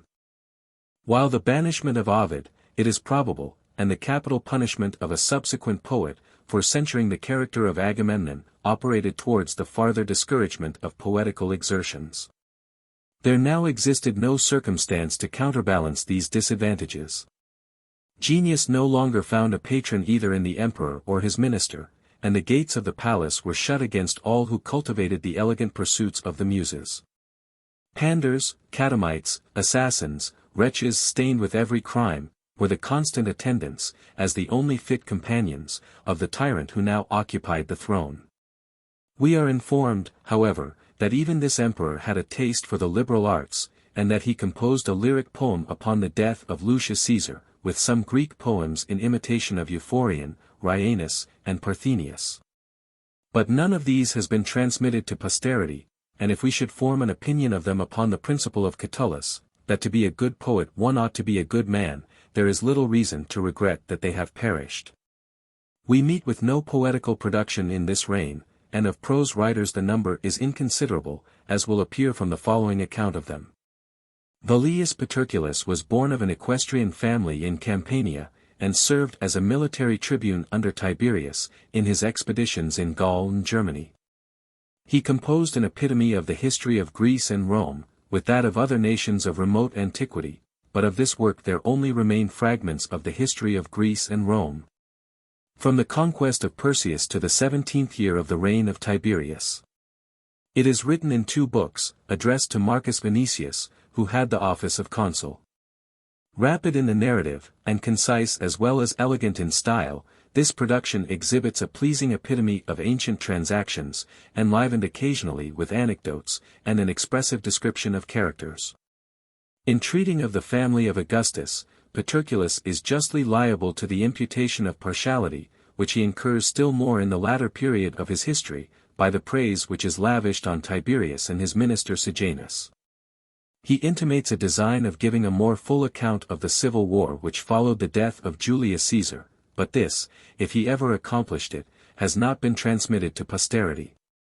Candid, but decided in his judgment of motives and actions, if we accept his invectives against Pompey, he shows little propensity to censure. But in awarding praise, he is not equally parsimonious, and, on some occasions, risks the imputation of hyperbole. The grace, however, and the apparent sincerity with which it is bestowed, reconcile us to the compliment. This author concludes his history with a prayer for the prosperity of the Roman Empire. Valerius Maximus was descended of a patrician family. But we learn nothing more concerning him, than that for some time he followed a military life under Sextus Pompey. He afterwards betook himself to writing, and has left an account, in 9 books, of the memorable apothegms and actions of eminent persons, first of the Romans, and afterwards of foreign nations. The subjects are of various kinds, political, moral, and natural, ranged into distinct classes. His transitions from one subject to another are often performed with gracefulness. And where he offers any remarks, they generally show the author to be a man of judgment and observation. Valerius Maximus is chargeable with no affectation of style, but is sometimes deficient in that purity of language which might be expected in the age of Tiberius, to whom the work is addressed. What inducement the author had to this dedication, we know not. But as it is evident from a passage in the 9th book, that the compliment was paid after the death of Sejanus, and consequently in the most shameful period of Tiberius's reign. We cannot entertain any high opinion of the independent spirit of Valerius Maximus, who could submit to flatter a tyrant, in the zenith of infamy and detestation. But we cannot ascribe the cause to any delicate artifice, of conveying to Tiberius, indirectly, an admonition to reform his conduct. Such an expedient would have only provoked the severest resentment from his jealousy. Phaedrus was a native of Thrace, and was brought to Rome as a slave. He had the good fortune to come into the service of Augustus, where, improving his talents by reading, he obtained the favor of the emperor, and was made one of his freedmen. In the reign of Tiberius, he translated into iambic verse the fables of Aesop. They are divided into 5 books, and are not less conspicuous for precision and simplicity of thought, than for purity and elegance of style. Conveying moral sentiments with unaffected ease and impressive energy. Phaedrus underwent, for some time, a persecution from Sejanus, who, conscious of his own delinquency, suspected that he was obliquely satirized in the commendations bestowed on virtue by the poet. The work of Phaedrus is one of the latest which have been brought to light since the revival of learning. It remained in obscurity until 200 years ago, when it was discovered in a library at Rheims. Hyginus is said to have been a native of Alexandria, or, according to others, a Spaniard. He was, like Phaedrus, a freedman of Augustus. But, though industrious, he seems not to have improved himself so much as his companion, in the art of composition. He wrote, however, a mythological history, under the title of Fables, a work called Poeticon Astronomicon, with a treatise on agriculture, commentaries on Virgil, the lives of eminent men, and some other productions now lost. His remaining works are much mutilated, and, if genuine, afford an unfavorable specimen of his elegance and correctness as a writer. Celsus was a physician in the time of Tiberius, and has written 8 books, De Medicina, in which he has collected and digested into order all that is valuable on the subject, in the Greek and Roman authors. The professors of medicine were at that time divided into 3 sects, viz., the dogmatists, empirics, and methodists, the first of whom deviated less than the others from the plan of Hippocrates. But they were in general irreconcilable to each other, in respect both of their opinions and practice. Celsus, with great judgment, has occasionally adopted particular doctrines from each of them. And whatever he admits into his system, he not only establishes by the most rational observations, but confirms by its practical utility. In justness of remark, in force of argument, in precision and perspicuity, as well as in elegance of expression, he deservedly occupies the most distinguished rank amongst the medical writers of antiquity. It appears that Celsus likewise wrote on agriculture, rhetoric, and military affairs, but of those several treatises no fragments now remain. To the writers of this reign we must add Apicius Coelius, who has left a book De Re Coquinaria, of cookery. There were 3 Romans of the name of Apicius, all remarkable for their gluttony. The first lived in the time of the Republic, the last in that of Trajan, and the intermediate Apicius under the emperors Augustus and Tiberius. This man, as Seneca informs us, wasted on luxurious living, sexindi sestertium, a sum equal to £484,375 sterling. Upon examining the state of his affairs, he found that there remained no more of his estate than sendi sestertium, 8729 L. 3s, 4d, which seeming to him too small to live upon, he ended his days by poison. Caius Caesar Caligula. I. Germanicus, the father of Caius Caesar, and son of Drusus and the younger Antonia, was, after his adoption by Tiberius, his uncle, preferred to the quaestorship 377 5 years before he had attained the legal age. And immediately upon the expiration of that office, to the consulship 378. Having been sent to the army in Germany, he restored order among the legions, who, upon the news of Augustus's death, obstinately refused to acknowledge Tiberius as Emperor 379, and offered to place him at the head of the state. In which affair it is difficult to say, whether his regard to filial duty, or the firmness of his resolution, was most conspicuous. Soon afterwards he defeated the enemy, and obtained the honors of a triumph. Being then made consul for the second time 380, before he could enter upon his office he was obliged to set out suddenly for the east, where, after he had conquered the king of Armenia, and reduced Cappadocia into the form of a province, he died at Antioch, of a lingering distemper, in the 34th year of his age 381, not without the suspicion of being poisoned. For besides the livid spots which appeared all over his body, and a foaming at the mouth, when his corpse was burnt, the heart was found entire among the bones. Its nature being such, as it is supposed, that when tainted by poison, it is indestructible by fire. 382. 2. It was a prevailing opinion, that he was taken off by the contrivance of Tiberius, and through the means of Gnaeus Piso. This person, who was about the same time prefect of Syria, and made no secret of his position being such, that he must either offend the father or the son, loaded Germanicus, even during his sickness, with the most unbounded and scurrilous abuse, both by word and deed. For which, upon his return to Rome, he narrowly escaped being torn to pieces by the people, and was condemned to death by the Senate. 3. It is generally agreed, that Germanicus possessed all the noblest endowments of body and mind in a higher degree than had ever before fallen to the lot of any man. A handsome person, extraordinary courage, great proficiency in eloquence and other branches of learning, both Greek and Roman, besides a singular humanity, and a behavior so engaging, as to captivate the affections of all about him. The slenderness of his legs did not correspond with the symmetry and beauty of his person in other respects, but this defect was at length corrected by his habit of riding after meals. In battle, he often engaged and slew an enemy in single combat. He pleaded causes, even after he had the honor of a triumph. Among other fruits of his studies, he left behind him some Greek comedies. Both at home and abroad he always conducted himself in a manner the most unassuming. On entering any free and confederate town, he never would be attended by his lictors. Whenever he heard, in his travels, of the tombs of illustrious men, he made offerings over them to the infernal deities. He gave a common grave, under a mound of earth, to the scattered relics of the legionaries slain under Varus, and was the first to put his hand to the work of collecting and bringing them to the place of burial. He was so extremely mild and gentle to his enemies, whoever they were, or on what account soever they bore him enmity, that, although Piso rescinded his decrees, and for a long time severely harassed his dependents, he never showed the smallest resentment, until he found himself attacked by magical charms and imprecations. And even then the only steps he took was to renounce all friendship with him, according to ancient custom, and to exhort his servants to avenge his death, if anything untoward should befall him. 4.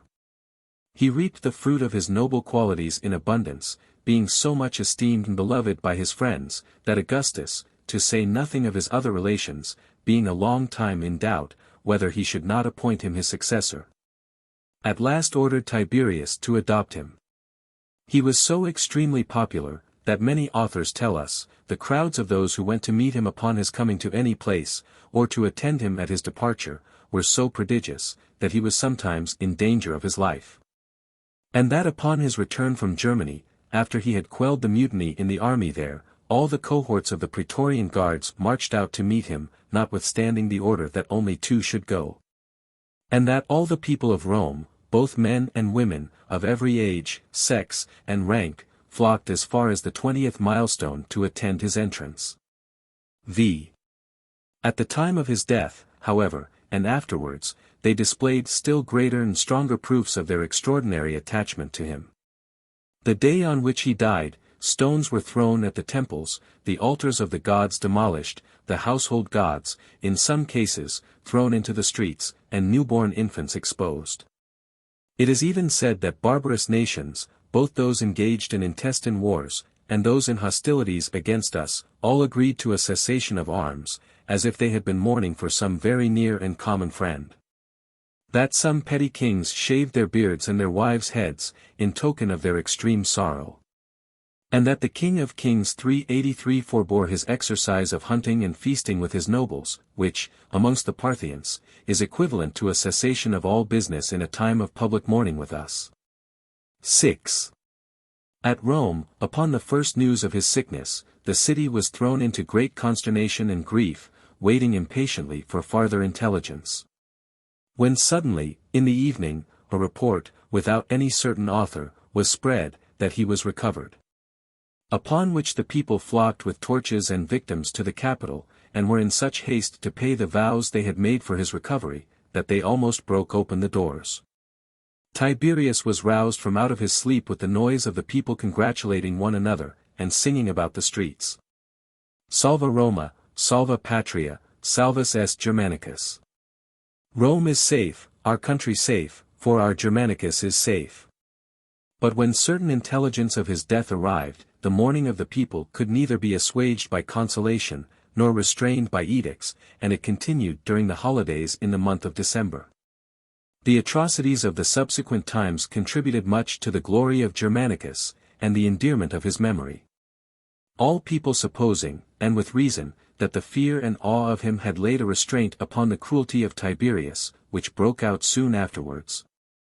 7. Germanicus married Agrippina, the daughter of Marcus Agrippa and Julia, by whom he had 9 children, 2 of whom died in their infancy, and another a few years after. A sprightly boy, whose effigy, in the character of a Cupid, Livia set up in the temple of Venus in the Capitol. Augustus also placed another statue of him in his bedchamber, and used to kiss it as often as he entered the apartment. The rest survived their father, 3 daughters, Agrippina, Drusilla, and Livilla, who were born in 3 successive years, and as many sons, Nero, Drusus, and Caius Caesar. Nero and Drusus, at the accusation of Tiberius, were declared public enemies. 8. Caius Caesar was born on the day before the calends, August 31st, of September, at the time his father and Caius Fonteius Capito were consuls 384. But where he was born, is rendered uncertain from the number of places which are said to have given him birth. Gnaeus Lentulus Catulicus 385 says that he was born at Tibur. Pliny the Younger, in the country of the Treviri, at a village called Ambiatinus, above Confluence 386, and he alleges, as a proof of it, that altars are there shown with this inscription, for Agrippina's childbirth. Some verses which were published in his reign, intimate that he was born in the winter quarters of the legions. In castris natus, patrius nutritius in armis. Jam designati principis omen erat. Born in the camp, and trained in every toil. Which taught his sire the haughtiest foes to foil. Destined he seemed by fate to raise his name. And rule the empire with Augustan fame. I find in the public registers that he was born at Antium. Pliny charges Catulicus as guilty of an arrant forgery, merely to suit the vanity of a conceited young prince, by giving him the luster of being born in a city sacred to Hercules. And says that he advanced this false assertion with the more assurance, because, the year before the birth of Caius, Germanicus had a son of the same name born at Tibur. Concerning whose amiable childhood and premature death I have already spoken 387.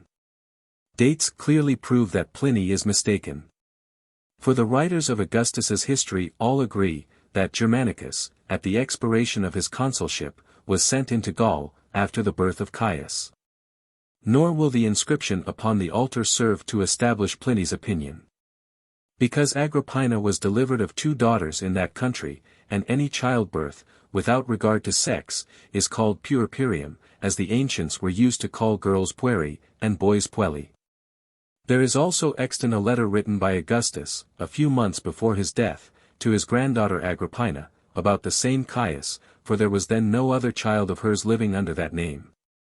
He writes as follows: I gave orders yesterday for Tiberius and Vitellius to set out on their journey towards you, if the gods permit, with your child Caius, upon the 15th of the calends of June, May 18th. I also send with him a physician of mine, and I wrote to Germanicus that he may retain him if he pleases. Farewell, my dear Agrippina, and take what care you can to come safe and well to your Germanicus. I imagine it is sufficiently evident that Caius could not be born at a place to which he was carried from the city when almost 2 years old. The same considerations must likewise invalidate the evidence of the verses, and the rather, because the author is unknown. The only authority, therefore, upon which we can depend in this matter, is that of the Acts, and the public register. Especially as he always preferred Antium to every other place of retirement, and entertained for it all that fondness which is commonly attached to one's native soil. It is said, too, that, upon his growing weary of the city, he designed to have transferred thither the seat of empire. 9. It was to the jokes of the soldiers in the camp that he owed the name of Caligula 388, he having been brought up among them in the dress of a common soldier. How much his education amongst them recommended him to their favor and affection, was sufficiently apparent in the mutiny upon the death of Augustus, when the mere sight of him appeased their fury, though it had risen to a great height. For they persisted in it, until they observed that he was sent away to a neighboring city 389, to secure him against all danger. Then, at last, they began to relent, and, stopping the chariot in which he was conveyed, earnestly deprecated the odium to which such a proceeding would expose them. He likewise attended his father in his expedition to Syria. After his return, he lived first with his mother, and, when she was banished, with his great-grandmother, Livia Augusta, in praise of whom, after her decease, though then only a boy, he pronounced a funeral oration in the rostra. He was then transferred to the family of his grandmother, Antonia, and afterwards, in the 20th year of his age, being called by Tiberius to Capri, he in one and the same day assumed the manly habit, and shaved his beard. But without receiving any of the honors which had been paid to his brothers on a similar occasion. While he remained in that island, many insidious artifices were practiced, to extort from him complaints against Tiberius, but by his circumspection he avoided falling into the snare 390. He affected to take no more notice of the ill treatment of his relations, than if nothing had befallen them. With regard to his own sufferings, he seemed utterly insensible of them, and behaved with such obsequiousness to his grandfather 391 and all about him, that it was justly said of him, there never was a better servant, nor a worse master. 11. But he could not even then conceal his natural disposition to cruelty and lewdness. He delighted in witnessing the infliction of punishments, and frequented taverns and bawdy-houses in the night time, disguised in a periwig and a long coat. And was passionately addicted to the theatrical arts of singing and dancing. All these levities Tiberius readily connived at, in hopes that they might perhaps correct the roughness of his temper, which the sagacious old man so well understood, that he often said that Caius was destined to be the ruin of himself and all mankind. And that he was rearing a Hydra 392 for the people of Rome, and a Phaeton for all the world 393. 12. Not long afterwards, he married Unia Claudia, the daughter of Marcus Silanus, a man of the highest rank. Being then chosen augur in the room of his brother Drusus, before he could be inaugurated he was advanced to the pontificate, with no small commendation of his dutiful behavior, and great capacity. The situation of the court likewise was at this time favorable to his fortunes, as it was now left destitute of support, Sejanus being suspected, and soon afterwards taken off. And he was by degrees flattered with the hope of succeeding Tiberius in the empire.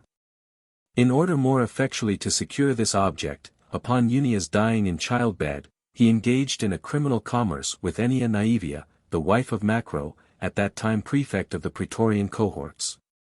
Promising to marry her if he became emperor, to which he bound himself, not only by an oath, but by a written obligation under his hand.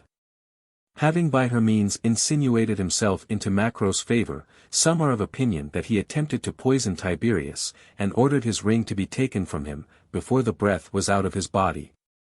And that, because he seemed to hold it fast, he caused a pillow to be thrown upon him 394, squeezing him by the throat, at the same time, with his own hand.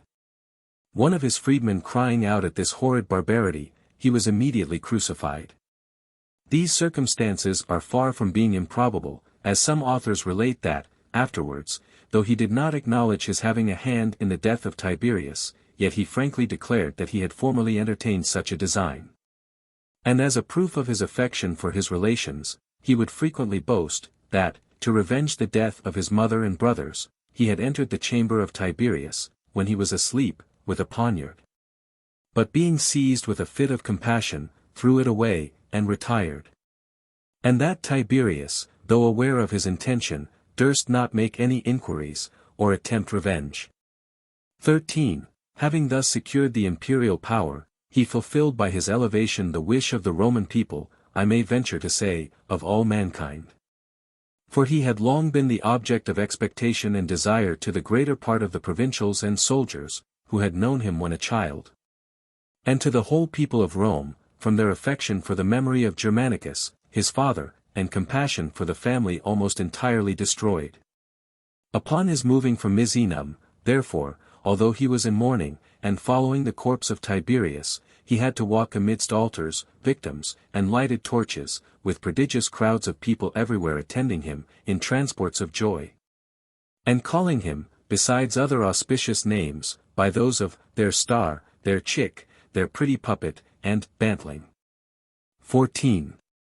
Immediately on his entering the city, by the joint acclamations of the Senate, and people, who broke into the Senate house, Tiberius's will was set aside, it having left his other grandson 395, then a minor, co-heir with him. The whole government and administration of affairs was placed in his hands. So much to the joy and satisfaction of the public, that, in less than 3 months after, above 160,000 victims are said to have been offered in sacrifice. Upon his going, a few days afterwards, to the nearest islands on the coast of Campania 396, vows were made for his safe return, every person emulously testifying their care and concern for his safety. And when he fell ill, the people hung about the Palladium all night long, some vowed, in public handbills, to risk their lives in the combats of the amphitheatre, and others to lay them down, for his recovery. To this extraordinary love entertained for him by his countrymen, was added an uncommon regard by foreign nations. Even Artabanus, king of the Parthians, who had always manifested hatred and contempt for Tiberius, solicited his friendship. Came to hold a conference with his consular lieutenant, and passing the Euphrates, paid the highest honors to the eagles, the Roman standards, and the images of the Caesars. 397. 15. Caligula himself inflamed this devotion, by practicing all the arts of popularity. After he had delivered, with floods of tears, a speech in praise of Tiberius, and buried him with the utmost pomp, he immediately hastened over to Pandataria and the Pontian Islands 398, to bring thence the ashes of his mother and brother. And, to testify the great regard he had for their memory, he performed the voyage in a very tempestuous season. He approached their remains with profound veneration, and deposited them in the urns with his own hands. Having brought them in grand solemnity to Ostia 399, with an ensign flying in the stern of the galley, and thence up the Tiber to Rome, they were borne by persons of the first distinction in the equestrian order, on 2 biers, into the Mausoleum 400. At noonday, he appointed yearly offerings to be solemnly and publicly celebrated to their memory, besides Circensian games to that of his mother, and a chariot with her image to be included in the procession 401. The month of September he called Germanicus, in honor of his father. By a single decree of the Senate, he heaped upon his grandmother, Antonia, all the honors which had been ever conferred on the Empress Livia. His uncle, Claudius, who till then continued in the equestrian order, he took for his colleague in the consulship. He adopted his brother, Tiberius 402, on the day he took upon him the manly habit, and conferred upon him the title of Prince of the Youths. As for his sisters, he ordered these words to be added to the oaths of allegiance to himself, nor will I hold myself or my own children more dear than I do Caius and his sisters, 403, and commanded all resolutions proposed by the consuls in the Senate to be prefaced thus, may what we are going to do prove fortunate and happy to Caius Caesar and his sisters. With the like popularity he restored all those who had been condemned and banished, and granted an act of indemnity against all impeachments and past offences. To relieve the informers and witnesses against his mother and brothers from all apprehension, he brought the records of their trials into the forum, and there burnt them, calling loudly on the gods to witness that he had not read or handled them. A memorial which was offered him relative to his own security, he would not receive, declaring, that he had done nothing to make any one his enemy, and said, at the same time, he had no ears for informers. 16. The Spintrii, those panderers to unnatural lusts 404, he banished from the city, being prevailed upon not to throw them into the sea, as he had intended. The writings of Titus Labienus, Quartus Cremutius, and Cassius Severus, which had been suppressed by an act of the Senate, he permitted to be drawn from obscurity, and universally read. Observing, that it would be for his own advantage to have the transactions of former times delivered to posterity. He published accounts of the proceedings of the government, a practice which had been introduced by Augustus, but discontinued by Tiberius 405. He granted the magistrates a full and free jurisdiction, without any appeal to himself. He made a very strict and exact review of the Roman knights, but conducted it with moderation, publicly depriving of his horse every knight who lay under the stigma of anything base and dishonorable. But passing over the names of those knights who were only guilty of venial faults, in calling over the list of the order.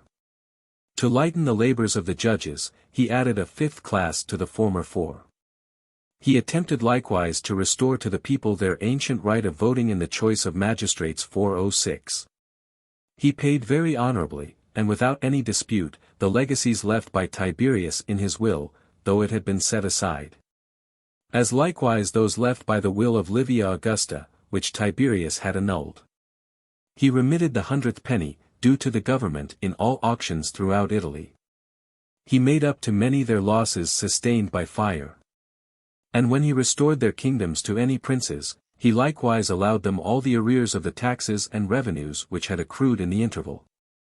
As in the case of Antiochus of Commagene, where the confiscation would have amounted to 100 millions of sesterces.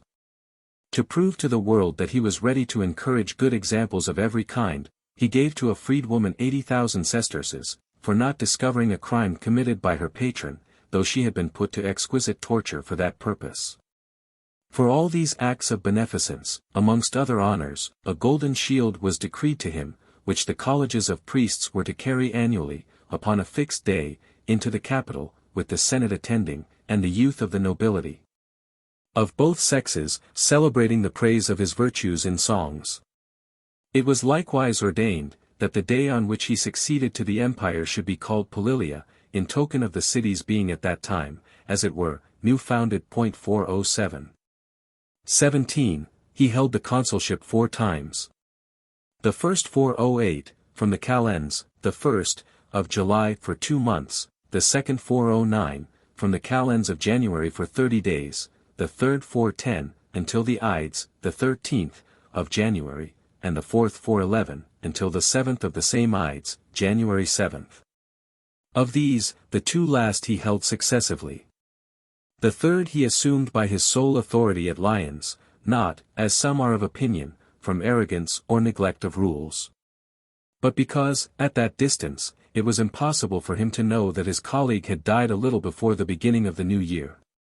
He twice distributed to the people a bounty of 300 sesterces a man, and as often gave a splendid feast to the Senate and the equestrian order, with their wives and children. In the latter, he presented to the men forensic garments, and to the women and children purple scarfs. To make a perpetual addition to the public joy for ever, he added to the Saturnalia 412 one day, which he called Juvenalis, the juvenile feast. 18. He exhibited some combats of gladiators, either in the amphitheatre of Taurus 413, or in the Septa, with which he intermingled troops of the best pugilists from Campania and Africa. He did not always preside in person upon those occasions, but sometimes gave a commission to magistrates or friends to supply his place. He frequently entertained the people with stage plays of various kinds, and in several parts of the city, and sometimes by night, when he caused the whole city to be lighted. He likewise gave various things to be scrambled for among the people, and distributed to every man a basket of bread with other victuals. Upon this occasion, he sent his own share to a Roman knight, who was seated opposite to him, and was enjoying himself by eating heartily. To a senator, who was doing the same, he sent an appointment of praetor extraordinary. He likewise exhibited a great number of Circensian games from morning until night, intermixed with the hunting of wild beasts from Africa, or the Trojan exhibition. Some of these games were celebrated with peculiar circumstances. The circus being overspread with vermilion and chrysolite, and none drove in the chariot races who were not of the senatorian order. For some of these he suddenly gave the signal, when, upon his viewing from the Gelosiana 414 the preparations in the circus, he was asked to do so by a few persons in the neighboring galleries. 19. He invented besides a new kind of spectacle, such as had never been heard of before. For he made a bridge, of about 3 miles and a half in length, from Baiae to the mole of Puteoli 415, collecting trading vessels from all quarters, mooring them in 2 rows by their anchors, and spreading earth upon them to form a viaduct. After the fashion of the Appian Way 416. This bridge he crossed and recrossed for 2 days together, the first day mounted on a horse richly caparisoned, wearing on his head a crown of oak leaves, armed with a battle-axe, a Spanish buckler and a sword, and in a cloak made of cloth of gold. The day following, in the habit of a charioteer, standing in a chariot, drawn by 2 high-bred horses, having with him a young boy, Darius by name, one of the Parthian hostages, with a cohort of the Praetorian guards attending him. And a party of his friends in cars of Gaulish make 417. Most people, I know, are of opinion, that this bridge was designed by Caius, in imitation of Xerxes, who, to the astonishment of the world, laid a bridge over the Hellespont, which is somewhat narrower than the distance betwixt Baiae and Puteoli. Others, however, thought that he did it to strike terror in Germany and Britain, which he was upon the point of invading, by the fame of some prodigious work. But for myself, when I was a boy, I heard my grandfather say 418, that the reason assigned by some courtiers who were in habits of the greatest intimacy with him, was this. When Tiberius was in some anxiety about the nomination of a successor, and rather inclined to pitch upon his grandson, Thrasyllus the astrologer had assured him, that Caius would no more be emperor. Then he would ride on horseback across the Gulf of Baiae. XX, he likewise exhibited public diversions in Sicily, Grecian games at Syracuse, and Attic plays at Lyons in Gaul, besides a contest for preeminence in the Grecian and Roman eloquence, in which we are told that such as were baffled bestowed rewards upon the best performers, and were obliged to compose speeches in their praise, but that those who performed the worst were forced to blot out what they had written with a sponge or their tongue, unless they preferred to be beaten with a rod, or plunged over head and ears into the nearest river. XXI, he completed the works which were left unfinished by Tiberius, namely, the Temple of Augustus, and the Theatre of Pompey 419. He began, likewise, the aqueduct from the neighborhood of Tiber 420, and an amphitheatre near the Septa 421. Of which works, one was completed by his successor Claudius, and the other remained as he left it. The walls of Syracuse, which had fallen to decay by length of time, he repaired, as he likewise did the temples of the gods. He formed plans for rebuilding the palace of Polycrates at Samos, finishing the temple of the Didymean Apollo at Miletus, and building a town on a ridge of the Alps, but, above all, for cutting through the isthmus in Achaia 422. And even sent a centurion of the first rank to measure out the work. XXII, thus far we have spoken of him as a prince. What remains to be said of him, bespeaks him rather a monster than a man. He assumed a variety of titles, such as dutiful, the pious, the child of the camp, the father of the armies, and the greatest and best Caesar. Upon hearing some kings, who came to the city to pay him court, conversing together at supper, about their illustrious descent, he exclaimed, Eis Coranos Ito, Eis Basilius. Let there be but one prince, one king. He was strongly inclined to assume the diadem, and change the form of government, from imperial to regal, but being told that he far exceeded the grandeur of kings and princes, he began to arrogate to himself a divine majesty. He ordered all the images of the gods, which were famous either for their beauty, or the veneration paid them, among which was that of Jupiter Olympus, to be brought from Greece, that he might take the heads off, and put on his own. Having continued part of the Palladium as far as the Forum, and the temple of Castor and Pollux being converted into a kind of vestibule to his house, he often stationed himself between the twin brothers, and so presented himself to be worshipped by all votaries, some of whom saluted him by the name of Jupiter Latialis.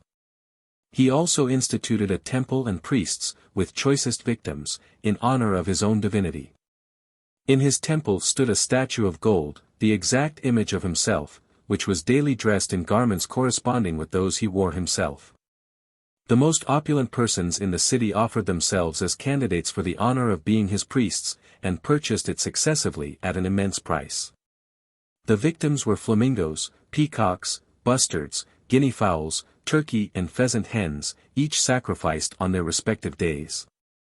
On nights when the moon was full, he was in the constant habit of inviting her to his embraces and his bed.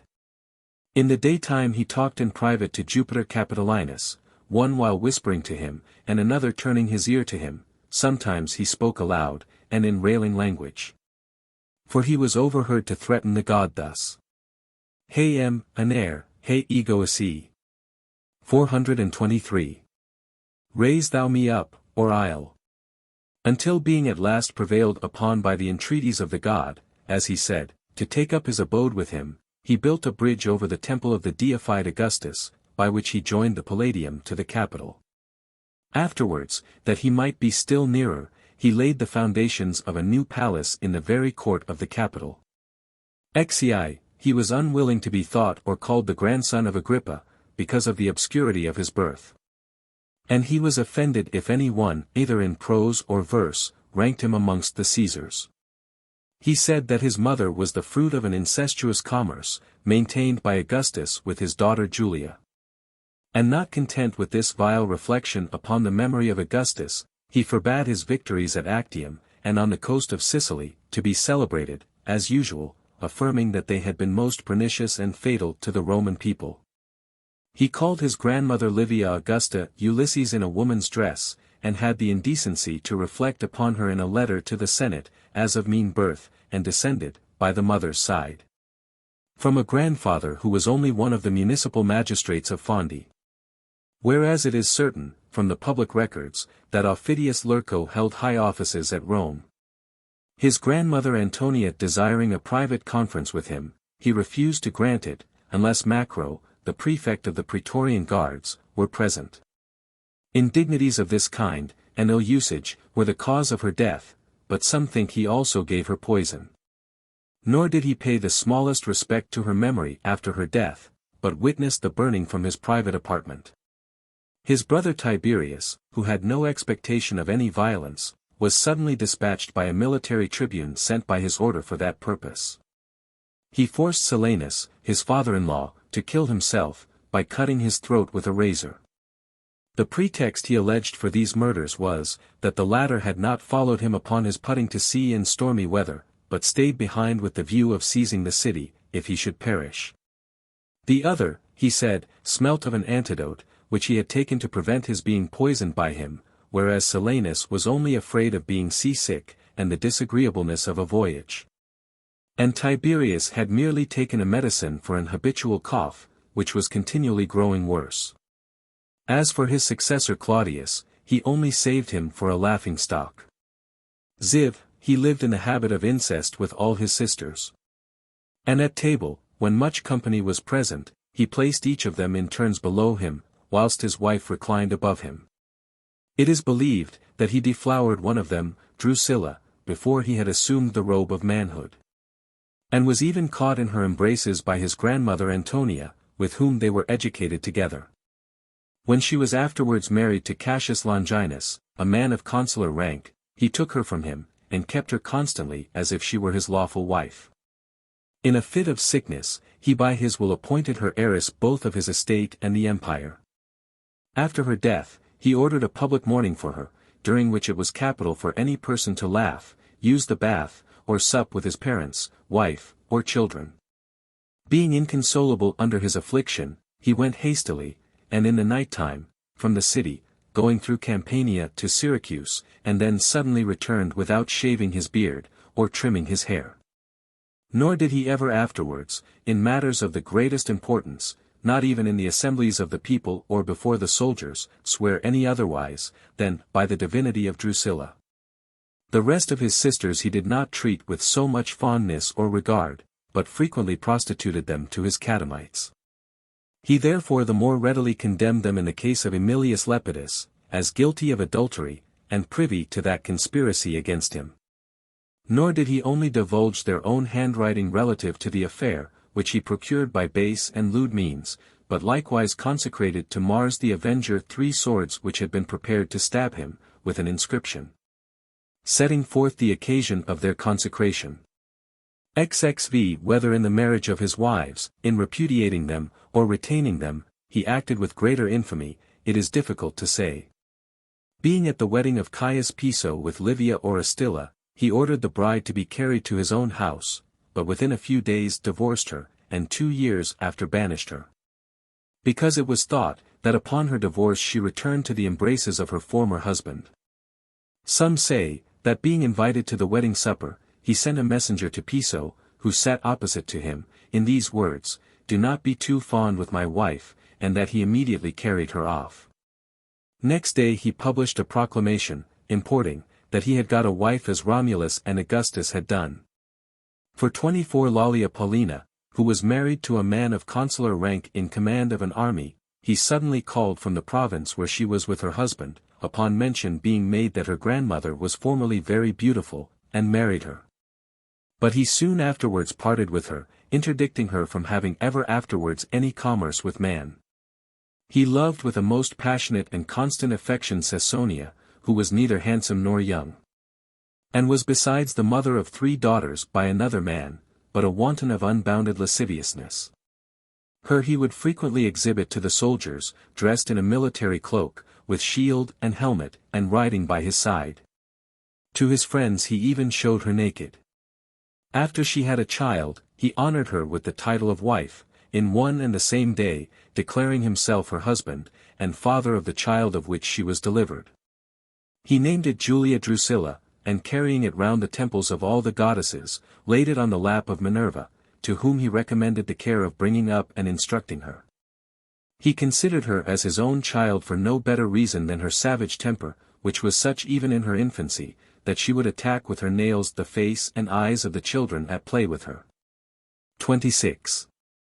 It would be of little importance, as well as disgusting, to add to all this an account of the manner in which he treated his relations and friends. As Ptolemy, King Juba's son, his cousin, for he was the grandson of Mark Antony by his daughter Selene, for 25, and especially Macro himself and Ennia likewise for 26, by whose assistance he had obtained the empire. All of whom, for their alliance and eminent services, he rewarded with violent deaths. Nor was he more mild or respectful in his behavior towards the Senate. Some who had borne the highest offices in the government, he suffered to run by his litter in their togas for several miles together, and to attend him at supper, sometimes at the head of his couch, sometimes at his feet, with napkins. Others of them, after he had privately put them to death, he nevertheless continued to send for, as if they were still alive, and after a few days pretended that they had laid violent hands upon themselves. The consuls having forgotten to give public notice of his birthday, he displaced them, and the republic was 3 days without any one in that high office. A quaestor who was said to be concerned in a conspiracy against him, he scourged severely, having first stripped off his clothes, and spread them under the feet of the soldiers employed in the work, that they might stand the more firm. The other orders likewise he treated with the same insolence and violence. Being disturbed by the noise of people taking their places at midnight in the circus, as they were to have free admission, he drove them all away with clubs. In this tumult, above 20 Roman knights were squeezed to death, with as many matrons, with a great crowd besides. When stage plays were acted, to occasion disputes between the people and the knights, he distributed the money tickets sooner than usual, that the seats assigned to the knights might be all occupied by the mob. In the spectacles of gladiators, sometimes, when the sun was violently hot, he would order the curtains, which covered the amphitheatre, to be drawn aside 427, and forbade any person to be let out. Withdrawing at the same time the usual apparatus for the entertainment, and presenting wild beasts almost pined to death, the most sorry gladiators, decrepit with age, and fit only to work the machinery, and decent housekeepers, who were remarkable for some bodily infirmity. Sometimes shutting up the public granaries, he would oblige the people to starve for a while. XXVI, he evinced the savage barbarity of his temper chiefly by the following indications. When flesh was only to be had at a high price for feeding his wild beasts reserved for the spectacles, he ordered that criminals should be given them to be devoured. And upon inspecting them in a row, while he stood in the middle of the portico, without troubling himself to examine their cases, he ordered them to be dragged away, from baldpate to baldpate. For 28 of one person who had made a vow for his recovery to combat with a gladiator, he exacted its performance, nor would he allow him to desist until he came off conqueror, and after many entreaties. Another, who had vowed to give his life for the same cause, having shrunk from the sacrifice, he delivered, adorned as a victim, with garlands and fillets, to boys, who were to drive him through the streets, calling on him to fulfill his vow, until he was thrown headlong from the ramparts. After disfiguring many persons of honorable rank, by branding them in the face with hot irons, he condemned them to the mines, to work in repairing the highways, or to fight with wild beasts. Or tying them by the neck and heels, in the manner of beasts carried to slaughter, would shut them up in cages, or saw them asunder. Nor were these severities merely inflicted for crimes of great enormity, but for making remarks on his public games, or for not having sworn by the genius of the emperor. He compelled parents to be present at the execution of their sons. And to one who excused himself on account of indisposition, he sent his own litter. Another he invited to his table immediately after he had witnessed the spectacle, and coolly challenged him to jest and be merry. He ordered the overseer of the spectacles and wild beasts to be scourged in fetters, during several days successively, in his own presence, and did not put him to death until he was disgusted with the stench of his putrefied brain. He burned alive, in the center of the arena of the amphitheater, the writer of a farce, for some witty verse, which had a double meaning. A Roman knight, who had been exposed to the wild beasts, crying out that he was innocent, he called him back, and having had his tongue cut out, remanded him to the arena. 28. Asking a certain person, whom he recalled after a long exile, how he used to spend his time, he replied, with flattery, I was always praying the gods for what has happened, that Tiberius might die, and you be emperor. Concluding, therefore, that those he had himself banished also prayed for his death, he sent orders round the islands 429 to have them all put to death. Being very desirous to have a senator torn to pieces, he employed some persons to call him a public enemy, fall upon him as he entered the Senate house, stab him with their styles, and deliver him to the rest to tear asunder. Nor was he satisfied, until he saw the limbs and bowels of the man, after they had been dragged through the streets, piled up in a heap before him. 6. He aggravated his barbarous actions by language equally outrageous. There is nothing in my nature, said he, that I commend or approve so much, as my adiotrepsia, inflexible rigor. Upon his grandmother Antonia's giving him some advice, as if it was a small matter to pay no regard to it, he said to her, Remember that all things are lawful for me. When about to murder his brother, whom he suspected of taking antidotes against poison, he said, See then an antidote against Caesar. And when he banished his sisters, he told them in a menacing tone, that he had not only islands at command, but likewise swords. One of praetorian rank having sent several times from Anticyra 430, whither he had gone for his health, to have his leave of absence prolonged, he ordered him to be put to death. Adding these words, bleeding is necessary for one that has taken hellebore so long, and found no benefit. It was his custom every 10th day to sign the lists of prisoners appointed for execution, and this he called, clearing his accounts. And having condemned several Gauls and Greeks at one time, he exclaimed in triumph, I have conquered Galligratia, 431. XXX.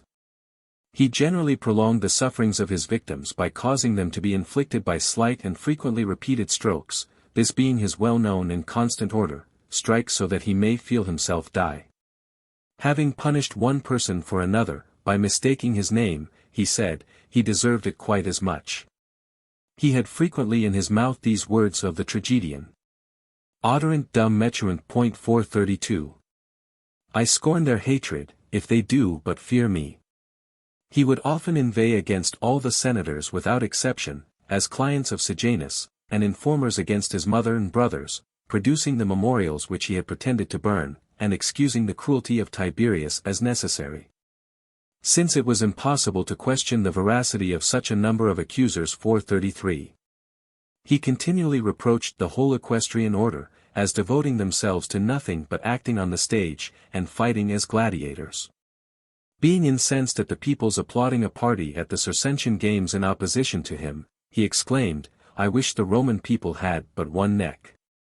434. When Tetrinius, the highwayman, was denounced, he said his persecutors too were all Tetriniuses. 5 Retiarii. 435, in tunics, fighting in a company, yielded without a struggle to the same number of opponents.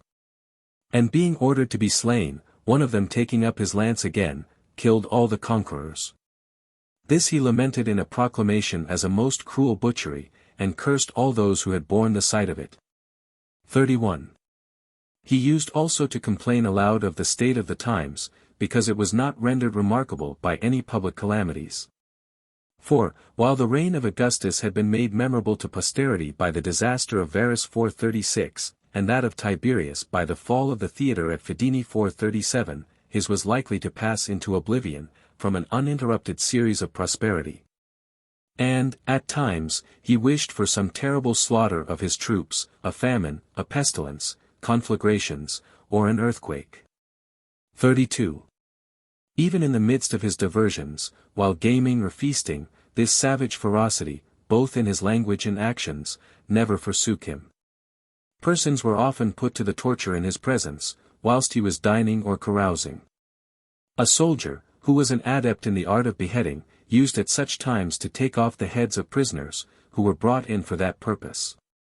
At Puteoli, at the dedication of the bridge which he planned, as already mentioned 438, he invited a number of people to come to him from the shore, and then suddenly, threw them headlong into the sea, thrusting down with poles and oars those who, to save themselves, had got hold of the rudders of the ships. At Rome, in a public feast, a slave having stolen some thin plates of silver with which the couches were inlaid, he delivered him immediately to an executioner, with orders to cut off his hands, and lead him round the guests, with them hanging from his neck before his breast, and a label, signifying the cause of his punishment. A gladiator who was practicing with him, and voluntarily threw himself at his feet, he stabbed with a poniard, and then ran about with a palm branch in his hand, after the manner of those who are victorious in the games.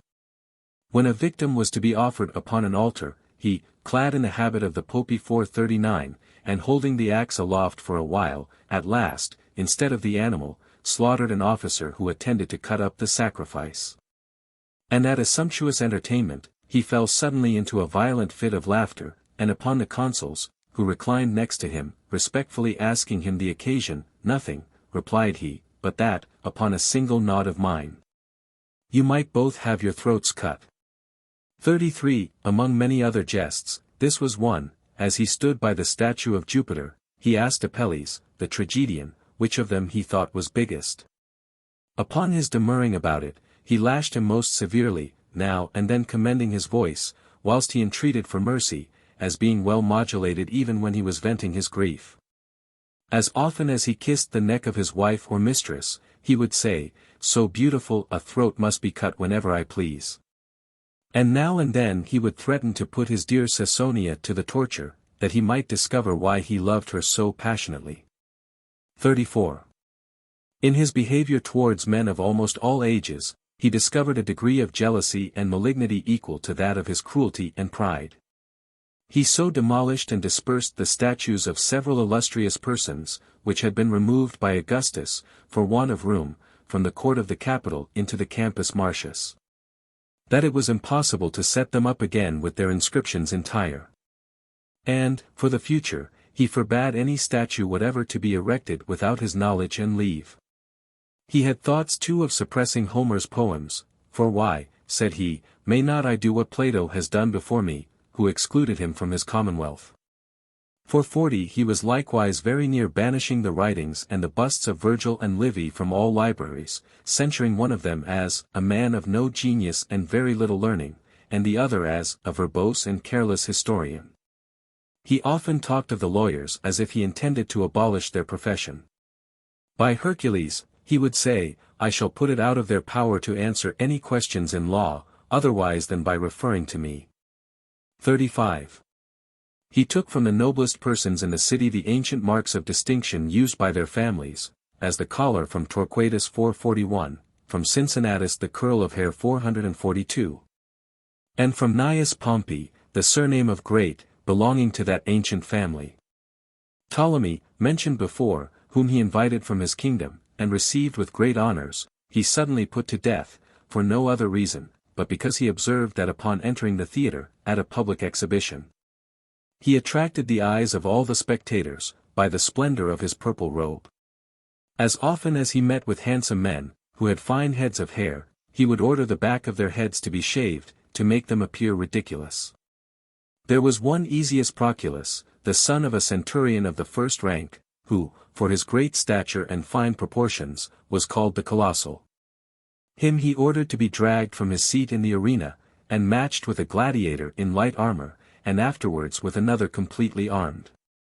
And upon his worsting them both, commanded him forthwith to be bound, to be led clothed in rags up and down the streets of the city, and, after being exhibited in that plight to the women, to be then butchered.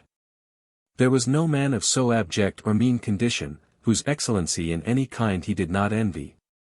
The Rex Nemorensis 443 having many years enjoyed the honor of the priesthood, he procured a still stronger antagonist to oppose him.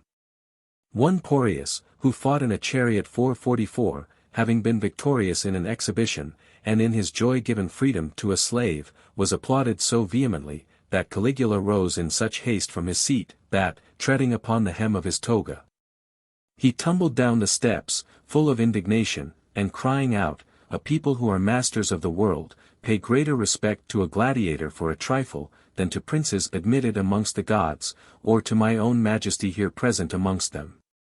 XXXVI, he never had the least regard either to the chastity of his own person, or that of others. He is said to have been inflamed with an unnatural passion for Marcus Lepidus Mnester, an actor in pantomimes, and for certain hostages, and to have engaged with them in the practice of mutual pollution. Valerius Catullus, a young man of a consular family, bawled aloud in public that he had been exhausted by him in that abominable act. Besides his incest with his sisters, and his notorious passion for Paralis, the prostitute, there was hardly any lady of distinction with whom he did not make free. He used commonly to invite them with their husbands to supper, and as they passed by the couch on which he reclined at table, examine them very closely, like those who traffic in slaves. And if any one from modesty held down her face, he raised it up with his hand. Afterwards, as often as he was in the humor, he would quit the room, send for her he liked best, and in a short time return with marks of recent disorder about them. He would then commend or disparage her in the presence of the company, recounting the charms or defects of her person and behavior in private. To some he sent a divorce in the name of their absent husbands, and ordered it to be registered in the public acts. XVI, in the devices of his profuse expenditure, he surpassed all the prodigals that ever lived. Inventing a new kind of bath, with strange dishes and suppers, washing in precious unguents, both warm and cold, drinking pearls of immense value dissolved in vinegar, and serving up for his guests loaves and other victuals modelled in gold. Often saying, that a man ought either to be a good economist or an emperor. Besides, he scattered money to a prodigious amount among the people, from the top of the Julian Basilica 445, during several days successively. He built 2 ships with 10 banks of oars, after the Liburnian fashion, the poops of which blazed with jewels, and the sails were of various party colors. They were fitted up with ample baths, galleries, and saloons, and supplied with a great variety of vines and other fruit trees. In these he would sail in the daytime along the coast of Campania, feasting amidst dancing and concerts of music. In building his palaces and villas, there was nothing he desired to effect so much, in defiance of all reason, as what was considered impossible. Accordingly, moles were formed in the deep and adverse sea 446, rocks of the hardest stone cut away, plains raised to the height of mountains with a vast mass of earth, and the tops of mountains levelled by digging. And all these were to be executed with incredible speed, for the least remissness was a capital offence. Not to mention particulars, he spent enormous sums, and the whole treasures which had been amassed by Tiberius Caesar, amounting to 2,700 millions of sesterces, within less than a year. 38. Having therefore quite exhausted these funds, and being in want of money, he had recourse to plundering the people, by every mode of false accusation, confiscation, and taxation, that could be invented. He declared that no one had any right to the freedom of Rome, although their ancestors had acquired it for themselves and their posterity, unless they were sons, for that none beyond that degree ought to be considered as posterity. When the grants of the divine Julius and Augustus were produced to him, he only said, that he was very sorry they were obsolete and out of date. He also charged all those with making false returns, who, after the taking of the census, had by any means whatever increased their property. He annulled the wills of all who had been centurions of the first rank, as testimonies of their base ingratitude, if from the beginning of Tiberius's reign they had not left either that prince or himself their heir. He also set aside the wills of all others, if any person only pretended to say, that they designed at their death to leave Caesar their heir. The public becoming terrified at this proceeding, he was now appointed joint heir with their friends, and in the case of parents with their children, by persons unknown to him. Those who lived any considerable time after making such a will, he said, were only making game of him, and accordingly he sent many of them poisoned cakes. He used to try such causes himself, fixing previously the sum he proposed to raise during the sitting, and, after he had secured it, quitting the tribunal. Impatient of the least delay, he condemned by a single sentence 40 persons, against whom there were different charges. Boasting to Caesonia when she awoke, how much business he had dispatched while she was taking her midday sleep. He exposed to sale by auction, the remains of the apparatus used in the public spectacles, and exacted such biddings, and raised the prices so high, that some of the purchasers were ruined, and bled themselves to death. There is a well-known story told of Aponius Saturninus, who happening to fall asleep as he sat on a bench at the sale, Caius called out to the auctioneer, not to overlook the praetorian personage who nodded to him so often. And accordingly the salesman went on, pretending to take the nods for tokens of assent, until 13 gladiators were knocked down to him at the sum of 9 millions of sesterces 447, he being in total ignorance of what was doing. 39. Having also sold in Gaul all the clothes, furniture, slaves, and even freedmen belonging to his sisters, at prodigious prices, after their condemnation, he was so much delighted with his gains, that he sent to Rome for all the furniture of the old palace 448. Pressing for its conveyance all the carriages let to hire in the city, with the horses and mules belonging to the bakers, so that they often wanted bread at Rome. And many who had suits at law in progress, lost their causes, because they could not make their appearance in due time according to their recognizances. In the sale of this furniture, every artifice of fraud and imposition was employed. Sometimes he would rail at the bidders for being niggardly, and ask them if they were not ashamed to be richer than he was. At another, he would affect to be sorry that the property of princes should be passing into the hands of private persons. He had found out that a rich provincial had given 200,000 sesterces to his chamberlains for an underhand invitation to his table, and he was much pleased to find that honor valued at so high a rate. The day following, as the same person was sitting at the sale, he sent him some bauble, for which he told him he must pay 200,000 sesterces, and that he should sup with Caesar upon his own invitation. XL. He levied new taxes, and such as were never before known, at first by the publicans, but afterwards, because their profit was enormous, by centurions and tribunes of the praetorian guards. No description of property or persons being exempted from some kind of tax or other. For all eatables brought into the city, a certain excise was exacted, for all lawsuits or trials in whatever court, the 40th part of the sum in dispute. And such as were convicted of compromising litigations, were made liable to a penalty. Out of the daily wages of the porters, he received an eighth, and from the gains of common prostitutes, what they received for one favor granted. There was a clause in the law, that all bawds who kept women for prostitution or sale, should be liable to pay, and that marriage itself should not be exempted. XLI. These taxes being imposed, but the act by which they were levied never submitted to public inspection. Great grievances were experienced from the want of sufficient knowledge of the law. At length, on the urgent demands of the Roman people, he published the law, but it was written in a very small hand, and posted up in a corner, so that no one could make a copy of it.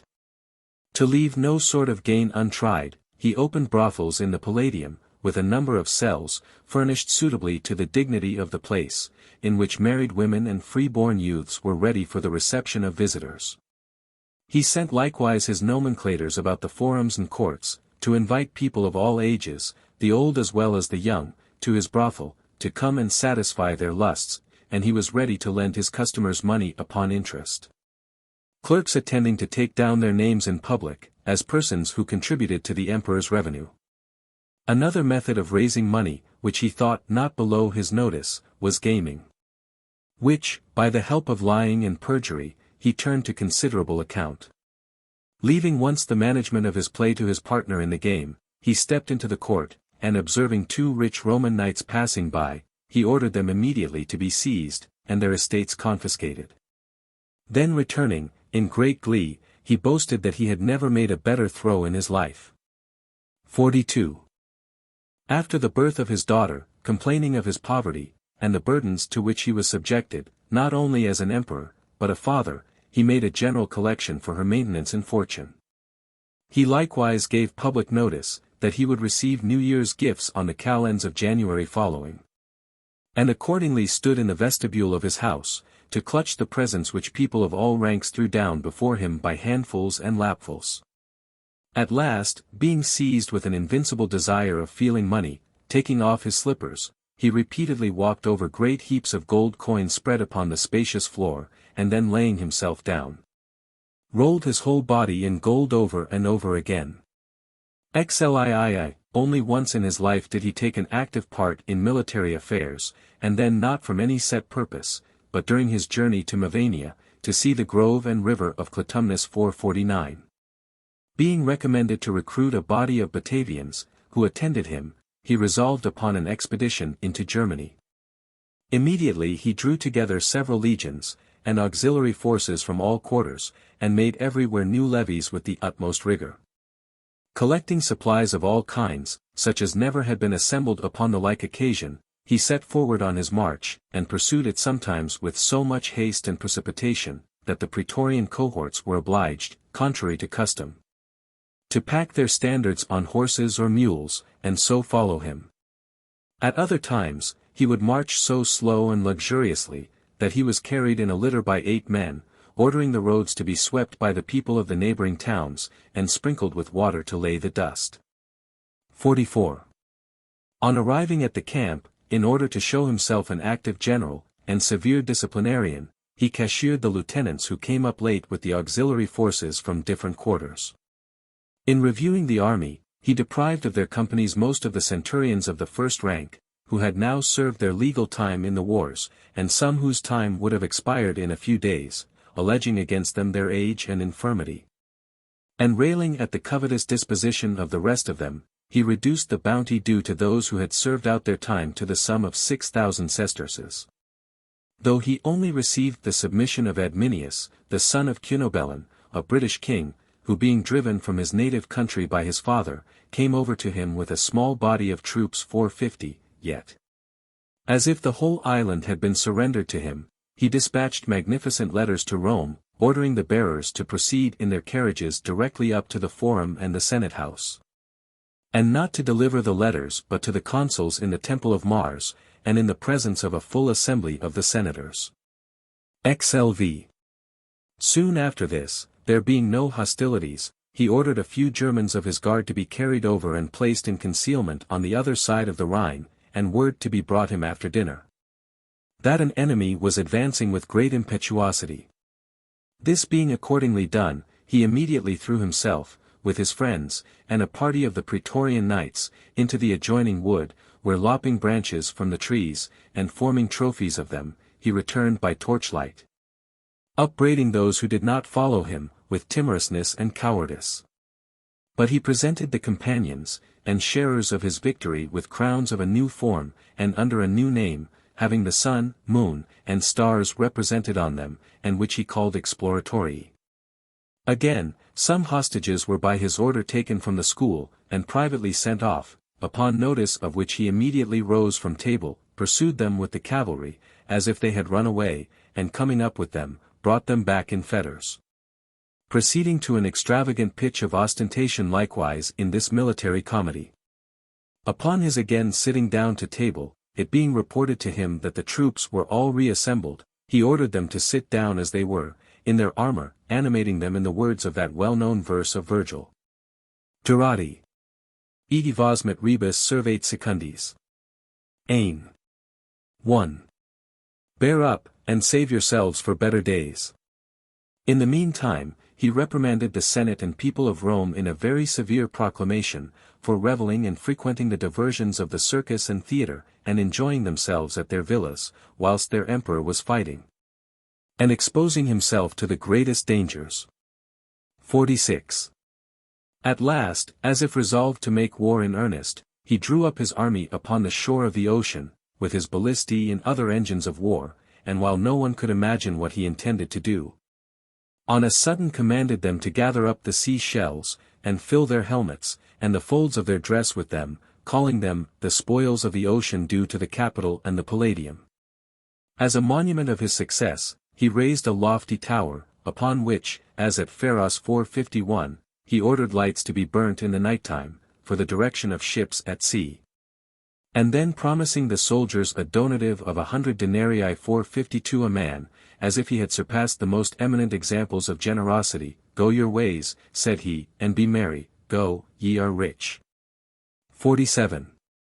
In making preparations for his triumph, besides the prisoners and deserters from the barbarian armies, he picked out the men of greatest stature in all Gaul, such as he said were fittest to grace a triumph, with some of the chiefs, and reserved them to appear in the procession, obliging them not only to dye their hair yellow, and let it grow long, but to learn the German language, and assume the names commonly used in that country.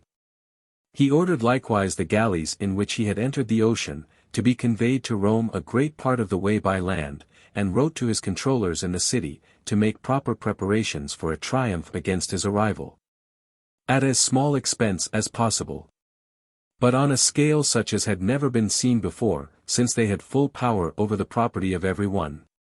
48. Before he left the province, he formed a design of the most horrid cruelty, to massacre the legions which had mutinied upon the death of Augustus, for seizing and detaining by force his father, Germanicus, their commander, and himself, then an infant, in the camp. Though he was with great difficulty dissuaded from this rash attempt, yet neither the most urgent entreaties nor representations could prevent him from persisting in the design of decimating these legions. Accordingly, he ordered them to assemble unarmed, without so much as their swords, and then surrounded them with armed horse. But finding that many of them, suspecting that violence was intended, were making off, to arm in their own defense, he quitted the assembly as fast as he could, and immediately marched for Rome. Bending now all his fury against the Senate, whom he publicly threatened, to divert the general attention from the clamor excited by his disgraceful conduct. Amongst other pretexts of offense, he complained that he was defrauded of a triumph, which was justly his due, though he had just before forbidden, upon pain of death, any honor to be decreed him. 49. In his march he was waited upon by deputies from the Senatorian order, entreating him to hasten his return. He replied to them, I will come, and this with me, striking at the same time the hilt of his sword. He issued likewise this proclamation, I am coming, but for those only who wish for me, the equestrian order and the people, for I shall no longer treat the Senate as their fellow citizen or prince. He forbade any of the senators to come to meet him, and either abandoning or deferring his triumph, he entered the city in ovation on his birthday. Within 4 months from this period he was slain, after he had perpetrated enormous crimes, and while he was meditating the execution, if possible, of still greater. He had entertained a design of removing to Antium, and afterwards to Alexandria, having first cut off the flower of the equestrian and senatorian orders. This is placed beyond all question, by 2 books which were found in his cabinet under different titles, one being called the Sword, and the other, the Dagger. They both contained private marks, and the names of those who were devoted to death.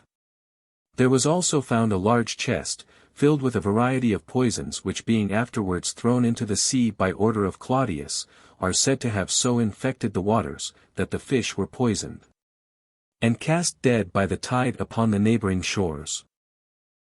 He was tall, of a pale complexion, ill-shaped, his neck and legs very slender, his eyes and temples hollow, his brows broad and knit, his hair thin, and the crown of the head bald.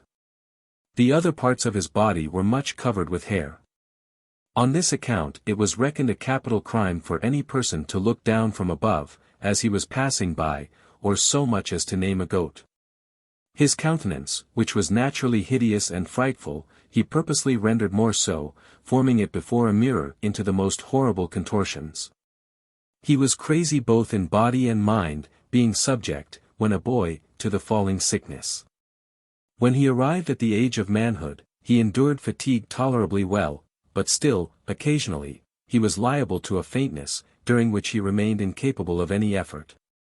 He was not insensible of the disorder of his mind, and sometimes had thoughts of retiring to clear his brain. 453. It is believed that his wife Caesonia administered to him a love potion which threw him into a frenzy. What most of all disordered him, was want of sleep, for he seldom had more than 3 or 4 hours rest in a night, and even then his sleep was not sound, but disturbed by strange dreams. Fancying, among other things, that a form representing the ocean spoke to him. Being therefore often weary with lying awake so long, sometimes he sat up in his bed, at others, walked in the longest porticos about the house, and from time to time, invoked and looked out for the approach of day. To this crazy constitution of his mind may, I think, very justly be ascribed 2 faults which he had, of a nature directly repugnant one to the other, namely, an excessive confidence and the most abject timidity. For he, who affected so much to despise the gods, was ready to shut his eyes, and wrap up his head in his cloak at the slightest storm of thunder and lightning, and if it was violent, he got up and hid himself under his bed. In his visit to Sicily, after ridiculing many strange objects which that country affords, he ran away suddenly in the night from Messina, terrified by the smoke and rumbling at the summit of Mount Etna. And though in words he was very valiant against the barbarians, yet upon passing a narrow defile in Germany in his light car, surrounded by a strong body of his troops, some one happening to say, there would be no small consternation amongst us. If an enemy were to appear, he immediately mounted his horse, and rode towards the bridges in great haste. But finding them blocked up with camp followers and baggage wagons, he was in such a hurry, that he caused himself to be carried in men's hands over the heads of the crowd. Soon afterwards, upon hearing that the Germans were again in rebellion, he prepared to quit Rome, and equipped a fleet. Comforting himself with this consideration, that if the enemy should prove victorious, and possess themselves of the heights of the Alps, as the Cimbri 454 had done, or of the city, as the Senans 455 formerly did, he should still have in reserve the transmarine provinces 456. Hence it was, I suppose, that it occurred to his assassins, to invent the story intended to pacify the troops who mutinied at his death, that he had laid violent hands upon himself. In a fit of terror occasioned by the news brought him of the defeat of his army. In the fashion of his clothes, shoes, and all the rest of his dress, he did not wear what was either national, or properly civic, or peculiar to the male sex, or appropriate to mere mortals. He often appeared abroad in a short coat of stout cloth, richly embroidered and blazing with jewels, in a tunic with sleeves, and with bracelets upon his arms, sometimes all in silks and habited like a woman. At other times in the crepidi or buskins. Sometimes in the sort of shoes used by the light-armed soldiers, or in the sock used by women, and commonly with a golden beard fixed to his chin, holding in his hand a thunderbolt, a trident, or a caduceus. Marks of distinction belonging to the gods only. Sometimes, too, he appeared in the habit of Venus. He wore very commonly the triumphal ornaments, even before his expedition, and sometimes the breastplate of Alexander the Great, taken out of his coffin. 457. 53. With regard to the liberal sciences, he was little conversant in philology, but applied himself with assiduity to the study of eloquence, being indeed in point of enunciation tolerably elegant and ready. And in his perorations, when he was moved to anger, there was an abundant flow of words and periods. In speaking, his action was vehement, and his voice so strong, that he was heard at a great distance. When winding up an harangue, he threatened to draw the sword of his lucubration, holding a loose and smooth style in such contempt, that he said Seneca, who was then much admired, wrote only detached essays. And that his language was nothing but sand without lime. He often wrote answers to the speeches of successful orators, and employed himself in composing accusations or vindications of eminent persons, who were impeached before the Senate. And gave his vote for or against the party accused, according to his success in speaking, inviting the equestrian order, by proclamation, to hear him live. He also zealously applied himself to the practice of several other arts of different kinds, such as fencing, charioteering, singing, and dancing. In the first of these, he practiced with the weapons used in war, and drove the chariot in circuses built in several places. He was so extremely fond of singing and dancing, that he could not refrain in the theatre from singing with the tragedians, and imitating the gestures of the actors, either by way of applause or correction. A night exhibition which he had ordered the day he was slain, was thought to be intended for no other reason, than to take the opportunity afforded by the licentiousness of the season, to make his first appearance upon the stage. Sometimes, also, he danced in the night. Summoning once to the Palladium, in the second watch of the night 458, 3 men of consular rank, who feared the words from the message, he placed them on the proscenium of the stage, and then suddenly came bursting out. With a loud noise of flutes and castanets 459, dressed in a mantle and tunic reaching down to his heels. Having danced out a song, he retired. Yet he who had acquired such dexterity in other exercises, never learnt to swim. Lv. Those for whom he once conceived a regard, he favoured even to madness. He used to kiss Mnester, the pantomimic actor, publicly in the theatre, and if any person made the least noise while he was dancing, he would order him to be dragged from his seat and scourged him with his own hand. A Roman knight once making some bustle, he sent him, by a centurion, an order to depart forthwith for Ostia 460, and carry a letter from him to King Ptolemy in Mauritania. The letter was comprised in these words, "Do neither good nor harm to the bearer." He made some gladiators captains of his German guards. He deprived the gladiators called Myrmilones of some of their arms. One Columbus coming off with victory in a combat, but being slightly wounded, he ordered some poison to be infused in the wound, which he thence called Columbinum. For thus it was certainly named with his own hand in a list of other poisons. He was so extravagantly fond of the party of charioteers whose colours were green 461, that he supped and lodged for some time constantly in the stable where their horses were kept. At a certain revel, he made a present of 2 millions of sesterces to one Cythicus, a driver of a chariot. The day before the Circensian games, he used to send his soldiers to enjoin silence in their neighborhood, that the repose of his horse Incitatus 462 might not be disturbed. For this favorite animal, besides a marble stable, an ivory manger, purple housings, and a jeweled frontlet, he appointed a house, with a retinue of slaves, and fine furniture, for the reception of such as were invited in the horse's name to sup with him. It is even said that he intended to make him consul. Lvi. In this frantic and savage career, numbers had formed designs for cutting him off. But 1 or 2 conspiracies being discovered, and others postponed for want of opportunity, at last 2 men concerted a plan together, and accomplished their purpose. Not without the privity of some of the greatest favourites amongst his freedmen, and the prefects of the Praetorian Guards.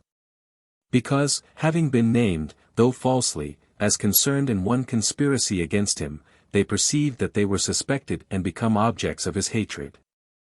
For he had immediately endeavoured to render them obnoxious to the soldiery, drawing his sword, and declaring, that he would kill himself if they thought him worthy of death. And ever after he was continually accusing them to one another, and setting them all mutually at variance. The conspirators having resolved to fall upon him as he returned at noon from the Palatine Games, Cassius Chaerea, tribune of the Praetorian Guards, claimed the part of making the onset.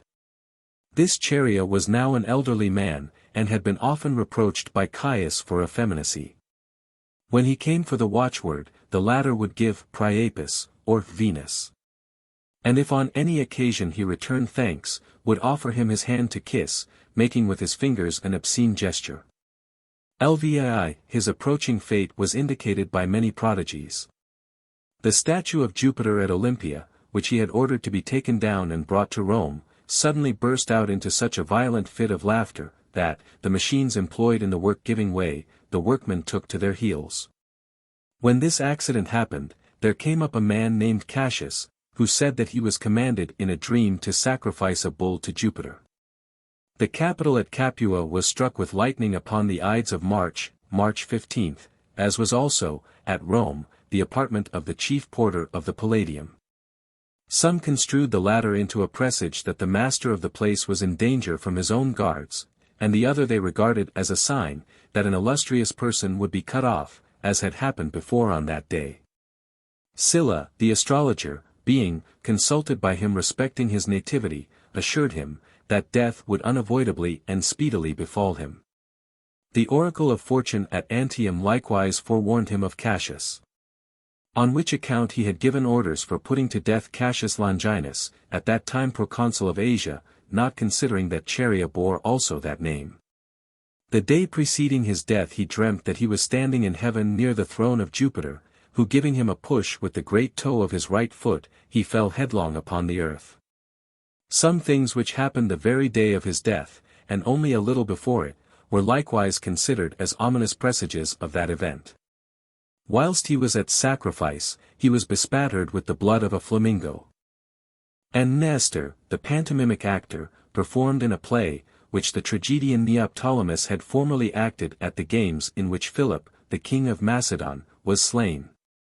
And in the piece called Laurelis, in which the principal actor, running out in a hurry, and falling, vomited blood, several of the inferior actors vying with each other to give the best specimen of their art, made the whole stage flow with blood.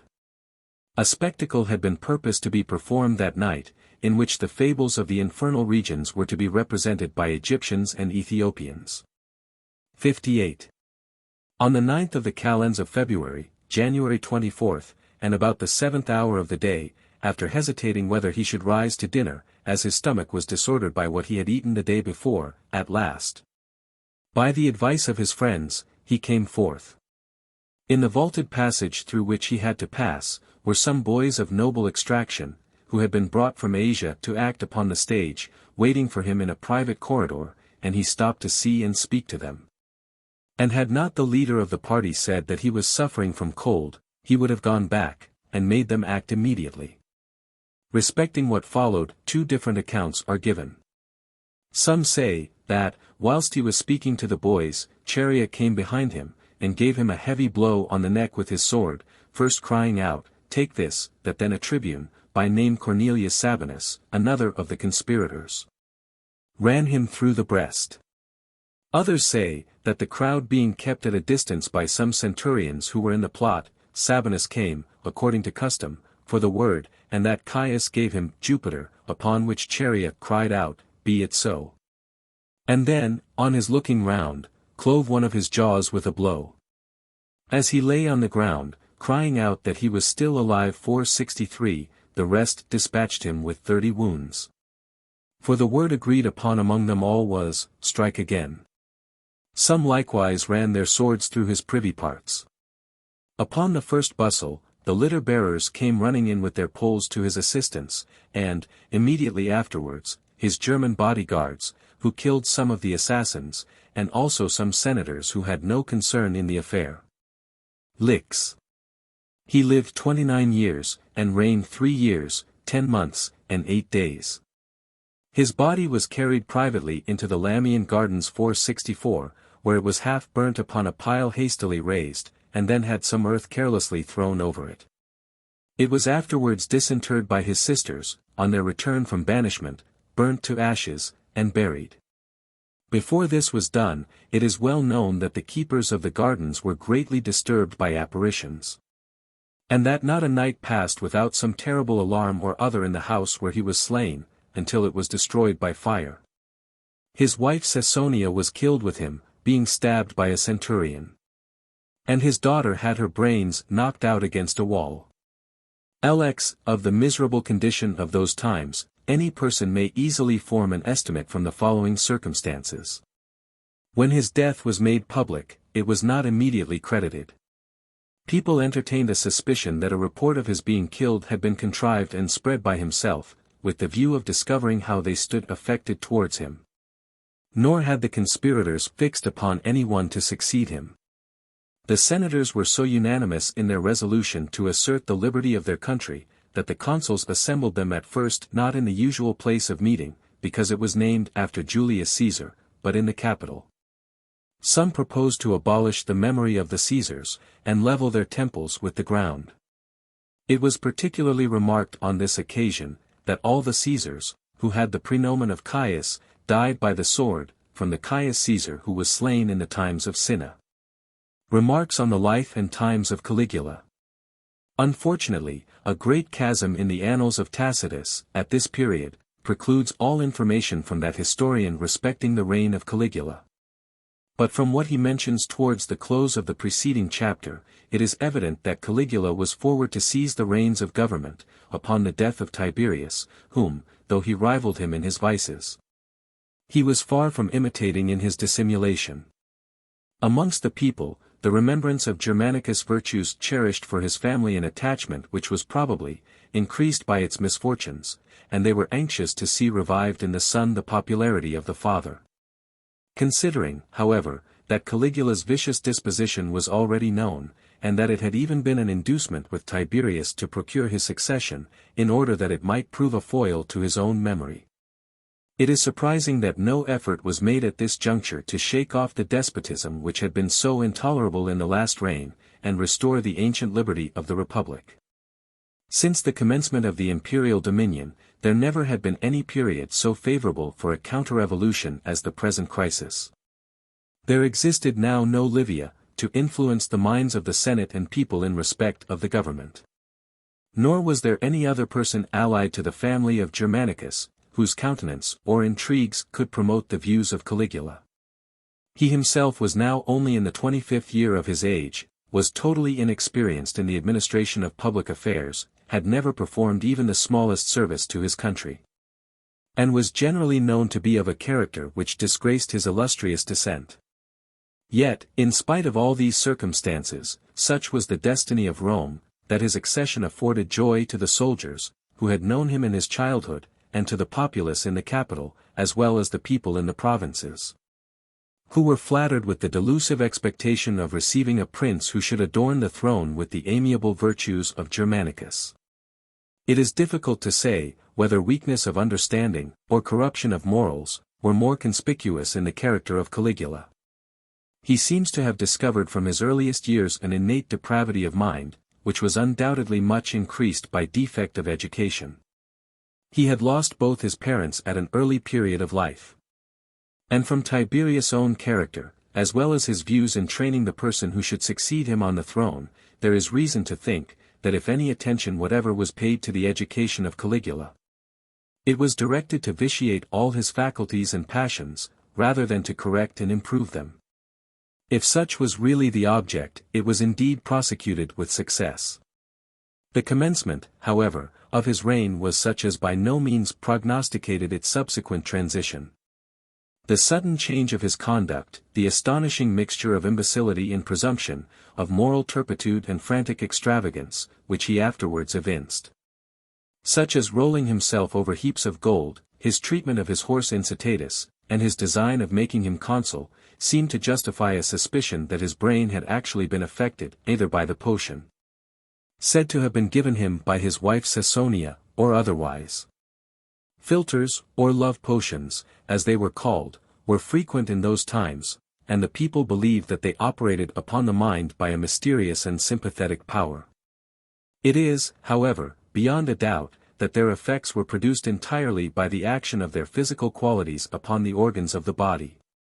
They were usually made of the satyrion, which, according to Pliny, was a provocative. They were generally given by women to their husbands at bedtime, and it was necessary towards their successful operation, that the parties should sleep together. This circumstance explains the whole mystery. The philters were nothing more than medicines of a stimulating quality, which, after exciting violent, but temporary effects, enfeebled the constitution, and occasioned nervous disorders, by which the mental faculties, as well as the corporeal, might be injured. That this was really the case with Caligula, seems probable, not only from the falling sickness, to which he was subject, but from the habitual wakefulness of which he complained. The profusion of this emperor, during his short reign of 3 years and 10 months, is unexampled in history. In the midst of profound peace, without any extraordinary charges either civil or military, he expended, in less than 1 year, besides the current revenue of the empire, the sum of £21,796,875 which had been left by Tiberius at his death. To supply the extravagance of future years, new and exorbitant taxes were imposed upon the people, and those too on the necessaries of life. There existed now amongst the Romans every motive that could excite a general indignation against the government. Yet such was still the dread of imperial power, though vested in the hands of so weak and despicable a sovereign, that no insurrection was attempted, nor any extensive conspiracy formed. But the obnoxious emperor fell at last a sacrifice to a few centurions of his own guard. This reign was of too short duration to afford any new productions in literature. But, had it been extended to a much longer period, the effects would probably have been the same. Polite learning never could flourish under an emperor who entertained a design of destroying the writings of Virgil and Livy. It is fortunate that these, and other valuable productions of antiquity, were too widely diffused over the world, and too carefully preserved, to be in danger of perishing through the frenzy of this capricious barbarian. Tiberius Claudius Drusus Caesar. I. Livia, having married Augustus when she was pregnant, was within 3 months afterwards delivered of Drusus, the father of Claudius Caesar, who had at first the praenomen of Decimus, but afterwards that of Nero. And it was suspected that he was begotten in adultery by his father-in-law. The following verse, however, was immediately in everyone's mouth. Tois judicusi kai primina paedia. 9 months for common births the fates decree. But, for the great, reduce the term to 3. This Drusus, during the time of his being quaestor and praetor, commanded in the Rhaetian and German wars, and was the first of all the Roman generals who navigated the northern ocean 465. He made likewise some prodigious trenches beyond the Rhine 466, which to this day are called by his name. He overthrew the enemy in several battles, and drove them far back into the depths of the desert. Nor did he desist from pursuing them, until an apparition, in the form of a barbarian woman, of more than human size, appeared to him, and, in the Latin tongue, forbade him to proceed any farther. For these achievements he had the honor of an ovation, and the triumphal ornaments. After his praetorship, he immediately entered on the office of consul, and returning again to Germany, died of disease, in the summer encampment, which thence obtained the name of the unlucky camp. His corpse was carried to Rome by the principal persons of the several municipalities and colonies upon the road, being met and received by the recorders of each place, and buried in the Campus Martius. In honor of his memory, the army erected a monument, round which the soldiers used, annually, upon a certain day, to march in solemn procession, and persons deputed from the several cities of Gaul performed religious rites. The Senate likewise, among various other honors, decreed for him a triumphal arch of marble, with trophies, in the Appian Way, and gave the cognomen of Germanicus to him and his posterity.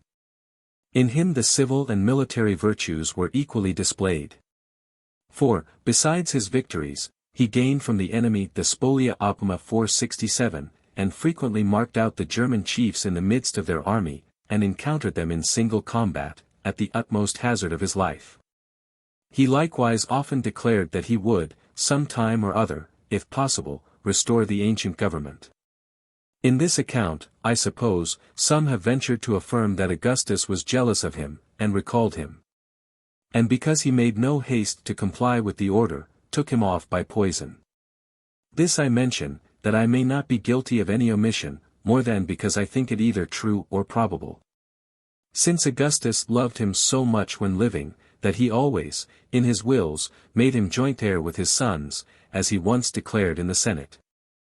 And upon his decease, extolled him in a speech to the people, to that degree, that he prayed the gods to make his Caesars like him, and to grant himself as honorable an exit out of this world as they had given him. And not satisfied with inscribing upon his tomb an epitaph in verse composed by himself, he wrote likewise the history of his life in prose. He had by the younger Antonius several children, but left behind him only 3, namely, Germanicus, Livilla, and Claudius. 2. Claudius was born at Lyons, in the consulship of Julius Antonius, and Fabius Africanus, upon the 1st of August 468, the very day upon which an altar was first dedicated there to Augustus. He was named Tiberius Claudius Drusus, but soon afterwards, upon the adoption of his elder brother into the Julian family, he assumed the cognomen of Germanicus. He was left an infant by his father, and during almost the whole of his minority, and for some time after he attained the age of manhood, was afflicted with a variety of obstinate disorders, insomuch that his mind and body being greatly impaired, he was, even after his arrival at years of maturity, never thought sufficiently qualified for any public or private employment. He was, therefore, during a long time, and even after the expiration of his minority, under the direction of a pedagogue, who, he complains in a certain memoir, was a barbarous wretch, and formerly superintendent of the mule drivers, who was selected for his governor, on purpose to correct him severely on every trifling occasion. On account of this crazy constitution of body and mind, at the spectacle of gladiators, which he gave the people, jointly with his brother, in honor of his father's memory, he presided, muffled up in a pallium, a new fashion. When he assumed the manly habit, he was carried in a litter, at midnight, to the Capitol, without the usual ceremony. 3. He applied himself, however, from an early age, with great assiduity to the study of the liberal sciences, and frequently published specimens of his skill in each of them. But never, with all his endeavors, could he attain to any public post in the government, or afford any hope of arriving at distinction thereafter. His mother, Antonia, frequently called him an abortion of a man, that had been only begun, but never finished, by nature. And when she would upbraid any one with dullness, she said, he was a greater fool than her son, Claudius. His grandmother, Augusta, always treated him with the utmost contempt, very rarely spoke to him, and when she did admonish him upon any occasion, it was in writing, very briefly and severely, or by messengers. His sister, Livilla, upon hearing that he was about to be created emperor, openly and loudly expressed her indignation that the Roman people should experience a fate so severe and so much below their grandeur. To exhibit the opinion, both favorable and otherwise, entertained concerning him by Augustus, his great-uncle, I have here subjoined some extracts from the letters of that emperor. 4. I have had some conversation with Tiberius, according to your desire, my dear Livia, as to what must be done with your grandson, Tiberius, at the games of Mars. We are both agreed in this, that, once for all, we ought to determine what course to take with him. For if he be really sound and, so to speak, quite right in his intellects 469, why should we hesitate to promote him by the same steps and degrees we did his brother? But if we find him below par, and deficient both in body and mind, we must beware of giving occasion for him and ourselves to be laughed at by the world, which is ready enough to make such things the subject of mirth and derision.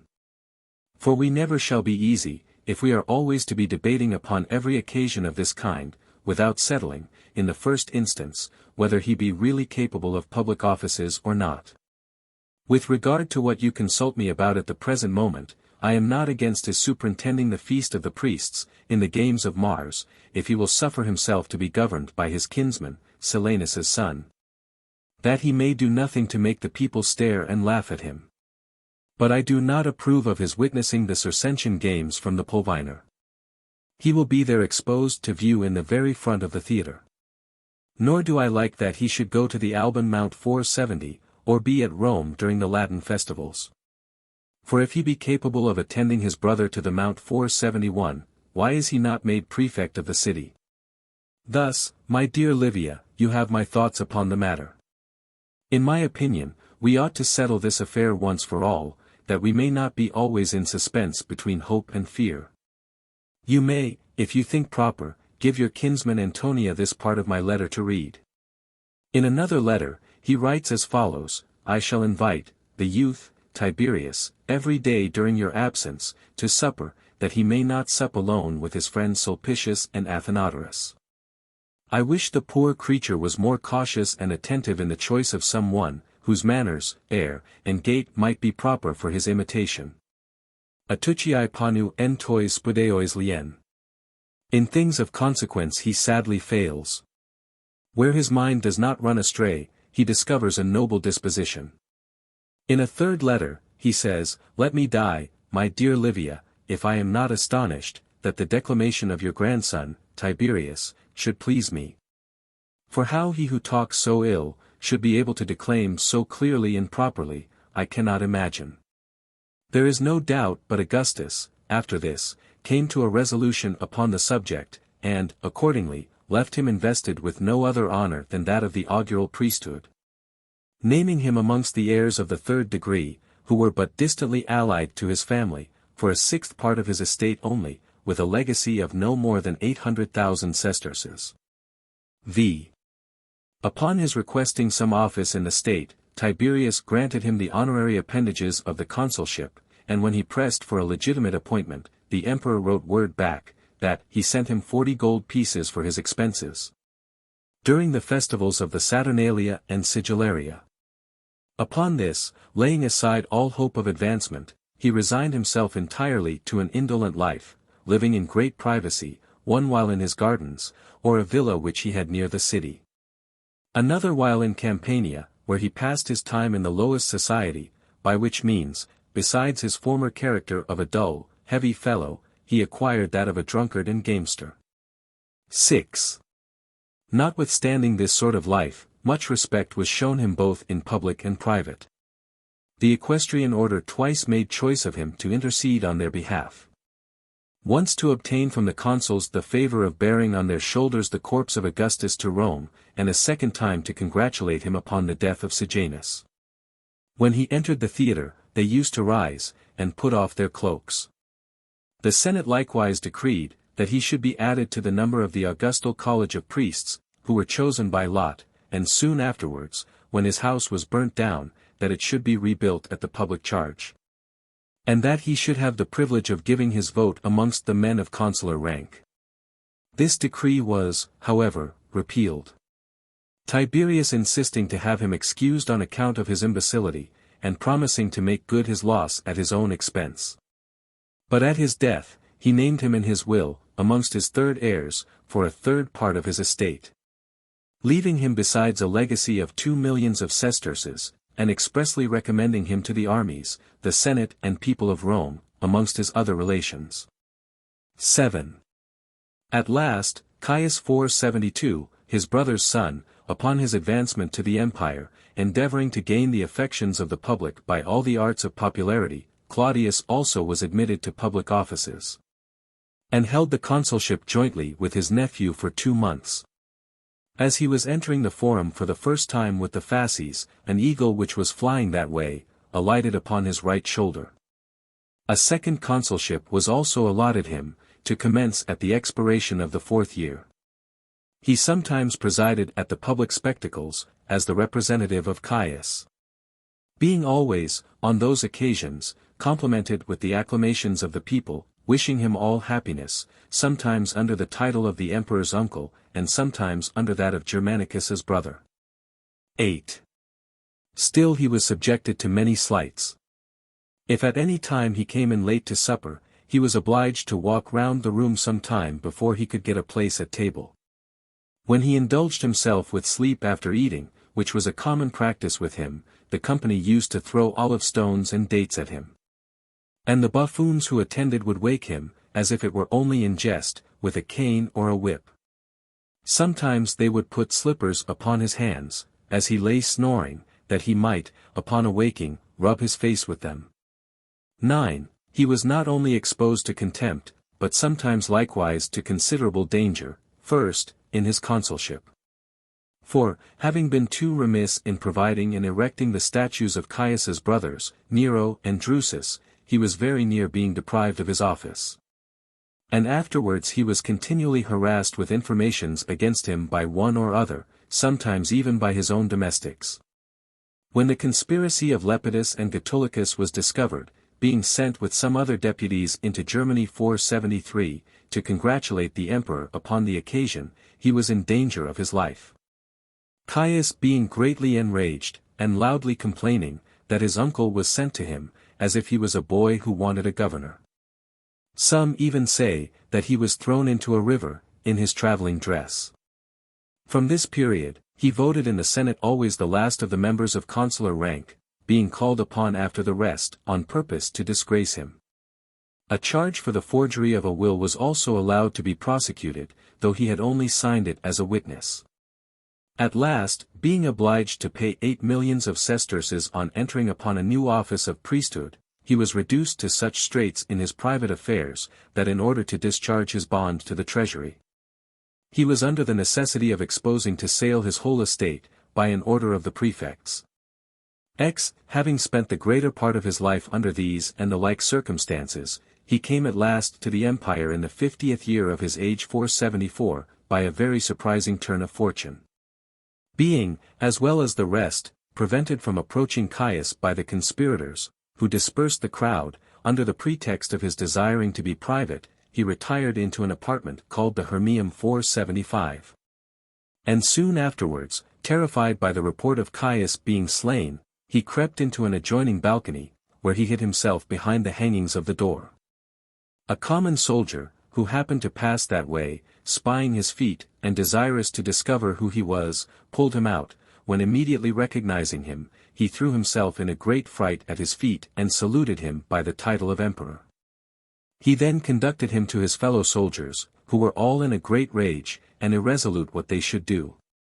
They put him into a litter, and as the slaves of the palace had all fled, took their turns in carrying him on their shoulders, and brought him into the camp, sad and trembling.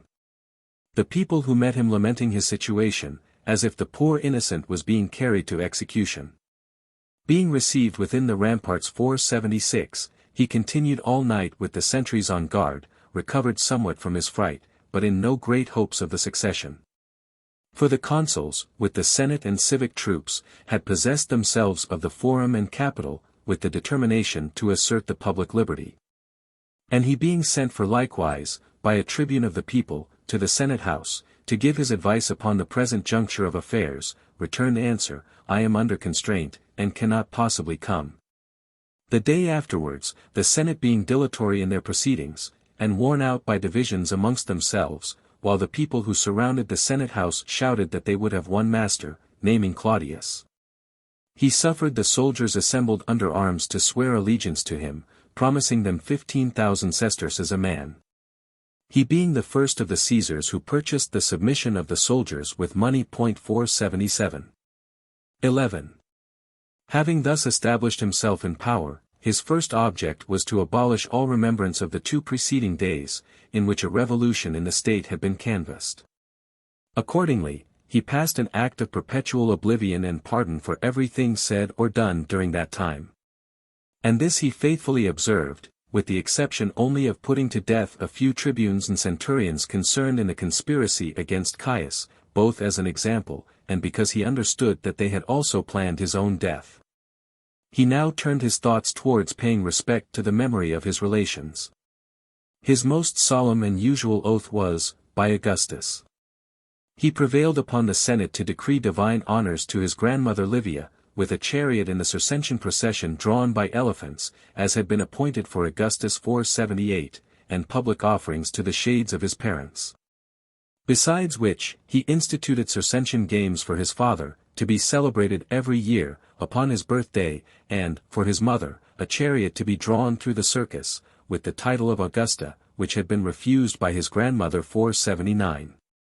To the memory of his brother 480, to which, upon all occasions, he showed a great regard, he gave a Greek comedy, to be exhibited in the public diversions at Naples 481, and awarded the crown for it. according to the sentence of the judges in that solemnity. Nor did he omit to make honorable and grateful mention of Mark Antony, declaring by a proclamation, that he the more earnestly insisted upon the observation of his father Drusus's birthday, because it was likewise that of his grandfather Antony. He completed the marble arch near Pompey's theatre, which had formerly been decreed by the Senate in honor of Tiberius, but which had been neglected 482. And though he cancelled all the acts of Caius, yet he forbade the day of his assassination, notwithstanding it was that of his own accession to the empire, to be reckoned amongst the festivals. 12. But with regard to his own aggrandizement, he was sparing and modest, declining the title of emperor, and refusing all excessive honors. He celebrated the marriage of his daughter and the birthday of a grandson with great privacy, at home. He recalled none of those who had been banished, without a decree of the Senate, and requested of them permission for the prefect of the military tribunes and praetorian guards to attend him in the Senate, House 483. And also that they would be pleased to bestow upon his procurators judicial authority in the provinces 484. He asked of the consuls likewise the privilege of holding fairs upon his private estate. He frequently assisted the magistrates in the trial of causes, as one of their assessors. And when they gave public spectacles, he would rise up with the rest of the spectators, and salute them both by words and gestures. When the tribunes of the people came to him while he was on the tribunal, he excused himself, because, on account of the crowd, he could not hear them unless they stood. In a short time, by this conduct, he wrought himself so much into the favor and affection of the public, that when, upon his going to Ostia, a report was spread in the city that he had been waylaid and slain, the people never ceased cursing the soldiers for traitors, and the Senate as parricides, until 1 or 2 persons, and presently after several others, were brought by the magistrates upon the rostra, who assured them that he was alive, and not far from the city, on his way home. 13. Conspiracies, however, were formed against him, not only by individuals separately, but by a faction, and at last his government was disturbed with a civil war. A low fellow was found with a poniard about him, near his chamber, at midnight. 2 men of the equestrian order were discovered waiting for him in the streets, armed with a tuck and a huntsman's dagger, one of them intending to attack him as he came out of the theatre, and the other as he was sacrificing in the temple of Mars. Gallus Asinius and Statilius Corvinus, grandsons of the 2 orators, Pollio and Messala 485, formed a conspiracy against him, in which they engaged many of his freedmen and slaves. Furius Camillus Scribonianus, his lieutenant in Dalmatia, broke into rebellion, but was reduced in the space of 5 days. The legions which he had seduced from their oath of fidelity relinquishing their purpose, upon an alarm occasioned by ill omens. For when orders were given them to march, to meet their new emperor, the eagles could not be decorated, nor the standards pulled out of the ground, whether it was by accident, or a divine interposition. 14.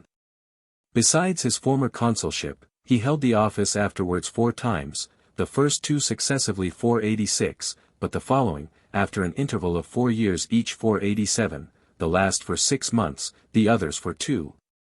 And the third, upon his being chosen in the room of a consul who died, which had never been done by any of the emperors before him. Whether he was consul or out of office, he constantly attended the courts for the administration of justice, even upon such days as were solemnly observed as days of rejoicing in his family, or by his friends. And sometimes upon the public festivals of ancient institution.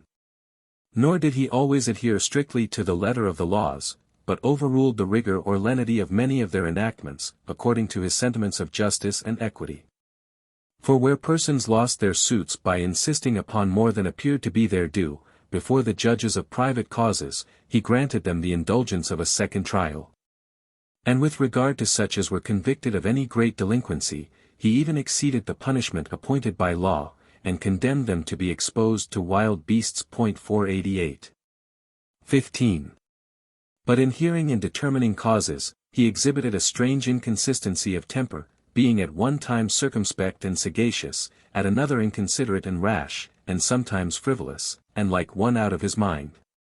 In correcting the roll of judges, he struck off the name of one who, concealing the privilege his children gave him to be excused from serving, had answered to his name, as too eager for the office.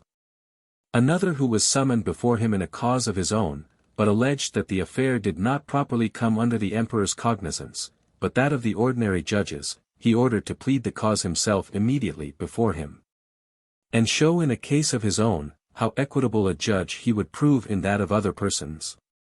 A woman refusing to acknowledge her own son, and there being no clear proof on either side, he obliged her to confess the truth, by ordering her to marry the young man 489. He was much inclined to determine causes in favor of the parties who appeared, against those who did not, without inquiring whether their absence was occasioned by their own fault, or by real necessity. On proclamation of a man's being convicted of forgery, and that he ought to have his hand cut off, he insisted that an executioner should be immediately sent for, with a Spanish sword and a block. A person being prosecuted for falsely assuming the freedom of Rome, and a frivolous dispute arising between the advocates in the cause, whether he ought to make his appearance in the Roman or Grecian dress, to show his impartiality. He commanded him to change his clothes several times according to the character he assumed in the accusation or defense. An anecdote is related of him, and believed to be true, that, in a particular cause, he delivered his sentence in writing thus: I am in favor of those who have spoken the truth. For 90 by this he so much forfeited the good opinion of the world, that he was everywhere and openly despised. A person making an excuse for the non-appearance of a witness whom he had sent for from the provinces, declared it was impossible for him to appear, concealing the reason for some time. At last, after several interrogatories were put to him on the subject, he answered, "The man is dead." To which Claudius replied, "I think that is a sufficient excuse." Another, thanking him for suffering a person who was prosecuted to make his defense by counsel, added, "And yet it is no more than what is usual." I have likewise heard some old men say 491, that the advocates used to abuse his patience so grossly, that they would not only call him back, as he was quitting the tribunal, but would seize him by the lap of his coat, and sometimes catch him by the heels, to make him stay.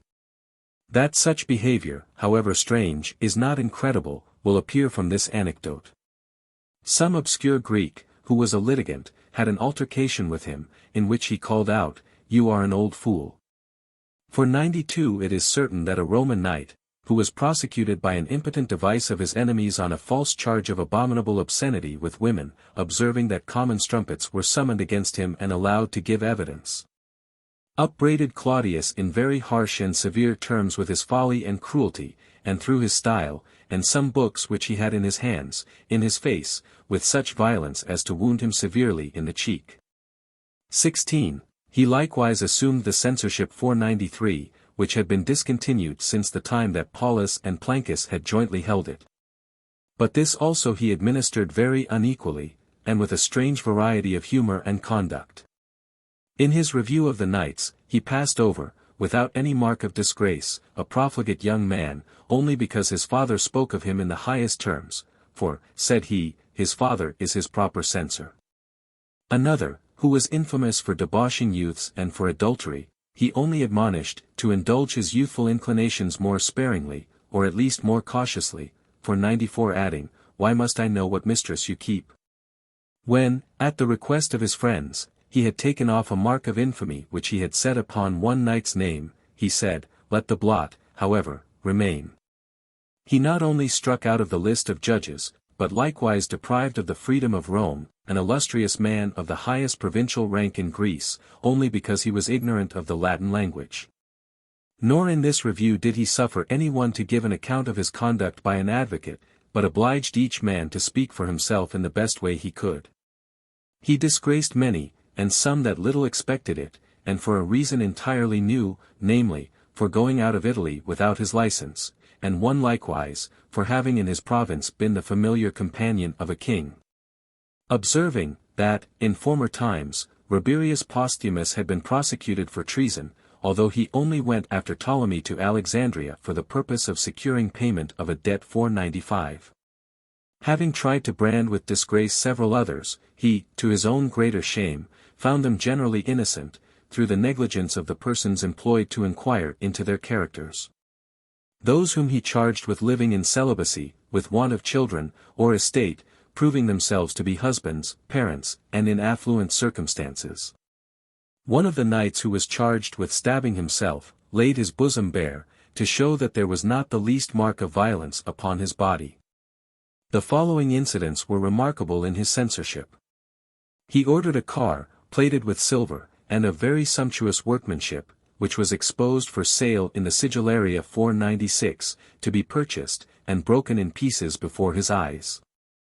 He published 20 proclamations in one day, in one of which he advised the people, since the vintage was very plentiful, to have their casks well secured at the bung with pitch, and in another, he told them that nothing would sooner cure the bite of a viper, than the sap of the yew tree. 17. He undertook only one expedition, and that was of short duration. The triumphal ornaments decreed him by the Senate, he considered as beneath the imperial dignity, and was therefore resolved to have the honor of a real triumph.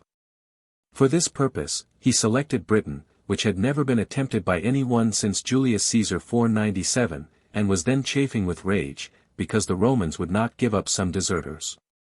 Accordingly, he set sail from Ostia, but was twice very near being wrecked by the boisterous wind called Circeus 498, upon the coast of Liguria, and near the islands called Stochades 499. Having marched by land from Marseilles to Gesoriacum 500, he thence passed over to Britain, and part of the island submitting to him, within a few days after his arrival, without battle or bloodshed. He returned to Rome in less than 6 months from the time of his departure, and triumphed in the most solemn manner 501. To witness which, he not only gave leave to governors of provinces to come to Rome, but even to some of the exiles. Among the spoils taken from the enemy, he fixed upon the pediment of his house in the Palladium, a naval crown, in token of his having passed, and, as it were, conquered the ocean, and had it suspended near the civic crown which was there before. Messalina, his wife, followed his chariot in a covered litter 502.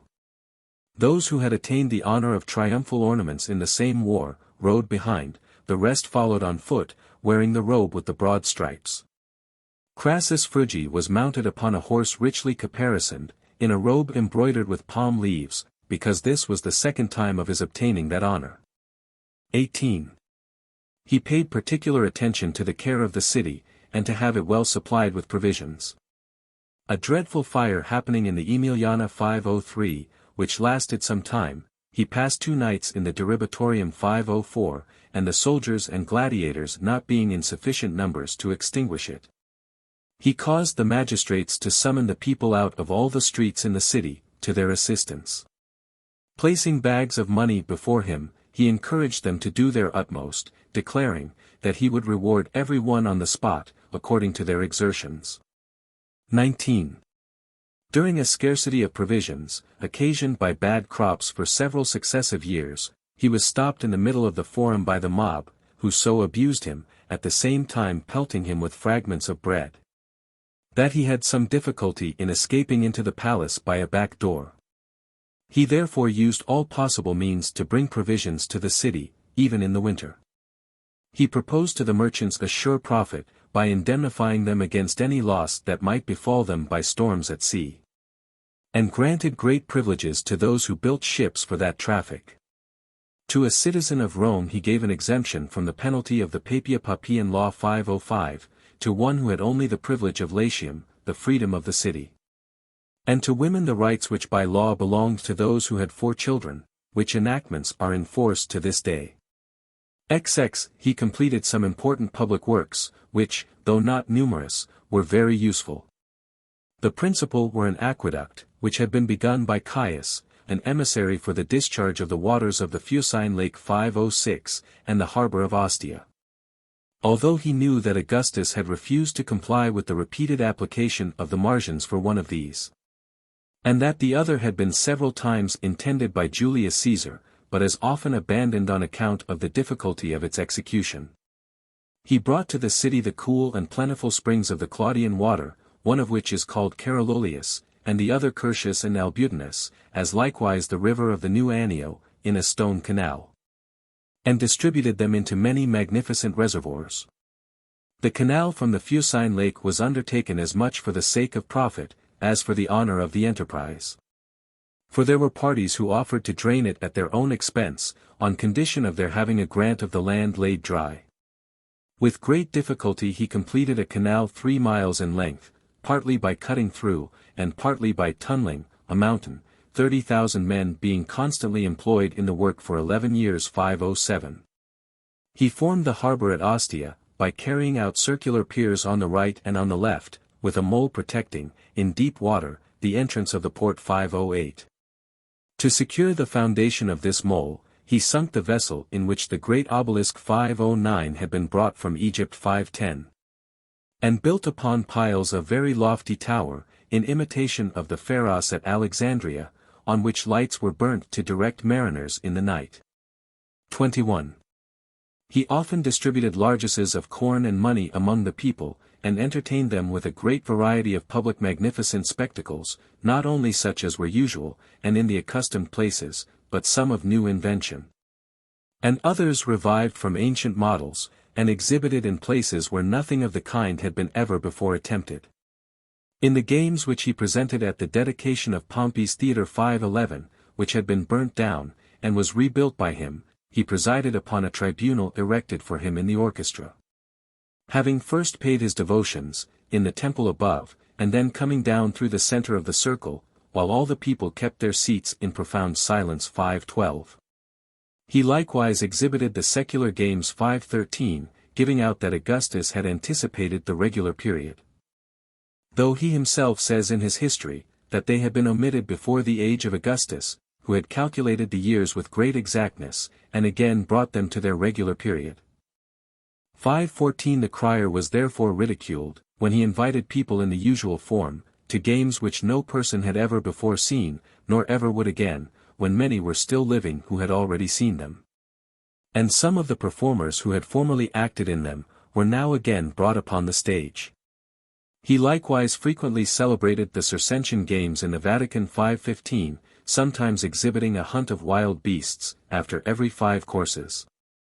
He embellished the Circus Maximus with marble barriers, and gilded goals, which before were of common stone 516 and wood, and assigned proper places for the senators, who were used to sit promiscuously with the other spectators. Besides the chariot races, he exhibited there the Trojan game, and wild beasts from Africa, which were encountered by a troop of Praetorian knights, with their tribunes, and even the prefect at the head of them. Besides the Salian horse, who drive fierce bulls round the circus, leap upon their backs when they have exhausted their fury, and drag them by the horns to the ground. He gave exhibitions of gladiators in several places, and of various kinds. One yearly on the anniversary of his accession in the Praetorian camp 517, but without any hunting, or the usual apparatus, another in the Septa as usual. And in the same place, another out of the common way, and of a few days' continuance only, which he called Sportula. Because when he was going to present it, he informed the people by proclamation, that he invited them to a late supper, got up in haste, and without ceremony. Nor did he lend himself to any kind of public diversion with more freedom and hilarity. Insomuch that he would hold out his left hand, and joined by the common people, count upon his fingers aloud the gold pieces presented to those who came off conquerors. He would earnestly invite the company to be merry, sometimes calling them his masters, with a mixture of insipid, far-fetched jests. Thus, when the people called for Columbus 518, he said, he would give them one when he could catch it. The following was well intended, and well timed.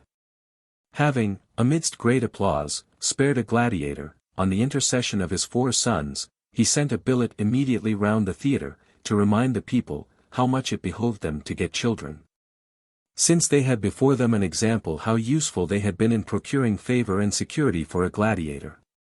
He likewise represented in the Campus Martius, the assault and sacking of a town, and the surrender of the British kings 519, presiding in his general's cloak.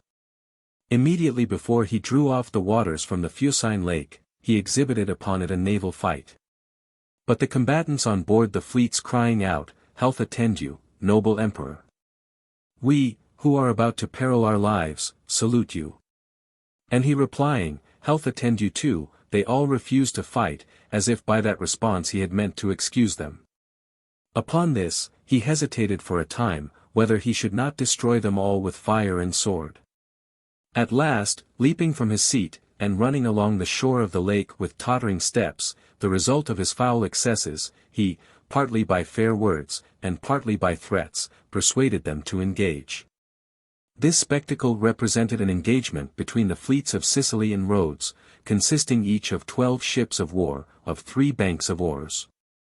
The signal for the encounter was given by a silver triton, raised by machinery from the middle of the lake. 22. With regard to religious ceremonies, the administration of affairs both civil and military, and the condition of all orders of the people at home and abroad, some practices he corrected, others which had been laid aside he revived. And some regulations he introduced which were entirely new. In appointing new priests for the several colleges, he made no appointments without being sworn. When an earthquake happened in the city, he never failed to summon the people together by the praetor, and appoint holidays for sacred rites. And upon the sight of any ominous bird in the city or capital, he issued an order for a supplication, the words of which, by virtue of his office of high priest, after an exhortation from the rostra, he recited in the presence of the people, who repeated them after him. All workmen and slaves being first ordered to withdraw. XCI, the courts of judicature, whose sittings had been formerly divided between the summer and winter months, he ordered, for the dispatch of business, to sit the whole year round. The jurisdiction in matters of trust, which used to be granted annually by special commission to certain magistrates, and in the city only, he made permanent, and extended to the provincial judges likewise. He altered a clause added by Tiberius to the Papia Papian Law 520, which inferred that men of 60 years of age were incapable of begetting children. He ordered that, out of the ordinary course of proceeding, orphans might have guardians appointed them by the consuls. And that those who were banished from any province by the chief magistrate, should be debarred from coming into the city, or any part of Italy. He inflicted on certain persons a new sort of banishment, by forbidding them to depart further than 3 miles from Rome. When any affair of importance came before the Senate, he used to sit between the 2 consuls upon the seats of the tribunes. He reserved to himself the power of granting license to travel out of Italy, which before had belonged to the Senate. Ziv, he likewise granted the consular ornaments to his Ducenarian procurators. From those who declined the senatorian dignity, he took away the equestrian. Although he had in the beginning of his reign declared, that he would admit no man into the Senate who was not the great-grandson of a Roman citizen, yet he gave the broad hem to the son of a freedman, on condition that he should be adopted by a Roman knight. Being afraid, however, of incurring censure by such an act, he informed the public, that his ancestor Appius Secus, the censor, had elected the sons of freedmen into the Senate. For he was ignorant, it seems, that in the times of Appius, and a long while afterwards, persons manumitted were not called freedmen, but only their sons who were freeborn. Instead of the expense which the College of Quaestors was obliged to incur in paving the highways, he ordered them to give the people an exhibition of gladiators. And relieving them of the provinces of Ostia and Cisalpine, Gaul, he reinstated them in the charge of the treasury, which, since it was taken from them, had been managed by the praetors, or those who had formerly filled that office. He gave the triumphal ornaments to Silanus, who was betrothed to his daughter, though he was under age.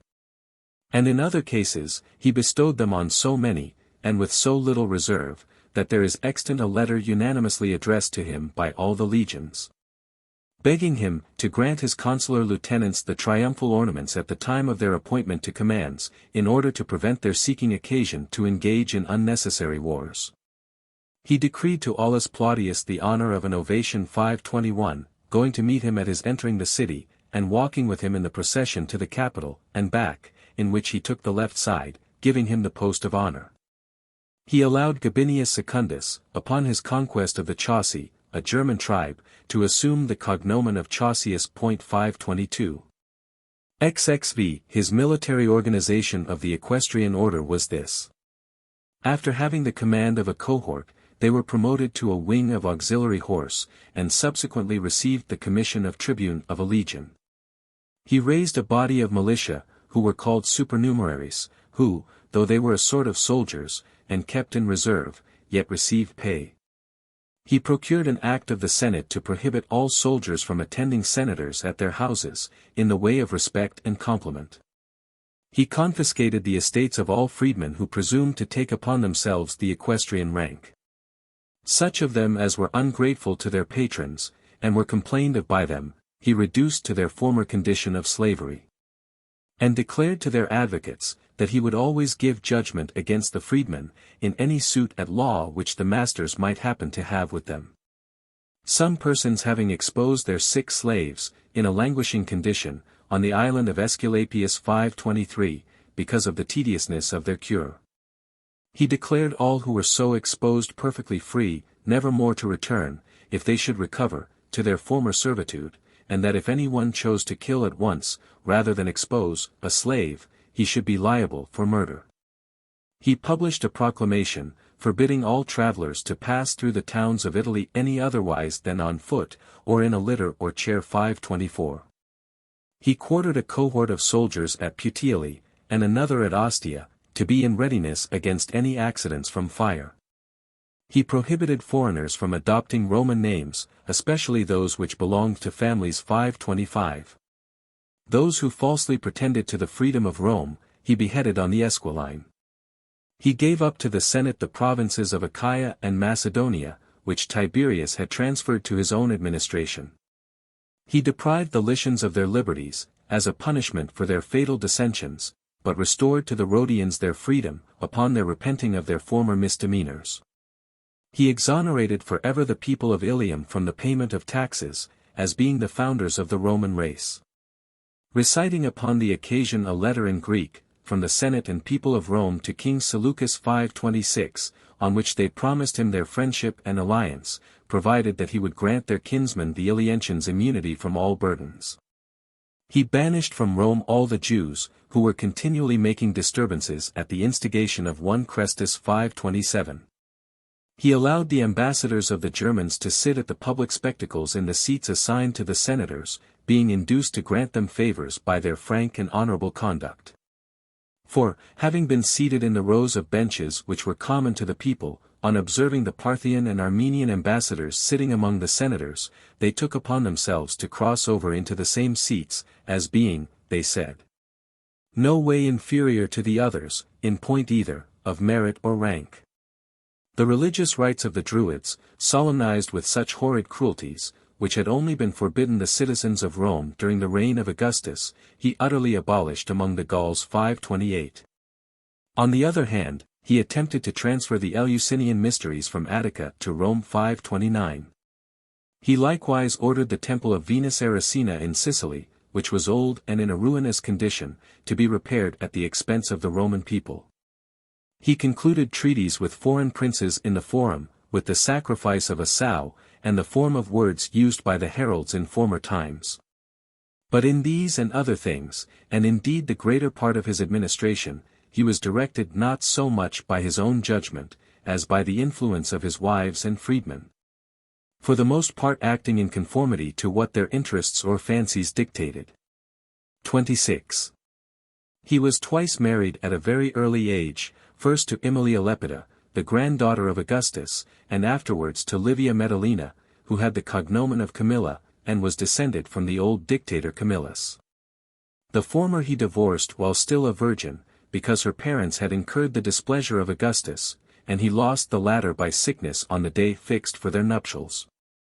He next married Plautia Urgulanilla, whose father had enjoyed the honor of a triumph, and soon afterwards Aelia Paetina, the daughter of a man of consular rank. But he divorced them both, Paetina, upon some trifling causes of disgust, and Urgulanilla, for scandalous lewdness, and the suspicion of murder. After them he took in marriage Valeria Messalina, the daughter of Barbatus Messala, his cousin. But finding that, besides her other shameful debaucheries, she had even gone so far as to marry in his own absence Caius, the settlement of her dower being formally signed, in the presence of the augurs, he put her to death.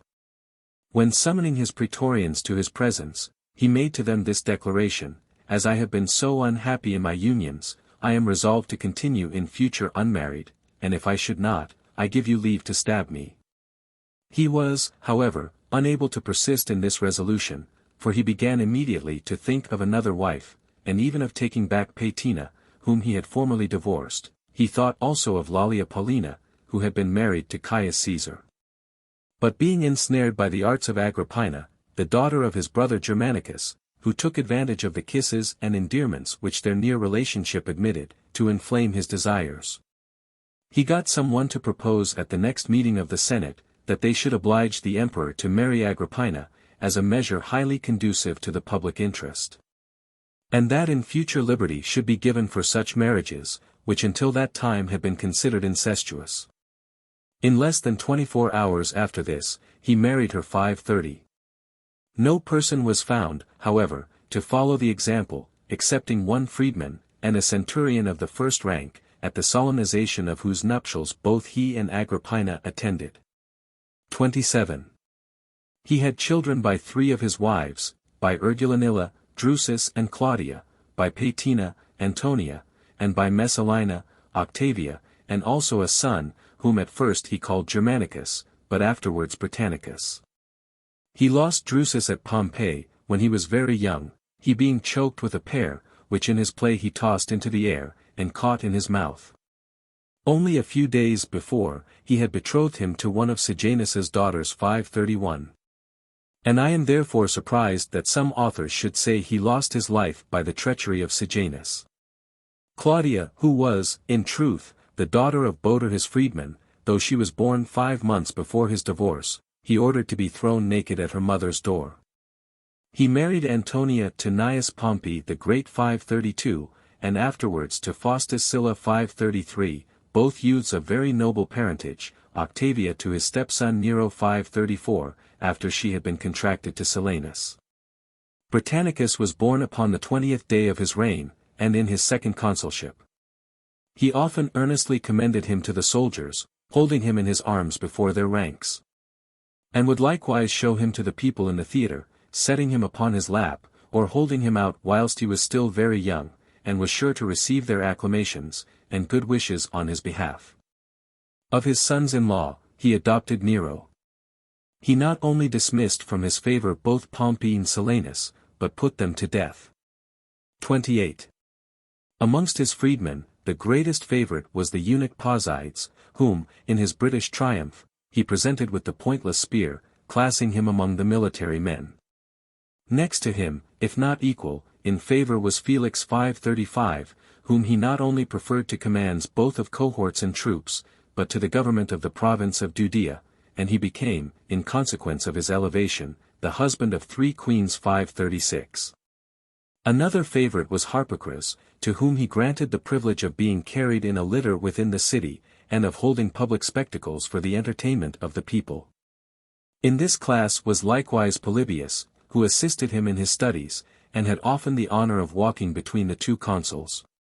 But above all others, Narcissus, his secretary, and Pallas 537, the comptroller of his accounts, were in high favor with him. He not only allowed them to receive, by decree of the Senate, immense presents, but also to be decorated with the quaestorian and praetorian ensigns of honor. So much did he indulge them in amassing wealth, and plundering the public, that, upon his complaining, once, of the lowness of his exchequer, some one said, with great reason, that it would be full enough, if those 2 freedmen of his would but take him into partnership with them. Zix being entirely governed by these freedmen, and, as I have already said, by his wives, he was a tool to others, rather than a prince. He distributed offices, or the command of armies, pardoned or punished, according as it suited their interests, their passions, or their caprice, and for the most part, without knowing, or being sensible of what he did. Not to enter into minute details relative to the revocation of grants, the reversal of judicial decisions, obtaining his signature to fictitious appointments, or the barefaced alteration of them after signing. He put to death Appius Silanus, the father of his son-in-law, and the 2 Julius, the daughters of Drusus and Germanicus, without any positive proof of the crimes with which they were charged, or so much as permitting them to make any defense. He also cut off Gnaeus Pompey, the husband of his eldest daughter, and Lucius Silanus, who was betrothed to the younger Pompey, was stabbed in the act of unnatural lewdness with a favorite paramour. Silanus was obliged to quit the office of praetor upon the 4th of the calends of January, December 29th, and to kill himself on New Year's Day 538 following, the very same on which Claudius and Agrippina were married. He condemned to death 35 senators, and above 300 Roman knights, with so little attention to what he did, that when a centurion brought him word of the execution of a man of consular rank, who was one of the number, and told him that he had executed his order, he declared, he had ordered no such thing, but that he approved of it. Because his freedmen, it seems, had said, that the soldiers did nothing more than their duty, in dispatching the emperor's enemies without waiting for a warrant. But it is beyond all belief, that he himself, at the marriage of Messalina with the adulterous Silius, should actually sign the writings relative to her dowry. Induced, as it is pretended, by the design of diverting from himself and transferring upon another the danger which some omens seemed to threaten him. XXX. Either standing or sitting, but especially when he lay asleep, he had a majestic and graceful appearance, for he was tall, but not slender. His grey looks became him well, and he had a full neck. But his knees were feeble, and failed him in walking, so that his gait was ungainly, both when he assumed state, and when he was taking diversion. He was outrageous in his laughter, and still more so in his wrath, for then he foamed at the mouth, and discharged from his nostrils. He also stammered in his speech, and had a tremulous motion of the head at all times, but particularly when he was engaged in any business, however trifling. 31. Though his health was very infirm during the former part of his life, yet, after he became emperor, he enjoyed a good state of health, except only that he was subject to a pain of the stomach. In a fit of this complaint, he said he had thoughts of killing himself. XXXII, he gave entertainments as frequent as they were splendid, and generally when there was such ample room, that very often 600 guests sat down together. At a feast he gave on the banks of the canal for draining the Fucine lake, he narrowly escaped being drowned, the water at its discharge rushing out with such violence, that it overflowed the conduit. At supper he had always his own children, with those of several of the nobility, who, according to an ancient custom, sat at the feet of the couches. One of his guests having been suspected of purloining a golden cup, he invited him again the next day, but served him with a porcelain jug. It is said, too, that he intended to publish an edict, allowing to all people the liberty of giving vent at table to any distension occasioned by flatulence, upon hearing of a person whose modesty, when under restraint, had nearly cost him his life. 33. He was always ready to eat and drink at any time or in any place.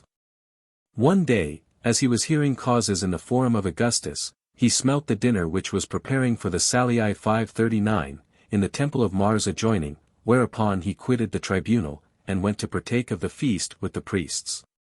He scarcely ever left the table until he had thoroughly crammed himself and drank to intoxication, and then he would immediately fall asleep, lying upon his back with his mouth open. While in this condition, a feather was put down his throat, to make him throw up the contents of his stomach. Upon composing himself to rest, his sleep was short, and he usually awoke before midnight. But he would sometimes sleep in the daytime, and that, even, when he was upon the tribunal, so that the advocates often found it difficult to wake him, though they raised their voices for that purpose. He set no bounds to his libidinous intercourse with women, but never betrayed any unnatural desires for the other sex. He was fond of gaming, and published a book upon the subject. He even used to play as he rode in his chariot, having the tables so fitted, that the game was not disturbed by the motion of the carriage. XXXIV. His cruel and sanguinary disposition was exhibited upon great as well as trifling occasions. When any person was to be put to the torture, or criminal punished for parricide, he was impatient for the execution, and would have it performed in his own presence. When he was at Tibur, being desirous of seeing an example of the old way of putting malefactors to death, some were immediately bound to a stake for the purpose. But there being no executioner to be had at the place, he sent for one from Rome, and waited for his coming until night. In any exhibition of gladiators, presented either by himself or others, if any of the combatants chanced to fall, he ordered them to be butchered, especially the retiarii, that he might see their faces in the agonies of death. Two gladiators happening to kill each other, he immediately ordered some little knives to be made of their swords for his own use. He took great pleasure in seeing men engage with wild beasts, and the combatants who appeared on the stage at noon. He would therefore come to the theatre by break of day, and at noon, dismissing the people to dinner, continued sitting himself. And besides those who were devoted to that sanguinary fate, he would match others with the beasts, upon slight or sudden occasions. As, for instance, the carpenters and their assistants, and people of that sort, if a machine, or any piece of work in which they had been employed about the theatre did not answer the purpose for which it had been intended. To this desperate kind of encounter he forced one of his nomenclators, even encumbered as he was by wearing the toga. XXXV. But the characteristics most predominant in him were fear and distrust. In the beginning of his reign, though he much affected a modest and humble appearance, as has been already observed, yet he durst not venture himself at an entertainment without being attended by a guard of spearmen, and made soldiers wait upon him at table instead of servants. He never visited a sick person, until the chamber had been first searched, and the bed and bedding thoroughly examined. At other times, all persons who came to pay their court to him were strictly searched by officers appointed for that purpose. Nor was it until after a long time, and with much difficulty, that he was prevailed upon to excuse women, boys, and girls from such rude handling, or suffer their attendants or writing masters to retain their cases for pens and styles. When Camillus formed his plot against him, not doubting but his timidity might be worked upon without a war, he wrote to him a scurrilous, petulant, and threatening letter, desiring him to resign the government, and betake himself to a life of privacy. Upon receiving this requisition, he had some thoughts of complying with it, and summoned together the principal men of the city, to consult with them on the subject. 36. Having heard some loose reports of conspiracies formed against him, he was so much alarmed, that he thought of immediately abdicating the government. And when, as I have before related, a man armed with a dagger was discovered near him while he was sacrificing, he instantly ordered the heralds to convoke the Senate, and with tears and dismal exclamations, lamented that such was his condition, that he was safe nowhere. And for a long time afterwards he abstained from appearing in public. He smothered his ardent love for Messalina, not so much on account of her infamous conduct, as from apprehension of danger. Believing that she aspired to share with Silius, her partner in adultery, the imperial dignity. Upon this occasion he ran in a great fright, and a very shameful manner, to the camp, asking all the way he went, if the empire were indeed safely his? XVI. No suspicion was too trifling, no person on whom it rested too contemptible, to throw him into a panic, and induce him to take precautions for his safety, and meditate revenge. A man engaged in a litigation before his tribunal, having saluted him, drew him aside, and told him he had dreamt that he saw him murdered. And shortly afterwards, when his adversary came to deliver his plea to the emperor, the plaintiff, pretending to have discovered the murderer, pointed to him as the man he had seen in his dream. Whereupon, as if he had been taken in the act, he was hurried away to execution. We are informed, that Appius Silanus was got rid of in the same manner, by a contrivance betwixt Messalina and Narcissus, in which they had their several parts assigned them. Narcissus therefore burst into his lord's chamber before daylight, apparently in great fright, and told him that he had dreamt that Appius Silanus had murdered him. The empress, upon this, affecting great surprise, declared she had the like dream for several nights successively. Presently afterwards, word was brought, as it had been agreed on, that Appius was come, he having, indeed, received orders the preceding day to be there at that time. And, as if the truth of the dream was sufficiently confirmed by his appearance at that juncture, he was immediately ordered to be prosecuted and put to death. The day following, Claudius related the whole affair to the Senate, and acknowledged his great obligation to his freedmen for watching over him even in his sleep. 38. Sensible of his being subject to passion and resentment, he excused himself in both instances by a proclamation, assuring the public that the former should be short and harmless, and the latter never without good cause. After severely reprimanding the people of Ostia for not sending some boats to meet him upon his entering the mouth of the Tiber, in terms which might expose them to the public resentment, he wrote to Rome that he had been treated as a private person.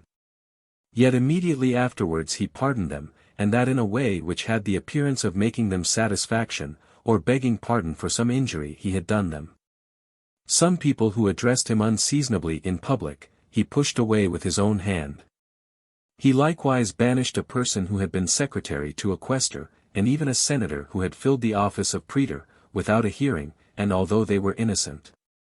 The former only because he had treated him with rudeness while he was in a private station, and the other, because in his aedileship he had fined some tenants of his, for selling cooked victuals contrary to law, and ordered his steward, who interfered, to be whipped. On this account, likewise, he took from the aediles the jurisdiction they had over cookshops. He did not scruple to speak of his own absurdities, and declared in some short speeches which he published, that he had only feigned imbecility in the reign of Caius, because otherwise it would have been impossible for him to have escaped and arrived at the station he had then attained. He could not, however, gain credit for this assertion, for a short time afterwards, a book was published under the title of Moron Anastasis, The Resurrection of Fools, the design of which was to show that nobody ever counterfeited folly. 39. Amongst other things, people admired in him his indifference and unconcern, or, to express it in Greek, his meteoria and epilepsia. Placing himself at table a little after Messalina's death, he inquired, why the empress did not come. Many of those whom he had condemned to death, he ordered the day after to be invited to his table, and to game with him, and sent to reprimand them as sluggish fellows for not making greater haste. When he was meditating his incestuous marriage with Agrippina, he was perpetually calling her, my daughter, my nursling, born and brought up upon my lap. And when he was going to adopt Nero, as if there was little cause for censure in his adopting a son-in-law, when he had a son of his own arrived at years of maturity, he continually gave out in public, that no one had ever been admitted by adoption into the Claudian family. XL. He frequently appeared so careless in what he said, and so inattentive to circumstances, that it was believed he never reflected who he himself was, or amongst whom, or at what time, or in what place, he spoke. In a debate in the Senate relative to the butchers and vintners, he cried out, I ask you, who can live without a bit of meat? And mentioned the great plenty of old taverns, from which he himself used formerly to have his wine. Among other reasons for his supporting a certain person who was candidate for the quaestorship, he gave this: his father, said he, once gave me, very seasonably, a draught of cold water when I was sick. Upon his bringing a woman as a witness in some cause before the Senate, he said, this woman was my mother's freedwoman and dresser, but she always considered me as her master. And this I say, because there are some still in my family that do not look upon me as such. The people of Ostia addressing him in open court with a petition, he flew into a rage at them, and said, there is no reason why I should oblige you, if any one else is free to act as he pleases, surely I am. The following expressions he had in his mouth every day, and at all hours and seasons: what? Do you take me for a Theogonius? 540 And in Greek lale kai me thingane, speak, but do not touch me. Besides many other familiar sentences, below the dignity of a private person, much more of an emperor, who was not deficient either in eloquence or learning, as having applied himself very closely to the liberal sciences. XLI.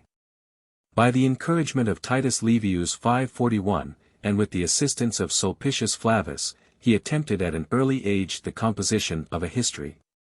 And having called together a numerous auditory, to hear and give their judgment upon it, he read it over with much difficulty, and frequently interrupting himself.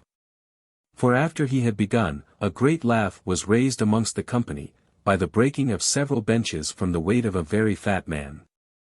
And even when order was restored, he could not forbear bursting out into violent fits of laughter, at the remembrance of the accident. After he became emperor, likewise, he wrote several things which he was careful to have recited to his friends by a reader. He commenced his history from the death of the dictator Caesar. But afterwards he took a later period, and began at the conclusion of the civil wars. Because he found he could not speak with freedom, and a due regard to truth, concerning the former period, having been often taken to task both by his mother and grandmother. Of the earlier history he left only 2 books, but of the latter, 1 and 40. He compiled likewise the history of his own life, in 8 books, full of absurdities, but in no bad style. Also, a defense of Cicero against the books of Asinius Gallus, 542, which exhibited a considerable degree of learning. He besides invented 3 new letters, and added them to the former alphabet 543, as highly necessary. He published a book to recommend them while he was yet only a private person, but on his elevation to imperial power he had little difficulty in introducing them into common use. And these letters are still extant in a variety of books, registers, and inscriptions upon buildings. 42. He applied himself with no less attention to the study of Grecian literature, asserting upon all occasions his love of that language and its surpassing excellency. A stranger once holding a discourse both in Greek and Latin, he addressed him thus. Since you are skilled in both our tongues. And recommending Achaia to the favor of the Senate, he said, I have a particular attachment to that province, on account of our common studies. In the Senate he often made long replies to ambassadors in that language. On the tribunal he frequently quoted the verses of Homer. When at any time he had taken vengeance on an enemy or a conspirator, he scarcely ever gave to the tribune on guard, who, according to custom, came for the word, any other than this. Andr epiministai, ot tis praeteros calipini. 'Tis time to strike when wrong demands the blow. To conclude, he wrote some histories likewise in Greek, namely, 20 books on Tuscan affairs, and 8 on the Carthaginian. In consequence of which, another museum was founded at Alexandria, in addition to the old one, and called after his name. And it was ordered, that, upon certain days in every year, his Tuscan history should be read over in one of these, and his Carthaginian in the other, as in a school, each history being read through by persons who took it in turn. 43. Towards the close of his life, he gave some manifest indications that he repented of his marriage with Agrippina, and his adoption of Nero. For some of his freedmen noticing with approbation his having condemned, the day before, a woman accused of adultery, he remarked, It has been my misfortune to have wives who have been unfaithful to my bed, but they did not escape punishment. Often, when he happened to meet Britannicus, he would embrace him tenderly, and express a desire, that he might grow apace, and receive from him an account of all his actions, using the Greek phrase, O troses kai iacetai. He who has wounded will also heal.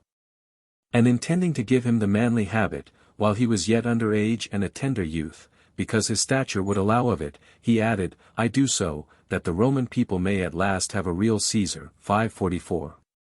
44. Soon afterwards he made his will, and had it signed by all the magistrates as witnesses. But he was prevented from proceeding further by Agrippina, accused by her own guilty conscience, as well as by informers, of a variety of crimes.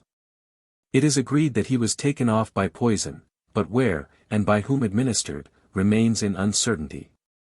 Some authors say that it was given him as he was feasting with the priests in the Capitol, by the eunuch Helotus, his taster.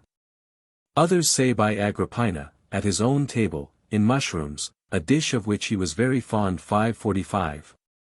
The accounts of what followed likewise differ.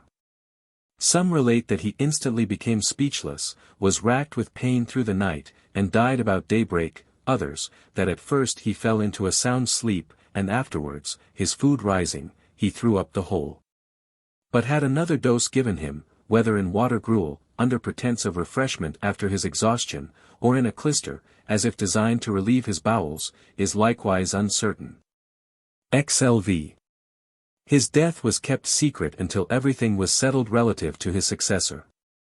Accordingly, vows were made for his recovery, and comedians were called to amuse him, as it was pretended, by his own desire.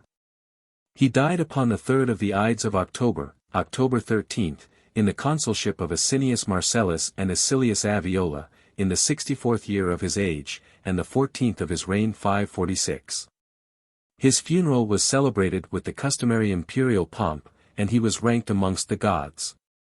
This honor was taken from him by Nero, but restored by Vespasian. 46. The chief presages of his death were, the appearance of a comet, his father Drusus's monument being struck by lightning, and the death of most of the magistrates of all ranks that year. It appears from several circumstances, that he was sensible of his approaching dissolution, and made no secret of it. For when he nominated the consuls, he appointed no one to fill the office beyond the month in which he died. At the last assembly of the Senate in which he made his appearance, he earnestly exhorted his two sons to unity with each other, and with earnest entreaties commended to the fathers the care of their tender years. And in the last cause he heard from the tribunal, he repeatedly declared in open court, that he was now arrived at the last stage of mortal existence, whilst all who heard it shrunk at hearing these ominous words. Remarks on the life and times of Claudius. The violent death of Caligula afforded the Romans a fresh opportunity to have asserted the liberty of their country. But the conspirators had concerted no plan, by which they should proceed upon the assassination of that tyrant. And the indecision of the Senate, in a debate of 2 days, on so sudden an emergency, gave time to the caprice of the soldiers to interpose in the settlement of the government. By an accident the most fortuitous, a man devoid of all pretensions to personal merit, so weak in understanding as to be the common sport of the emperor's household, and an object of contempt even to his own kindred. This man, in the hour of military insolence, was nominated by the soldiers as successor to the Roman throne. Not yet in possession of the public treasury, which perhaps was exhausted, he could not immediately reward the services of his electors with a pecuniary gratification. But he promised them a largess of 15,000 sesterces a man, upwards of 140 pounds sterling. And as we meet with no account of any subsequent discontents in the army, we may justly conclude that the promise was soon after fulfilled. This transaction laid the foundation of that military despotism, which, through many succeeding ages, convulsed the Roman Empire. Besides the interposition of the soldiers upon this occasion, it appears that the populace of Rome were extremely clamorous for the government of a single person, and for that of Claudius in particular. This partiality for a monarchical government proceeded from 2 causes. The commonalty, from their obscure situation, were always the least exposed to oppression, under a tyrannical prince. They had likewise ever been remarkably fond of stage plays and public shows, with which, as well as with scrambles, and donations of bread and other victuals, the preceding emperor had frequently gratified them. They had therefore less to fear, and more to hope, from the government of a single person than any other class of Roman citizens. With regard to the partiality for Claudius, it may be accounted for partly from the low habits of life to which he had been addicted, in consequence of which many of them were familiarly acquainted with him. And this circumstance likewise increased their hope of deriving some advantage from his accession. Exclusive of all these considerations, it is highly probable that the populace were instigated in favor of Claudius by the artifices of his freedmen, persons of mean extraction, by whom he was afterwards entirely governed, and who, upon such an occasion, would exert their utmost efforts to procure his appointment to the throne. From the debate in the Senate having continued during 2 days, it was evident that there was still a strong party for restoring the ancient form of government. That they were in the end overawed by the clamor of the multitude, is not surprising, when we consider that the Senate was totally unprovided with resources of every kind for asserting the independence of the nation by arms. And the commonalty, who interrupted their deliberations, were the only people by whose assistance they ever could effect the restitution of public freedom. To this may be added, that the Senate, by the total reduction of their political importance, ever since the overthrow of the Republic, had lost both the influence and authority which they formerly enjoyed. The extreme cruelty, likewise, which had been exercised during the last 2 reigns, afforded a further motive for relinquishing all attempts in favor of liberty. As they might be severely revenged upon themselves by the subsequent emperor, and it was a degree of moderation in Claudius, which palliates the injustice of his cause, that he began his government with an act of amnesty respecting the public transactions which ensued upon the death of Caligula. Claudius, at the time of his accession, was 50 years of age, and though he had hitherto lived apparently unambitious of public honors, accompanied with great ostentation, yet he was now seized with a desire to enjoy a triumph. As there existed no war, in which he might perform some military achievement, his vanity could only be gratified by invading a foreign country, where, contrary to the advice contained in the testament of Augustus, he might attempt to extend still further the limits of the empire. Either Britain, therefore, or some nation on the continent, at a great distance from the capital, became the object of such an enterprise. And the former was chosen, not only as more convenient, from its vicinity to the maritime province of Gaul, but on account of a remonstrance lately presented by the Britons to the court of Rome, respecting the protection afforded to some persons of that nation, who had fled thither to elude the laws of their country. Considering the state of Britain at that time, divided as it was into a number of principalities, amongst which there was no general confederacy for mutual defense, and where the alarm excited by the invasion of Julius Caesar, upwards of 80 years before, had long since been forgotten, a sudden attempt upon the island could not fail to be attended with success. Accordingly, an army was sent over, under the command of Aulus Claudius, an able general, who defeated the natives in several engagements, and penetrated a considerable way into the country. Preparations for the emperor's voyage now being made, Claudius set sail from Ostia, at the mouth of the Tiber. But meeting with a violent storm in the Mediterranean, he landed at Marseilles, and proceeding thence to Boulogne in Picardy, passed over into Britain. In what part he debarked, is uncertain, but it seems to have been at some place on the southeast coast of the island.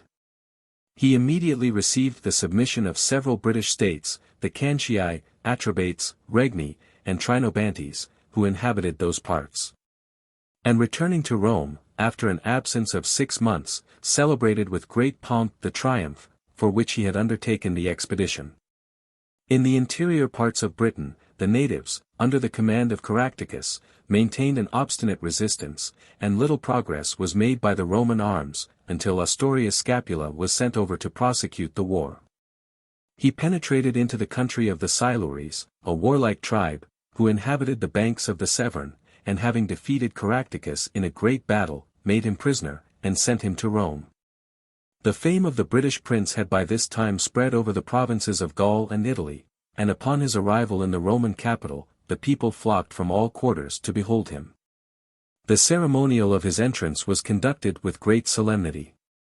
On a plain adjoining the Roman camp, the praetorian troops were drawn up in martial array, the emperor and his court took their station in front of the lines, and behind them was ranged the whole body of the people. The procession commenced with the different trophies which had been taken from the Britons during the progress of the war. Next followed the brothers of the vanquished prince, with his wife and daughter, in chains, expressing by their supplicating looks and gestures the fears with which they were actuated. But not so Caractacus himself. With a manly gait and an undaunted countenance, he marched up to the tribunal, where the emperor was seated, and addressed him in the following terms. If to my high birth and distinguished rank, I had added the virtues of moderation, Rome had beheld me rather as a friend than a captive. And you would not have rejected an alliance with a prince, descended from illustrious ancestors, and governing many nations. The reverse of my fortune to you is glorious, and to me humiliating. I had arms, and men, and horses. I possessed extraordinary riches, and can it be any wonder that I was unwilling to lose them? Because Rome aspires to universal dominion, must men therefore implicitly resign themselves to subjection? I opposed for a long time the progress of your arms, and had I acted otherwise, would either you have had the glory of conquest, or I of a brave resistance. I am now in your power. If you are determined to take revenge, my fate will soon be forgotten, and you will derive no honor from the transaction. Preserve my life, and I shall remain to the latest ages a monument of your clemency. Immediately upon this speech, Claudius granted him his liberty, as he did likewise to the other royal captives. They all returned their thanks in a manner the most grateful to the emperor. And as soon as their chains were taken off, walking towards Agrippina, who sat upon a bench at a little distance, they repeated to her the same fervent declarations of gratitude and esteem. History has preserved no account of Caractacus after this period. But it is probable, that he returned in a short time to his own country, where his former valor, and the magnanimity, which he had displayed at Rome, would continue to render him illustrious through life. Even amidst the irretrievable ruin of his fortunes. The most extraordinary character in the present reign was that of Valeria Messalina, the daughter of Valerius Messala Barbatus.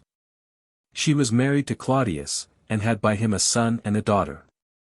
To cruelty in the prosecution of her purposes, she added the most abandoned incontinence. Not confining her licentiousness within the limits of the palace, where she committed the most shameful excesses, she prostituted her person in the common stews, and even in the public streets of the capital. As if her conduct was already not sufficiently scandalous, she obliged Silius, a man of consular rank, to divorce his wife, that she might procure his company entirely to herself. Not contented with this indulgence to her criminal passion, she next persuaded him to marry her, and during an excursion which the emperor made to Ostia, the ceremony of marriage was actually performed between them. The occasion was celebrated with a magnificent supper, to which she invited a large company. And lest the whole should be regarded as a frolic, not meant to be consummated, the adulterous parties ascended the nuptial couch in the presence of the astonished spectators. Great as was the facility of Claudius's temper in respect of her former behavior, he could not overlook so flagrant a violation both of public decency and the laws of the country. Silius was condemned to death for the adultery which he had perpetrated with reluctance, and Messalina was ordered into the emperor's presence, to answer for her conduct.